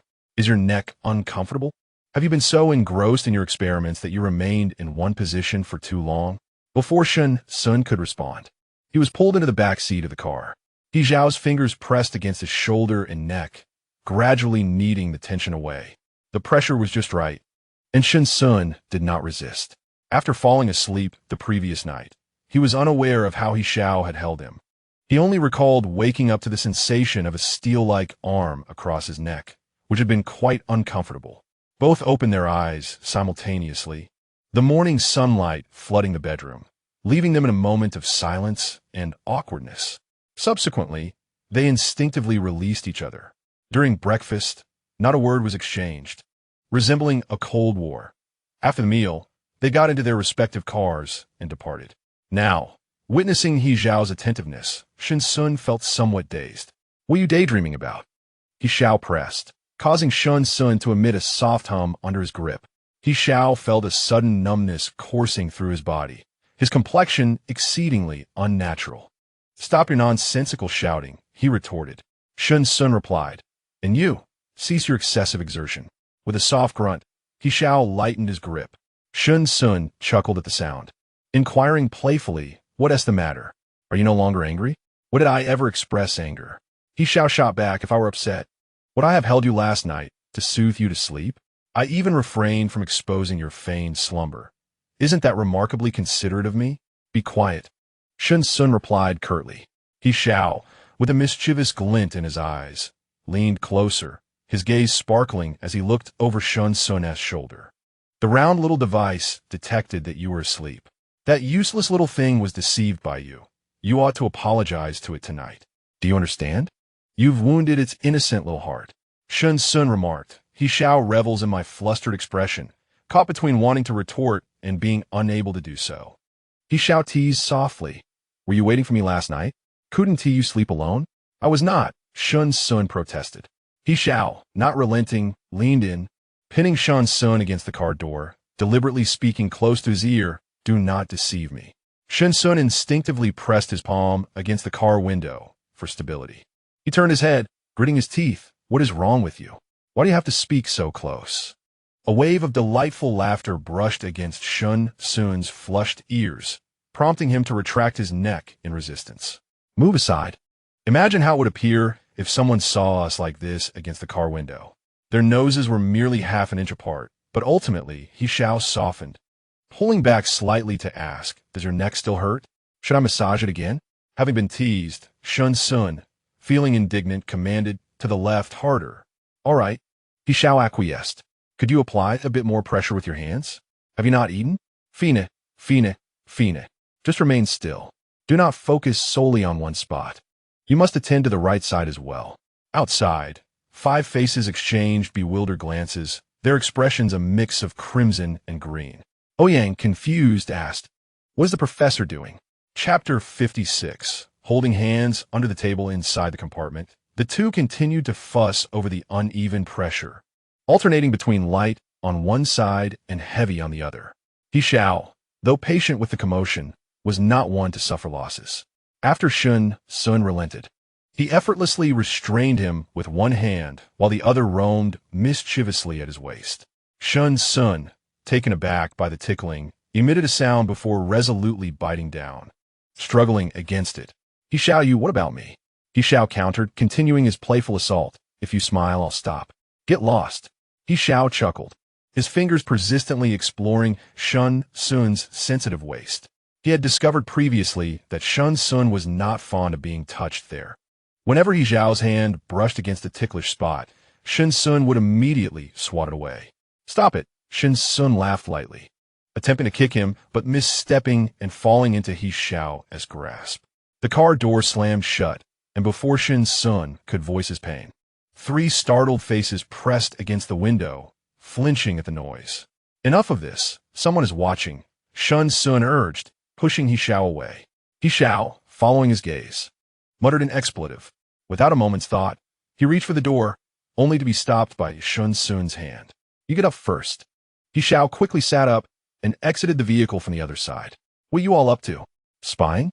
Yan Xian and the others turned to the sound, their faces lighting up with ingratiating smiles upon seeing He Xiao. Su Jia was utterly petrified, as the pure and pristine image of Sun Ge in his heart had been tarnished by He Xiao. No, Sun Ge remained untainted. It was He Xiao the beast, who was sullied. Ah! Su Jia seethed with impotent rage within. Truly, a beast. He Xiao, in a good mood, noticed Su Jia glaring at him and had the audacity to tease, "You're about to develop cross-eyed vision. Mind your own business. Can you even act like a decent human?" He Xiao, perplexed, replied, "What's wrong? What am I doing that isn't human? I must inform you. Enforced affection is against the law." "Huh?" Shen Xun, unable to endure any longer from the confines of the car, nonchalantly opened the door and cast a casual glance at the crowd. "Why aren't you leaving yet?" He Xiao promptly hopped into the car, reminding them, "Hurry back. You're all enjoying the spectacle a bit too much." Yan Xian shook his head in disapproval, thinking, even without you, this spectacle would still be captivating. Upon arriving at Fenggeju, Flynn had already met up with his friends. Shen Xun, well acquainted with the venue, ascended to the second floor. At the end of the corridor, the door to a private room was ajar, revealing Flynn seated within. As soon as Flynn spotted Shen Xun, he stood up to greet him. "You're a bit late getting off work today." In truth, it wasn't he late at all. He had simply been disrupted by He Xiao's antics in the car. Shen Xun merely responded with a faint acknowledgement. As the door swung wide open, Shen Xun was introduced to Cheng Yang, the head of the Eastern Alliance AO Gene Research Institute. The man before him, bald and appearing to be in his 40s, had a short stature but an air of competence, his eyelids slightly drooping, yet his gaze emanating warmth. Shen Xun had speculated about him prior to their meeting, and his assumptions proved accurate. "Mr. Cheng," Shen Xun stepped forward to extend his hand. "It's a pleasure to meet you." Cheng Yang beamed. "I have long admired you. It's a pity our institute lacks the fortune to collaborate with someone of your caliber. I thought it would be worthwhile to make your acquaintance." His words were overly modest. Shen Xun simply smiled in response. He Xiao found the situation amusing. It was clear that Shen Xun was not adept at social niceties. Had it been anyone else, they would have hurried to flatter him. He pulled out a chair for Shen Xun. "Let us sit and chat." Cheng Yang turned to He Xiao. "You look somewhat familiar." Flynn chuckled. "He is from the Security Bureau." He Xiao introduced himself. "My surname is He, and my given name is Xiao." "The illustrious He?" Cheng Yang inquired. He Xiao nodded. "The He family is the only one of its kind in Fengming City. I must apologize for my ignorance, as I did not recognize the second young master of the He family." Cheng Yang, as the head of a research institute, did not hold much regard for He Xiao. Thus, he did not feign humility and directly asked, "What brings you to seek out Shen Xun today?" Flynn frowned. "Since you are tasked with protecting Shen Xun as a member of the Security Bureau, you ought to respect him and focus on your duties." Is he blaming him for overshadowing the main subject? He Xiao scoffed. "Protecting him is indeed my duty. Otherwise, I wouldn't have entered this private room. I must ascertain your intentions. If it were merely to reminisce and socialize, that would be one thing, but with Professor Shen exposed to danger for even a minute, I'm merely saving you time." "You." Shen Xun interjected helplessly. He Xiao. He Xiao shrugged and gestured for him to continue. Flynn, disinclined to engage in disputes, fell silent upon seeing Shen Xun hold He Xiao in check. In the end, Cheng Yang cheerfully mediated the situation, suggesting, "Why don't we order the dishes first and discuss while we eat?" Shen Xun replied, "All right." As the dishes arrived one after another, He Xiao's expression darkened, almost to the point of despair. Not a single dish was to Shen Xun's liking. Just as he was about to explode, Shen Xun discreetly pressed down on his hand beneath the table. He Xiao remained still, and Shen Xun took the liberty of squeezing his pinky finger, signaling him to endure. Otherwise, it would only result in embarrassment for everyone, making the meal quite unenjoyable. Seizing the opportunity, He Xiao interlocked his fingers with Shen Xun's, firmly pinning them to his thigh. Shen Xun's eyelids twitched nervously, fearing that Cheng Yang and Flynn might notice, yet he dared not make a significant movement, resorting instead to digging into the flesh of He Xiao's thigh. He Xiao felt no pain, only a ticklish sensation. Before laughter could escape him, he released Shen Xun's hand. Shen Xun shot him an imperceptibly annoyed glare. The temperature-controlled electric turntable spun around, and Shen Xun only raised his hand once. He Xiao, however, was indifferent. He could eat anything. During previous missions, he had chewed through all sorts of creatures. Professor Shen appeared to be a straightforward individual, so Cheng Yang decided to be direct. "Have you considered coming to the Research Institute?" Shen Xun was not the least bit surprised and replied, "I apologize, but this arrangement by Fengming University has indeed troubled Dean Shen. It would be rather ungracious to leave now. I have a certain rapport with Chen Silly. It would be regrettable for you, who have previously worked at the Institute and are now a distinguished professor, to miss this opportunity." Shen Xun chuckled softly. "I appreciate your regard, Mr. Cheng, but you know why I return to my homeland. I am indifferent to titles. The remuneration I receive annually suffices for a comfortable living." Cheng Yang appeared earnest. "It is precisely because I know what you intend to do that I personally came to extend the invitation. I, too, am an advocate for equality. Although the Research Institute has a global presence, Due to the management disparities between nations, our Eastern Alliance has completely detached from the headquarters management model in recent years. We have our own set of governance rules. If you join us, I assure you will not be treated unjustly. If you feel hesitant regarding Chen Xun, I can shamelessly approach him for you. We need your expertise at our research institute, and after the elections in November, I hope the government will announce our Genetic Research Institute as the designated research unit. Shen Xun found himself momentarily speechless, and He Xiao could not help but glance over. Chapter 57. If you anger me, must you not soothe me? Shen Xun understood Cheng Yang's intentions. The national research on inhibitors has inevitably become the prevailing trend. Rather than allowing him to collaborate with universities on research and development, it would be more advantageous to bring him under their wing. In that case, all research outcomes would belong to the institute rather than the laboratories at Fengming University. However, once he departed, Yin Xin and others would inevitably remain behind. They were students of Fengming University, emblazoned with its emblem. Shen Xun smiled apologetically, and Flynn hurriedly interjected, "Landry, don't be too quick to refuse. You need to consider the implications after the announcement. Though they protect you and 1T disclose your laboratory or name, Fengming University will certainly be mentioned. And at that point, who can prevent prying eyes from uncovering the truth? The Research Institute is heavily guarded, with access controlled by identification systems. Mr. Cheng, and I sincerely hope you'll join us. Having arrived here, I come to assist you. Do you doubt my intentions?" Shen Xun, unfazed, replied coldly and indifferently, "Flynn, let us converse as intended. My decision to attend is a matter of personal choice, and it should not be conflated with trust. If I did not trust you, I would not be here today." Flynn was taken aback, and then, with a hint of remorse, uttered a soft sorry. "I am merely concerned for your safety. I have heard Mr. Cheng mention events from a decade ago, and I have gathered some knowledge. This matter touches the interests of alphas worldwide.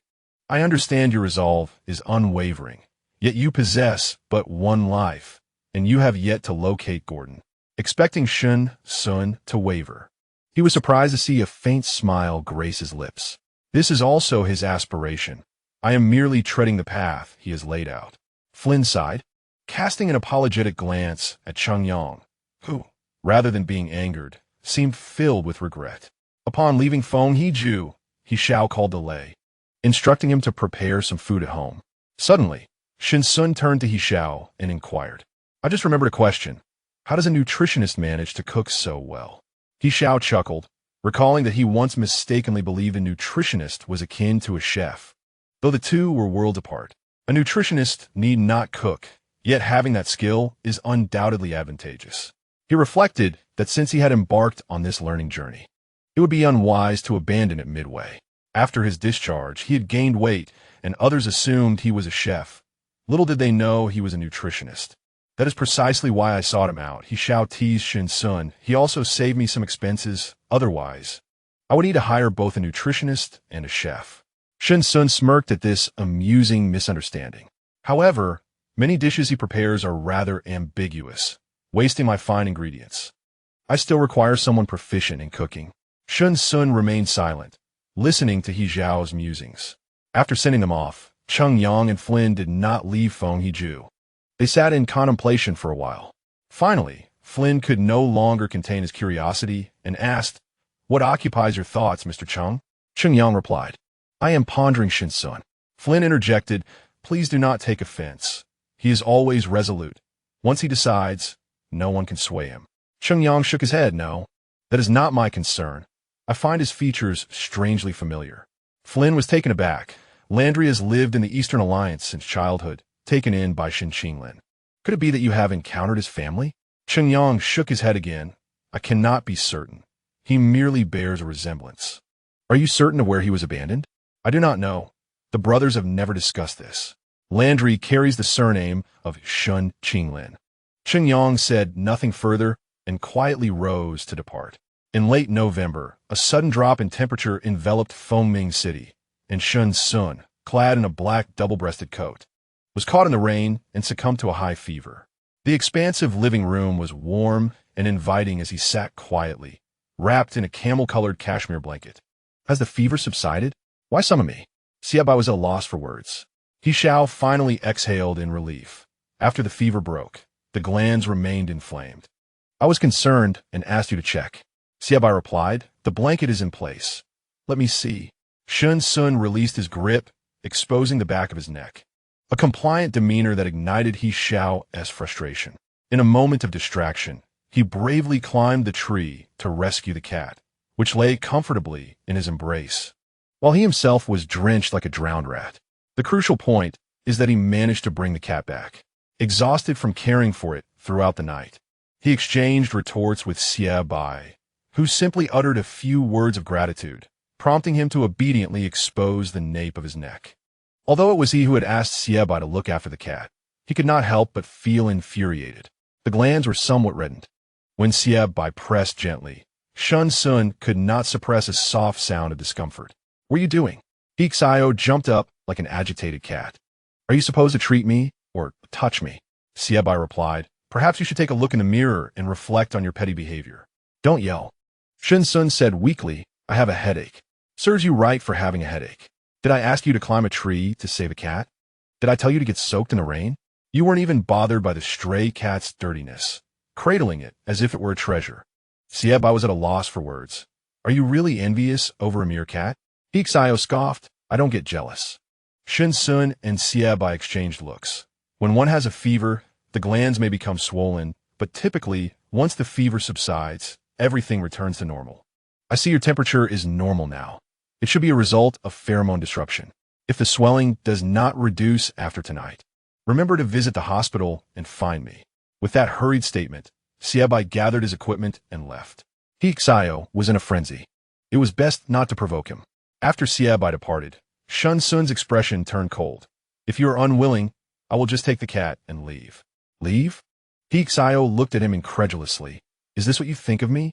You really know how to manipulate me. Even before you left the sofa, I was already here.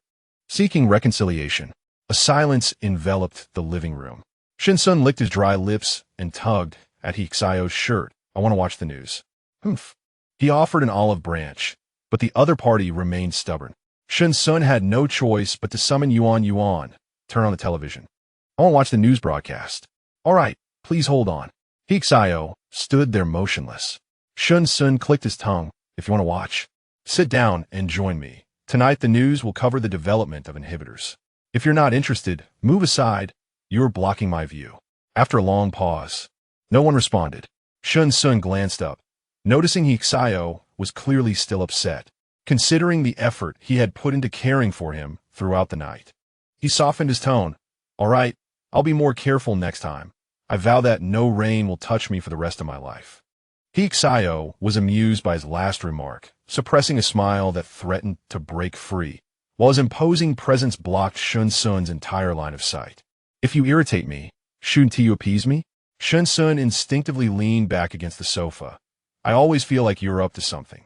Suddenly, Shen Xun's eyes widened as he was forced back against the cushion. There's no special period. There's no need for a cover mark. Yet, He Xiao grasped his chin and kissed him. Oh dear, Yuan turned away, covering her eyes. Chapter 58. This is how you use to appease others. Good evening.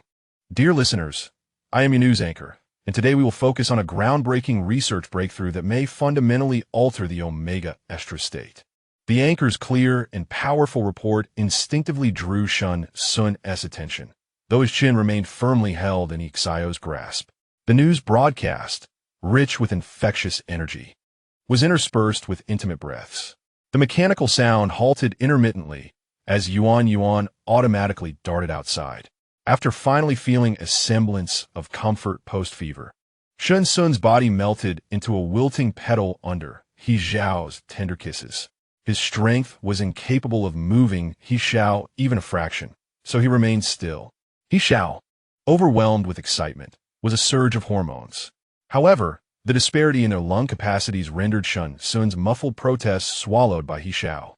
After a while, he withdrew from Shen Xun, brushing his fingertip against the corner of his lips, resting his forehead against him, and chuckling softly. I'm fine now, no longer angry. Shen Xun, devoid of the strength to glare, curled up obediently. He Xiao, feeling a tickle in his heart, gently tugged at his cheek, and said, "I'll watch TV with you. Is this how you used to coax others before? Don't jest with me. I've only kissed you. It's akin to having consumed only your leftovers. If it were any other Omega, they would accuse you of sexual harassment. Don't attempt to test me. I am well aware of this subject. I have only you as my Omega. Fool, it would be best to calm down. Otherwise, I'll be angered by your scolding, and then you'll have to coax me like just now." Shen Xun resolved to watch the news. Merely the development of the suppressant had consumed 10 minutes, illustrating its significance. Yet, concurrently, a wave of opposition surged online, rendering the few voices of agreement almost negligible. As the news drew to a close, Shen Xun inadvertently succumbed to sleep. He Xiao pulled the blanket away, cradling him horizontally to the bedroom, and communicated via intercom. Delay. "Go out tomorrow and take Shen Xun's cat for a checkup. Clean it before bringing it back." All right. By midnight, Shen Xun had not relapsed in a fever, and He Xiao had examined his glands, noting the swelling had subsided. Finally, he could enjoy a good night's sleep, although it was already 2 in the morning. When Shen Xun prepared to go out again, He Xiao insisted he don a lightweight down jacket. Shen Xun refused, stating it's not cold at home, in the lab, or in the car. "I want tea, wear this. Give me a coat."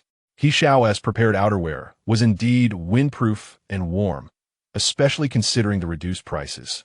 Do you prioritize style over warmth? Enough chatter. A sudden change in attire was unacceptable. Thus, He Xiao reluctantly fetched him a coat. Initially, he intended to organize the data he had tracked over the past month at home, but after some contemplation, he decided to accompany Shen Xun to the laboratory. The University of Mingming had been entrusted with the urgent task of suppressor research, which was now well known, to prevent anyone from accessing the lab. He Xiao opted to personally oversee the situation. This time, Chu Bing and Lin Song accompanied him. Fortunately, everything proceeded as usual, but just a few days later, protests against the suppressor research erupted on the streets. Meanwhile, Zhou Zheng proposed enhancements to the Omega protection law. By the end of October, he disclosed the cause of Zhou Jin's death from 10 years prior. It turned out that the current leader of the East Alliance was merely a child adopted by the Zhou family, having grown up alongside Zhou Jin, with a compatibility rate of an astonishing 93%. Nonetheless, Zhou Zheng still encouraged his fiancée to take the alleviating agent, not wishing for Zhou Jin to become ensnared in the embarrassment of emotional entanglement and disdain for himself. At that time, the wedding date for the two had been set, but everything came crashing down that fateful afternoon after the administration of the alleviating agent. The Zhou family refused to believe that Zhou Jin's cause of death was linked to the agent, as they had been involved in its promotion from its inception to its market release, meticulously overseeing every aspect without a single flaw. Upon exiting the observation room, Zhou Jin appeared to be in perfect health. Ultimately, the Zhou family conducted an autopsy, confirming that he had indeed been administered the alleviating agent. The opposition exploited Zhou Jin's inherent kindness to lure him out of the villa, forcibly incapacitating him before injecting a substantial amount of virus into his glands. Amidst the Zhou family's turmoil, they propagated numerous rumors suggesting Zhou Jin had perished due to the alleviating agent. The agent's market launch was a complete failure, leading to the Zhou family's relegation from the centers of power. Little did they know that Zhou Zhengshou, who had concealed his brilliance for decades, ultimately ascended to the pinnacle of authority. Now in his 40s, he exuded elegance, with streaks of gray adorning his hair, embodying a solitary yet profound fidelity to his late fiancée, which garnered him considerable support and admiration. Even on his first day in office, when he announced the development of a suppressive agent, this goodwill remained undiminished. Relevant officials faced widespread criticism online, yet Zhou Zhengshou maintained his unblemished reputation. Some speculated online that he must have been coerced into such decisions. Moreover, his enactment of the Enhanced Omega Protection Act received unprecedented acclaim. He Xiao surveyed the scene and shook his head. If these individuals were aware that it was Zhou Zhengshou who had ordered the police to suppress the protest, what would their sentiments be? After work, Shen Xun removed his lab coat and donned his overcoat. "Professor, wait a moment." Shen Xun turned back, noticing everyone's gaze upon him, and inquired, "What is it?" Zhuang Jing replied, The experiment has now progressed to the next phase, but the animals used have only been implanted with artificial glands, which are fundamentally different from humans. With the current support from the state, they have relaxed their experimental constraints, no longer acting with trepidation as before. Unfortunately, it is infeasible to conduct experiments on 2 living humans. This method had been employed a decade prior, and thus we proceed. Just as he stepped outside, Shen Xun turned back to caution. Please ensure your safety during this period. Su Jia eagerly nodded in acknowledgement. Residing in a single dormitory on campus, he felt relatively secure. After finishing his meal in the cafeteria, Su Jia purchased 2 buns for breakfast the following morning. The dormitory was equipped with a microwave, and as the cafeteria was a fair distance away, he preferred not to walk those extra few hundred meters, having procured breakfast in advance. If all else failed, he could settle for milk and bread. The experiment proceeded smoothly. The Omega, masquerading as a beta, was elated, bouncing back to his residence at the age of 26. Unbeknownst to him, the Omega, discarded due to glandular damage, remained oblivious to the faint trace of alpha pheromones leaking from his dormitory. Upon opening the door, he reached to switch on the light, only to be abruptly embraced from behind, his body pressed against the door. MMM. Su Jia struggled fiercely, trembling with fear. Having just been cautioned about safety, was he now destined to meet a grim fate? Silence. Resist further, it will be both violation and demise. Su Jia froze, recognizing that voice as unmistakably familiar. Upon sensing the stillness of the person in his embrace, Alpha raised his hand to press the switch. Su Jia trembled as he turned his head, gasping in shock upon seeing that face. Why you? How could you be here? Alpha let out a chilling laugh. If you little short-legged creature hadn't run, would I have needed to smuggle myself over from the Southern Alliance? Do you have any idea how much effort I expended to find you? His words were like sharp blades pressed against Su Jia's neck. I've already been caught by you. What more do you want? A tear slid down his cheek. Can you let me go? Cannot. Alpha wiped away his tears. Chapter 59. Can't you sleep without me? As Su Jia gazed at Alpha devouring the buns he intended for breakfast the following morning, he was rendered speechless. Hand me your phone. Su Jia hesitated. What for? Ordering food, Alpha replied. I earned 2,000. Su Jia protested. Are you lying? Do you want me to inquire in your lab? No. You, a black market immigrant, want to stroll about freely? Su Jia hurriedly began to place the order. Let me tell you, your smuggling is illegal. Alpha grinned ominously. If I get caught, I'll definitely throw you under the bus. I have nothing to do with your smuggling. In your dire state in the Southern Alliance, you clung to me desperately. Otherwise, with that little face of yours, you would have been played with long ago. Must you always speak so lewdly?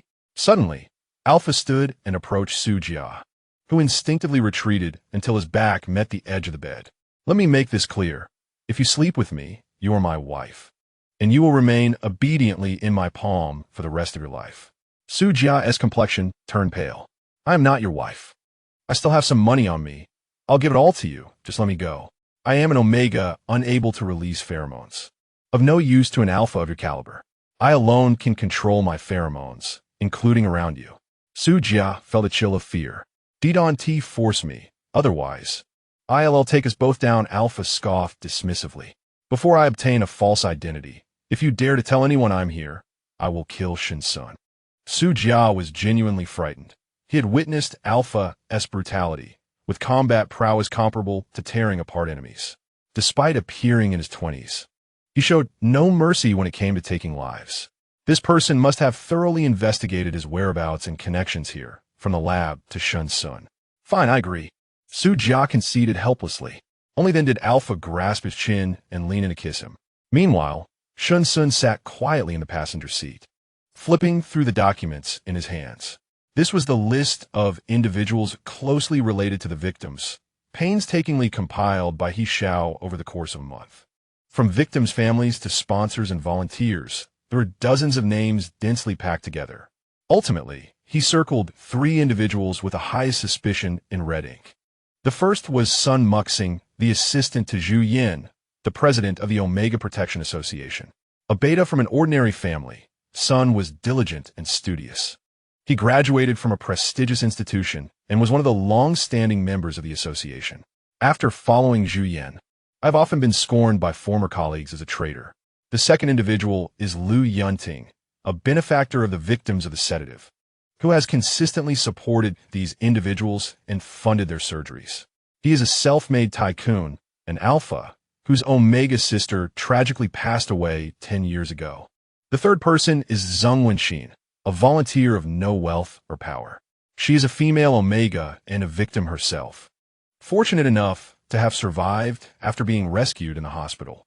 She has dedicated a decade to advocating for the victims, earning the trust of their families over time. Given that you have conducted extensive inquiries this month, you must have some understanding of them. To whom do you lean in your sentiments? He Xiao responded. On the surface, Sun Muxing appears to be the prime suspect, as he serves as the deputy to the chairman of the association. However, based on his past experiences and working style, I find it hard to believe he is guilty. Zhang Jingxue has long relied on Lu Yunting's support, and the equipment sustaining her life incurs significant expenses.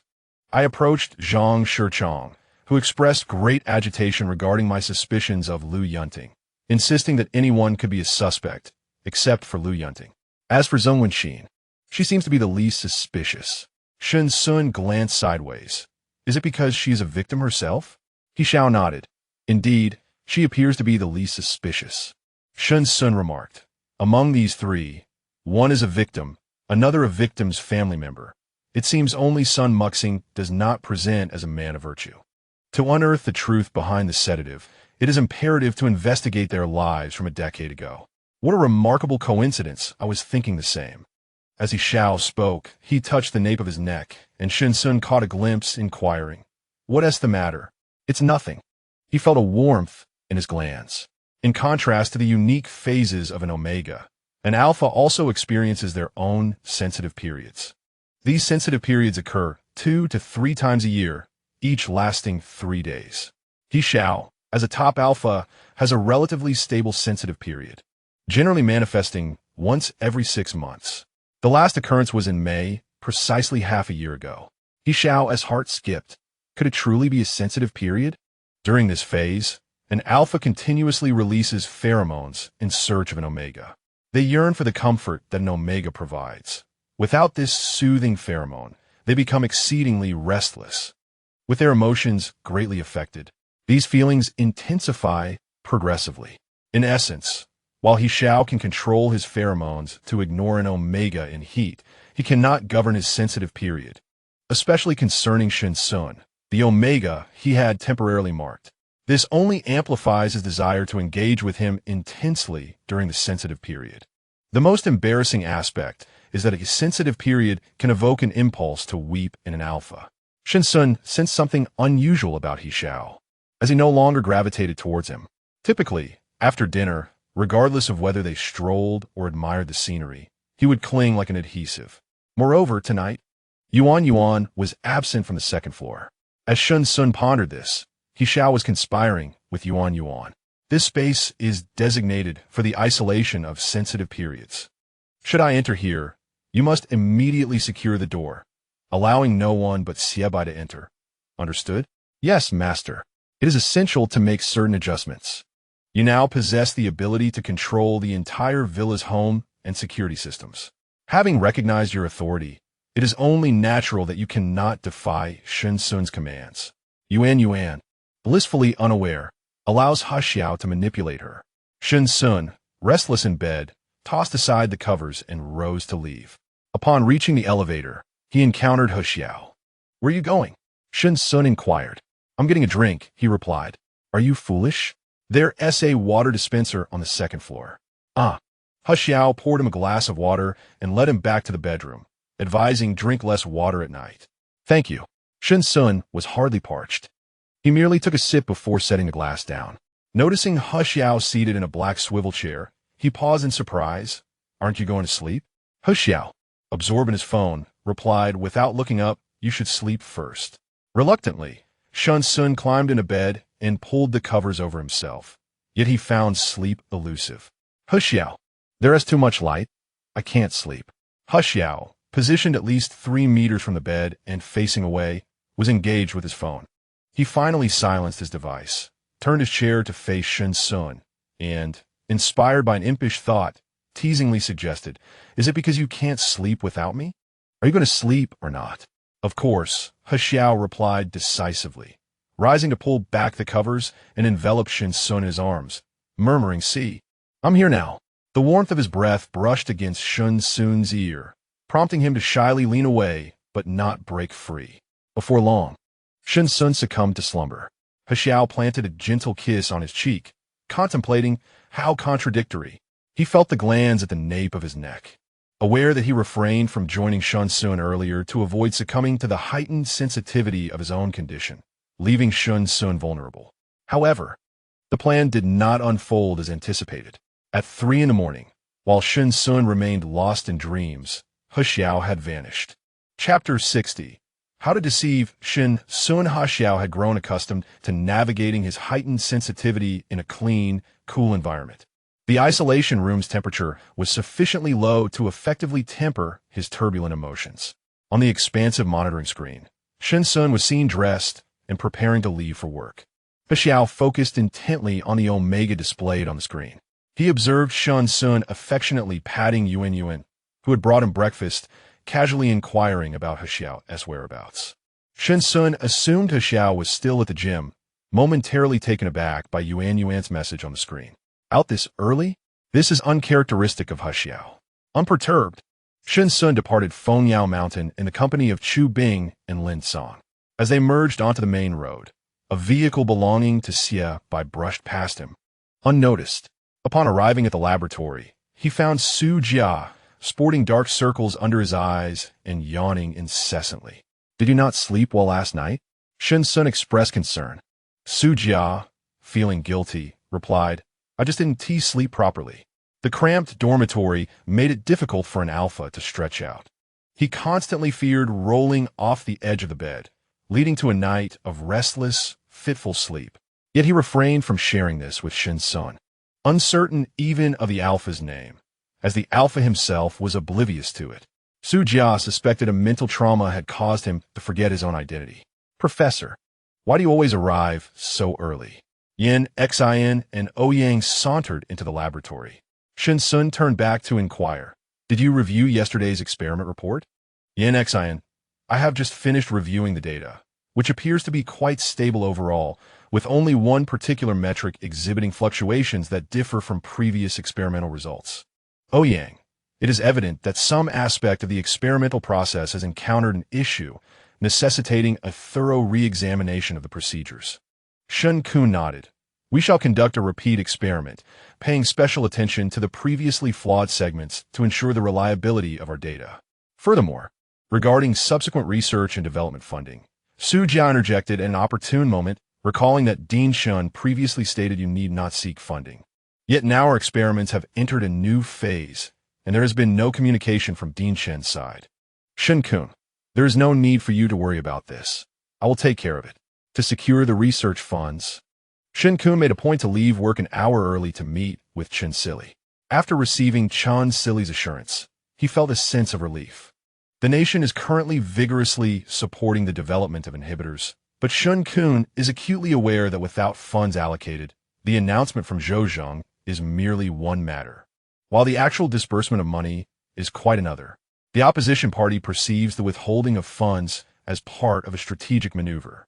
This led Shen Xun to ponder the origins of Chen Sili's funding. Each department has its own budgetary constraints. Zhang Ruchuan and Shihan Yuan could not possibly provide such substantial amounts to the laboratory. Perhaps it was Chen Sili who sought sponsorship. After finishing his tasks, Shen Xun did not return to the laboratory, but headed straight back to Fengyao Mountain. He noticed that He Xiao was absent, clearly not having returned. Yuan was also missing. Shen Xun opted not to take the elevator and instead ascended the spiral staircase. He held a fondness for the villa's staircase, with its walls retaining their original stone.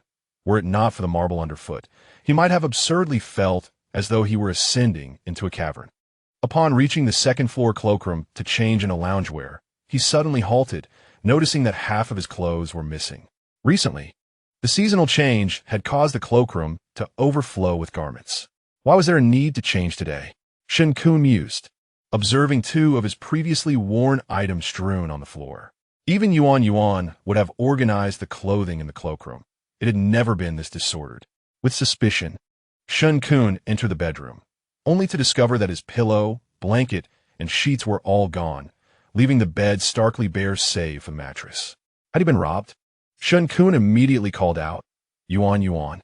The villa is equipped with smart devices throughout, allowing Shen Xun to issue commands with simple voice instructions. Yuan's voice emanated from the wall control screen. Master, I am on the first floor. Is there cleaning scheduled for the second floor today? Yes, master. That makes it even more perplexing. Shen Xun decided to head downstairs. As the elevator doors opened, he was startled by the presence of Xie by outside. Dr. Xie? Shen Xun exclaimed in surprise. What brings you here? I came to check on you. Check on me? Shen Xun was puzzled. I've already recovered from my fever. Xie Bai rubbed his hands together. Well, I might have an unreasonable request. May I stay here tonight? Although taken aback, Shen Xun responded politely. I'm also a guest. You only need to obtain He Xiao's consent. You, a guest, staying in the master bedroom? Xie Bai could only scoff internally. He naturally knew that He Xiao was aware of his presence, aside from the susceptible period during that particular year. This was the first time Xie Bai accompanied He Xiao through such a time. During his service, he merely needed to isolate, as they underwent corresponding training for the susceptible periods. He Xiao always manages to endure, especially considering his S-class status, which renders him largely immune to omega pheromones. However, this time, Xie Bai recalled the previously frenzied He Xiao, and his heart trembled with unease. He truly appeared to have lost his mind. Before Shen Xun's return, He Xiao had dispatched him to surreptitiously retrieve Shen Xun's clothing from upstairs, sweeping away anything that bore Shen Xun's scent. Xie Bai was distressed, pondering how He Xiao would survive the sensitivity period once the mission concluded and he returned to the military. Would he have to knock out Professor Shen to cope? Given his level and the intensity of his frenzy, it seemed unlikely that even a whole squad could subdue him. The flimsy door of the isolation room would hardly withstand a single punch from He Xiao. Being a doctor was far too worrisome. In his next life, he wished to be a carefree soul. At present, the most pressing concern was how to conceal everything from Shen Xun. Until the Lei prepared dinner, He Xiao was still nowhere to be seen. Shen Xun, however, did not inquire, which allowed Xie Bai to breathe a sigh of relief. I've had my fill. You all take your time. I'll head to the underground courtyard to read for a while. Upon hearing that Shen Xun intended to go underground, Xie Bai immediately rose to stop him. Wait, how about you let me join you for a movie? The isolation room was merely a wall away from the underground courtyard. Could he really take that risk? Shen Xun was never one to deny himself. He simply replied, Sorry, I'm not particularly fond of movies. Wait, then let us work out together. I just finished eating. How about billiards? I don't play. How about singing? Surely you can sing? Dr. Xie, are you trying to prevent me from going to the basement? How could that be? Xie Bai averted his gaze from Shen Xun, thinking he was overreacting. Well then, take your time. Xie Bai observed that Shen Xun genuinely wished to read for a while. Yet an hour passed, and He Xiao still had not returned. He closed his book and took out his phone to call He Xiao. He wouldn't bother with making the bed in the bedroom. Yuan was utterly incapable of cleaning properly. The phone rang for quite some time, without an answer, prompting Shen Xun to hesitate for half a minute before calling again. Remembering the previous attacks he had endured, Shen Xun pondered. Could He Xiao be in danger? Fortunately, this time, the call finally connected. There was a prolonged silence on the other end, and Shen Xun furrowed his brow. He Xiao? The response was a mere syllable, low and muffled. Shen Xun sensed a hint of repression. Chapter 61. Where is he? Xie Bai has arrived, Shen Xun suddenly stated. Shen Xun frowned, wondering if something was off with him tonight. The sheets had been taken by Yuan, and with no one allowed upstairs, how was he supposed to sleep? Guest room. Third floor. Shen Xun narrowed his eyes. You're not coming back? Something felt amiss. Shen Xun sensed that He Xiao might be in trouble, as he was typically not one to communicate in such terse phrases. Shen Xun probed further. Has something happened? No, nothing. The more He Xiao insisted, the more peculiar it seemed to Shen Xun. The strained tone in his voice suggested he might have been taken hostage, wanting to speak but unable to. Just as Shen Xun intended to inquire further, the call abruptly ended. He immediately stood up and went upstairs to find Xie Bai, asking, "Dr. Xie, do you know something?" Xie Bai was taken aback. "What?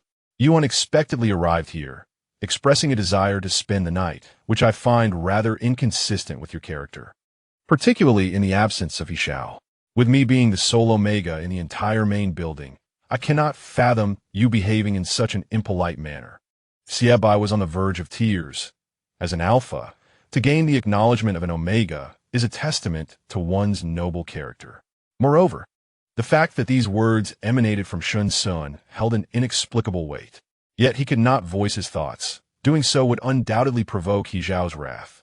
Noticing Xie Bai's silence, Shen Xun promptly commanded Yuan, access the garage surveillance. "What are you planning?" Xie Bai hurriedly interjected. "You cannot descend at this hour. If He Xiao finds out, he will certainly end me."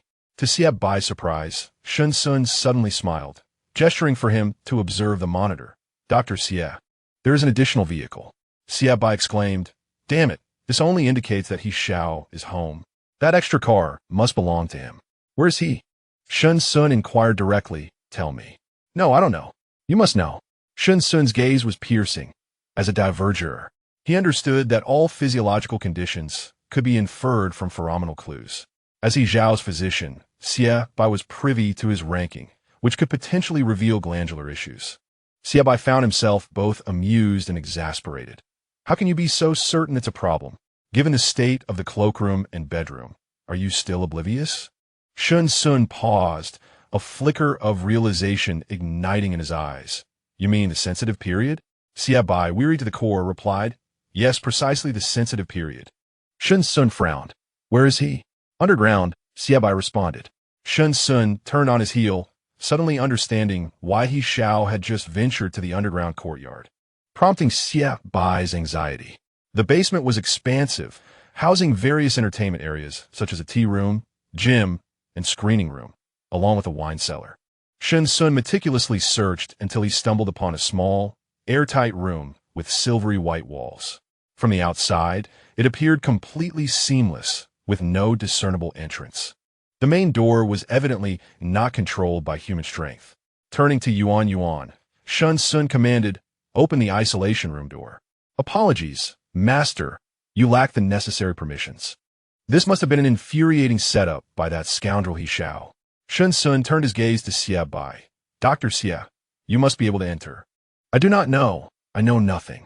"Dr. Xie," Xie Bai exploded, "you two truly find amusement in targeting me, a mere physician." Shen Xun sighed. "He will suffer greatly during his sensitive period. I am aware, but this is all under He Xiao's directive." Xie Bai cautioned him, "You should not enter. Do you understand what it signifies? He will lose control. I can release pheromones to soothe him." Shen Xun countered. "Do not be naive. From the moment you accepted his mark, you became indispensable to him." Shen Xun stood frozen. "Do you know what his criteria for a mate used to be as a top-tier alpha?" Shen Xun shook his head. "Firstly, it had to be a female. Both beta and omega were acceptable, but given his line of work, a beta was preferable, as long as she had long, straight black hair." Those were his exact words. Shen Xun chuckled softly. Then he truly must have been blind. He does not possess a single quality that aligns with He Xiao's criteria for a partner. According to your assertions, the battlefield conditions at that time influenced his decision to mark you temporarily. Yet, was he truly without alternatives? As a special forces soldier, he excels in finding a way out of dire situations. It is implausible that he could not have marked someone he did not favor. Even if you were experiencing a particular phase at that moment, his team, comprised entirely of level alphas aside from him, could have easily designated one to temporarily mark you. If all else failed, they could have simply rendered you unconscious and taken you back to the base to hand you over to the doctor. Upon your first visit to the hospital, I knew he was doomed. Having grown up alongside him, I am well aware of his character. Could he truly bring himself to kiss his target to cover a mark? After all, it was merely you. The compatibility between you two is undoubtedly high. As an S-level alpha, he is driven to claim the scent of someone he desires. Reflect on this carefully. Without a hint of hesitation, Shen Xun inquired, "Will he mark the reproductive cavity?" Xie Bai paused, taken aback. "Are you wishing for it or not?" Shen Xun replied, I do not wish for a lifelong mark, Xiaobai asserted. Then he must be satisfied. You are already troubled by the disruption of your pheromones. While soothing might help, it is insufficient. This is also why I am hesitant to allow you to proceed. His dissatisfaction with the pheromone concentration will only lead him to want to destroy you. Shen Xun exhaled quietly, his demeanor icy as he commanded, "Open the door." Xiaobai cautioned once more, "Once you enter, there is no turning back." The susceptibility period for alphas drives them to repel and suppress their kind. We are no match for him. I will accompany Delay and the others to the workers' quarters. Thank you for your efforts. Unable to counter his resolve, Xiaobai turned to Yuan and instructed, "Once the door opens, come with me quickly, understand? Otherwise, you will meet a dismal fate." Yuan uttered a few anxious sounds, her body already responding to Xiaobai's directive. The silver-white walls slowly revealed a crack, which widened progressively. "We are doomed. We must flee." The S-level alpha's pheromones surged forth from the crevice. Xiaobai involuntarily shivered, seizing Yuan and dashing outside. It was too late. There would be nothing left. Shen Xun immediately released his pheromones and stepped inside. The silver-white door gradually closed behind him. "Xiaobai!" A chilling roar echoed from the basement, startling Xiaobai to the point of nearly stumbling. Within the expansive isolation chamber, aside from a large bed, there were only basic living necessities. Shen Xun glanced over, noticing his misplaced clothes and sheets haphazardly piled on the bed. He Xiao, with bloodshot eyes, concealed himself therein. His towering figure, attempting to hide, appeared somewhat ludicrous. Shen Xun chuckled softly, the sound barely audible. Still daring to laugh? He Xiao approached, his teeth clenched in anger. His bright eyes transformed into deep, narrow slits, ignited by a dangerous fury. The turmoil within him shattered upon laying eyes on Shen Xun. Thud! Shen Xun's head collided with the wall. He Xiao offered him no respite, sinking his teeth into his neck. Chapter 62. Fainting. He Xiao's pheromones are difficult to pinpoint in terms of scent. The only certainty is the unmistakable hint of moisture. He often finds himself in the wilderness, where he perceives that the scent of the forest after the rain resonates profoundly with his own pheromones. It is the essence of the most primal and natural herbal plants. This aroma, transforming from gentle tranquility to an exhilarating dominance, envelopes Shen Xun entirely. He lets out a brief gasp as the pheromones released from his glands are fully absorbed and dissolved by He Xiao. Indeed, as Xiaobai mentioned, he is unable to soothe He Xiao due to the chaos of his pheromones. Instinctively, Shen Xun raises a hand to touch his neck, feeling a slight pain seep through his skin. At this moment, He Xiao resembles a beast unleashed from its cage. "Why did you come in?" "Why?" He Xiao's muscles are taut, veins bulging in his forehead and neck. Were it not for his remarkable self-control, Shen Xun would already be pinned against the wall by him. Yet, something restrains He Xiao's impulses. A thread in his mind reminds him that the person before him is Shen Xun, and he cannot harm him. What distinguishes this instinctual vulnerability from coercion? He harbors feelings for Shen Xun. However, it is precisely because of those feelings that he finds it increasingly difficult to maintain his composure upon realizing Shen Xun's presence. He Xiao's eyes glisten with unshed tears, his expression a chaotic blend of excitement and anguish, as if he might consume Shen Xun whole if he does not receive a satisfactory answer. Shen Xun feels the tight and painful grip on his shoulder, and under the blinding white light of the isolation room, he meets He Xiao's gaze, providing a straightforward response. If pheromone soothing works, then it is sufficient. If not, it does not matter, for I am still here. He Xiao is momentarily bewildered by this declaration. What does it mean that Shen Xun is still here? With a sudden motion, He Xiao lifts Shen Xun effortlessly, as though he were a mere feather. The pain radiating from his shoulder causes Shen Xun to curse involuntarily, but in the next moment, He Xiao silences him with a fierce kiss. He Xiao's knee presses against the silvery wall, and he loosens his grip on Shen Xun's shoulder.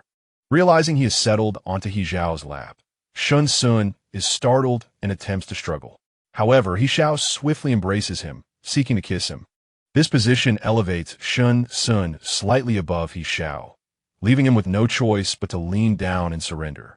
He Xiao, fierce and urgent, seems intent on devouring even Shen Xun's instinctive murmurs of resistance. During Shen Xun's sensitive period, He Xiao had been patient and gentle. Yet, as their interactions unfolded clumsily, He Xiao, unable to restrain himself, inadvertently pierced Shen Xun's tongue. The pain causes Shen Xun to furrow his brow, a sticky gasp escaping his throat. He Xiao seems to constrict him, and shameful sounds spill from the corners of their mouths. What cannot be swallowed is intercepted and consumed by He Xiao. You truly He Xiao struggles, so fragrant. Shen Xun, fearing a fall, instinctively hooks his hand around He Xiao's neck, his fingers brushing against the skin behind He Xiao's ear. Whether intentionally or not, unable to contain himself, He Xiao carries Shen Xun to the edge of the bed, setting him down and sweeping the clothes off the bed with a broad motion. With Shen Xun already in his arms, the clothes serve little purpose. The light is blinding. Shen Xun is unprepared to engage in anything with He Xiao in the brightly lit room, raising his forearm to shield his eyes. His eyelashes flutter, and He Xiao bestows a gentle kiss upon him. The restlessness brought about by the sensitive period had oddly subsided. He chuckled. Xiebai has taken Yuan away. The isolation room, to prevent me from bursting out, has not even been equipped with an intelligent system. Shen Xun rose. I will close it. No. He Xiao pressed down on his shoulder, stopping him, and leaned down to kiss him once more. The isolation room was filled with their pheromones, the scent dispersing like a shattered perfume. He Xiao was infatuated with Shen Xun, continuously pecking at him, taking the opportunity to turn him over. What are you doing? He Xiao's eyes gleamed like a wolf spotting its prey. Shen Xun sensed it and raised his head in panic. No, you mustn't. I won't mark you. He Xiao coaxed softly. Really, your body is so weak. The mark on your nape hasn't faded yet. Let me have a look. Shen Xun noticed his fangs glinting. With his elbow braced against the mattress, Shen Xun's slender form resembled leaves rustling to the ground in a forest. Words escaped him entirely. He Xiao wrapped his arms around Shen Xun's waist. Shen Xun, I truly adore you. I like you the moment I first saw you. With a tightening around his waist, Shen Xun's back arched, and his cheeks flushed a deep crimson. In the square, windowless isolation room, only the flickering light remained. They appeared to drift farther away in Shen Xun's line of sight. As night descended, the door of the isolation room finally opened once more. Shen Xun nestled in He Xiao's embrace, his long eyelashes trembling, thinking He Xiao is a trickster. He could have opened the door from the inside. How could he not even turn off a light? Yet, he lacked the strength to pursue the matter. The main building was deserted, and He Xiao, devoid of shame, wrapped Shen Xun in a bedsheet and carried him into the bathroom on the second floor. The door muffled the sound of water and the vibrant colors of the dark night. Time passed unmeasured, and eventually, He Xiao emerged from the bathroom holding Shen Xun. His chest and back bore the marks of several red lines, pitiful to behold. He showed no concern for the expensive mattress potentially being soiled, placing Shen Xun at the edge of the bed, saying gently, I will fetch a sheet. Shen Xun could not steady himself, collapsing into He Xiao's arms. His complexion pale and his vision hazy. Even his usually sharp mind felt clouded. The crimson at the corners of his eyes and the tip of his nose betrayed the intensity of the bathroom experience. He Xiao propped him against the headboard and swiftly ran to the wardrobe, retrieving clothes and a blanket. He had no intention of further turmoil. Instead, he unfolded the blanket and climbed into bed, pulling Shen Xun close while gently nibbling his ear. Is there anywhere uncomfortable? Shen Xun's voice was hoarse and weak. As he felt He Xiao's hand slowly sliding down his waist, he stiffened. No. He Xiao leaned in, rubbing his nose against Shen Xun's, pleading, just this once. No. Shen Xun's refusal was resolute, though his voice was soft and feeble. Shen Xun, Professor Shen, my dear. He Xiao shamelessly clung to Shen Xun, coaxing and acting spoiled. Shen Xun attempted to grasp his hair, but failed, resorting to tugging at his ear instead. However, He Xiao remained unmoved, showing no sign of discomfort. Shen Xun eventually surrendered. He Xiao, elated, lifted the blanket and pinned Shen Xun beneath him. Shen Xun had lost count of how many times this had occurred. He had cried out under the overpowering pressure of He Xiao's pheromones. He Xun voiced his grievances word by word, but He Xiao feigned ignorance. He bent down to kiss Shen Xun's cheeks and lips, allowing his affection to be fully revealed in the twilight, where the light transformed from dimness to a soft grayish hue. Shen Xun's throat constricted, his spine trembled, and he let out a short cry. The soft cushion at the head of the bed became a faint halo, and his gaze struggled to find a focal point. After He Xiao affectionately brushed against his temple, darkness enveloped him, and he fainted. Chapter 63. Wife, I am hungry. The dawn painted the slumbering mountaintop villa in shades of orange-red. Unfortunately, its owner missed this beautiful scene, having only just fallen asleep. In the dining hall of the workers' quarters, Xie was engrossed in a lively conversation with Delay and others. Dr. Xie, you're already 26, with a respectable job and wealth. Why haven't you settled down yet? Xie picked up a piece of braised beef made by Delay and replied, it's rather uninteresting. Today's omegas seem like mass-produced products. I simply can't find myself liking them. Qin Tian nudged He Feng. Do you think everyone is as fortunate as Team He, finding an omega who is both spicy and beautiful?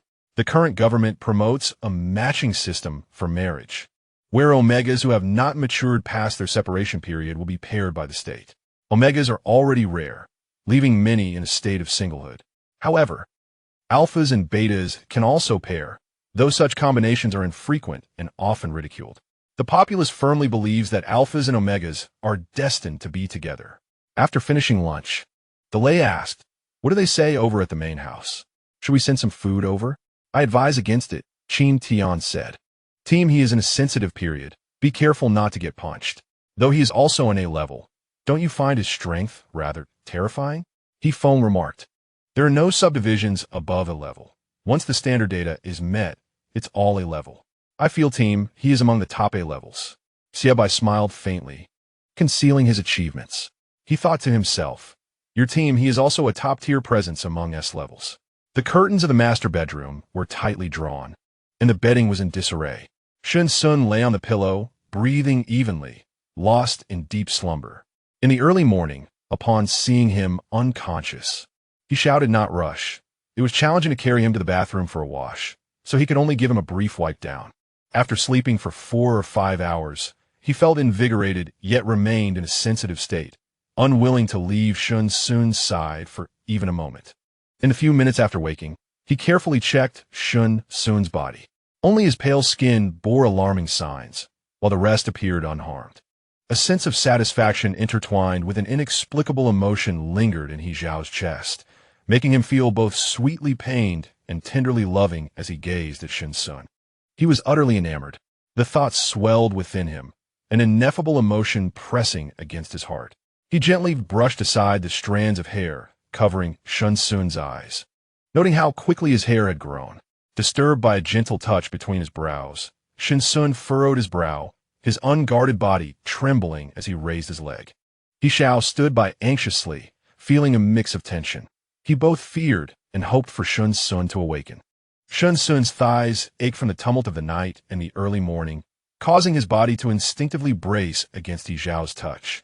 His eyelids felt heavy, and after several attempts, he finally managed to open his eyes. A pair of bright eyes met his gaze, nearly causing him to gasp. Keep your distance, Shen Xun weakly uttered. He Xiao smiled charmingly, wrapping his arms around the waist of the other, drawing him close for gentle, affectionate kisses. Are you hungry? Shall we have something to eat first? Sleepy, He Xiao tenderly caressed his shoulder. How about a little something to eat before you rest? MHM. Shen Xun barely comprehended the words, mumbling a vague reply before closing his eyes again. He Xiao reluctantly laid him down on the bed and retrieved Shen Xun's clothing to drape over himself. Suddenly, a soft laugh emanated from behind. He Xiao turned to meet Shen Xun's gaze midair. Unable to contain himself any longer, he sprawled on the bed like a playful pup, cupping Shen Xun's face and kissing him passionately. After a moment of entanglement, he whispered, "What are you laughing at if you're supposed to be asleep?" Shen Xun's gaze drifted to his chest, his voice hoarse and dry. "Your clothes." He Xiao looked down, realizing that he was wearing Shen Xun's shirt, which was several sizes too small for him and could barely be fastened. The sight of his robust figure crammed into Shen Xun's white shirt was almost comical, and he could hardly blame Shen Xun for laughing. "Shall I head to the kitchen to fetch you something to eat and have Yuan bring it over?" "All right." With that, He Xiao finally got up. Once Yuan received the instruction, it promptly set off towards the main house with the meal prepared by Delay. Delay let out a sigh of relief. "Good thing I was prepared. Otherwise, Captain, he would have gone hungry. He isn't saying anything now, but once his sensitive period passes, I certainly won't be in for a treat." Xiaobai watched Yuan's retreating figure with a smile. Having momentarily forgotten about the little robot. For their group of alphas, it was inconsequential, but for Yuan, a mere machine, it mattered not. After retrieving the meal, He Xiao instructed Yuan to return to the workers' quarters. "That little mind is not much bigger than a needle's tip," Xiaobai remarked. When He Xiao ascended the stairs with lunch in hand, he found Shen Xun had drifted off to sleep again. Sleeping on an empty stomach was uncomfortable. So He Xiao cradled Shen Xun's neck with one hand and lifted his legs with the other, seating him on his lap. Despite being relatively tall for an omega, Shen Xun curled up in his embrace, resembling a small kitten. With such commotion, it was impossible for Shen Xun to remain unaware. He had already done what needed to be done and felt no shame in being held by an alpha. Any shame he had experienced had been thoroughly exhausted the previous night. From the isolation room to the bathroom, and from the bathroom to the bedroom, in just one night. His sense of embarrassment had hardened like a fortress. Instead, he felt quite at ease. What was done, and responsibility lay with the one who acted. Delay had prepared a simple meal for them, consisting merely of light liquids. Like alphas during their sensitive period, omegas in special phases could sustain themselves on nutrient solutions. However, Shen Xun was not in a special phase. After an exhausting night of passion, his body was unfit for heavy eating and could only tolerate something light. "Shall I feed you?" Shen Xun did not even lift his eyelids, replying, "MHM." He Xiao stirred the spoon, meticulously feeding him a bowl of pumpkin porridge. Finally feeling some satisfaction in his stomach, Shen Xun turned his head slightly.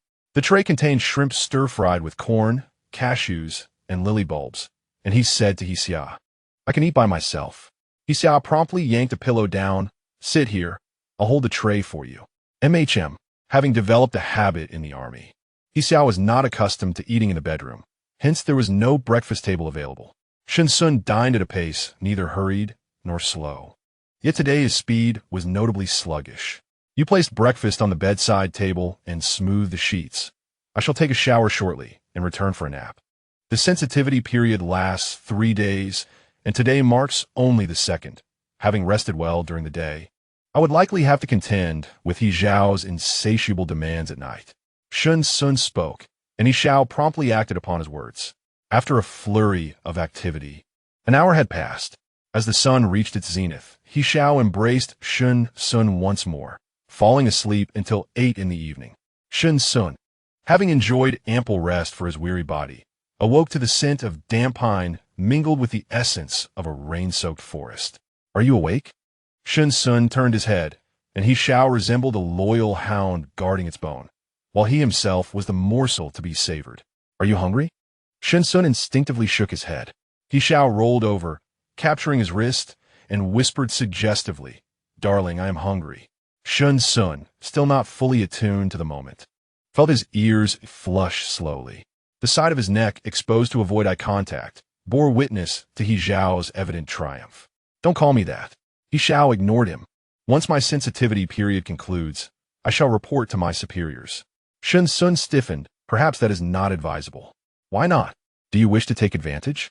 Shen Xun raised a hand to pinch his cheek teasingly. "What would you do if I intended to take advantage?" He Xiao scoffed. "Then I shall clean myself up and wait for you." Shen Xun was both amused and exasperated by his audacity. He Xiao planted a kiss on his cheek. "A moment of springtime delight is worth 1,000 gold. Let's not squander time." Chapter 64. A night view best left unseen. Shen Xun's expression was difficult to articulate. He had no time to rein in He Xiao's exuberance before being enveloped in shadow. The city's nightlife had yet to commence. Yet the Fengyao Mountain Villa was already rife with debauchery. Shen Xun felt dizzy, for it was not his sensitivity period, yet he acquiesced to He Xiao's unreasonable demands. The soft sound of water was drowned out by He Xiao's labored breaths. Shen Xun's cheeks were flushed crimson, heat radiating to the corners of his lips. "Do not bite yourself." He Xiao gently grasped his chin, rescuing his lower lip from between his teeth. He Xiao groaned softly, intertwining their fingers, urging him to gaze out at the moonlit scenery. "Is it not beautiful?" "Indeed," Shen Xun replied, his brow furrowed, sweat beading at his nose, caught in a tumult of pain and pleasure. "Damn it!" He Xiao chuckled softly several times. "Why the foul language? I must properly kiss this mouth." With his chin held captive, Shen Xun was half forced to turn and share a passionate French kiss with He Xiao. "It tastes quite sweet," He Xiao murmured teasingly against his ear, "not nearly as spicy as your earlier words." Shen Xun found himself silenced, the vulgarity lodged in his throat. After a prolonged moment, he trembled and collapsed into He Xiao's embrace. He Xiao lowered his gaze and kissed the tip of his nose. "Are you hungry, or shall we bathe?" Shen Xun's thigh instinctively twitched, and he replied in a hushed voice, "A shower." He Xiao scooped him up and carried him into the bathroom, where they lingered for an extended period. Shen Xun had only consumed one meal during the day, and it would take until the following afternoon for him to finally leave the bedroom. Movement became a daunting task, each step feeling perilous. During this time, when hunger struck, He Xiao, the beast, consumed a few sips of nutrient solution before continuing his relentless pursuit. Meanwhile, He Xiao appeared invigorated, his sensitivity period's ferocity effortlessly subdued by Shen Xun. The vulnerable period has passed, yet Shen Xun did not return to the laboratory, as he bore no unblemished skin. In the lab, Yin Xian lamented, "If the professor does not return soon, I too shall enter the vulnerable phase." Jiang Ran lifted her gaze from the instruments, inquiring, "How will you navigate your vulnerable phase? Do you possess your own omega?" Yin Xian replied, "Do you think finding an omega is so simple? Even though my family situation is manageable, high-quality omegas tend to gravitate towards those of even higher quality. For an ordinary alpha like me, it is wiser to seek a lower-tier partner." Jiang Ran reflected, "I believe betas are quite admirable. If I were to produce a high-ranking omega, the breeding would be the same. I might as well embrace oblivion." "Ouyang, do you not agree?" Ouyang, lost in thought, quietly affirmed, "Betas are indeed commendable." Yin Xian sighed, "At times, I find myself quite envious of you." Meanwhile, Su Jia was consumed with worry, beset by troubles on all sides. In the dormitory, a glutton awaited his care, while Sun Gu remained atop the mountain due to He Xiao's vulnerable phase. As for what might transpire, even a dog could foresee it. Su Jia was taken aback by Shen Xun's preferences. He had always imagined that Shen Xun would be drawn to an alpha like Flynn, someone with whom he could share common interests. Instead, it turned out to be the domineering and muscular younger brother, He Xiao. 2 days later, tranquility returned to the villa. Shen Xun, bundled up, stepped into the laboratory, donning a high-neck sweater beneath his white coat. Upon seeing him, Su Jia rushed over, eager to avoid any probing questions. Shen Xun quickly asked, "Have a subsequent research funds been secured?" Su Jia's eyes brightened. "Yes, they have." Shen Xun nodded. "That's excellent. The laboratory requires the procurement of pheromone detectors, enzyme-linked immunosorbent assay instruments, high-performance liquid chromatography systems, and biological safety cabinets. Our current laboratory is in the old campus, and the equipment is nearing obsolescence, with many irreparable due to severe damage. Given the exorbitant repair costs, it is more prudent to purchase anew." Su Jia replied, "The funding source has been confirmed. Shall I proceed to fill out the application form?" Shen Xun encouraged, "Go ahead." Zhuang Jing approached to hand Shen Xun a set of data. Shen Xun perused it briefly and remarked, "Once the new instruments are accepted, we will need to re-isolate and analyze the compounds in the samples. At that time, please provide me with a comprehensive report on the interactions between the inhibitors and target molecules." "Certainly," Zhuang Jing affirmed. "Professor, you assured Dean Shen that the inhibitor would be developed within 10 months, which means it is anticipated to be available before the next Lunar New Year. Presently, the research is progressing exceptionally well. Clinical trials are on the horizon, and Phase 1 trials have involved a limited number of volunteer subjects. Have you considered this?" Shen Xun turned to Jiang Ran, I discussed this issue with Dean Shun and offered some suggestions. A small number of volunteers should still be available. Jiang Ran concurred, indeed. We must guard against those who would act maliciously. Feeling the focus of the group shift away from him, Shen Xun let out a sigh of relief. The high-necked sweater felt somewhat constricting in the warm room. He raised his hand to adjust the collar and, in a fleeting moment, locked eyes with He Xiao outside the window. Those deep, dark eyes regained their clarity, radiating unmasked tenderness. Shen Xun pressed his lips together, then turned to enter the inner laboratory. If he were outside, it was certain that He Xiao would scrutinize him thoroughly. As the clock struck 11:30, Shen Xun did not rush to the cafeteria. Rather, he lingered until everyone had departed before he slowly made his way to the restroom. 2 minutes later, standing by the sink, Shen Xun intended to wash his hands when suddenly a pair of strong arms encircled his waist. Retrieving a disposable soap sheet from the counter and placing it on the visible veins of Shen Xun's hand, Shen Xun instinctively attempted to retaliate with his elbow. But He Xiao, seasoned in such encounters, pressed his palm against Shen Xun's elbow and guided it forward, allowing the water to flow over both their hands. He Xiao lathered the soap sheet, a light chuckle escaping his lips as he leaned close to Shen Xun's ear. The scent of roses? I find orchids far more fragrant. Shen Xun's ears flushed with warmth as he was about to wash the lather off his hands. He Xiao turned his face towards him and captured his lips in a kiss. The foam was thick, creating a soft fizz in the air until the moisture gradually evaporated, leaving the lather increasingly sparse. Their breaths grew heavier as they drew nearer. Shen Xun startled by the changes in He Xiao's body, his eyes widening in surprise. Emitting soft whimpers, He Xiao finally released him, turning on the faucet to rinse away the nearly dissipated foam from their hands. Shen Xun was left speechless, pondering who was truly the one to become infatuated without regard for time or place. Shouldn't we consider consulting a doctor for your condition? He Xiao flicked the water off his hands. Maintaining cleanliness in this old campus restroom was already a challenge. Ignoring the potential dampness of his trousers, he pulled out a tissue and handed it to Shen Xun to dry his hands. Only you can cure this ailment. He Xiao's voice was taut, unwilling to relinquish even a fraction of their closeness. Just a brief embrace would suffice. It would be quite awkward if they stepped outside now. Fortunately, aside from the laboratory, there was no one else around. After a moment, He Xiao tucked the soap sheet box into his pocket and took Shen Xun's hand as they exited the restroom. Chapter 65. Do you know the professor's birthday? Just outside the restroom, Shen Xun promptly withdrew his hand from He Xiao's grasp. We're still at school. Mind your conduct. He Xiao, ever persistent, reattached himself to Shen Xun. So can I hold your hand at home? Shen Xun did not even glance at him. Absolutely not. What are you truly thinking then? He Xiao, displeased, retorted, You won't even let me submit a report. Shen Xun suddenly halted, his expression serious as he addressed He Xiao. Maintaining our current relationship is quite satisfactory. Don't you agree? He Xiao was not fond of this sentiment, but recognized Shen Xun's stubbornness. He wished to avoid conflict and thus conceded a step back. All right, let us keep it this way for now. I've said it's temporary. A faint smile tugged at the corners of Shen Xun's mouth as he turned to descend the stairs. In the lounge of the laboratory, Shen Xun found himself alone during lunchtime.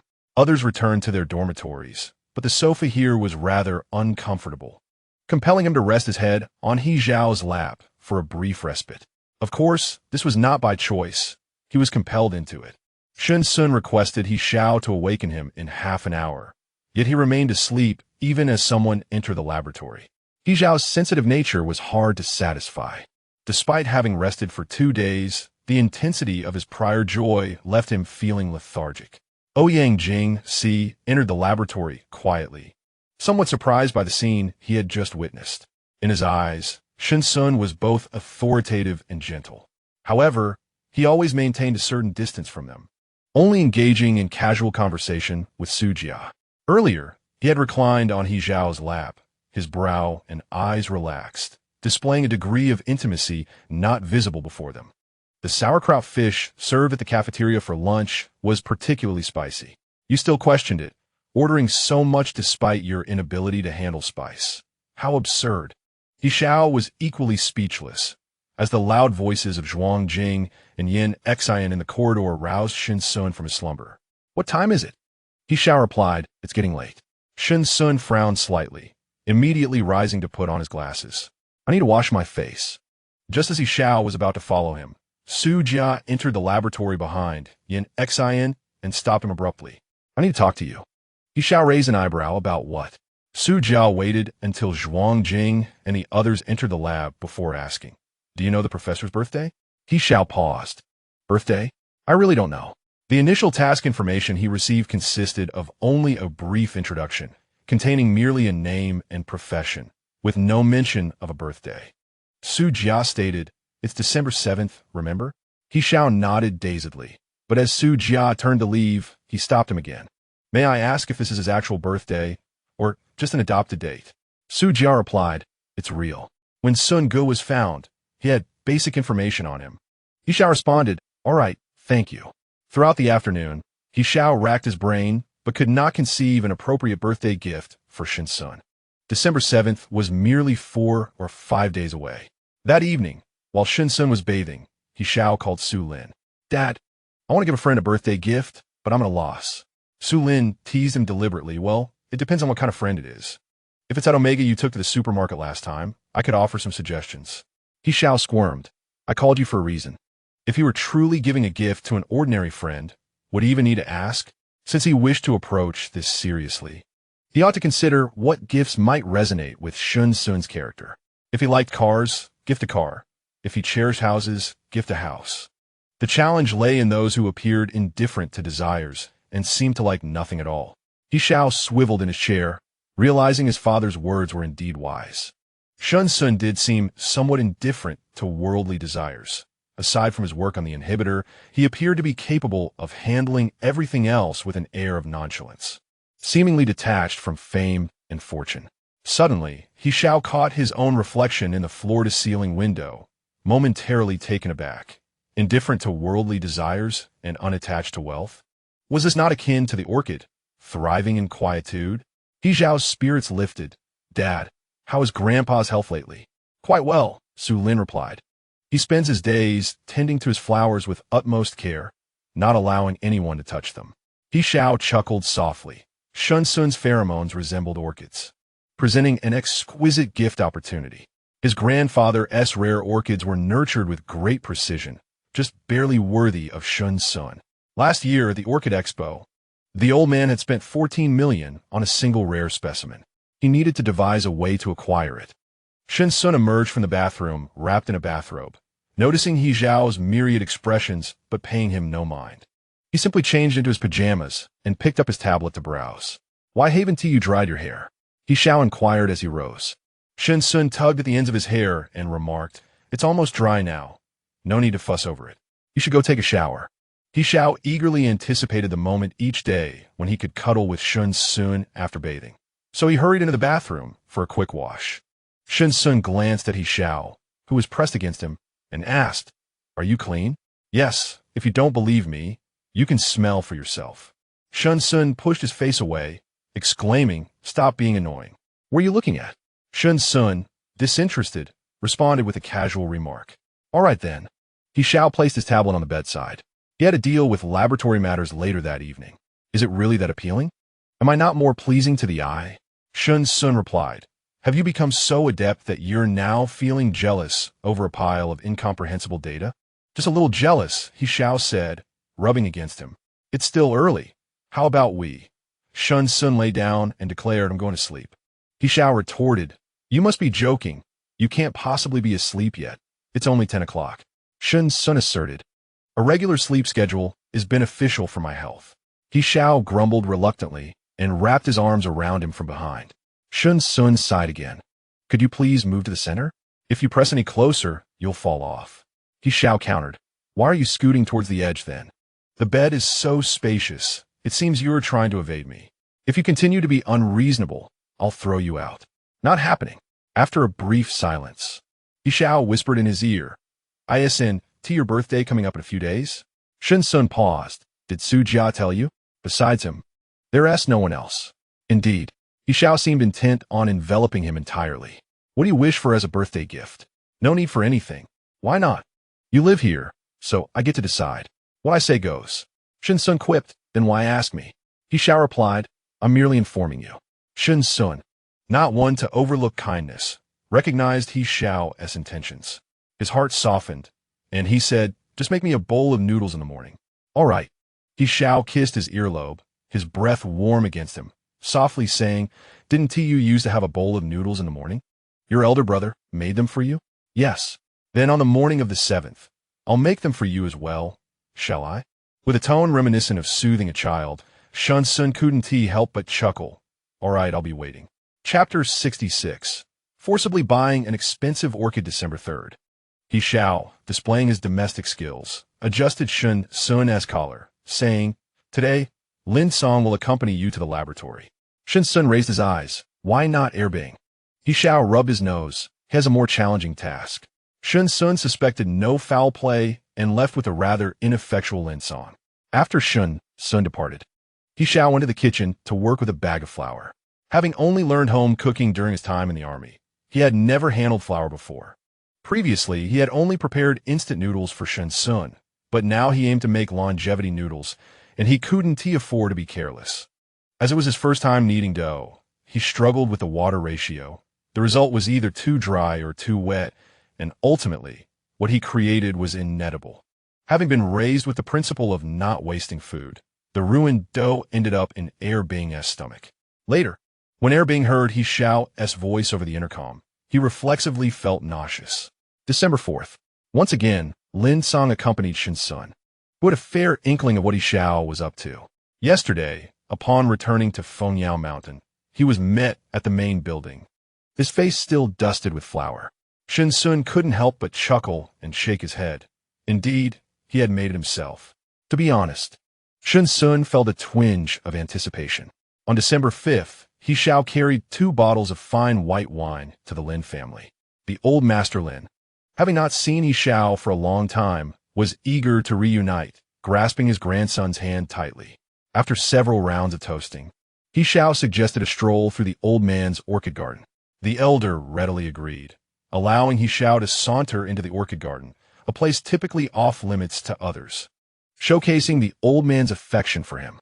Grandfather, your orchids are truly splendid. The old man puffed out his chest with pride. Well, who do you think nurtures them?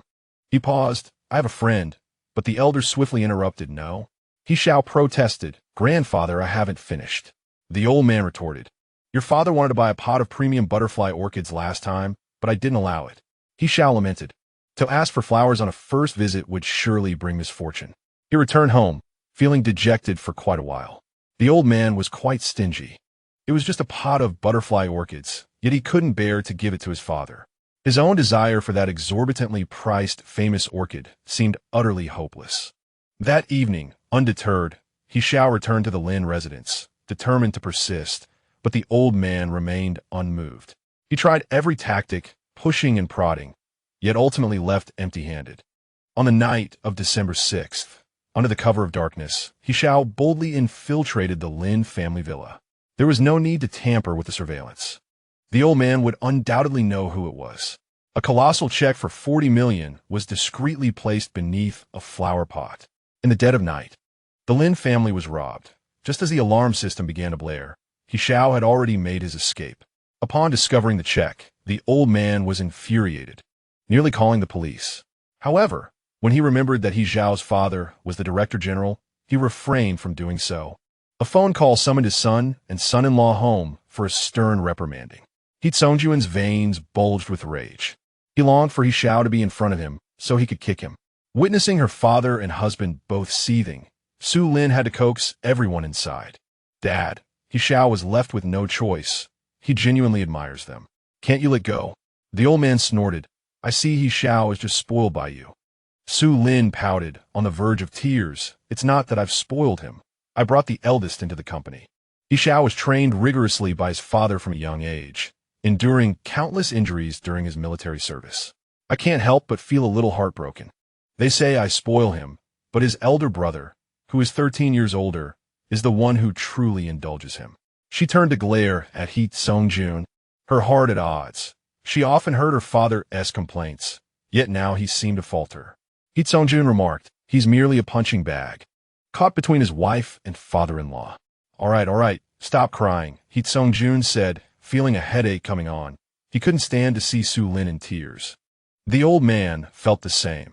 Su Lin was his only son, raised with pampering, and even as an adult, he was easily swayed by her tears. Su Lin huffed, wiping her eyes, and thought that the next time she saw He Xiao, she would surely give that little rascal a good whack on the head. I procured the exquisite Su Guan He Ding after much effort, having acquired it from another. I am eager to discern what manner of person is worthy of such an exquisite orchid. The price of the orchid once soared to an uncontrollable height. The Su Guan He Ding that captured the old gentleman's attention must undoubtedly be a renowned masterpiece. At 10:30 in the evening, Shen Xun felt drowsy. During this period, he had been accustomed to sleeping around 10, no later than 11. However, tonight, He Xiao persistently urged him to stay awake. He did not engage in much, merely insisting that Shen Xun keep his eyes open to hear the words "Happy Birthday." Shen Xun felt somewhat exasperated and reluctant to wait. He Xiao, wrapping his arm around Shen Xun's waist, playfully suggested, "Shall we do something else then?" Shen Xun, still haunted by the memories of his sensitive moments, found himself blushing at the thought and firmly declined. He Xiao then half embraced, half forced him to the basement to watch a movie. In truth, Shen Xun had little taste for the romantic aspects of life and was not particularly fond of films. He often felt that the emotions portrayed on screen were distant from his own experiences. Nonetheless, he occasionally indulged in a viewing. He Xiao meticulously selected a suspense film, and Shen Xun indeed watched intently, even turning to discuss the plot with He Xiao briefly. Before long, the clock struck midnight.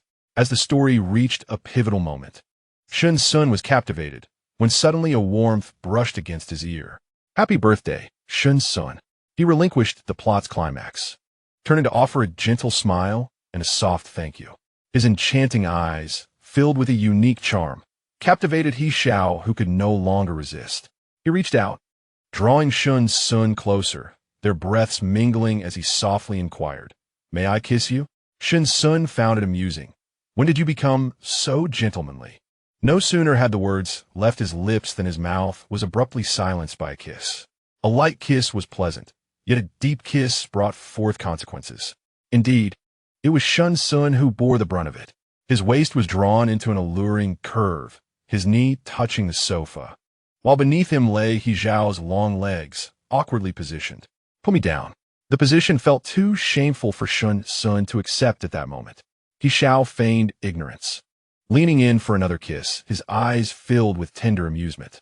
Shen Xun recognized his intent, chuckling softly, and pressed down on his lap, his fingertips seemingly brushing against his Adam's apple. He Xiao's body shuddered, his hands playfully kneading the soft flesh.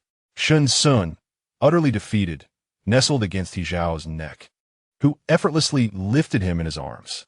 As He Xiao walked, he whispered in Shen Xun's ear, "Tomorrow is Saturday."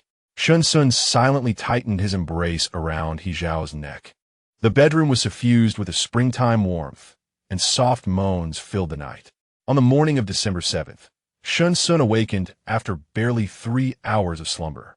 His body had grown accustomed to a fixed waking time, making it difficult to alter his routine. However, this morning, he found it impossible to go for a run. He reached out to feel beside him and found no one there. Just as he contemplated whether to return to sleep, his gaze was suddenly drawn to a delicate flower, resembling a lotus, gracefully positioned on the bedside. Chapter 67. Shen Xun, Happy Birthday. Recognizing the flower in his line of sight as the distinguished Su Guan He Ding, its elegant hue reminiscent of a lotus and its exquisite form captivating. The fragrant bloom evoked a sense of familiarity within Shen Xun, perhaps due to its pheromone-like scent. His body ached, and his heart mirrored that sensation. The birthday gift from He Xiao truly touched his heart. Unable to fall asleep any longer, he rose to wash up in the bathroom, then cradled the orchid as he sought out He Xiao. Upon reaching the first floor, he found He Xiao waiting at the elevator entrance. "Are you awake?" He Xiao hurriedly stepped in and embraced him. "Do you like it?" Shen Xun nodded slightly. "Thank you." He Xiao grinned with pride. "I had someone specially nurture it." "No, I'll take care of it myself." Shen Xun declined. He Xiao's heart raced. What if his grandfather found out he had let it die? "I will care for it well," Shen Xun assured him. I know what you've given me 1T being expensive. He Xiao leaned in and kissed his forehead. All right, you can take care of it. I'll ask my grandfather for tips on nurturing orchids later. Shen Xun gently inhaled the floral fragrance and inquired, Did you get it from your grandfather? Indeed. I spent some money on it. Shen Xun, understanding, refrained from asking the price, fearing it would be too much for him to bear. Suddenly, his phone buzzed, and He Xiao glanced at it, bursting into laughter. The orchid care manual has just arrived. Shen Xun looked over. What? He Xiao responded. It's the care manual my grandfather sent me. Stand by the floor-to-ceiling window with the orchid. I'll take your picture. What for? Wait until I'm done, and I'll tell you. Just go over there for now. Shen Xun, feeling skeptical, walked to the window and turned around. He Xiao snapped several photos and sent them off to the old man. Shen Xun curiously asked, What do you need the photos for? He Xiao chuckled softly. He wants to see who is worthy of the orchid he nurtured. I'll show him. Shen Xun replied, But I'm still in loungewear. It seems rather impolite. It's fine, look, he has complimenting you, He Xiao laughed. He said this orchid has suffered with him in the past. I've never heard my grandfather praise anyone before. In a moment of pride, He Xiao pulled Shen Xun in for a kiss. You're still my wife. Shen Xun had grown tired of correcting him. He had called him wife numerous times the previous night. He was evidently joyful, and Shen Xun couldn't help but smile. Seeing Shen Xun's lack of correction only deepened He Xiao's smile. Put the orchid down and come eat noodles. Shen Xun temporarily set the orchid in the living room and followed He Xiao into the dining area. A bowl of longevity noodles lay quietly in a light yellow broth. Shen Xun was taken aback. Just one? Indeed, He Xiao replied, looking at him. ISNT longevity noodles, just one long strand? Didn't you eat this kind before? Shen Xun shook his head. It was just simple noodle soup. He Xiao insisted, Then try my longevity noodles. Shen Xun accepted his chopsticks. Isn't it quite troublesome? He Xiao remarked, Not at all. Shen Xun lowered his gaze, pondering for a moment before breaking into a slight smile. You're rather modest when it comes to showing off. He Xiao genuinely didn't find it troublesome, despite the considerable amount of flour that had gone into making them. You must not break it. Eat it all, and you will surely live a long life. All right, Shen Xun responded softly. The hand-pulled noodles were chewy, and fortunately, He Xiao had made them short, allowing Shen Xun to fill his mouth, which was quite at odds with his usual composed and dignified demeanor. He Xiao couldn't help but poke his cheek. Under normal circumstances, Shen Xun would have shot him a glare, but today he said nothing. In the end, he finished the noodles and broth completely, receiving a cheerful happy birthday from He Xiao. At 10 o'clock in the morning, 2 cars gradually arrived at the villa. Yuan alerted everyone to the guests, prompting He Xiao to finally rise. They have arrived. Shen Xun inquired, Who has come? He was urged to see for himself. The tone of the conversation made it evident that he was familiar with the visitors. It was not until Su Jia approached him that Shen Xun realized He Xiao had invited everyone from the laboratory. I can't believe it. Yin Xian exclaimed with a hint of envy. Professor, you enjoy such favorable treatment? Even if I sold myself, I couldn't afford a villa here. Zhuang Jing appeared equally astonished, though he managed to maintain composure. The one most taken aback was Ouyang Jingxi, whose mouth had been agape since they ascended the mountain. Yin Xian chuckled softly. Close your mouth, you country bumpkin. Ouyang Jingxi flushed in embarrassment.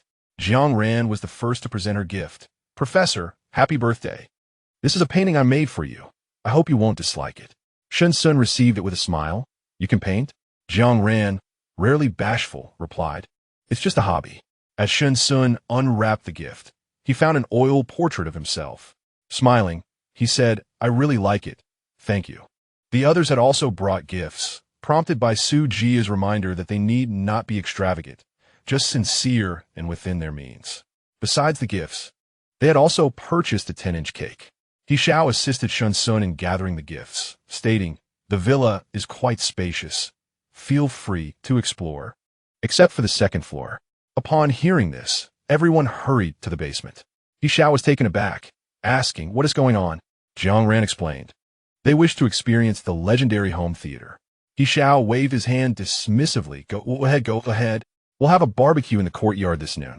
The ingredients had been prepared days in advance. Delay had marinated them overnight, ready to be taken from the refrigerator. He Xiao summoned a Lei and Chu Bing to assist, while Shen Xun had nothing to do but tend to his pot of orchids. The villa featured a greenhouse, particularly for orchids, which required warmth during winter. He Xiao was pleasantly surprised by Shen Xun's fondness for the orchid, feeling that everything was worthwhile. He had braced himself for the possibility of being reprimanded by his grandfather, but was instead given a care manual. Without a doubt, it was his father who had intervened. The old man certainly did not need his 40 million check. An hour later, everyone gathered in the courtyard. He Xiao had prepared several barbecue grills, intending to let the young ones cook for themselves, essentially a buffet style.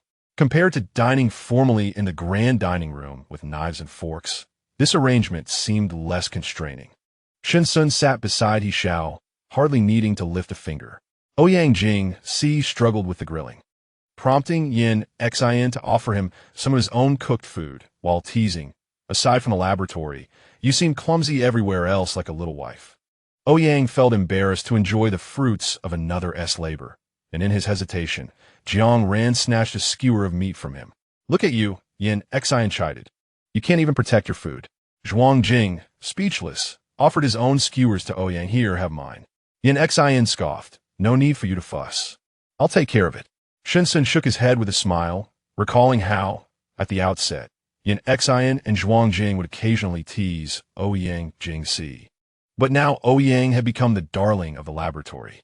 Even Jiang Ran, who has always been kind to him, enjoys teasing him.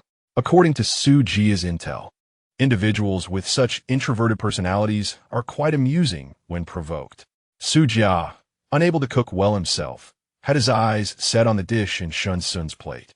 Shen Xun beckoned him over, and after glancing at He Xiao, he slowly made his way over. Like a cat, he nestled at Shen Xun's feet, stealthily nibbling away, when suddenly his collar was seized. "If you want to eat, just say so.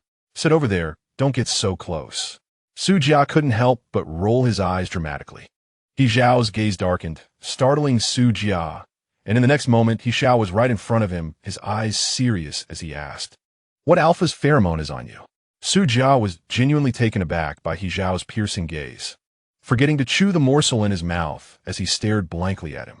Shen Xun stood up and tugged at He Xiao, saying, "You frightened him." He Xiao suddenly snapped back to reality, his expression softening as he urgently inquired, "Whose pheromone is it that you carry?" Su Jia felt a bit dazed and replied, "I bought breakfast outside the school this morning, then stayed at the library for a bit before taking a bus here." Noticing something was amiss, Shen Xun signaled for Su Jia to sit down and pulled He Xiao aside. "What's wrong? I feel a sense of familiarity with the pheromone on him. It resembles He Ye's." Although unfamiliar with the name He Yi, Shen Xun deduced, "Is it your nephew?" "Yes, as I mentioned before," He Xiao affirmed, gazing at Shen Xun.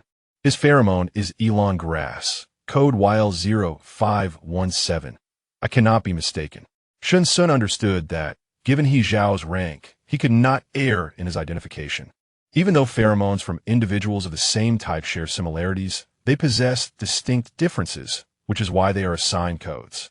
Pheromones serve as a unique identification for individuals undergoing differentiation. Given that Su Jia's whereabouts were all linked to Fengming University, He Xiao could not help but speculate if He Yi was at Fengming University. But if he were indeed He Yi, why wouldn't he return home? The logic didn't add up. Shen Xun grasped his hand, giving it a reassuring squeeze. "Let us investigate first. If it is him, there may be underlying circumstances." He Xiao nodded solemnly in agreement.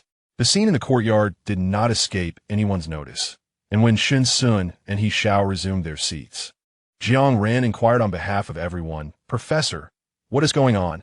The matter of He Ye's disappearance had no connection to the experiment, and Shen Xun casually fabricated an excuse to deflect the question. Subsequently, everyone shared the cake, and as the sun set, Yin Xian and the others departed from Fengyao Mountain.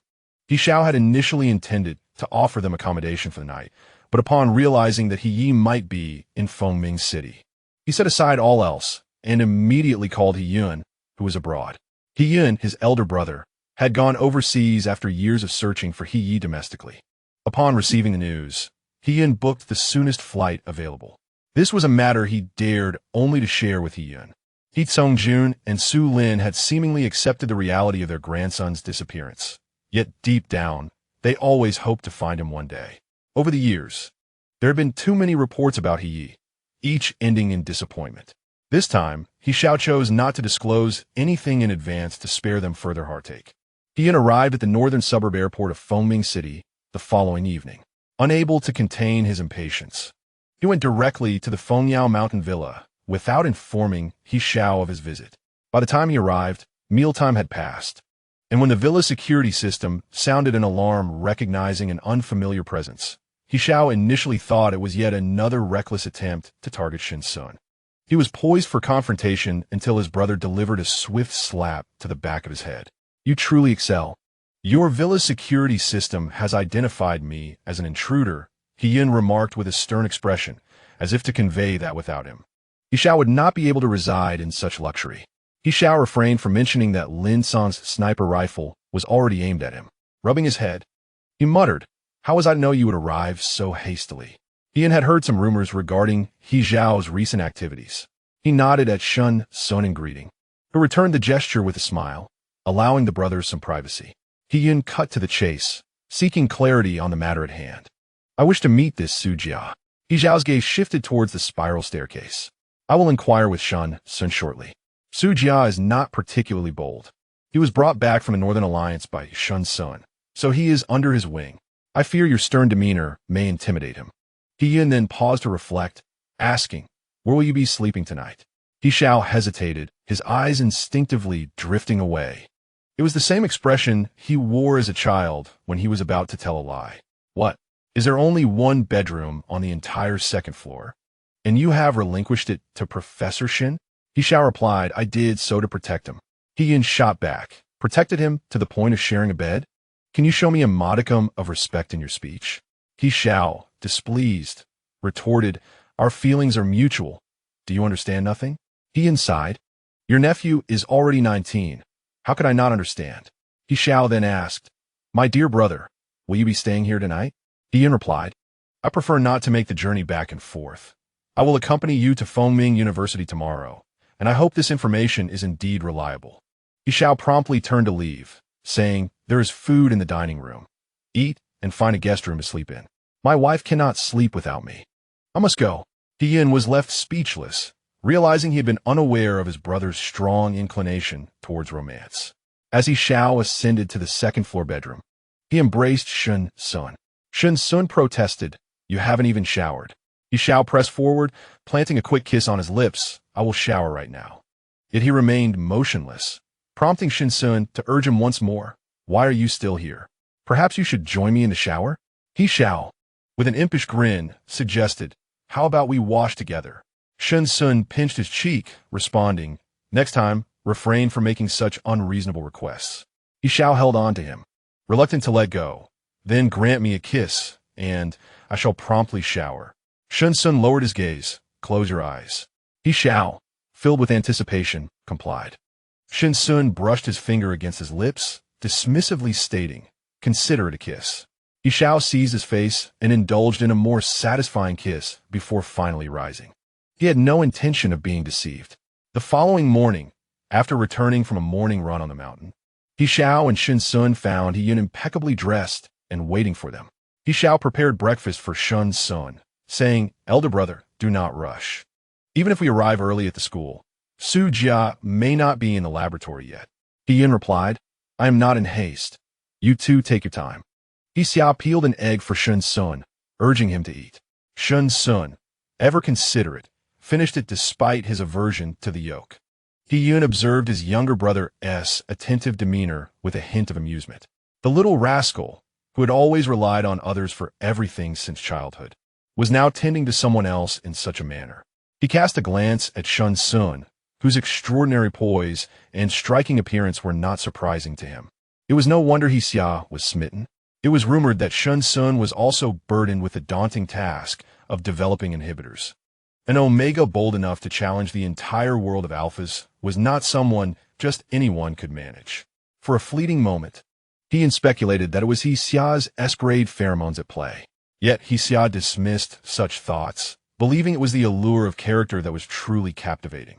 While Shen Xun went upstairs to retrieve some documents, He offered his endorsement. Your judgment is quite commendable. Professor, Shen displays humility and grace. It is no wonder you are so enamored. You've even stolen grandfather's priceless orchids to win a smile from him. He Xiao's lips curled into a proud smile. The early bird catches the worm. I am merely taking advantage of the proximity. He had inquired. Have you considered bringing Professor Shen home to introduce him to the family? He Xiao's expression fell until he finds his brother. He likely want to return with me. He scoffed. That's just an excuse. He would be playing with you, would he? A piercing remark struck He Xiao's heart, making him rise in a flurry. I'll go see if he has finished. Chapter 69. The Lucky Star. My little lucky star, He Yun encountered Su Jia downstairs in the laboratory building. In contrast to He Xiao's sharp questioning, He Yun was considerably gentler. Please think carefully. On Professor Shen's birthday, do you recall anything about those you interacted with? This was not an attempt to coerce Su Jia into speaking, but rather an observation. The lingering alpha pheromones on him indicated he must have been in close proximity to someone. Without much thought, Su Jia shook his head. I don't remember. He Yun frowned, but chose not to press further. Shen Xun exchanged a glance with He Xiao, who promptly took He Yun away. Shen Xun led Su Jia to the corridor, saying, He is He Xiao's older brother, but he is unaware of your omega status. Your glands are damaged, so you cannot detect pheromones, yet you were indeed tainted by alpha pheromones that day.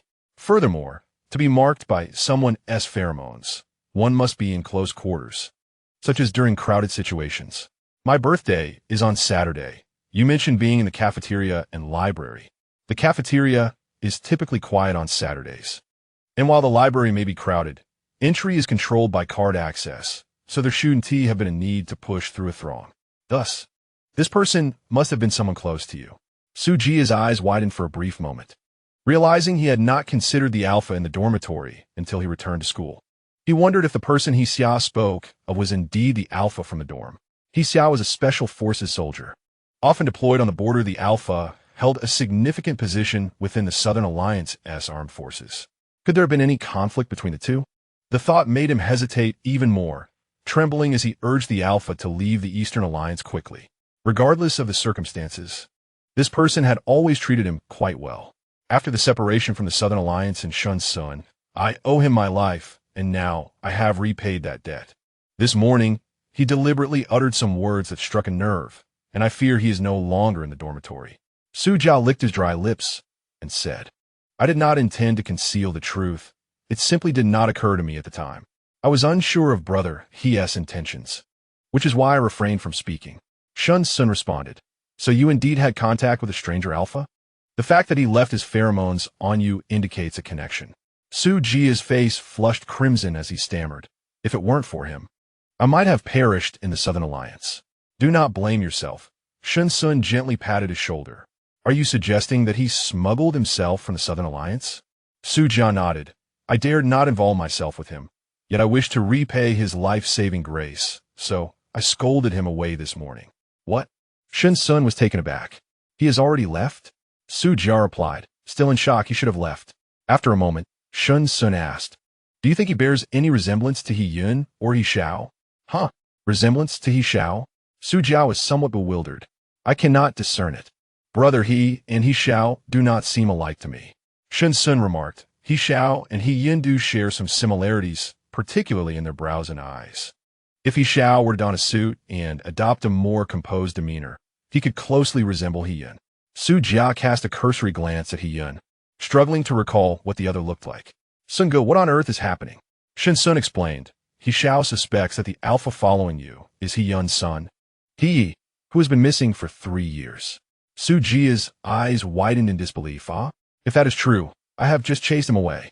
It is of no consequence, Shen Xun reassured him. I will inform He Xiao immediately. As long as he remains in Fengming City, we will undoubtedly find him. Su Jia nodded, still dazed. But the alpha does not even have a mobile phone. We cannot reach him. As Su Jia spoke, he dashed back, recalling how thick-skinned that person was, indifferent to scolding, only eager to indulge in bed. He hoped he was still there. However, upon rushing back to the dormitory, it was empty. Even the 2 garments he had painstakingly purchased for him were gone. He had truly left. Feeling despondent, Su Jia descended the stairs toward the laboratory. He Yin had not departed. Through Shen Xun as a conduit, he had gleaned some history between the Su family and the Alpha. If he truly belonged to that family, how could he possibly associate himself with an armed regiment? Can you describe his appearance? He Yin struggled to suppress his emotions. Long black hair, reaching to the neck, half-tied, single eyelids with large eyes, very fair skin, but marred with numerous wounds, lacking any distinctive birthmarks. Shen Xun felt a sharp pain in his hand, instinctively tightened by He Xiao's grip. He has single eyelids, but when he went missing, he had short hair. Shen Xun gently rubbed his fingertips against He Xiao's palm and whispered, "In 3 years, many things can transpire." Su Jia mentioned he bears wounds, likely inflicted upon him after being abducted. He seems to be faring well within the armed regiment, suggesting he has endured considerable hardship. They there favor a wild appearance, often allowing their hair and beards to grow long. He Xiao affirmed, "I am now practically certain. He is indeed he. Pheromones cannot deceive." Shen Xun, it is merely that Su Jia fails to comprehend your intentions, and in his effort to protect himself, he let the others go. He Xiao, it matters not. With the strength of the He family, he shall not escape from Foaming City. This assertion holds true, for after He Yin departed from the academy, he established an intricate web of surveillance at all the major access points of Foaming City. Su Jia mentioned that Alpha had sustained an injury to his mind, which finally made He Xiao realize the reason for his absence from home. Most likely, he has forgotten. Good news finally arrived 3 days later. A blurry figure captured at a street corner confirmed to He Yin that it was indeed his son, He Yi. This revelation sent shockwaves through the He family. Su Lin nearly wept his eyes blind. He Xiao, unable to contain his tumultuous emotions, retreated to the 3rd floor to throw punches for quite some time. After washing off the sweat, he returned to his bedroom and scooped up Shen Xun, who was reading in a rocking chair, into his arms and spun him around thrice. Ha ha ha! Fearing a fall, Shen Xun could only wrap his arms around He Xiao's neck and exclaimed, "What madness has possessed you?" He Xiao, unable to suppress his exhilaration, laughed heartily and planted numerous kisses on Shen Xun's face, declaring, "I adore you to bits." Shen Xun evaded the onslaught of saliva, expressing his disdain, "Put me down." Yet, rather than releasing him, He Xiao seated himself in the chair, positioning Shen Xun across his lap, his arms securely encircling his waist. "Were it not for you, our family would still be searching for him until the year of the monkey and the horse. You truly are our little lucky star." Shen Xun retorted, "You truly flatter me." Su Jia returned with you, which is how he became entwined with He Yi. He Xiao's starry eyes sparkled with life. He leaned in and gently bumped his forehead against Shen Xun's, their brows touching. "Indeed, a lucky star, my little lucky star." Shen Xun met his gaze, and after a brief moment, he suddenly moved, raising his chin to bestow a kiss upon He Xiao. "I have granted you my blessings." He Xiao tightened his hold around Shen Xun's waist and fervently kissed him back. The following day saw them rising late. Shen Xun felt as though his morning runs had yielded little progress, uncertain of when he would finally hone his physique. He seemed to sense that someone was searching for him, slipping away like a shadow. Ultimately, He Xiao conferred with Shen Xun and secured Su Jia's consent to use bait, planning to trap him. Chapter 70. If you wish, you may call me brother. The bait to capture He Yi was, of course, Su Jia. He Xiao, in his rashness, suggested placing Su Jia in peril, confident that He Yi would not shy away. The fact that he could traverse from the Southern Alliance indicated Su Jia's significance to him. However, Shen Xun shook his head in refusal. There is no need for such complications. Arranging for an alpha to escort Su Jia should suffice, and within 3 days, he ought to appear. He Xiao impulsively kissed Shen Xun. "You are indeed clever. This shall be our approach." No matter how anxious He Yin became, he could only endure. For due to He Xiao's formidable prowess, the matter was left in his hands. Yet, as 2 days passed, there was no sign of activity near Su Jia. He Xiao did not doubt Shen Xun. Rather, he feared that He Yi might be aware of the trap and evaded. The lad had only been captured in a hazy profile amidst the extensive surveillance set by his father and grandfather, indicating his exceptional counter-surveillance skills. There was no rush. Shen Xun threw off the covers and sat on the edge of the bed. After all, the final day had not yet arrived. He Xiao directly lay on the bed from the other side, propping himself up with his elbows, resting his palms on his head as he gazed at Shen Xun. What if he doesn't come? He inquired. Shen Xun reached for his glasses on the bedside. Then I must have misjudged, he replied. He Xiao interrupted midway, snatching the glasses to put them on Shen Xun. Misjudge what?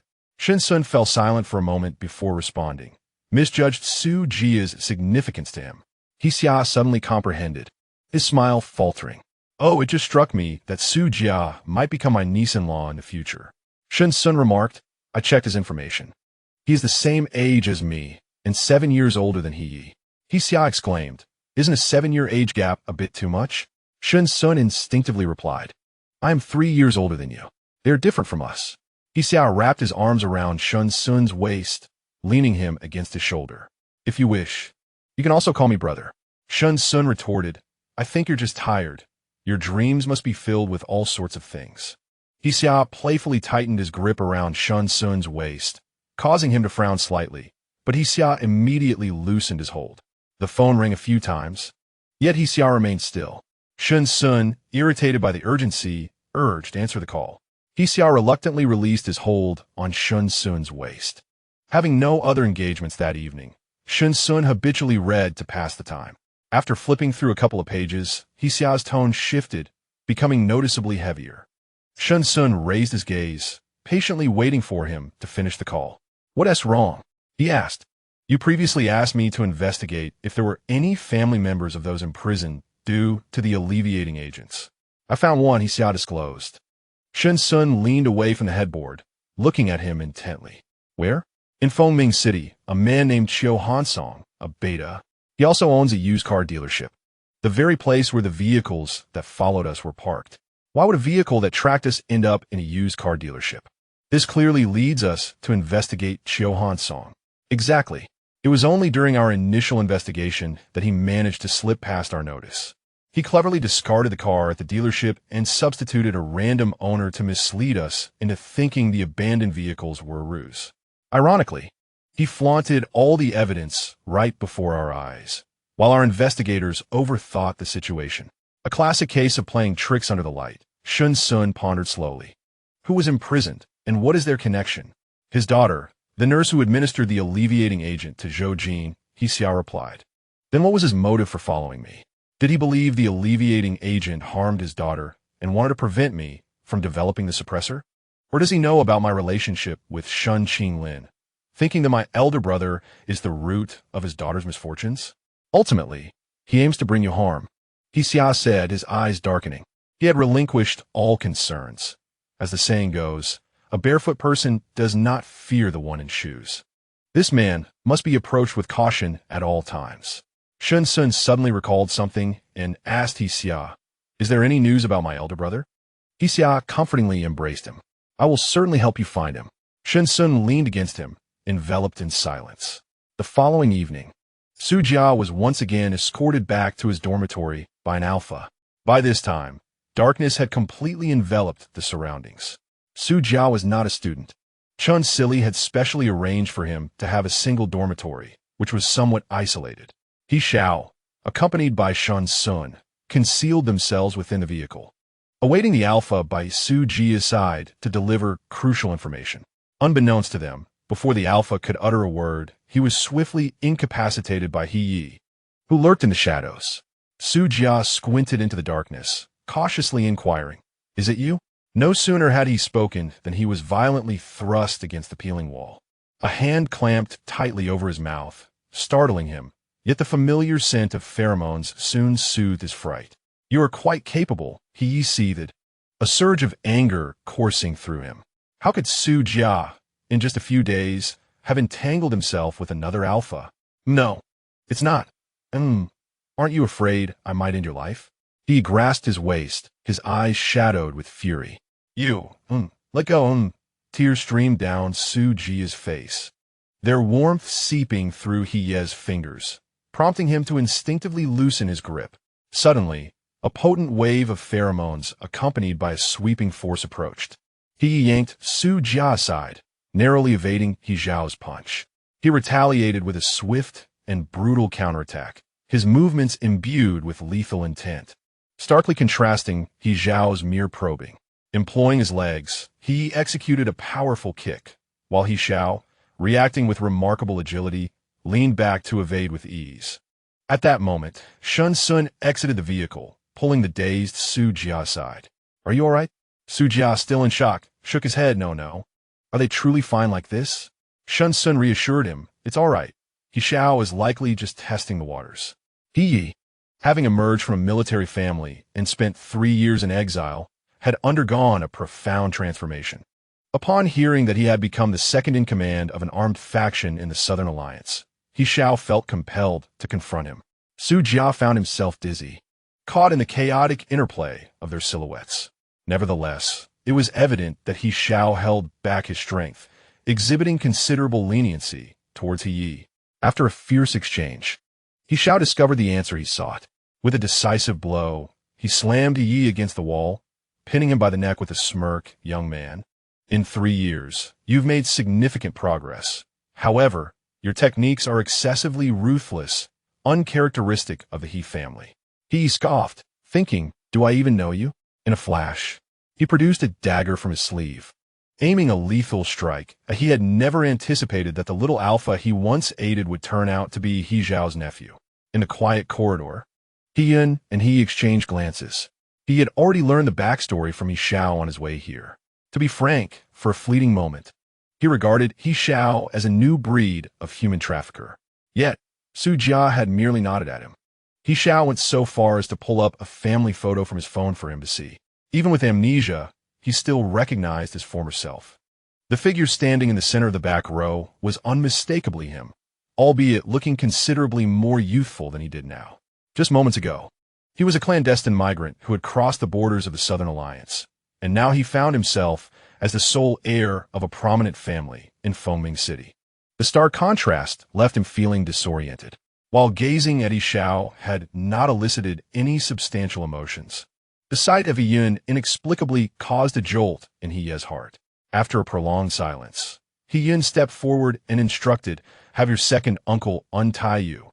But do not attempt to flee, understand? We need to examine your health." He nodded, somewhat dazed. Only then did He Xiao approach to free him from his bindings. Xie Bai, with reddened eyes, stepped forward, stating, "I differ from other cold-hearted alphas. I am rather sentimental. Please overlook my uncharacteristic display." He replied, "Let us go. I will take you for an examination. Poor little one, who knows how much suffering you have endured outside." After He Yi entered the examination room, he turned to He Xiao and remarked, "It is getting late. You should take Professor Shen home first. The examination results will not be available immediately. I will bring him home later." He Xiao furrowed his brow slightly and queried, "What if that young lad attempts to escape again? I should remain here." He Yin waved his hand dismissively.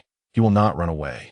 Shen Xun glanced at He Xiao, suggesting they allow the father and son some time together, prompting He Xiao to relent. Su Jia cast his gaze downward, wishing to stay but feeling out of place. He then turned to follow Shen Xun, albeit taking a different route, insisting on hailing a taxi to return. Shen Xun, concerned, looked at him with evident inquiry. Su Jia remained silent, his eyes lowered, softening. Shen Xun ultimately refrained from insisting on accompanying him home. As he had anticipated, Su Jia did not return to the dormitory, but instead sat quietly beneath the hospital building, waiting. When he emerged from the examination room and did not see Su Jia, his expression darkened. He Yun, noticing his intention to leave, intercepted him, asking, "Where are you going?" He scanned the surroundings, inquiring, "Where is he?" He Yun, understanding whom he was searching for, replied, "It is too late. He has already gone back." He insisted, "I must find him, otherwise I will not return." He countered, "Your grandfather is waiting for you at home." He's gaze remained resolute, unwilling to yield. Ultimately, it was He Yun who capitulated, making a call for He Xiao to bring Su Jia back. He Xiao, while driving, responded, "He did not return with us. He is downstairs at the hospital." After ending the call, he remarked, It was fortunate that I did not insist on taking him home. He would have sought him out the moment he exited, and no one could have dissuaded him. Shen Xun chuckled softly. I did not foresee that they would share such a connection. He Xiao, with one hand on the steering wheel, reached out to grasp Shen Xun's free hand, saying, in truth, when I noticed Su Jia turning back after taking a longer route outside, I felt a sense of relief in my heart. What do you mean? Shen Xun inquired, turning toward him with a smile. He rarely displayed such vulnerability. He Xiao grasped his hand and pressed it against his own cheek, saying, is it not due to my concern that He might engage in coercive affection? Have you not noticed his deep dependence on Su Jia? He has been closely nestled beside her in the car. If he were to develop genuine feelings, and Su Jia does not reciprocate, it would be a tragic fate.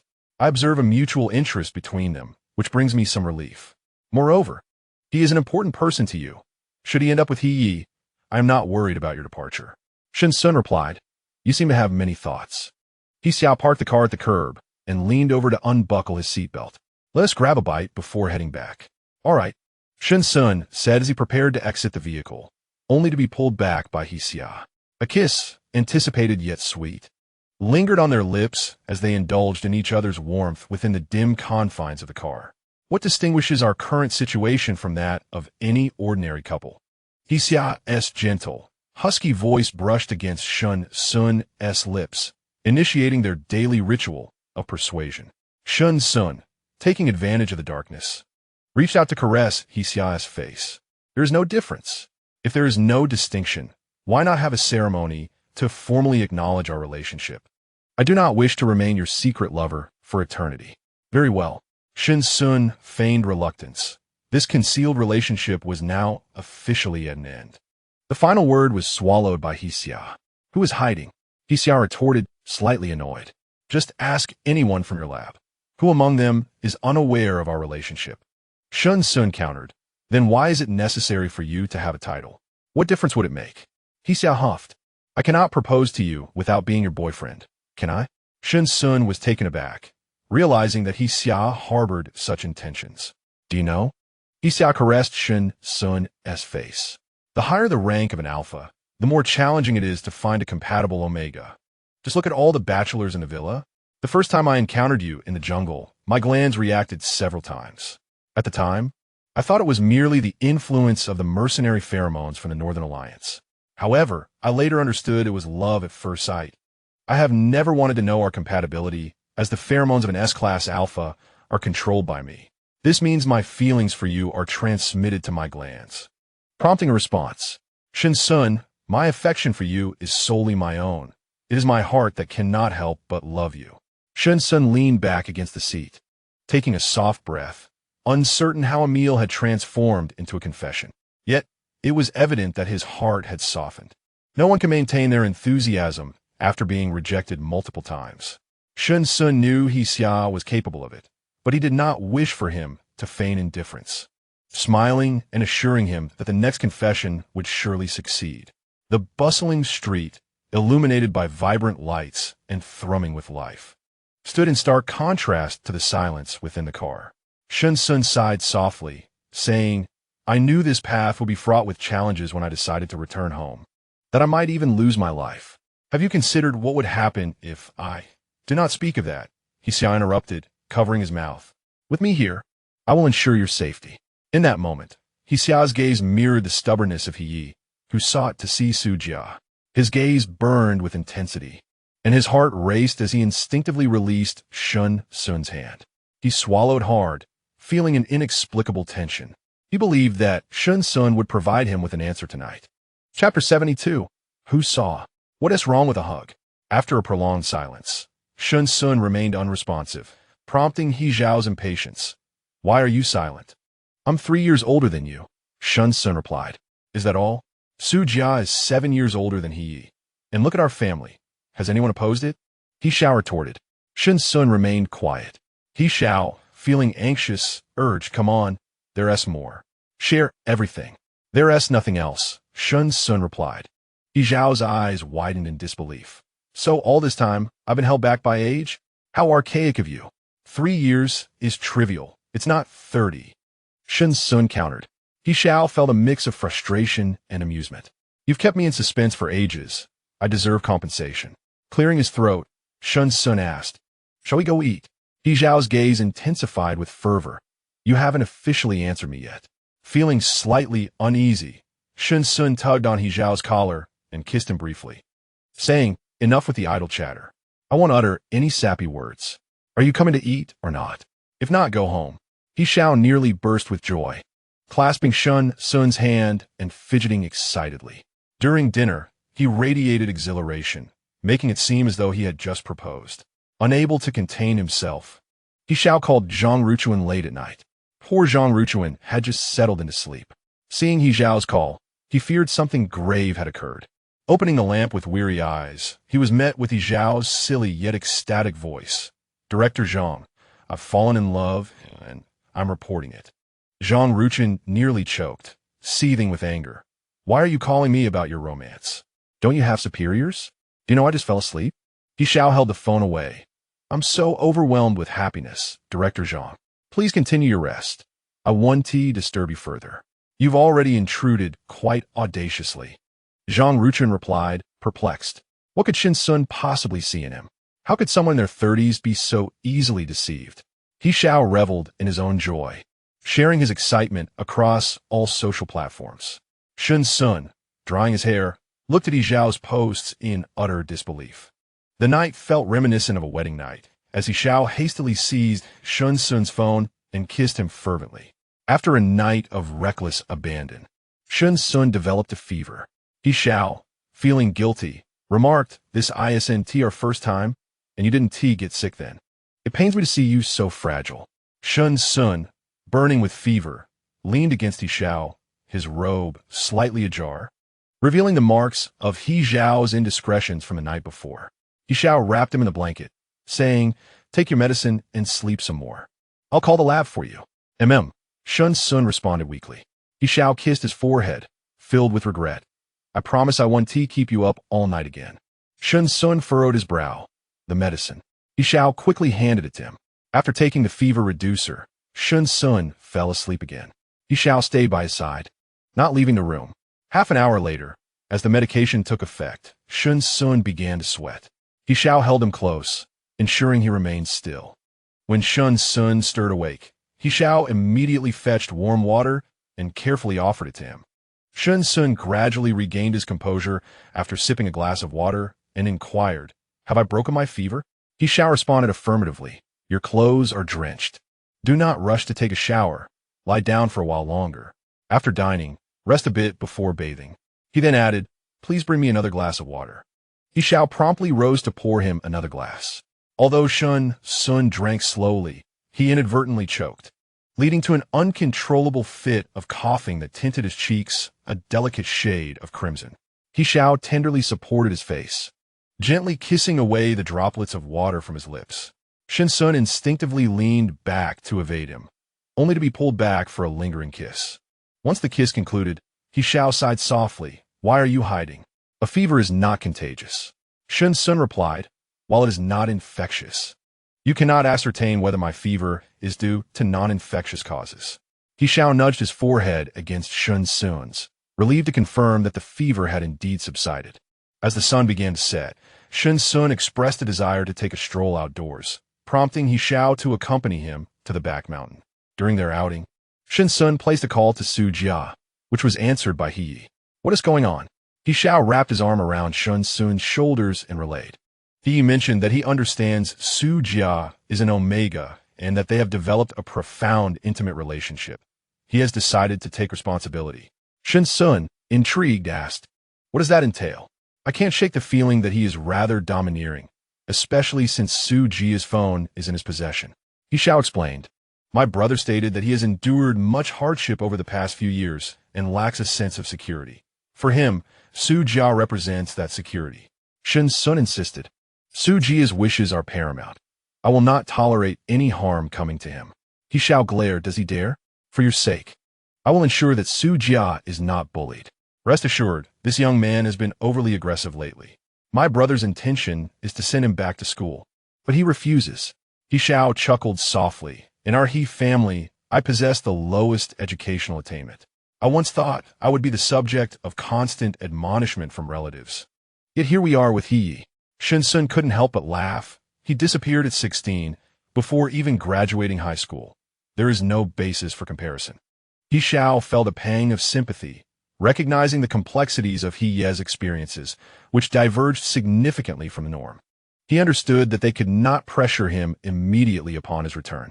For now, they would allow him to chart his own course, provided it remained within legal bounds. The path they traversed on the back mountain wound upward, and He Xiao, concerned for Shen Xun's comfort, guided him to rest on a stone bench by the roadside. However, Shen Xun chose to sit upon He Xiao's lap instead. Feeling somewhat out of place, he sensed He Xiao's awareness of his discomfort. He Xiao wrapped his arms around Shen Xun's waist and gently reassured him, "The weather is quite chilly, and I was initially reluctant to let you come out. Yet, seeing you gaze at me in that manner softened my resolve." He added with a hint of regret, "Honestly, I now wish I hadn't brought you out." He then zipped Shen Xun's down jacket all the way to the top, saying, "The bench is too cold. Sit on my lap for a bit, and we will return soon." Shen Xun sniffled and leaned against He Xiao's warm chest. He Xiao rubbed his icy cheeks, feeling increasingly remorseful for having brought him outside. "You are overreacting. Your fever has subsided, and I can sense that my health is stable now. I should not experience any further bouts of fever." He Xiao then bent down to lift him, declaring, "Time to go home." Shen Xun gasped, clutching his neck, "Put me down." He Xiao replied with a playful grin, "Who will see us? What is wrong with a little hug?" He carried Shen Xun effortlessly, his demeanor unperturbed. "There was something I wished to convey." Shen Xun gently patted his shoulder, indicating that He Xiao should set him down, regarding He Yi. Last night, He Xiao had celebrated a successful confession, exuberantly dragging him around until dawn. By then, he had no strength left to speak. This morning, he had developed a fever and, after it subsided, slept for an extended period. It was only due to his dizziness that he desired to venture outdoors for a breath of fresh air. However, after calling Su Jia to inquire about the experimental situation and exchanging a few idle remarks with He Xiao, he had yet to find the opportune moment to broach the subject. He Xiao, with a hint of suspicion, released him and reached for his hand. "Let us talk as we walk." Chapter 73. It feels like I've hitched a ride with a tycoon. I had encountered He Yi in the laboratory of the Northern Alliance. He Xiao halted abruptly.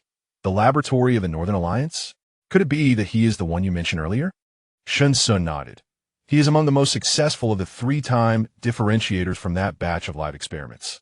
Why is it called three-time differentiation? Because prior to the differentiation of secondary sexes, humans are categorized into male and female, which constitutes the first differentiation. After the age of 16, individuals enter the differentiation phase, evolving into alphas, omegas, and betas. Some deranged researchers forcibly induce a third differentiation in alphas or omegas.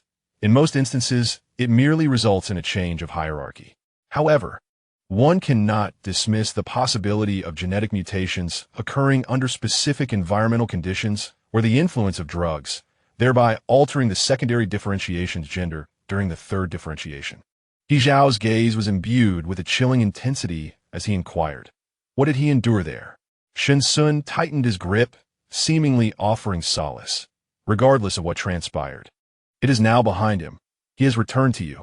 Shen Xun refrained from revealing that the exploration of the unknown, an experimental laboratory, the cornerstone of human invention and development, was rife with bloodshed and brutality. Even without his words, He Xiao was aware. "I cannot discern whether you wish for him to remember or forget, but those memories are profound nightmares for him." "I understand," He Xiao replied solemnly. The following morning, Shen Xun arrived at the laboratory an hour early. According to his calculations, the subject testing phase would commence in half a month. The application forms were already completed, and upon inspection, he noted that they were predominantly from impoverished families. It was these individuals who, in their struggle for survival, would consent to undergo experiments that others shunned, seeking a modicum of assistance to sustain their lives. This phase was critically important.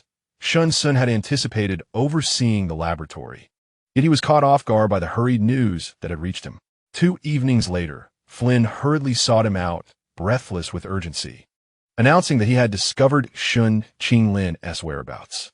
Shen Xun was taken aback, momentarily at a loss for words. Flynn's chest heaved with excitement, and after catching his breath, he continued, "For years, I have been searching for Gordon's location. Just yesterday, a staff member from the Southern Alliance AO Gene Research Institute sent me a photograph, claiming it resembled the person I was seeking." Shen Xun was aware that Flynn had spent 2 years in the Southern Alliance and had established connections there, which made his claim credible. I had merely mentioned Gordon in passing, leaving his photograph behind, never expecting that after such a long time, I would actually receive a lead. Shen Xun clenched his fists, decisively stating, "I must go to the Southern Alliance. I will accompany you." "No, you cannot." 2 voices arose simultaneously. One was in favor of Flynn, while the other opposed him, belonging to He Xiao. Shen Xun gazed at He Xiao in astonishment, having anticipated his agreement. Not wishing to lose face before others, Shen Xun demanded, "Give me a reason not to go." He Xiao, with a cold demeanor, directed his gaze at Flynn and replied, "I cannot ascertain whether this information is genuine or fabricated. Let me confirm before proceeding." Shen Xun turned his attention to Flynn, who hurriedly declared, "I swear to God, what I say is true. Landry, I would not deceive you." After a moment of contemplation, Shen Xun patiently urged He Xiao to expedite his confirmation. Flynn, unperturbed, merely concealed his amusement after their departure. Was He Xiao's possessiveness over Shen Xun excessive? On their way back, He Xiao softened his tone, explaining, "It's not that I prohibit you from going. Rather, you cannot accompany Flynn." Shen Xun countered, "If the news is indeed true, I must make a trip to the Southern Alliance. I am aware you cannot travel abroad. I will exercise caution, so do not worry." He Xiao felt a pang in his heart. Regardless of who accompanied him, he remained uneasy, for Shen Xun's pheromones would inevitably enter a vulnerable state when away from him. The mere thought of another alpha potentially leaving their mark on Shen Xun ignited his fury. Clearly, Shen Xun had forgotten this crucial detail. Under the nurturing influence of He Xiao's pheromones, he had even neglected his own sensitive condition. "If it is true, I shall consult Director Zhang about dispatching personnel. Would that be acceptable?" Shen Xun shook his head. "Who would you send? Active duty personnel are likely not permitted to travel abroad. Your search for Shen Xinlin is a personal matter, and there are those designated for such tasks. You need not concern yourself." He Xiao reassured him. Shen Xun insisted, "I must go myself. I cannot rely on others. I have sought for 3 years and must ascertain the truth." He Xiao ceased his persuasion, recognizing Shen Xun's resolute determination. Upon returning, he promptly called Zhang Ruchuan to set the intelligence department in motion to confirm Shen Qinglin's whereabouts, ensuring they aligned with Flynn's claims. Recalling Shen Xun's obstinacy, he further requested Zhang Ruchuan's permission to accompany Shen Xun abroad. Zhang Ruchuan, nearly exasperated to the point of collapse, retorted, "You both wish to travel abroad with your current identities? Professor Shen is relatively safe within the country. Who can guarantee what might occur overseas? As for you, being an active military personnel privy to core secrets of the Security Bureau's special forces, even upon retirement, you must seek the military's consent to exit the country. Do you believe you can manage that?" He Xiao flashed a charming smile. "If it cannot be done openly, then let us do it covertly. Such matters are hardly uncommon for any nation." Zhang Ruchuan, his frustration palpable, warned, "Should your identity be discovered by local authorities, the situation would escalate significantly, potentially igniting international turmoil." He Xiao countered, "That may be so, but the current relations between the 2 nations are not tense. Shen Xun and I could disguise ourselves and pose as tourists." "Director Zhang, do you not trust my capabilities?" Zhang Ruchuan lamented, "Have I wronged you in a past life?" He Xiao, with a playful grin, replied, "I cannot speak for past lives, but in this one, you are undoubtedly my most cherished leader, without exception." Zhang Ruchuan scoffed. "Get lost. How many leaders do you even have?" With a light-hearted exchange, He Xiao concluded the call, and Zhang Ruchuan's response indicated tacit approval. Shen Xun felt a stir in his heart upon witnessing He Xiao's determination, yet he did not wish to implicate him and urged him to remain in the country. He Xiao, wrapping his arms around Shen Xun's waist, shook his head in refusal. "I trust no alpha in this world but myself. Shen Xun understood that he referred to his unique circumstance. He gently patted He Xiao's head and spoke softly. "Thank you, but before we leave, arrangements at the laboratory must be made." He Xiao nodded in agreement. Shen Xun initially anticipated that their journey south would be conducted discreetly, as both he and He Xiao needed to conceal their true identities. However, he unexpectedly found himself flamboyantly portraying a wealthy heir, a burgeoning power in the business realm. "You deserve this exquisite hairstyle," He Xiao remarked, affixing a lavish wig atop his head. Shen Xun couldn't help but chuckle. "You look quite dashing," He Xiao replied. "Doesn't it blend seamlessly with my persona as a rich second-generation heir?" Shen Xun nodded with a smile. "It feels as though I've struck up a relationship with a wealthy tycoon." He Xiao produced a long wig, cascading to his waist, and adorned Shen Xun with it. "I dared not purchase any vibrant colors, fearing you might not wear them. Hence, it's black. Also, remove your glasses. If you're unaccustomed to contact lenses, I have prepared some with chains, adorned with gems and pearls. You would look splendid in them," Shen Xun replied. "The wealth of the affluent is often squandered on peculiar whims. I'll opt for the contact lenses." "No, please," He Xiao coaxed, leaning closer to his ear. "Just wear one. Later, we can have some fun in bed." Shen Xun waved his hand dismissively. "You really have no filter." He Xiao feigned innocence, resting his head on Shen Xun's shoulder, grasping his hand to rub his own abdomen. "If we're to play our roles, I must look the part. Do I not resemble a spoiled heir on vacation with a lover? Consider it a playful dalliance, a cosplay, shall we?" Shen Xun scoffed. "You certainly indulge your own desires." He Xiao kissed his cheek. "Indeed, I do. You are typically so aloof and indifferent. I wish to savor a glimpse of your tender side." Shen Xun exclaimed. "So you want me to portray the infamous seductress?" He Xiao replied. "Simply standing still is already captivating enough. If I were to dress you as a seductress, would I dare let you venture out?" Shen Xun smirked. "Very well then, we shall depart in 2 days, regardless of whether we find what we seek. Our deadline is 15 days. Chapter 74. Just as I love you 2 days later. He Xiao and Shen Xun boarded a flight to the first airport of the Southern Alliance. They occupied first class, while their companions, Chu Bing and Alei, were seated in business class. This was not due to He Xiao's frugality, but rather because their assumed identities necessitated a separation from their companions. He Xiao had reserved the highest-tier double suite in the sky. Shen Xun was speechless at the sight of the bed strewn with petals. Yet his gaze was drawn to the champagne and red wine nearby. He Xiao chuckled. "You look as if I've deprived you." Shen Xun, aware that his body could not handle alcohol, merely smiled. From the moment they boarded, the flight attendants commenced a series of attentive services and offerings. He Xiao, in front of Shen Xun, sipped champagne and then pulled him closer, wrapping an arm around his neck. Shen Xun savored the rich, fermented fruit flavors. He Xiao released a breath and loosened his grip. "I can only allow you this taste." Shen Xun cast a fleeting glance at He Xiao. Unaware of the piercing gaze, exuded an alluring charm from the corners of his eyes. He tilted his head and gently kissed the corner of Shen Xun's eye, releasing an enigmatic chuckle. His fingertips toyed with Shen Xun's wig, and he drew him onto the bed. In the discomfort of their surroundings, He Xiao refrained from any overt actions, merely wishing for Shen Xun to rest more. In recent days, he had been engrossed in the laboratory's post-deployment tasks. Having endured 2 long nights, Shen Xun, nestled in his embrace, closed his eyes, his breathing gradually steadying. Upon awakening, 6 hours remained of their flight. After a meal, Shen Xun sat on the sofa, lost in thought. He Xiao, tall and robust, insisted on squeezing onto the same sofa with him, resulting in Shen Xun being pushed aside and ultimately settling on He Xiao's lap. "What are you pondering?" Shen Xun extracted his long hair from He Xiao's grasp and replied. "I wonder how things will unfold at the laboratory during this trip." He Xiao responded, "Did I not mention? If we can locate your elder brother in Bali City, that would be splendid.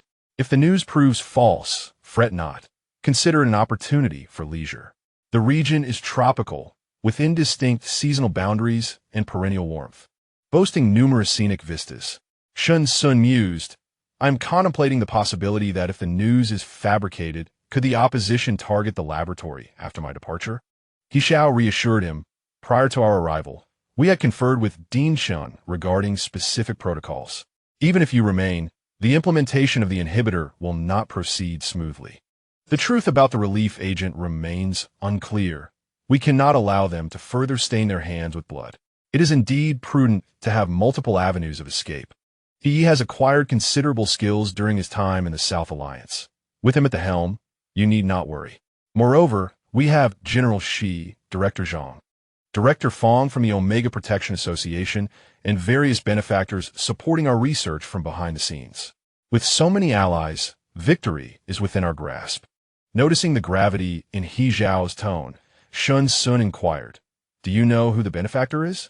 He Xiao buried his head in Shen Xun's neck and nodded. "I suspect it is him." I discreetly approached Chun Si Li.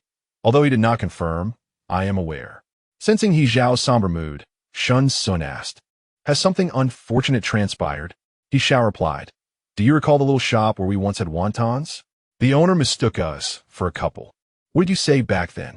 With a sharp memory, Shen Xun replied, "I mentioned that each year in the Alliance, there are numerous incidents where Omegas unexpectedly experience estrus while alone.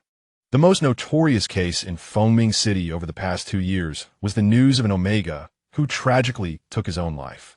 He Xiao continued solemnly. "Later, I posed another question to you, asking why, despite the existence of suppressants for kittens and puppies, the development of Omega inhibitors is so arduous. Do you recall?" Shen Xun nodded. "Of course. Xie Bai, Shi Jing, Fu Tingyu, and I grew up together. Tingyu's preferred Omega did not match his family's expectations, leading to their disapproval. All that he has is derived from his family, making it difficult for him to resist. Yet, despite this, he rebelled time and again. When his mother recognized his determination, she acquiesced to his desires, yet they had to part ways if they wished to be together. He was indeed quite content, striving for independence alongside his Omega. However, his mother, with conflicting sentiments, secretly sought out an alpha to launch a pheromone assault on Ting Yu's Omega. A pang of foreboding gripped Shen Xun's heart, as he had already surmised the tragic outcome. That Omega succumbed to heat in the streets, provoking Ting Yu's furious wrath. When he returned home to settle the score, the Omega took his own life. Shen Xun gently caressed He Xiao's face in silent consolation. "So, the benefactor lurking in the shadows is none other than Fu Tingyu?" He Xiao replied, "Indeed, the Fu family has fallen under his influence, yet he has subsequently lost his very soul, severing ties with childhood friends, living a mere semblance of life. I never comprehended your support for the development of suppressants until now." Shen Xun turned and planted a soft kiss on He Xiao's brow, realizing it must be connected to your friends. He Xiao embraced Shen Xun tightly, saying, "This matter has profoundly affected me as well. Even my father, a man of wealth and charm, often succumbed to the agony of his special phase before marriage. Even after they wed and completed their lifelong bond, such a marriage, reliant solely on an alpha's conscience, felt akin to walking a tightrope. In the early days of their marriage, my father constantly feared infidelity, concerned whether his partner would mark another Omega. That paragon of excellence fell into despair. Fortunately, my father noticed and intervened in time to save him.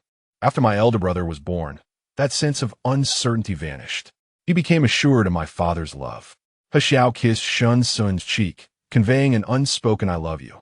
Upon hearing such a tender declaration, Shen Xun couldn't help but smile. No one relishes being swept away by perilous tides, and he was no paragon. If given the choice, he would prefer to hide among the crowd. Yet, the noble ideals instilled in him by Shen Xinlin since childhood still influenced him. He understood that few alphas were easy to deal with, yet he found himself ensnared in He Xiao's gentle trap. For him, the duration of love was inconsequential. What mattered was this very moment. Shen Xun sighed softly. Lifelong bonds have been demonized. They fail to realize that the issue lies not with the bond itself, but within the human heart. He Xiao understood Shen Xun's meaning perfectly. A lifelong bond is a secure lock between lovers, particularly for someone in He Xiao's unique profession. Should he embark on a mission, lasting days, months, or even years, without marking Shen Xun for life, he would leave Shen Xun vulnerable to malicious pheromone attacks. However, once marked, He Xiao could carry out his duties with peace of mind, his powerful and dominant pheromones ensuring that any alpha approaching Shen Xun would retreat in fear. The hierarchical suppression of pheromones is an innate deterrent coded in their genes. Yet, all of this hinges on mutual consent, an unwavering love that would not change with the passage of time. The aircraft pierced through the clouds, the 6-hour journey spent in intimate whispers between the two. Finally, they arrived. He Xiao stretched, the opulence of the cabin feeling stifling. It was a relief to finally move about. Shen Xun's eyes sparkled with joy. He was doing quite well. Chapter 75. Seeking Shen Xun upon disembarking and stepping into the luxurious vehicle sent by the hotel, Shen Xun couldn't help but exclaim, "How wonderful it is to be wealthy." The discomfort of sleeping on an airplane for over 10 hours can be quite torturous. While He Xiao appeared unfazed, Shen Xun clearly seemed weary. The room was booked as a lavish suite according to He Xiao's standards, while Delay and Chu Bing's accommodations were a notch lower. Their roles as bodyguards made them cautious of the hotel staff delivering room service. The staff didn't even catch a glimpse of Shen Xun's profile, as He Xiao almost entirely obscured him. Those residing in such opulence were either wealthy or influential, and the service personnel dared not gaze indiscriminately. After the staff departed, He Xiao led Shen Xun, who was eager for a shower and some rest, to dinner. It was now 4 in the afternoon, and the hotel had provided a welcome meal along with some desserts. "Have a bite before you rest," he suggested. With the arrival, Shen Xun felt a sense of calm. He pinched a piece of delicacy and popped it into his mouth, the slight bulge of his cheeks prompting He Xiao to affectionately squeeze them. Once his hunger was somewhat appeased, Shen Xun retreated to the bedroom for a brief nap. He Xiao remained awake, summoning Chu Bing and Delay to discuss some matters. As the city of Basai was illuminated by the evening streetlights, Shen Xun stirred awake and noticed He Xiao was absent. Barefoot, he stepped outside. The carpet was only partially laid, perhaps too monotonous if fully covered. He Xiao reminded Shen Xun, "Put on your shoes." Shen Xun settled beside the sofa, saying, "Just a moment, let me clear my mind." With a resigned gesture, He Xiao offered his slippers to him. Shen Xun leaned against He Xiao's chest, prompting He Xiao to instinctively wrap his arms around Shen Xun's waist. "I'm not adept at locating individuals. Do you have any thoughts? Shall we expand our search based on the existing information surrounding the location where that photograph was taken?" He Xiao chuckled lightly, brushing aside Shen Xun's long hair from his cheek. "You didn't even remove your short hair while sleeping." Shen Xun gently nudged him with his elbow. "Hurry up and speak." "No rush," He Xiao replied. "I've already sent Chu Bing to handle it. Unlike domestically, we can't mobilize police or military for a thorough search. Following your suggestion would take far longer than 15 days. Before I left, he gave me a military dog tag necklace, which I instructed Chu Bing to use for his tasks." He Xiao had not anticipated a day when he would rely on connections. Certainly, one must tread carefully outside of their territory. A military tag? Shen Xun rose from his position against He Xiao's chest, turning to face him. "Isn't He's military tag only effective with armed troops? Our current roles do not permit us to entangle ourselves with them, especially considering their contentious relationship with the southern government." He Xiao responded, "I'm not seeking the armed troops. I'll use the military tag to approach Madame Mu, the local power broker."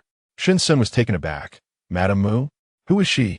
He Xiao replied, "A formidable beta who wields significant influence in the south. She ascended to power after eliminating her husband, utilizing ruthless methods, but surprisingly shows tolerance toward civilians.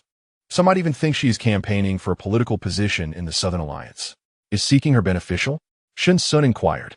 "It might not yield results, especially since your elder brother is likely not here," He Xiao remarked.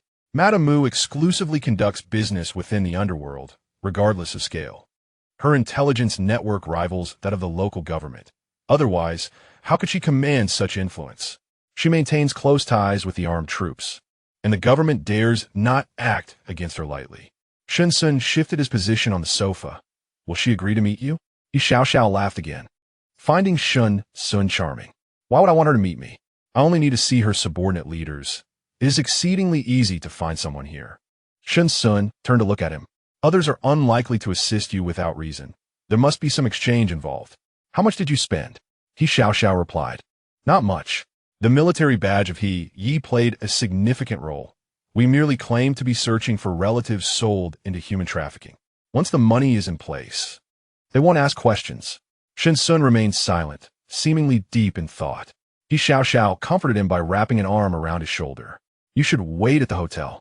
If you're worried, I'll handle it personally, and I'll have Chu Bing and Alei accompany you. Shen Xun shook his head. I can't sit still. In truth, he was terrified, fearing that once again there would be no news. For him, Shen Xinlin was not merely an older brother. He had played many roles throughout Shen Xun's journey. He also dreaded the possibility that this might simply be a ruse to draw him away. Yet he could not fathom why, if the target was the suppressor, they would want to divert him, the chief overseer of the entire research project. Wouldn't the most effective strategy be to eliminate him, the sole individual capable of studying the suppressor in the eyes of outsiders? Although Shen Xun was not physically present in Fengming City, he was acutely aware of the laboratory's progress. 2 days passed, confirming his suspicions. Many provocateurs emerged online.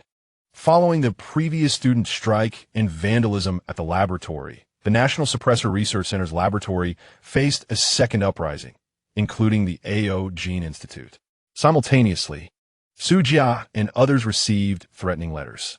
Shen Xun's brow furrowed as he patiently read the message Su Jia had sent him. He was unconcerned about Su Jia and Zhuang Jing, but he worried about Yan Xian, Jiang Ran, and Ouyang, all of whom had families. Particularly Ouyang, who was not from Fengming City, but was merely studying there to seek opportunities. A message popped up in the laboratory group. This is hilarious. They threatened me. But they got the wrong person because they used my stepfather and my younger siblings to intimidate me. This was a voice message from Jiang Ran. Her manic laughter left both Shen Xun and He Xiao speechless. Jiang Wan came from a single-parent family.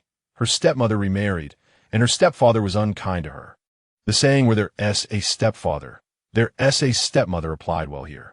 Shen Xun knew Jiang Ran's mother had passed away. He Xiao precisely remarked. No wonder I've noticed she always seems a bit unhinged. Shen Xun shot him a glare. What nonsense are you talking? She seems quite all right, very advanced. Concerned for Ouyang. He quickly replied in the group, Ouyang, you need not worry. I had countermeasures before I arrived, and your family has someone to protect them. Just ensure your own safety. Rest assured, Professor, he is currently staying with me, Ouyang responded. Yan Xian then added, and Zhuang Jing, the three of us have changed our residence. I'm at least a high-tier alpha. The security around the laboratory is quite tight, and I can discern that. Shen Xun replied, that is good to hear. And Su Jia's boyfriend, wow, he is incredibly formidable. Yan Xian added. Su Jia interjected, how many times must I say it? He is not my boyfriend. Yan Xian retorted, then why were you two embracing in the hallway and kissing? Su Jia responded, were you blind? I was forced into that. Yan Xian remarked. I have noticed that since you acquired a boyfriend, your courage has notably increased, as has your temper. Su Jia responded in a tone tinged with melancholy. Professor, I am at fault. I do not wish to cohabit with the two of them. Zhang Jing wore a perplexed expression. Zhang Jing continued. Yan Xian struts about like a peacock in full display. In our dormitory, it is merely Ouyang and myself. I am at a loss as to whom he is trying to impress. It is quite the eyesore. Ouyang, surprisingly, blushed subtly while clutching his phone, though only Yan Xian remained oblivious to this. Unbeknownst to Zhang Jing, when he was venting about his grievances in the room, his two roommates were engaging in an illicit affair next door. Chapter 76. Husband at 1 o'clock in the afternoon local time. Chu Bing and Alei returned with news. The small leader responsible for intelligence under Madame Mu wishes to meet with me. He Xiao inquired of Chu Bing. What is the purpose of this meeting? Can you discern their intentions? Chu Bing raised his military badge. Perhaps it is due to this. He Xiao raised an eyebrow. It seems my little nephew holds some sway here. The individual requesting your presence is called Field, who oversees the underground casinos, bars, and brothels of the southern nation. Our investigation has not delved deeply.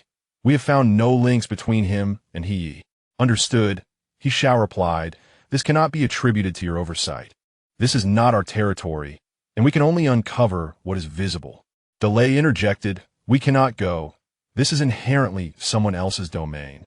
And venturing there would be akin to lambs entering a lion's den. Perhaps, Captain, your prominence has drawn attention since your arrival at the airport. Shen Xun furrowed his brow. I have heard of wealthy individuals being kidnapped and murdered. Even when the ransom is paid, the victims are still silenced. He Xiao patted Shen Xun reassuringly. Do not worry. If the matter pertains to the military badge, it is not merely a financial motive.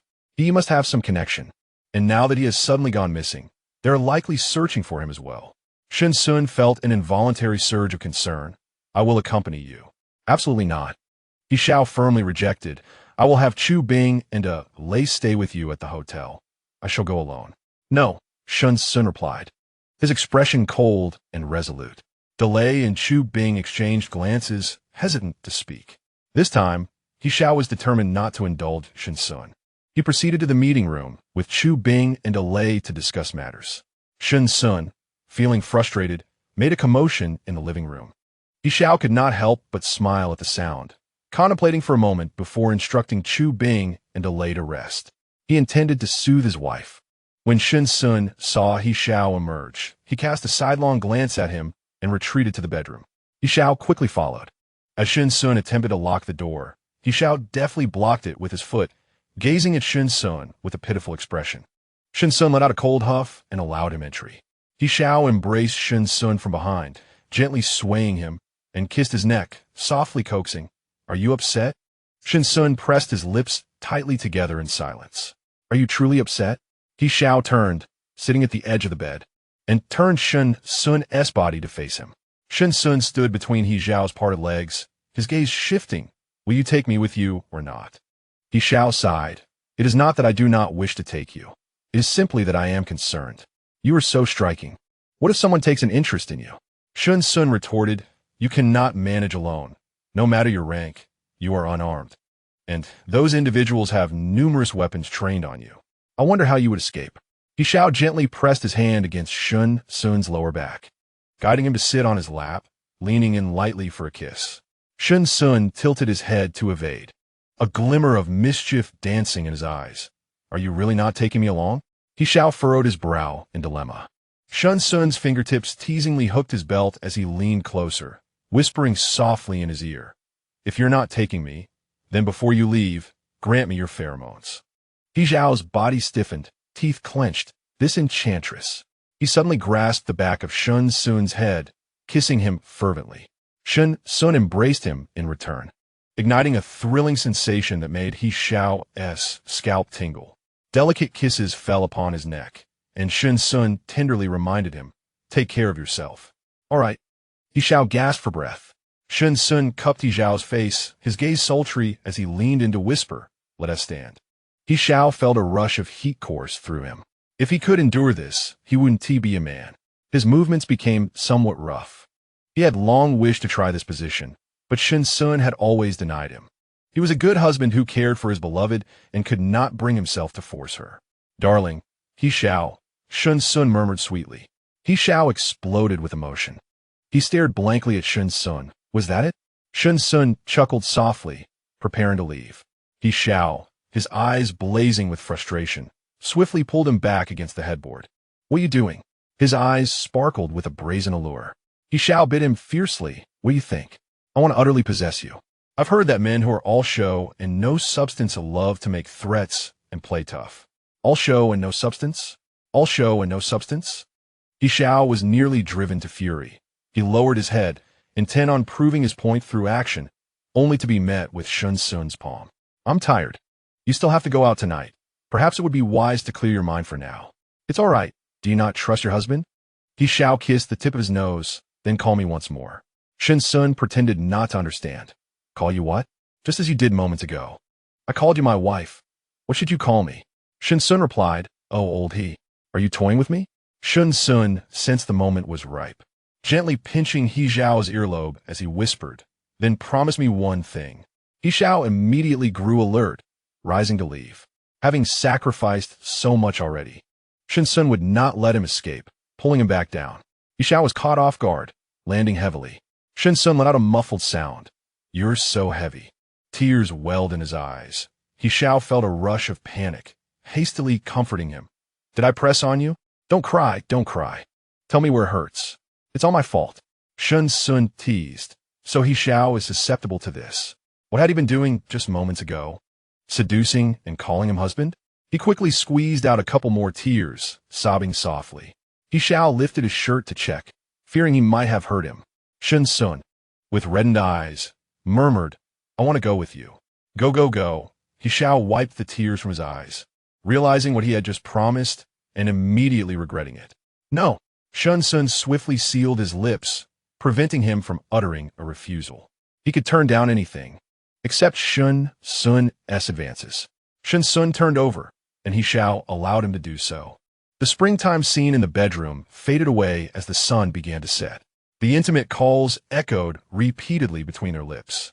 As the lights began to illuminate, He Xiao fastened the top button of Shen Xun's shirt and tidied his long hair. When we are out, I am in charge, do you understand? Shen Xun nodded. I am aware. I am not one of your subordinates and will not act independently. Satisfied, He Xiao cupped his chin and kissed him, saying, You're truly remarkable. Shen Xun playfully pushed him and urged, You haven't kissed enough. Let us go. He Xiao, now in such a predicament, found it hard to bear. Yet, recalling how many times Shen Xun had affectionately called him husband, he felt that his life had been worthwhile. Delay was driving, with Chu Bing seated in the passenger seat. Their vehicle headed south from the hotel. Field awaited them in the largest underground casino of the Southern Alliance. Shen Xun glanced at He Xiao and remarked, Do you think Field might use the military badge as a pretext to set a trap for you? He Xiao grasped his hand reassuringly. No need to worry. We shall know the truth upon arrival. Shen Xun frowned, realizing they were nearing the entrance of the underground casino. And worrying now would be futile. Chapter 77. Watch me. Not my wife. The underground casino was not truly underground. It was concealed between the 9th and 10th floors of an ancient hotel. Two burly alphas greeted them. He Xiao scoffed inwardly. They clearly underestimated their presence. Any ordinary person would be terrified at the sight of these two alphas, but they were no ordinary individuals. Delay and Chu Bing exchanged a glance and subtly shifted positions, moving to the front of He Xiao and Shen Xun. He Xiao adjusted his hold from Shen Xun's hand to his shoulder. The men surrounding them glared menacingly, as if they had blood on their hands. Though he felt no fear, it was wise to remain cautious. Upon entering, they were halted by someone. An alpha glanced at them and murmured something to a companion. Moments later, they were ushered further inside. The vast casino unfolded before their eyes, with hundreds of baccarat tables stretching endlessly. Millions in chips were piled high, with supervisors at each table. Most patrons were businessmen or tourists, while the gamblers seated at the tables hailed from all corners of the globe, their expressions ranging from curiosity to numbness to excitement. Delay was taken aback. The underground casino is illegal. How can they operate so openly? He Xiao replied quietly. This place is chaotic, a disaster zone for 3 plagues. The government is powerless. If it can be established, it must have connections throughout the government. It was a veritable paradise of vice. Field sat in a private room overlooking the entire scene. At the entrance to the suite, He Xiao and his companions were stopped, allowing only He Xiao to enter. Delay immediately protested in the local language. No, we are responsible for Mr. He's safety and cannot leave his side. This was the reason for Delay's presence. He spoke the local tongue. The guard approached, but Delay stood firm, blocking the way. He Xiao patted Delay's shoulder. Calm down. Tell them I am entering with Shen Xun. Delay relayed He Xiao's words. Nevertheless, the guard insisted that only He Xiao could enter. He Xiao let out a cold laugh. Then I shall graciously decline to participate. Instructions crackled through the guard's earpiece.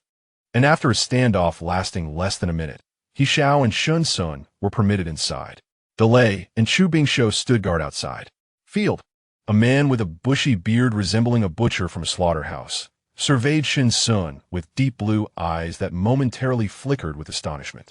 He Xiao pulled Shen Xun closer, enveloping the spacious private room in a rich aura of alpha pheromones. Taken aback, Field released his own pheromones in resistance. The sound of a glass clinking echoed as he leaned heavily on the table, blood seeping through his fingers. Shen Xun glanced sideways, prompting He Xiao to immediately withdraw his pheromones. The armed men behind Field stumbled, regaining their senses, and, drenched in cold sweat, aimed their dark firearms at the two. He Xiao clicked his tongue and stated in an internationally recognized language, "You may aim at me, but not at my wife." His expression darkened, and before the armed man could react, he was sent crashing against the wall in a graceful arc. The man coughed violently, blood trickling from the corner of his mouth. "Did you think, Mr. Field, that I arrived unprepared?" Field's countenance darkened as he waved his hand dismissively, reprimanding his subordinates for their incompetence. "Please have a seat." He gestured towards the sofa, his gaze deliberately avoiding Shen Xun. He Xiao, unceremoniously pulling Shen Xun down beside him, maintained a possessive hold on her waist. Field got straight to the point. "Where's the owner of the military badge?" It was evident he had come for He. "I do not know," He Xiao replied. Field narrowed his eyes. "You're not being truthful." He Xiao shrugged, opting for silence. Shen Xun noticed that Field's eyes kept darting to the back, indicating that someone else was meant to meet He Xiao. Exchanging a glance with He Xiao, they confirmed each other's suspicions. He Xiao smiled and said, "To be honest, I flew for more than 10 hours to find someone. Using the military badge was a last resort.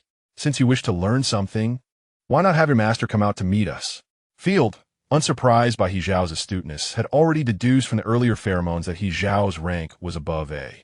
The private room revealed its secrets, and with their discovery, concealment became unnecessary. Field stood respectfully as a regal lady emerged from within. This was Madame Mu. He Xiao pulled Shen Xun slightly back, pondering how deep a mess that rascal He had gotten himself into. "Young man, do you understand the implications of a military badge being tied to a person? The second in command of an armed regiment goes missing without cause, carrying secrets that demand a living person or a corpse." He Xiao replied, "I understand, but you wouldn't believe anything I say." Madame Mu looked at He Xiao. "Then do enlighten us." He Xiao continued, "I encountered the owner of the military badge while out at sea with friends, but he was gravely injured and shot.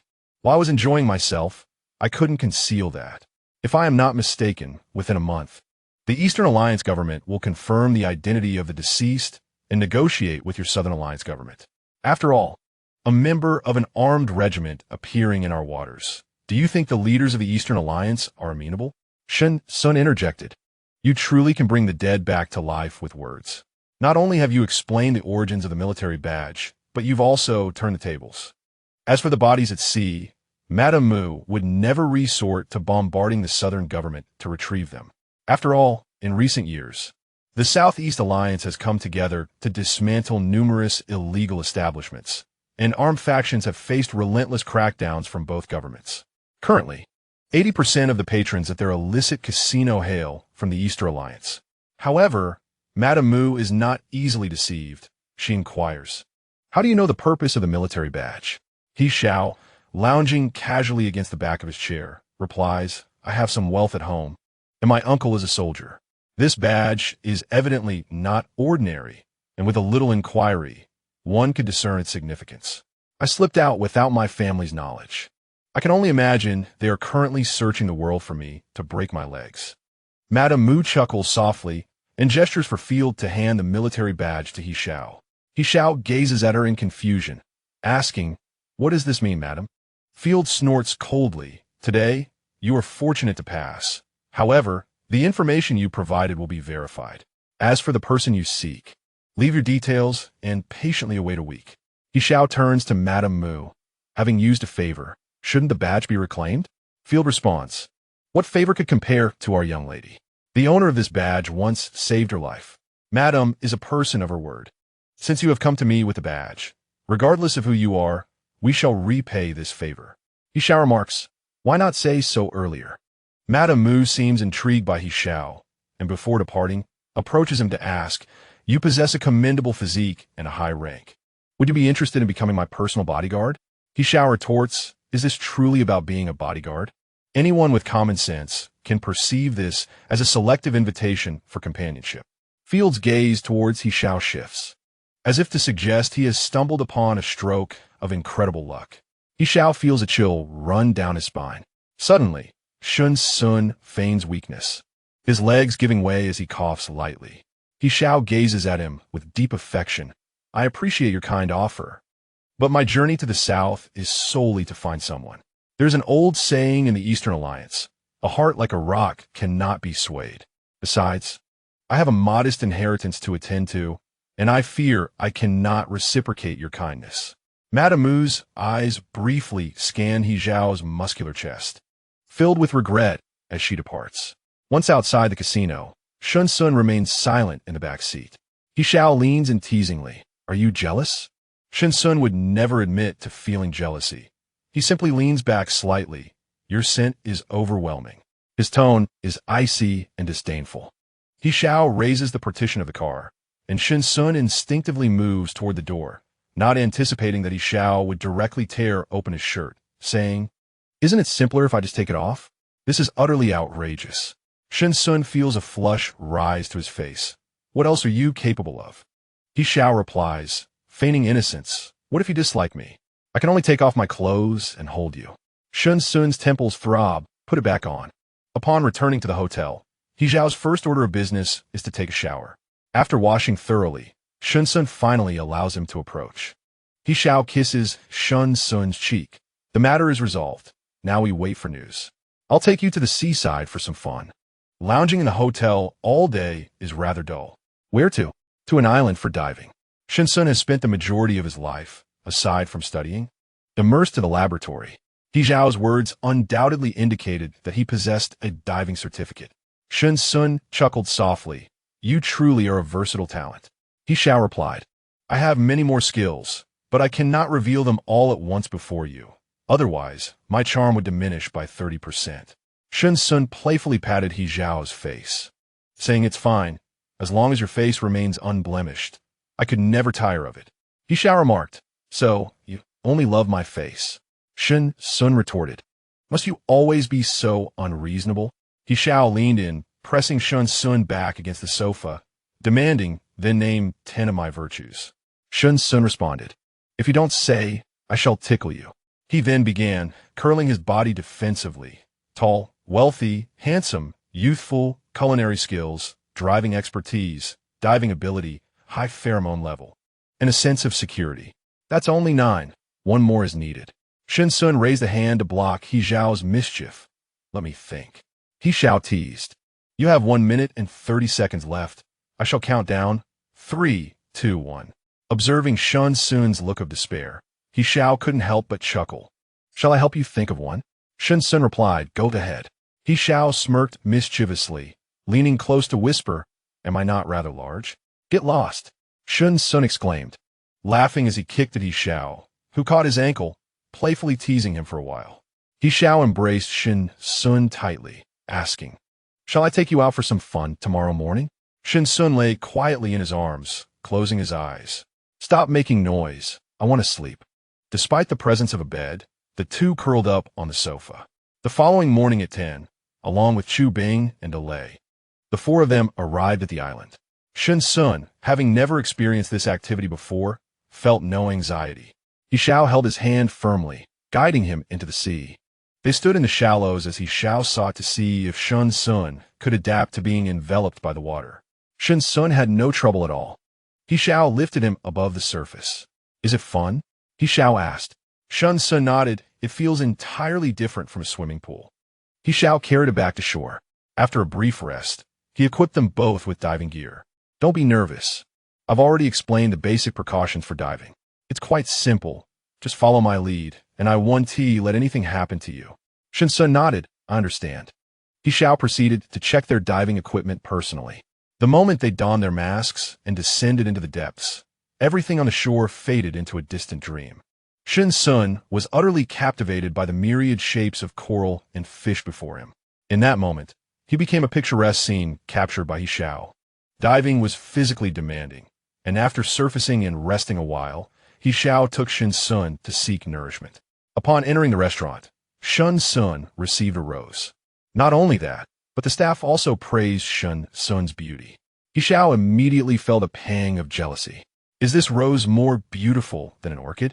Shen Xun, with a twinkle in his eye, shook his head. Not at all. He Xiao took the slightly wilted rose from Shen Xun, declaring, "This does not befit you. If you like it, I can buy you a whole room full when we return." Shen Xun quipped, "What would I do with a room full of roses? Are they meant to be eaten?" He noticed that Shen Xun was becoming increasingly adept at banter. Chu Bing and Delay consistently remained by each other's side. Thanks to Professor Shin's support, they too had traveled abroad. The group chat safeguarding the alliance had been inundated with scenic photos captured by Chu Bing and Delay, leaving individuals like He Feng in the domestic circle at a loss for words. He Xiao spent 3 days entertaining Shen Xun before returning to their hotel. The journey took 2 to 3 hours. Had it not been for Shen Xun's discomfort, they might have delayed their return by another day or 2. He Xiao was well aware of Shen Xun's frail health and feared he might develop a fever again, prompting them to rush back to the hotel overnight. "Let's just stay here for a few days," He Xiao suggested. "We can visit Xie by after we return home." Thus, they remained at the hotel for 2 days. On the final afternoon of the deadline, Field brought disappointing news. Shen Qinglin could not be found. Delay continued to translate Field's message on his phone. Field stated that there were only 2 possible outcomes for someone he could not locate, either deceased or simply not in the country. Since we did not disclose the source of our information, he could only investigate based on the details we provided. "I understand," He Xiao replied tersely. "You may leave now." Delay exited the suite. Shen Xun's dejection was palpable, and he asked He Xiao, "What does the source of information mean? When we asked Field to search for someone, we only provided physical descriptions, not even a name. Had we left a real name, your brother would have been found long ago. The information you received came from Flynn, whose source was a colleague at the Southern Alliance AO Gene Research Institute. Field, being a local expert, operates vast illegal enterprises and venues in the southern nation. If he discovers the source of our information, our identities could easily be compromised." Shen Xun grew anxious. "What about Flynn's colleague? Can we meet him?" He Xiao patted Shen Xun's shoulder, stating, "Tonight, I will go alone to meet him. Wait for me at the hotel for 2 hours. This time, do not argue with me. It is more convenient for me to go alone. He will speak in international common language, and, if not, there are translation apps. However, since that person is likely to befriend Flynn, there is a high probability he speaks a common language as well." He Xiao was not concerned about communication issues. Years of training had instilled in him a certain intuition. Not wishing to keep anything from Shen Xun, he inquired, "Which places have you previously searched for your brother? And how did you obtain information regarding him?" Shen Xun replied, "The dark web. I've invested all my earnings there over the years. Whenever there is news, I check it out from east to west, north to south." He Xiao remarked, "I suspect Flynn because the timing of this information seems too coincidental. He claims he has always been searching for Shen Qinglin. Has he ventured out like you?" Shen Xun shook his head. "I am uncertain. He has never mentioned it to me." He Xiao playfully tapped his nose. "Doesn't that speak volumes? You fool." Shen Xun was momentarily speechless. "I believe searching for my brother is my responsibility and has little to do with him. He says he is helping me, but it may simply stem from his bond with my brother after years of working together. He feels compelled to offer some comfort. As for anything beyond that, he has never shown interest." Suddenly, Shen Xun froze, slowly turning his gaze towards He Xiao, a complex speculation flickering in his eyes. Chapter 79. Fear not. "For you are here," He Xiao caressed the back of Shen Xun's hand. "What have you recalled?" "Aaron," Shen Xun remarked, "I seem to have overlooked him. The head of the North Alliance AO Gene Research Institute, the very individual who once aimed a gun at you?" Shen Xun nodded. "He shares a somewhat ambiguous relationship with Flynn. The North Alliance forbids AA relationships, and I happened to overhear this." He Xiao said, "Why didn't you mention it sooner?" Shen Xun furrowed his brow. "What do you mean?" He Xiao replied, "When Flynn first entered the East Alliance, I had someone investigate him right in front of you. But you likely considered it a personal matter and did not disclose it, causing us to naturally overlook this detail. Do you think a native of the North would come to Fengming City solely for your sake? Moreover, his affections lie with someone still in the North." Shen Xun pondered for a moment and said, "If Flynn is as you surmise, is his goal to suppress her?" He Xiao tenderly kissed him, saying, "Everything is merely speculation. We shall know once we return." Shen Xun grasped He Xiao's arm. There is another possibility. He may have come for He Xiao inquired. You mean the experimental evidence regarding the forced differentiation of living beings taken from the laboratory before He Ye's amnesia? Yes, but he is now forgetful. I couldn't bring myself to inform him, as these matters will eventually come to light. The more Shen Xun spoke, the more convinced he became. Flynn's arrival in the East Alliance could be for either the suppressor or He. He possesses the typical appearance of an Eastern citizen. And with the North Alliance laboratory having access to the genetic codes of peoples worldwide, uncovering He Ye's origin would be a simple task. This is dire, He Xiao said with a grave expression. He is in danger. He picked up his phone to call home, but at that moment, a thunderous explosion erupted near them. He Xiao's pupils constricted as he shouted, He. The call went unanswered, and He Xiao immediately dialed He Xiao for assistance. Within 5 minutes of the explosion, medical personnel, firefighters, and police rushed to the scene. Shen Xun decisively stated, there's no need to meet Flynn's colleagues. We must head to the airport immediately and return home. He Xiao called Chu Bing, and half an hour later, the four of them boarded the hotel's special vehicle to the airport. The journey from their hotel to the airport typically takes about 40 minutes to an hour, assuming there is no traffic. As the vehicle sped northward, Shen Xun felt He Xiao's hand clasping his. The car was a 7-seater business model, with He Xiao and Shen Xun seated in the back. The front passenger seat was occupied by Delay, while Chu Bing sat in the middle. Delay confirmed with the driver that they would arrive at the airport in 5 minutes. The moment the words left his lips, a sharp gust sliced through the glass.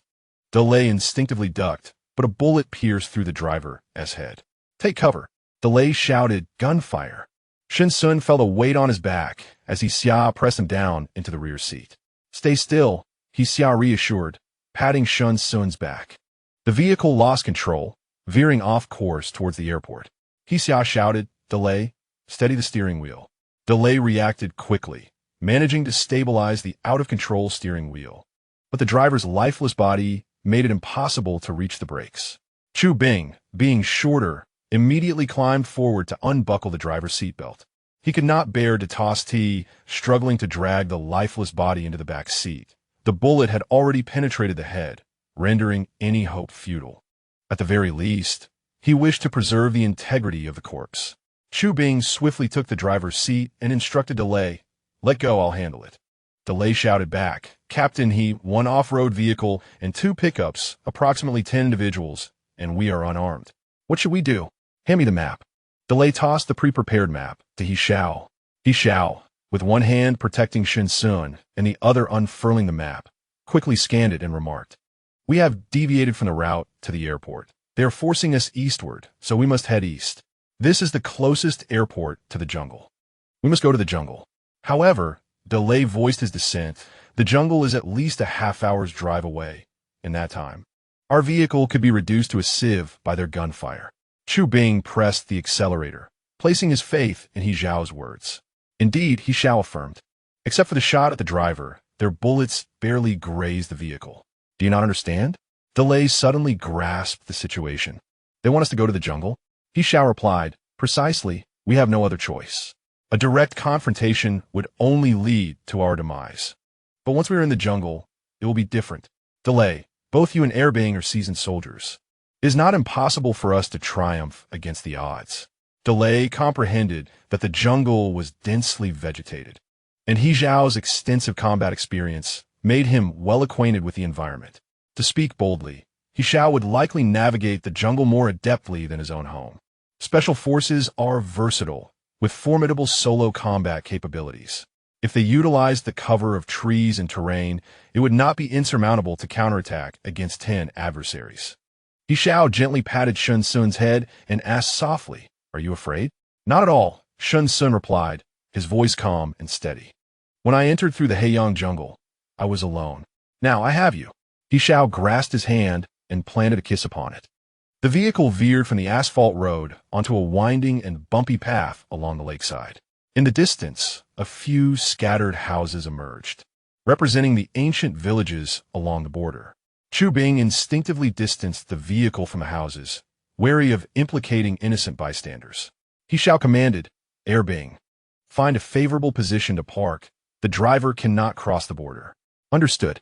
Before the vehicle had come to a complete stop, He Xiao seized Shen Xun's hand and sprinted northward, with Delay and Chu Bing closely trailing behind.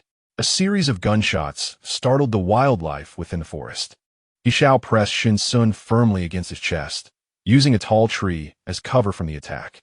Delay, take Shen Xun and proceed first, He Xiao urged, his breath quickening. Bing, stay behind. We cannot reach the border like this. The assailants are not from the Southern Alliance. They are armed with T-10M submachine guns and B-450 rifles, classic weapons from the north. Chu Bing broke into a cold sweat, hiding behind the tree and inquiring, mercenaries? He Xiao confirmed, yes, they seek to eradicate us without mercy. Little lambs to the slaughter. Are you playing hide-and-seek? The mocking laughter echoed through the jungle. Before Shen Xun could utter a word, He Xiao kissed him fiercely.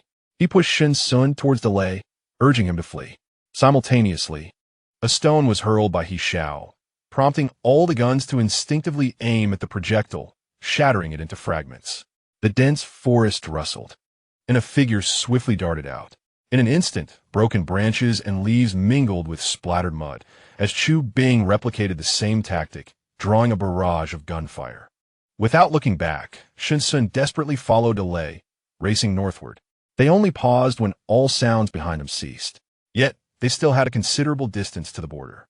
Shen Xun, parched and weary, turned to Delay and said, let us wait here. Even if they crossed the border to call for help, it would be futile. Their identities would complicate matters, and any open negotiations for rescue would only incite turmoil between the two nations.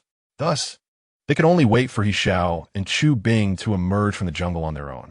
Delay surveyed the surroundings, smearing mud from a nearby puddle over his face and body, signaling Shen Xun to do the same. Once they had completed this task, he handed a dagger to Shen Xun and instructed, go down this slope. Obediently, Shen Xun slid down the earthen incline. Delay leapt down as well, utilizing the local vegetation to create a concealed hiding place for Shen Xun. I'll check back, he said. Delay ran quite a distance and has now regained his energy. An hour, at most an hour. If we Haven T return by then, you must leave the border. If you refuse, we will cross now. Delay knew that his actions might provoke He Xiao's wrath. However, 1 hour represented his determination to rescue his comrade, as well as Shen Xun's last hope to wait for his beloved. Whether he faced punishment later was inconsequential. At this moment, he could not abandon his friend. Shen Xun replied, I agree. After ensuring Shen Xun was settled, Delay meticulously erased all traces of their presence and took a different route back. Within a minute, the silent and perilous forest was left with only Shen Xun. As twilight descended, the nighttime jungle became rife with peril. Delay had transformed into a ferocious beast of the wilderness, stealthily returning to the battlefield. His keen eyes detected 2 mercenary corpses nearby, each felled by a single precise strike from a combat dagger, clearly the work of He Xiao. The mercenaries' equipment had vanished, evidently seized by He Xiao and Chu Bing. Distant gunfire heightened Delay's tense nerves as he sprinted towards the source of the commotion, stepping over the fallen mercenaries. After the sun dipped below the horizon, the once crimson forest succumbed to shadow. Just before his vision was engulfed in darkness, Delay spotted Chu Bing engaged in close combat with 2 adversaries. Chu Bing, though not particularly tall, displayed remarkable agility. He wielded no weapon, his iron fists capable of delivering devastating blows that could obliterate a foe's brain. However, 2 fists could not contend against 4 hands, and without hesitation, Delay rushed to assist. He executed a surprise attack, driving a sharp branch into an enemy's eye. A scream erupted behind Chu Bing as he dispatched his opponent, momentarily believing he was hallucinating. What the hell, you're back? Where's Professor Shen? Delay gasped. He.S. hiding. What about Captain He? He just diverted the main force to save me. Chu Bing wasted no time and quickly led Delay away, urging him to move forward along the marks left by He. Deep within the jungle, He Xiao confronted a disheveled mercenary, wielding a dagger. Dense shadows enveloped them, and as their gazes met, 2 dark figures swiftly intertwined. In a life-and-death struggle, None would dare to underestimate their opponent. He Xiao's eyes were sharp as an eagle's, reflecting the cold glimmer of the dagger amidst the humid jungle. He deftly retreated to evade an attack and swiftly lunged forward to strike. In reality, there were no tricks to employ, nor was it like a movie where one could engage in 300 rounds of combat. The enemy's dagger aimed at his chest, but He Xiao, leveraging his long reach, twisted his wrist, catching the base of the dagger in his palm, and with precise angle, drove it straight into the adversary's throat. The scent of blood filled the jungle like a pheromone. The man's eyes widened, seemingly unable to fathom that he had met his end in this wilderness. His gaze seemed to convey, "I underestimated you." He Xiao sheathed his knife, breathing heavily. Upon closer inspection, he noted 4 mercenary corpses lying nearby. His heightened senses quivered slightly, and as he instinctively dodged, a bullet whizzed past. He turned to see that the mercenary who had not yet perished was shot through the forehead. He Xiao immediately crouched to find cover. At that moment, Chu Bing and Lei rushed over.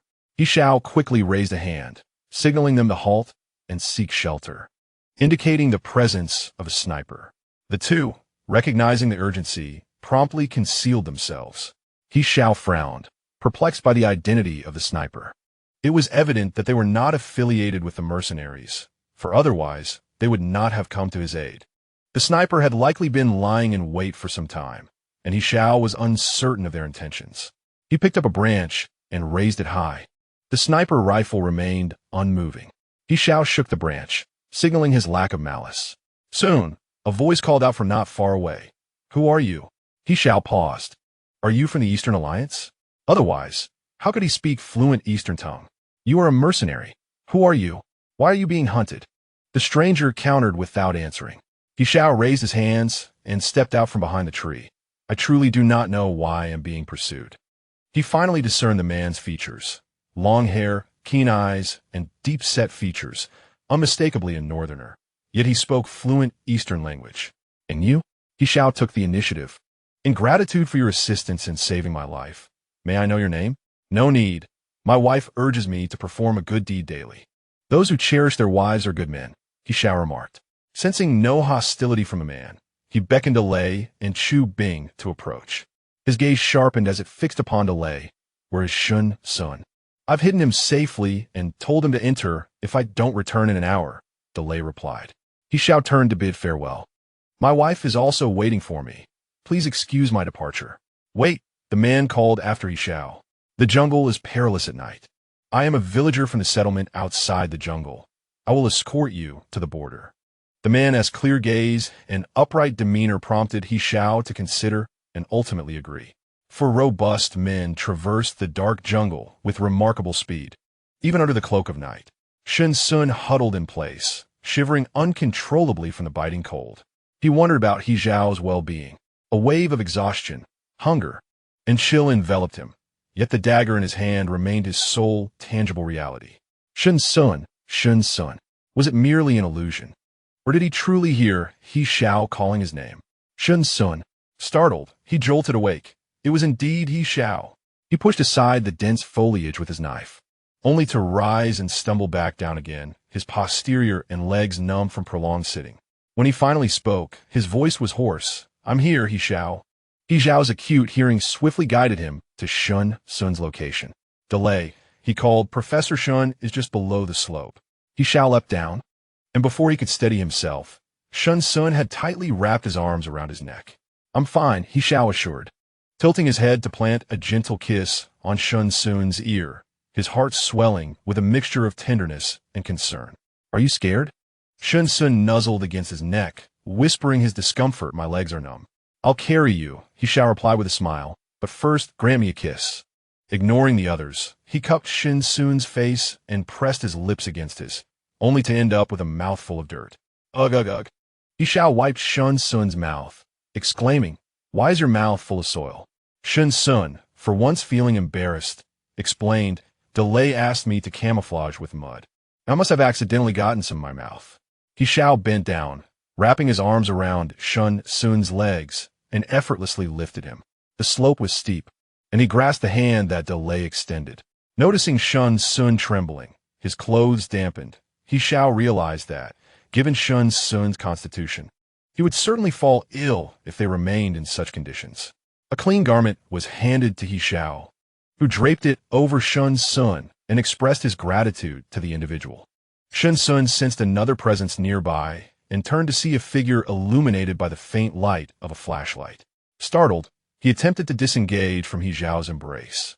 "What are you doing?" He Xiao tightened his hold around Shen Xun's waist, admonishing him, "If you keep squirming, you'll get sick. We're not far from the border. I will take you away immediately. No more fussing. Let go of me." Shen Xun, not wanting to engage in a quarrel, pushed He Xiao away, who, surprisingly, did not resist. 1031. Shen Xun rushed towards the towering figure, demanding, "You are 1031. Tell me, how did you end up here? Where's Gordon?" Chapter 81. The Alpha Beside You. Do you love him? He Xiao was taken aback to discover that the alpha before him was Shen Xun's mentioned test subject, 1031, the same individual who had gone missing alongside Shen Qinglin. Did this mean Shen Qinglin could be located? Upon hearing the designation, 1031 instinctively stepped back, a fleeting grimace crossing his face. "Shen Qinglin, the one who went missing with you." Shen Xun pressed forward, demanding, "Where is he?"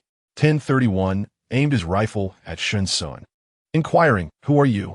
He Xiao's heart raced as he swiftly grasped the barrel, shielding Shen Xun. "It's a misunderstanding. He is Shen Xun, Shen Qinglin's brother."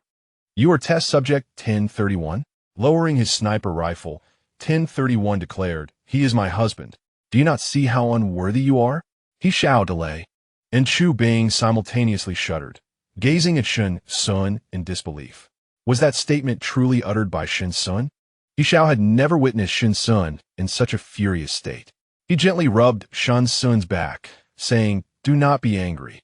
Anger is detrimental to your health." Shen Xun was indeed furious. His hunger had dissipated, his body was no longer cold, and his mind was no longer foggy. Shen Qinglin, with his gentle demeanor and noble character, was not someone just anyone could be worthy of. "Was it you who forced him?" Shen Xun grabbed 1031 by the collar. "Do not think I am unaware of the peculiar glint in your eyes when you looked at him." He Xiao, fearing that 1031 might inadvertently harm Shen Xun, quickly grasped his hand, compelling him to release 1031's collar. "Right now, the priority is not to see your brother.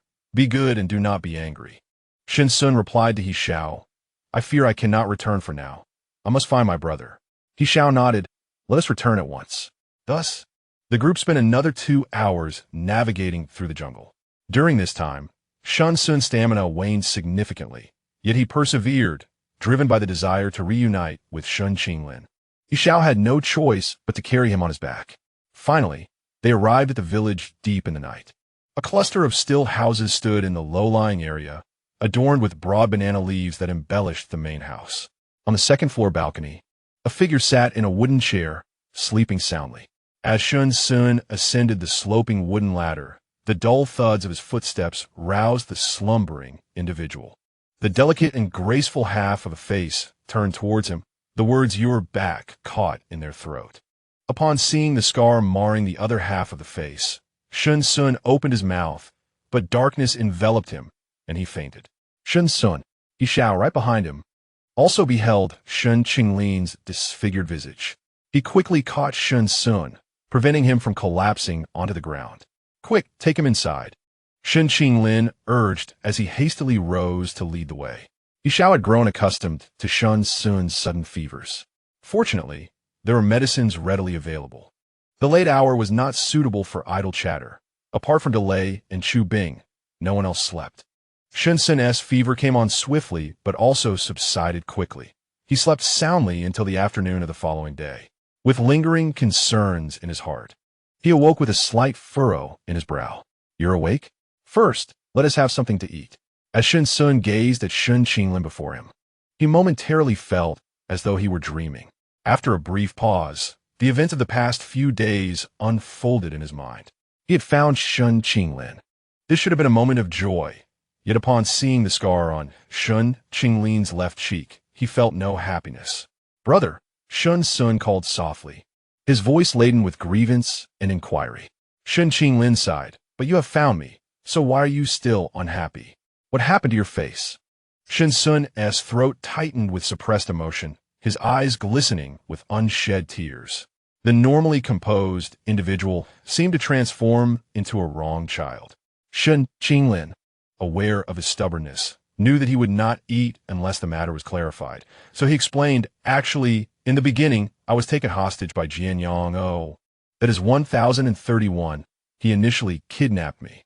He saw that I held a significant position at the research institute and wanted to leverage me against those who were pursuing him. He is among the highest-ranking alphas of that batch. After sustaining injuries in a war, the doctor intended for him to mate with the highest-ranking Omega in the research institute. However, Jianyang did not take a liking to it and was triggered into a sensitive period by the Omega's pheromones. Who would have thought that during their escape, he would also be in a sensitive period, and thus they... So, you were coerced by him? Shen Xun's gaze turned icy as he spoke coldly. Initially, it was indeed coercion, but how should I explain this to you? I have now established a lifelong bond with him. Shen Xun, have you fallen in love with him? What about you? Shen Xun smiled warmly, asking if the alpha by your side was someone you loved. Shen Xun fell silent. Shen Xun patted his hand and said, You love him, don't you? I never expected our little son to have grown up. Shen Xun, you're mocking me, and you yourself have been marked for life. Shen Xun replied gently, My love for him is the reason I accepted the lifelong mark. Otherwise, do you think I would willingly live a pastoral life with him after disfiguring myself? Shen Xun glanced out the window and inquired, Is he good to you? Yes. Shen Xun affirmed. He cooked this porridge. Shen Xun was left speechless. So, just cooking a meal makes him good to you? Shen Xun teased him. It seems your little alpha can cook. Shen Xun quipped sarcastically. He can do a lot more. Shen Xun handed him the porridge. Why do you harbor such hostility towards him? If you continue this way, I might just chase your little alpha away. Shen Xun accepted the bowl of porridge and drank. Brother, did you know I returned to the Eastern Alliance? Shen Xun nodded. Yes, I knew we would meet again someday. But I didn't expect it to be so soon. Do you want to go back with me? Shen Xun hesitated, torn between his accustomed life here and his identity with Jianyang. This village is an unregistered settlement, with half of its residents hailing from the Eastern Alliance. He and Jianyang had found refuge here, and he had long regarded this place as his final destination. I am still a wanted criminal in the Northern Alliance. If I return with you, it will complicate things for you. Shen Xun replied, You have already disfigured yourself. Does that make you Shen Xun just because others say you are? And Jianyang, the name you gave him signifies your hope that one day he can stand in the sunlight without fear, does it not? Would the Northern Alliance dare to publicly condemn the Eastern Alliance for harboring a fugitive across the ocean? They might, but they would not dare expose the fact that Jianyang is a subject of experimentation, as such activities are illegal worldwide. Brother, please return with me. I will negotiate with the authorities to ensure your safe passage home. That place is where Shen Xun grew up. He does not wish to avoid returning. I will consider it. I am one with Jianyang, and I cannot make any decisions without him. Shen Xun could only nod patiently. Well then, rest a little longer. Your little alpha is likely anxious by now. He Xiao, who had been eavesdropping openly by the window, felt a bit awkward. He exchanged glances with Jianyang and feigned a calm demeanor. When Shen Xun exited, He Xiao hurried to the bedside. How are you? Is there anywhere else you feel unwell? Shen Xun touched his face. I'm fine. I didn't mean to worry you. I requested my elder brother to assist me in applying for an international flight, and we shall depart via private jet the day after tomorrow. Noticing Shen Xun's frown, He Xiao quickly added, They cannot accompany us this time, as they are undocumented. We will negotiate with the authorities upon our return, and if they consent to repatriation, so be it. In this world, no place belongs to Jianyang. Shen Xun's domain is his true home, thus his opinions hold no weight. Shen Xun, seemingly indifferent, remarked, My brother and I reside in Yanshui City of the Eastern Alliance, a place imbued with the traces of his life since childhood. Should you return, you may stay there. This statement inexplicably tugged at Jianyang's heartstrings. The night before their departure, He Xiao and Shen Xun received good news. 13 years passed in the blink of an eye, and Shen Xun never anticipated his return to his homeland. Chapter 82. I might prefer to curse 2 days later. Shen Xun and He Xiao returned home first. They did not head straight to Fengyao Mountain, but instead went to the hospital. During the lab explosion, he lost consciousness while rescuing Su Jia. Yan Xin and others sustained various injuries, while Jiang Ran managed to escape unscathed due to personal matters. Chun Sili was the first to arrive at the scene, and with his capabilities, he could only secure a standard room for 3 alphas. By coincidence, there happened to be an available 3-person room that day. When Ian arrived, he was distressed for his son and immediately sought to switch to a luxurious single room. However, since a change was necessary, it could not involve only He Yi. Among the 3, Yan Xin was the least injured and firmly rejected the idea while conscious. The doctor also advised against moving the patients to avoid additional burden, leading He Yun to relent. Fortunately, the 3-person room nearby was relatively quiet. As Shen Xun and He Xiao reached the door of the ward, they encountered Zhuang Jing's morose expression. Standing beside him, Jiang Ran crossed her arms, her demeanor equally grim. At He's bedside sat Su Jia, while Yan Xin was nearby and Ouyang was peeling an apple for him. Only Zhuang Jing was accompanied by the withered branches visible outside the window. Inwardly, He Xiao criticized the hospital for its inadequacies, pondering who would plant such withering trees outside a patient's room. How could the patients maintain a positive spirit? Yan Xin discreetly reached beneath his cup to grasp Ouyang's hand. Zhuang Jing coughed twice.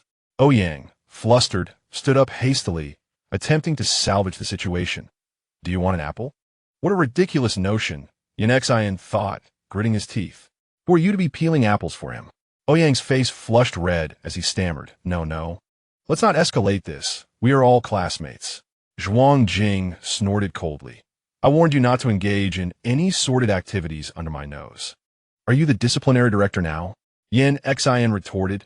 That's my boyfriend. Who are you to call it sordid? I'm implying you're sordid. Otherwise, how did you manage to win over someone as timid as Ouyang? Only he would be foolish enough to trust you. Zhuang Jing defended Ouyang.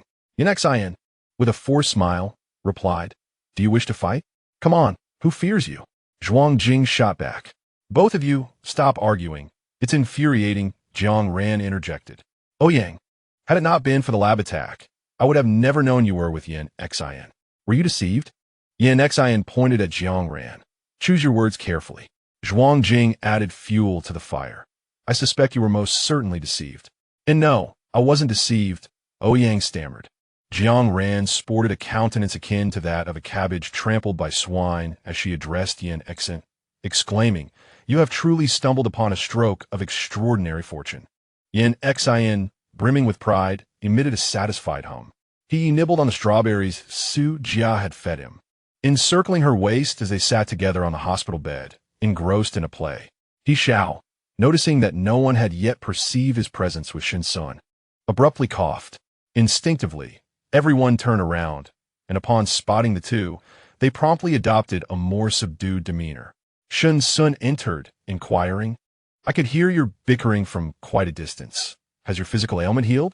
Su Jia, overjoyed, moved to approach, only to be halted by He Yi, who held her firmly in place. He Xiao found satisfaction in this, recalling how Su Jia had once rushed over to embrace Shen Xun with explosive fervor. Ouyang Jing Si appeared to be on the verge of combustion, scarcely daring to meet the gazes of Shen Xun and He Xiao. Aware of his introverted nature, Shen Xun feigned ignorance to Yan Xin's earlier remarks. Astonished by the unexpected union of the two, He Xiao extended his long legs to draw a bench beside Su Jia's, inviting Shen Xun to sit. Shen Xun queried Su Jia, Has the laboratory sustained severe damage? Su Jia responded, Half of the instruments are inoperative, but the experimental data is intact, and we have backups. Dean Shun has indicated that the laboratory will be relocated to the new campus. Shen Xun remarked, If you were to move to the new campus, will that not require you to commute extensively? Not at all, Su Jia replied. There's a school bus. It merely takes a bit of time on the road. Then do rest well, Shen Xun said as he rose. I still need to meet with Dean Shun. Su Jia escorted him to the door, and Shen Xun swiftly proceeded to meet Chen Sili. The individual responsible for the chaos had been located by the police. Yet he adamantly insisted that it was his idea, declaring himself a staunch advocate of alpha ideology, thus opposing the research and market release of the inhibitors. He Xiao scoffed. How did he accurately ascertain that the actual laboratory developing the inhibitors was the one he demolished? How did he infiltrate the school to set his plans in motion? Were the explosives homemade or procured? Such rudimentary inquiries surely cannot elude the police. Chun Seeley noted, he has been interrogated for 2 days and remains obstinately silent. Shen Xun remarked, it is implausible that he acts without guidance. His silence is likely due to being held by some compromising leverage. Chun Seeley paused, nodding slightly toward Shen Xun. I must take a call.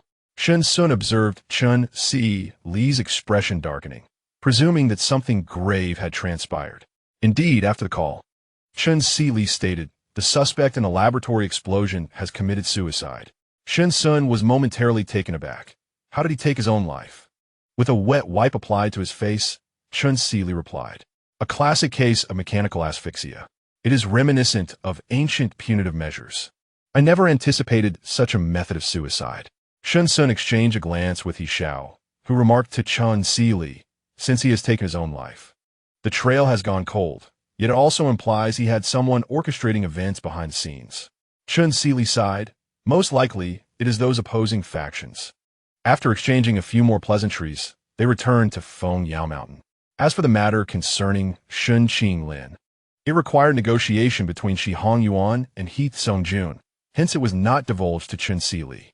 Meanwhile, Shen Qinglin and his companion had moved to a new residence on the very day Shen Xun departed, as those pursuing them would undoubtedly trace their steps back to their address, making relocation a more prudent choice.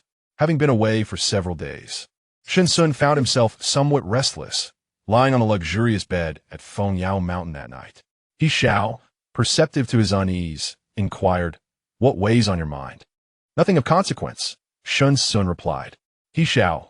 Shen Xun turned his body, his fingertips gliding over He Xiao's prominent nose. What are you thinking? He Xiao grasped the mischievous finger and playfully bit it. I was pondering whether your thoughts in my bed are occupied by other men, which seems rather disrespectful to me. How should you compensate me? Or how ought I to punish you? His tall frame also shifted, meeting Shen Xun's gaze with a gentle, yet teasing tone. Do you prefer compensation or punishment?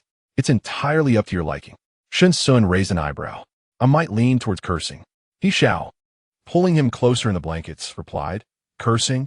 Dirty talk. I could certainly indulge in that. Shen Xun retorted, why are you closing your eyes?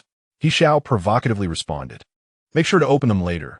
Don't just tremble and blush for no reason. Shen Xun gritted his teeth. Why do you have so much to say? He Xiao leaned in for a kiss. If you silence me, I shall cease my chatter. The matter of blushing was entirely beyond Shen Xun's control. He Xiao was more tender today, perhaps considering Shen Xun's insufficient rest from his recent return, and he only let him off with one kiss. Shen Xun soon fell asleep, while He Xiao, feeling helpless, rose to take a cold shower. Only after his body warmed did he return to sleep beside Shen Xun. Chapter 83.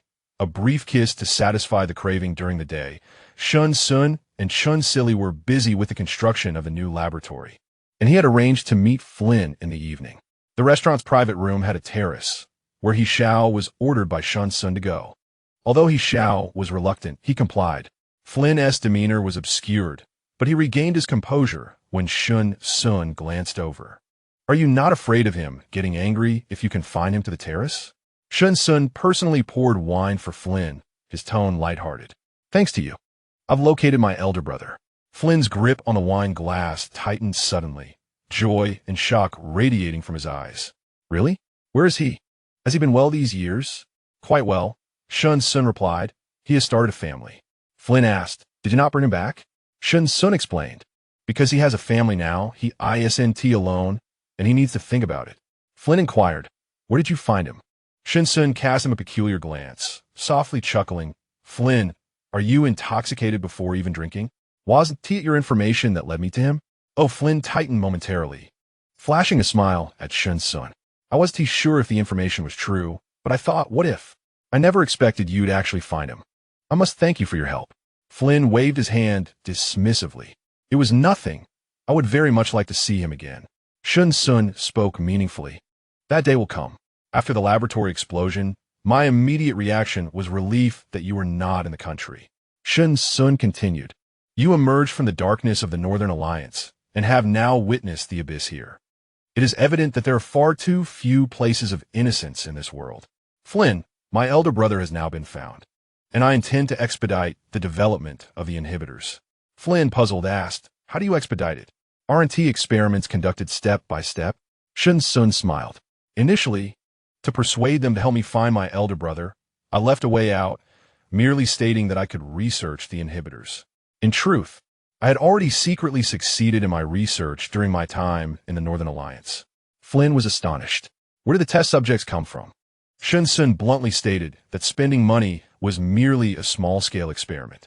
In pursuit of greater safety, he decided to collaborate with the Eastern Alliance, believing that to achieve widespread adoption, extensive injection trials were essential for the data to become more stable and accurate. Flynn inquired why. When the whispers of his research on inhibitors surfaced, he had not accepted Aaron's proposition to remain in the Northern Alliance in exchange for help in locating Gordon. Flynn was aware that with Aaron's influence, Gordon's wanted status would pose no obstacle. However, he understood that differing principles would prevent any collaboration, as the inhibitors in their hands would surely be destroyed. Shen Xun, with a straightforward gaze, pointed out that Flynn had also come to the Eastern Alliance precisely because he could not accept its darkness, despite being an advocate for gender equality. Flynn sighed, acknowledging that this pursuit was indeed his lifelong ambition. Shen Xun raised his glass in a toast, wishing that their vision would take root and flourish in this land. Flynn smirked, his emotions unreadable. Unbeknownst to him, every movement he made that night was being closely monitored by He Xiao through Shen Xun's button. As the night air turned cool, Shen Xun bid farewell to Flynn at the entrance of the restaurant. He Xiao ushered Flynn into a vehicle, which departed as Flynn watched them leave. However, he did not head home. Instead, he went to the research institute. At this late hour, the institute was nearly deserted, though lights still illuminated the top floor. Was it not enough to have Shen Xun distracted? Why resort to violence against him? Flynn was seething, his composure shattered. The individuals in the office turned, their gazes sharp. Do you wish to spare his life? Flynn held back his anger and remained silent. Do not forget whom you represent. If Mr. Aaron were to learn of your actions, he would surely be disappointed. Flynn retorted, my affairs with him are none of your concern. While you pursued Shen Xun in the Southern Alliance, I have already followed the plan to destroy the laboratory. Yet, you failed to ensure the job was done thoroughly, allowing someone to return. Will you take responsibility for this mess? One attempt to kill him failed, so you would try again? Does he possess 9 lives? Flynn scoffed, regrettably. The destruction of the laboratory proved ineffective. Shen Xun had long since developed an initial version of the inhibitor, which he could replicate indefinitely and bring to market at any moment. What did you say? Flynn clarified. He has indeed developed the inhibitor, but he left a backdoor for himself by seeking Shen Qinglin. The minions you have been watching Shen Xun so closely with were easily discovered, and Xiao Hansong was merely a pawn you pushed forward to take the fall. Do you really think they could not trace the situation back to you? The man chuckled darkly. Those who oppose the alliance meet grim fates. My caution towards him stems solely from his association with He Xiao. Flynn responded, stop making excuses for your failures. When I arrived, you explicitly informed me that you would incite conflict between alphas and betas during the elections, plunging the Eastern Alliance into chaos. Yet now, the Zhou family has risen to power, and your plans have all unraveled. Shen Xun is not as easily dealt with as you presume. Then wait and see how I mount a counteroffensive. Flynn stormed out in a fit of rage. His intentions in the Eastern Alliance were far from pure, but they did not revolve around the inhibitor. Instead, he aimed to incite war between the betas and alphas, thus allowing the Northern Alliance to exploit the ensuing turmoil. When the time finally arrives, regardless of the success of Shen Xun's inhibitor, it is destined not to be smoothly launched. The Northern Alliance has long coveted the Eastern Alliance's share of the pie. Shen Xun's defection presents an opportunity. With his status, he is the most suitable person to approach Shen Xun. Initially, Aaron collaborated with the government to propel him forward, leveraging his friendship with Shen Xun to overcome numerous obstacles and bring Shen Xun into the spotlight, solely to ensure that Shen Xun remembers this favor. Those who returned to the country with him did not betray him. They were secretly executed by him. However, his actions were not motivated by any sense of alliance honor, but rather by his love for Aaron, the cold-hearted alpha who toyed with him at will. He did not desire Shen Xun's life, which is why he fabricated Shen Xun's whereabouts to facilitate his departure. Unexpectedly, fate took a turn and Shen Xun found him. He could no longer afford to remain passive. Tonight's Shen Xun was anything but ordinary. Perhaps he had begun to doubt himself. Flynn clenched his fists and made a phone call. Plan implementation. Shen Xun was unaware whether Flynn had sensed his suspicions. He intended to discuss a few matters with He Xiao, but was blocked by him in the garage. Out and about, He Xiao was reluctant to trouble him further, bearing the burden himself. If only last night had not been so tumultuous, it had only stirred his cravings. A deep desire that lingered. Shen Xun pressed his palm against He Xiao's chin, breathless from the kiss. Not here. Without a word, He Xiao exited the vehicle, hoisting Shen Xun onto his shoulder. Shen Xun felt his stomach pressed against He Xiao, exasperated. Are you out of your mind? Put me down. He Xiao carried him inside, barely pausing to ascend the stairs, pressing Shen Xun against the wall of the entrance hall with tender affection, saying, "Let us share a kiss to satisfy the craving."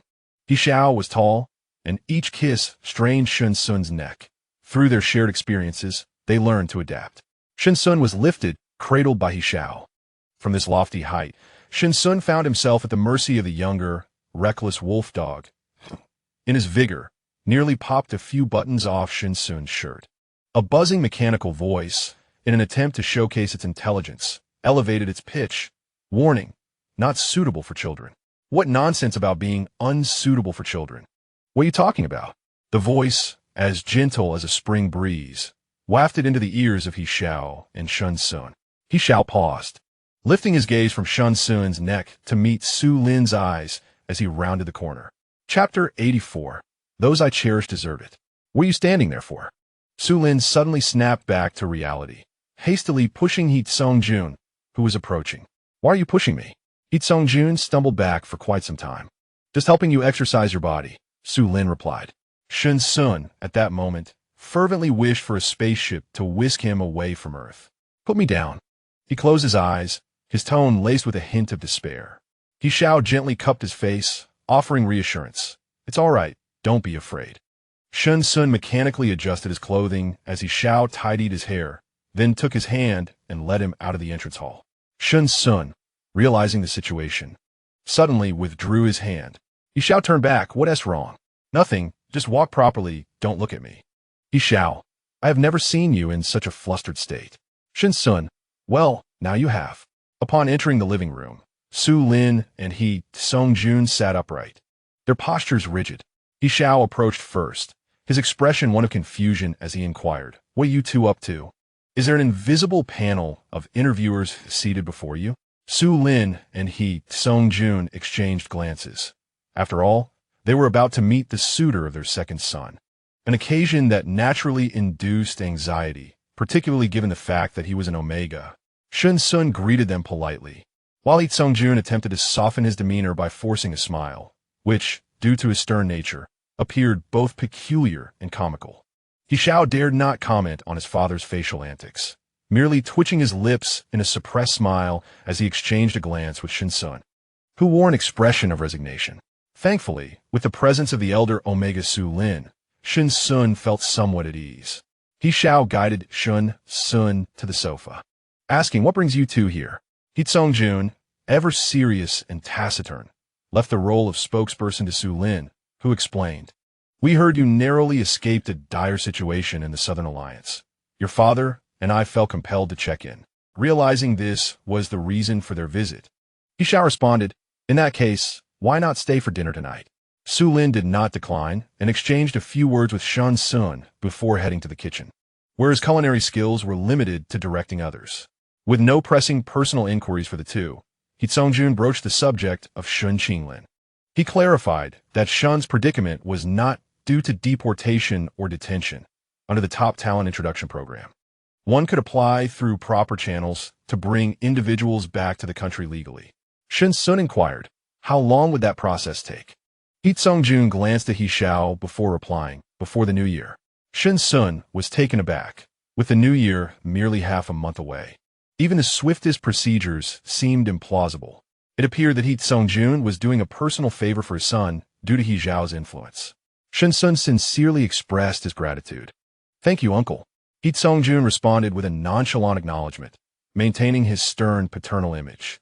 He remarked, before He Xiao left, he instructed me to investigate the families of victims from a decade ago. After discovering their common background of poverty, our team has identified another point of concern. He Xiao eagerly inquired, what is it? He Xiao replied, the familial relationships of each victim were not particularly strong, with the exception of the Zhang family. Shen Xun pressed. What does this imply? In my childhood, my elder brother and I relied on each other, living in a crowded area predominantly occupied by the impoverished, where conflicts between families were common. It is said that poverty breeds discontent. Marital quarrels are hardly surprising in unions lacking a financial foundation. The arrival of children often exacerbates such disputes. He Xiao countered, while it is true that poverty can lead to strife, it cannot be assumed that all families fit this mold. Moreover, omegas affected by the tranquilizers are typically not favored at home. My team conducted a nationwide search and found that the families of the victimized omegas were generally well off, many having purchased cars and homes in recent years. Shen Xun instinctively glanced at He Xiao, and an unsettling, incomprehensible speculation began to form in their minds. What if these individuals have been striving for over a decade and have finally amassed some savings? He Xiao cast a glance at him. While this possibility cannot be dismissed, do you not find it peculiar that they all suddenly prospered around the same time frame? He Xiao replied, are you implying that these individuals endured for 7 or 8 years before engaging in transactions that may have dubious origins? He Xiao nodded. The substantial funds likely stem from the injured omegas. He Xiao inquired, did the government provide any compensation back then? He Xiao shook his head. Only humanitarian compensation was offered. Prior to the research on the suppressant ban, inspections were conducted without any issues detected. Everyone is acutely aware that this is merely a political struggle, yet the public remains ignorant. I recall that the uproar dissipated after just a couple of days. In retrospect, it seems rather odd. Shen Xun remarked, I remember He Xiao mentioning a family named Lu among the victim's relatives. It doesn't add up. Lu Yunting comes from a relatively affluent background. He Xiao scratched his head. Did I not mention this? He started from scratch a decade ago. Shen Xun noted. He Xiao is providing his son with an excuse. Some matters can indeed be investigated further. A decade ago, the number of fatalities due to the suppressant was alarmingly high. Following government research and the ban, the term suppressant became a taboo, naturally deterring inquiries into its questionable aspects. However, in order for the public to accept the suppressant, the truth from 10 years ago must be laid bare, restoring the suppressant's reputation. This is also the reason for Shun Qinglin's return. Shen Xun was taken aback by the mention of his elder brother. Furrowing his brow, my brother now has his own family. He may not be eager to engage. He Qingjun interrupted. This matter will await Mr. Shun's return for further arrangements. Shen Xun asked, may I inquire how the government plans to clarify matters if my brother steps forward? He Qiangjun responded, a press conference, unveiling the entire research process of the suppressant. Recalling the scar on Shun Qinglin's face, Shen Xun pressed his lips together, finally stating, I can represent my brother at the press conference, as I am the project lead for the suppressant's development. He Qiangjun hesitated, glancing at He Xiao. Moreover, I possess video documentation of my 7 years of suppressant injections, Shen Xun added, raising the stakes. The sole individual who remained unscathed will stand before them. He Qiangjun paused, then said, we will report this to our superiors. Shen Xun nodded. Thank you, uncle. He Qiangjun appraised Shen Xun once more, noting his refined demeanor and sharp intellect. Such a person is worthy of the He family. If He Xiao were to overhear his father's words, he would undoubtedly jump up and protest. Who I love is deserving.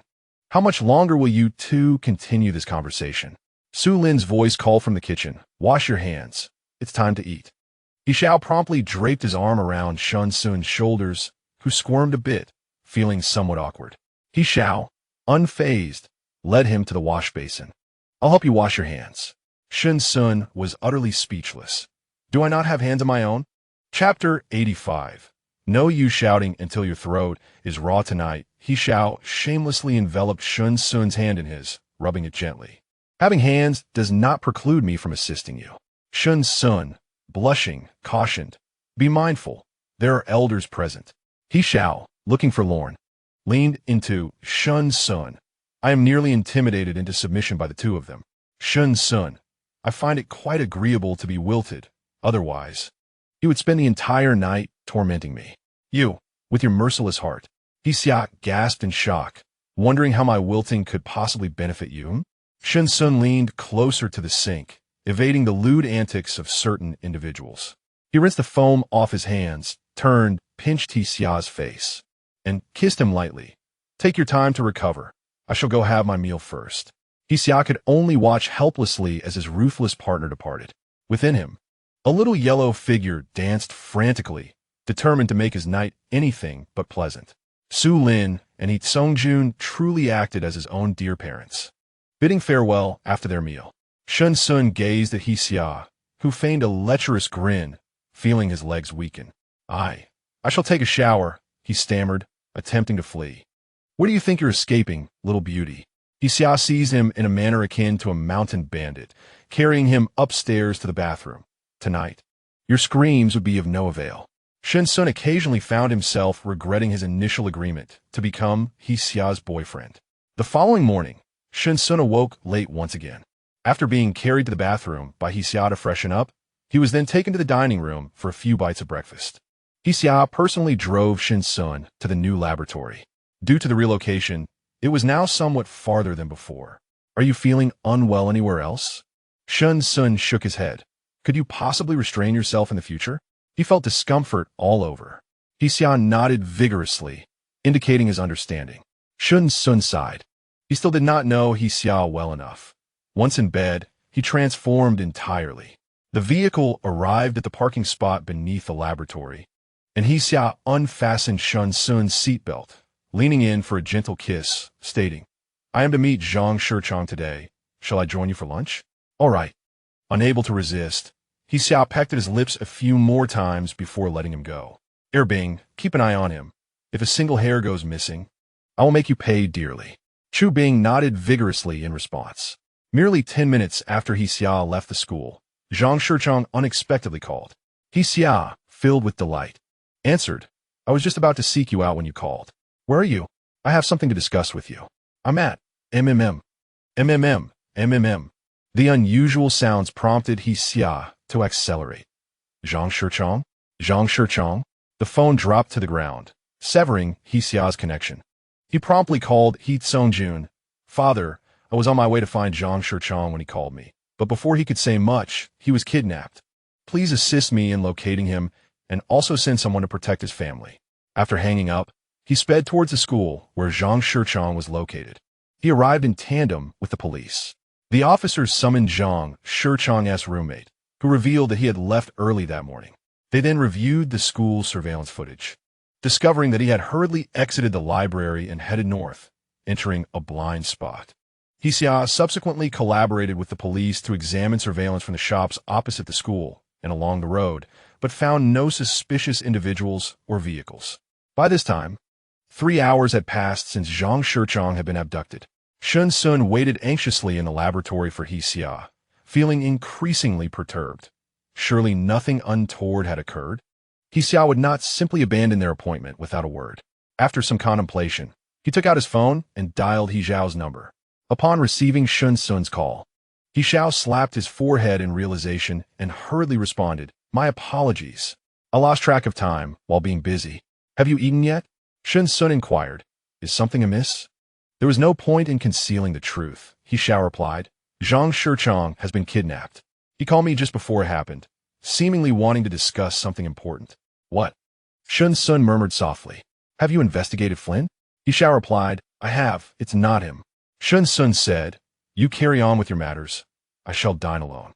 He Xiao, unusually gentle, urged, hurry, I'm worried about you going hungry. After ending the call, Shen Xun, accompanied by Chu Bing, made his way to the dining hall. Yet, the thought of He Xiao's words caused his expression to soften unconsciously. This was his first meal in the new campus, and fortunately, Chu Bing did not disappoint. Having thoroughly explored the dining hall, the entire round trip took nearly 40 minutes. Just as Shen Xun was about to return to the laboratory, he suddenly heard a sound from the bushes. Chu Bing halted and asked, "What is it, Professor Shen?"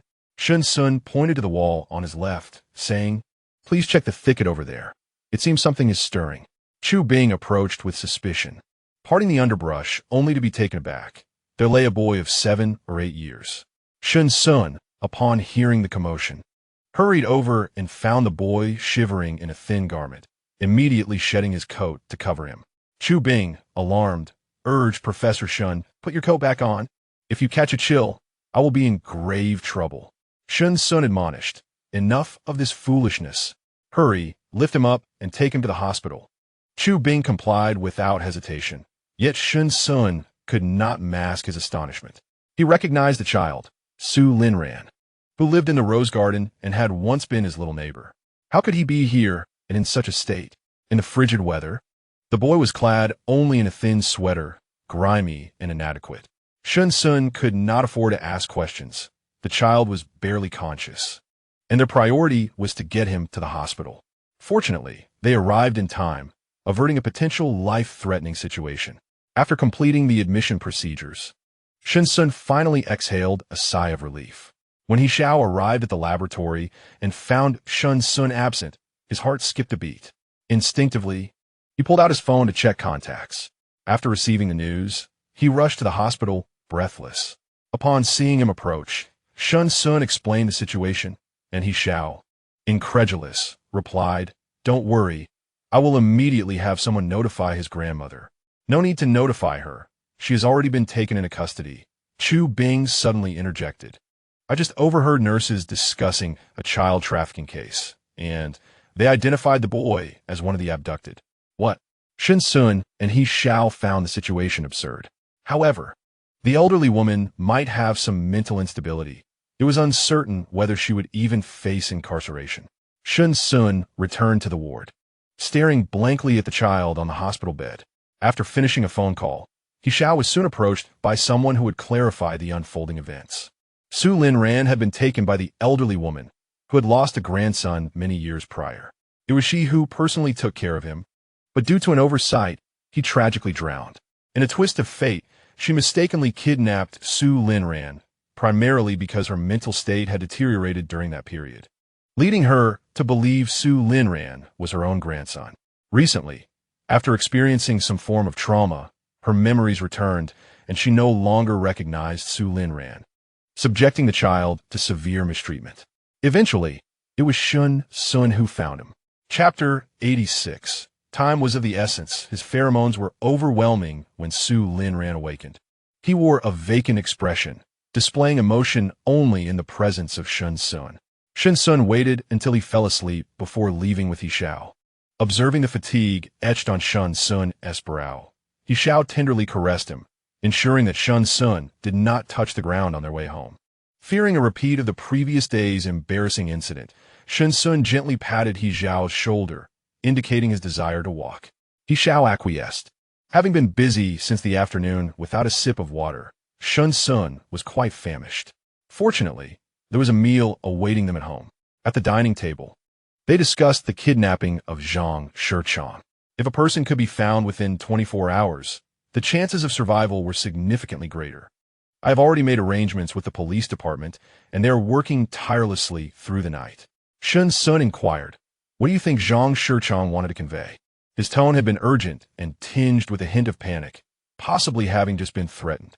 He Xiao responded, "I have already communicated these details to the police. The reason he contacted us is related to Zhang Jingxue. He may have discovered something." He Xiao was preoccupied with concerns for Zhang Shichang and hardly slept that night. Thankfully, as dawn approached, the police department called with news that they had located him. An experienced veteran detective had assisted, indicating that he was likely still on school grounds. After thorough investigation, they ultimately found him in the grass by the lake.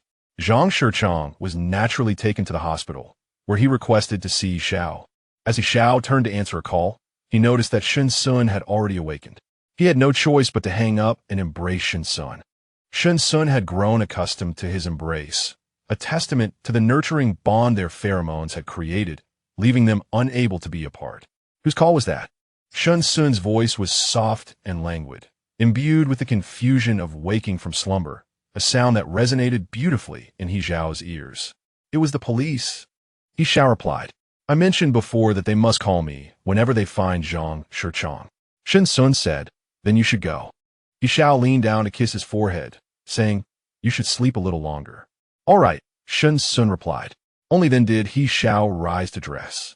Zhang Shichang, visibly shaken, could not contain his tears upon seeing He Xiao.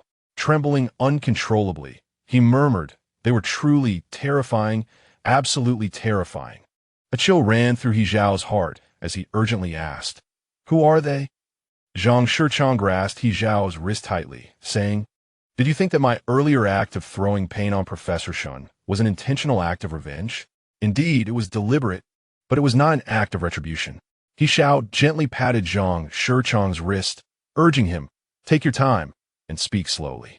Zhang Shichang quivered his lips, stammering. After my sister became a vegetative state, I took up medicine. When my sister received her injection, she remained under observation for half an hour before leaving. During that time, she was relatively stable, which significantly reduced the likelihood of complications from the medication. Subsequently, I clandestinely pursued the matter concerning the debilitating agent, discovering that all victims had lingered for half an hour before departing, and their episodes occurred either at home or outside. At that time, I harbored suspicions, which prompted me to join the community of victims without a second thought, as my family was well cared for by Lu Yunting. Later, Lu Yunting revealed to me that Professor Shun was the brother of Shun Qinglin, and that he had deliberately spoken with indignation, which led me to throw paint at Professor Shun. My intention was not to inflict harm. I believed that proximity to you would bring me closer to the truth. Eventually, you informed me that Professor Shun had been using the debilitating agent for 7 years, and through you, I learned the entire process of its development and market introduction. Recently, the Zhou family announced the cause of Zhou Jin's death, further solidifying my belief that my sister's case was exceedingly suspicious. I spent my days befriending Lu Yunting and Zheng Wenxin, which indeed allowed me to uncover some clues. He Xiao inquired, what have you discovered? I revealed that Lu Yunting's initial funding, sourced a decade ago, was shrouded in mystery. During my investigation, I encountered Sun Muxing, and I was surprised to find that he too was delving into this matter.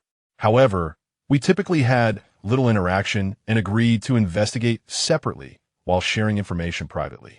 This way, if either of us encountered trouble, the other could continue the investigation. He Xiao impressed. So what did you find? Who was behind the abductions? Zhang Shichang tightened his grip on He Xiao's arm. I discovered that the victims are indeed victims, while their families are the perpetrators. He Xiao was taken aback. Are you suggesting that, apart from my family, the other 34 households' victims were sold out by their own kin?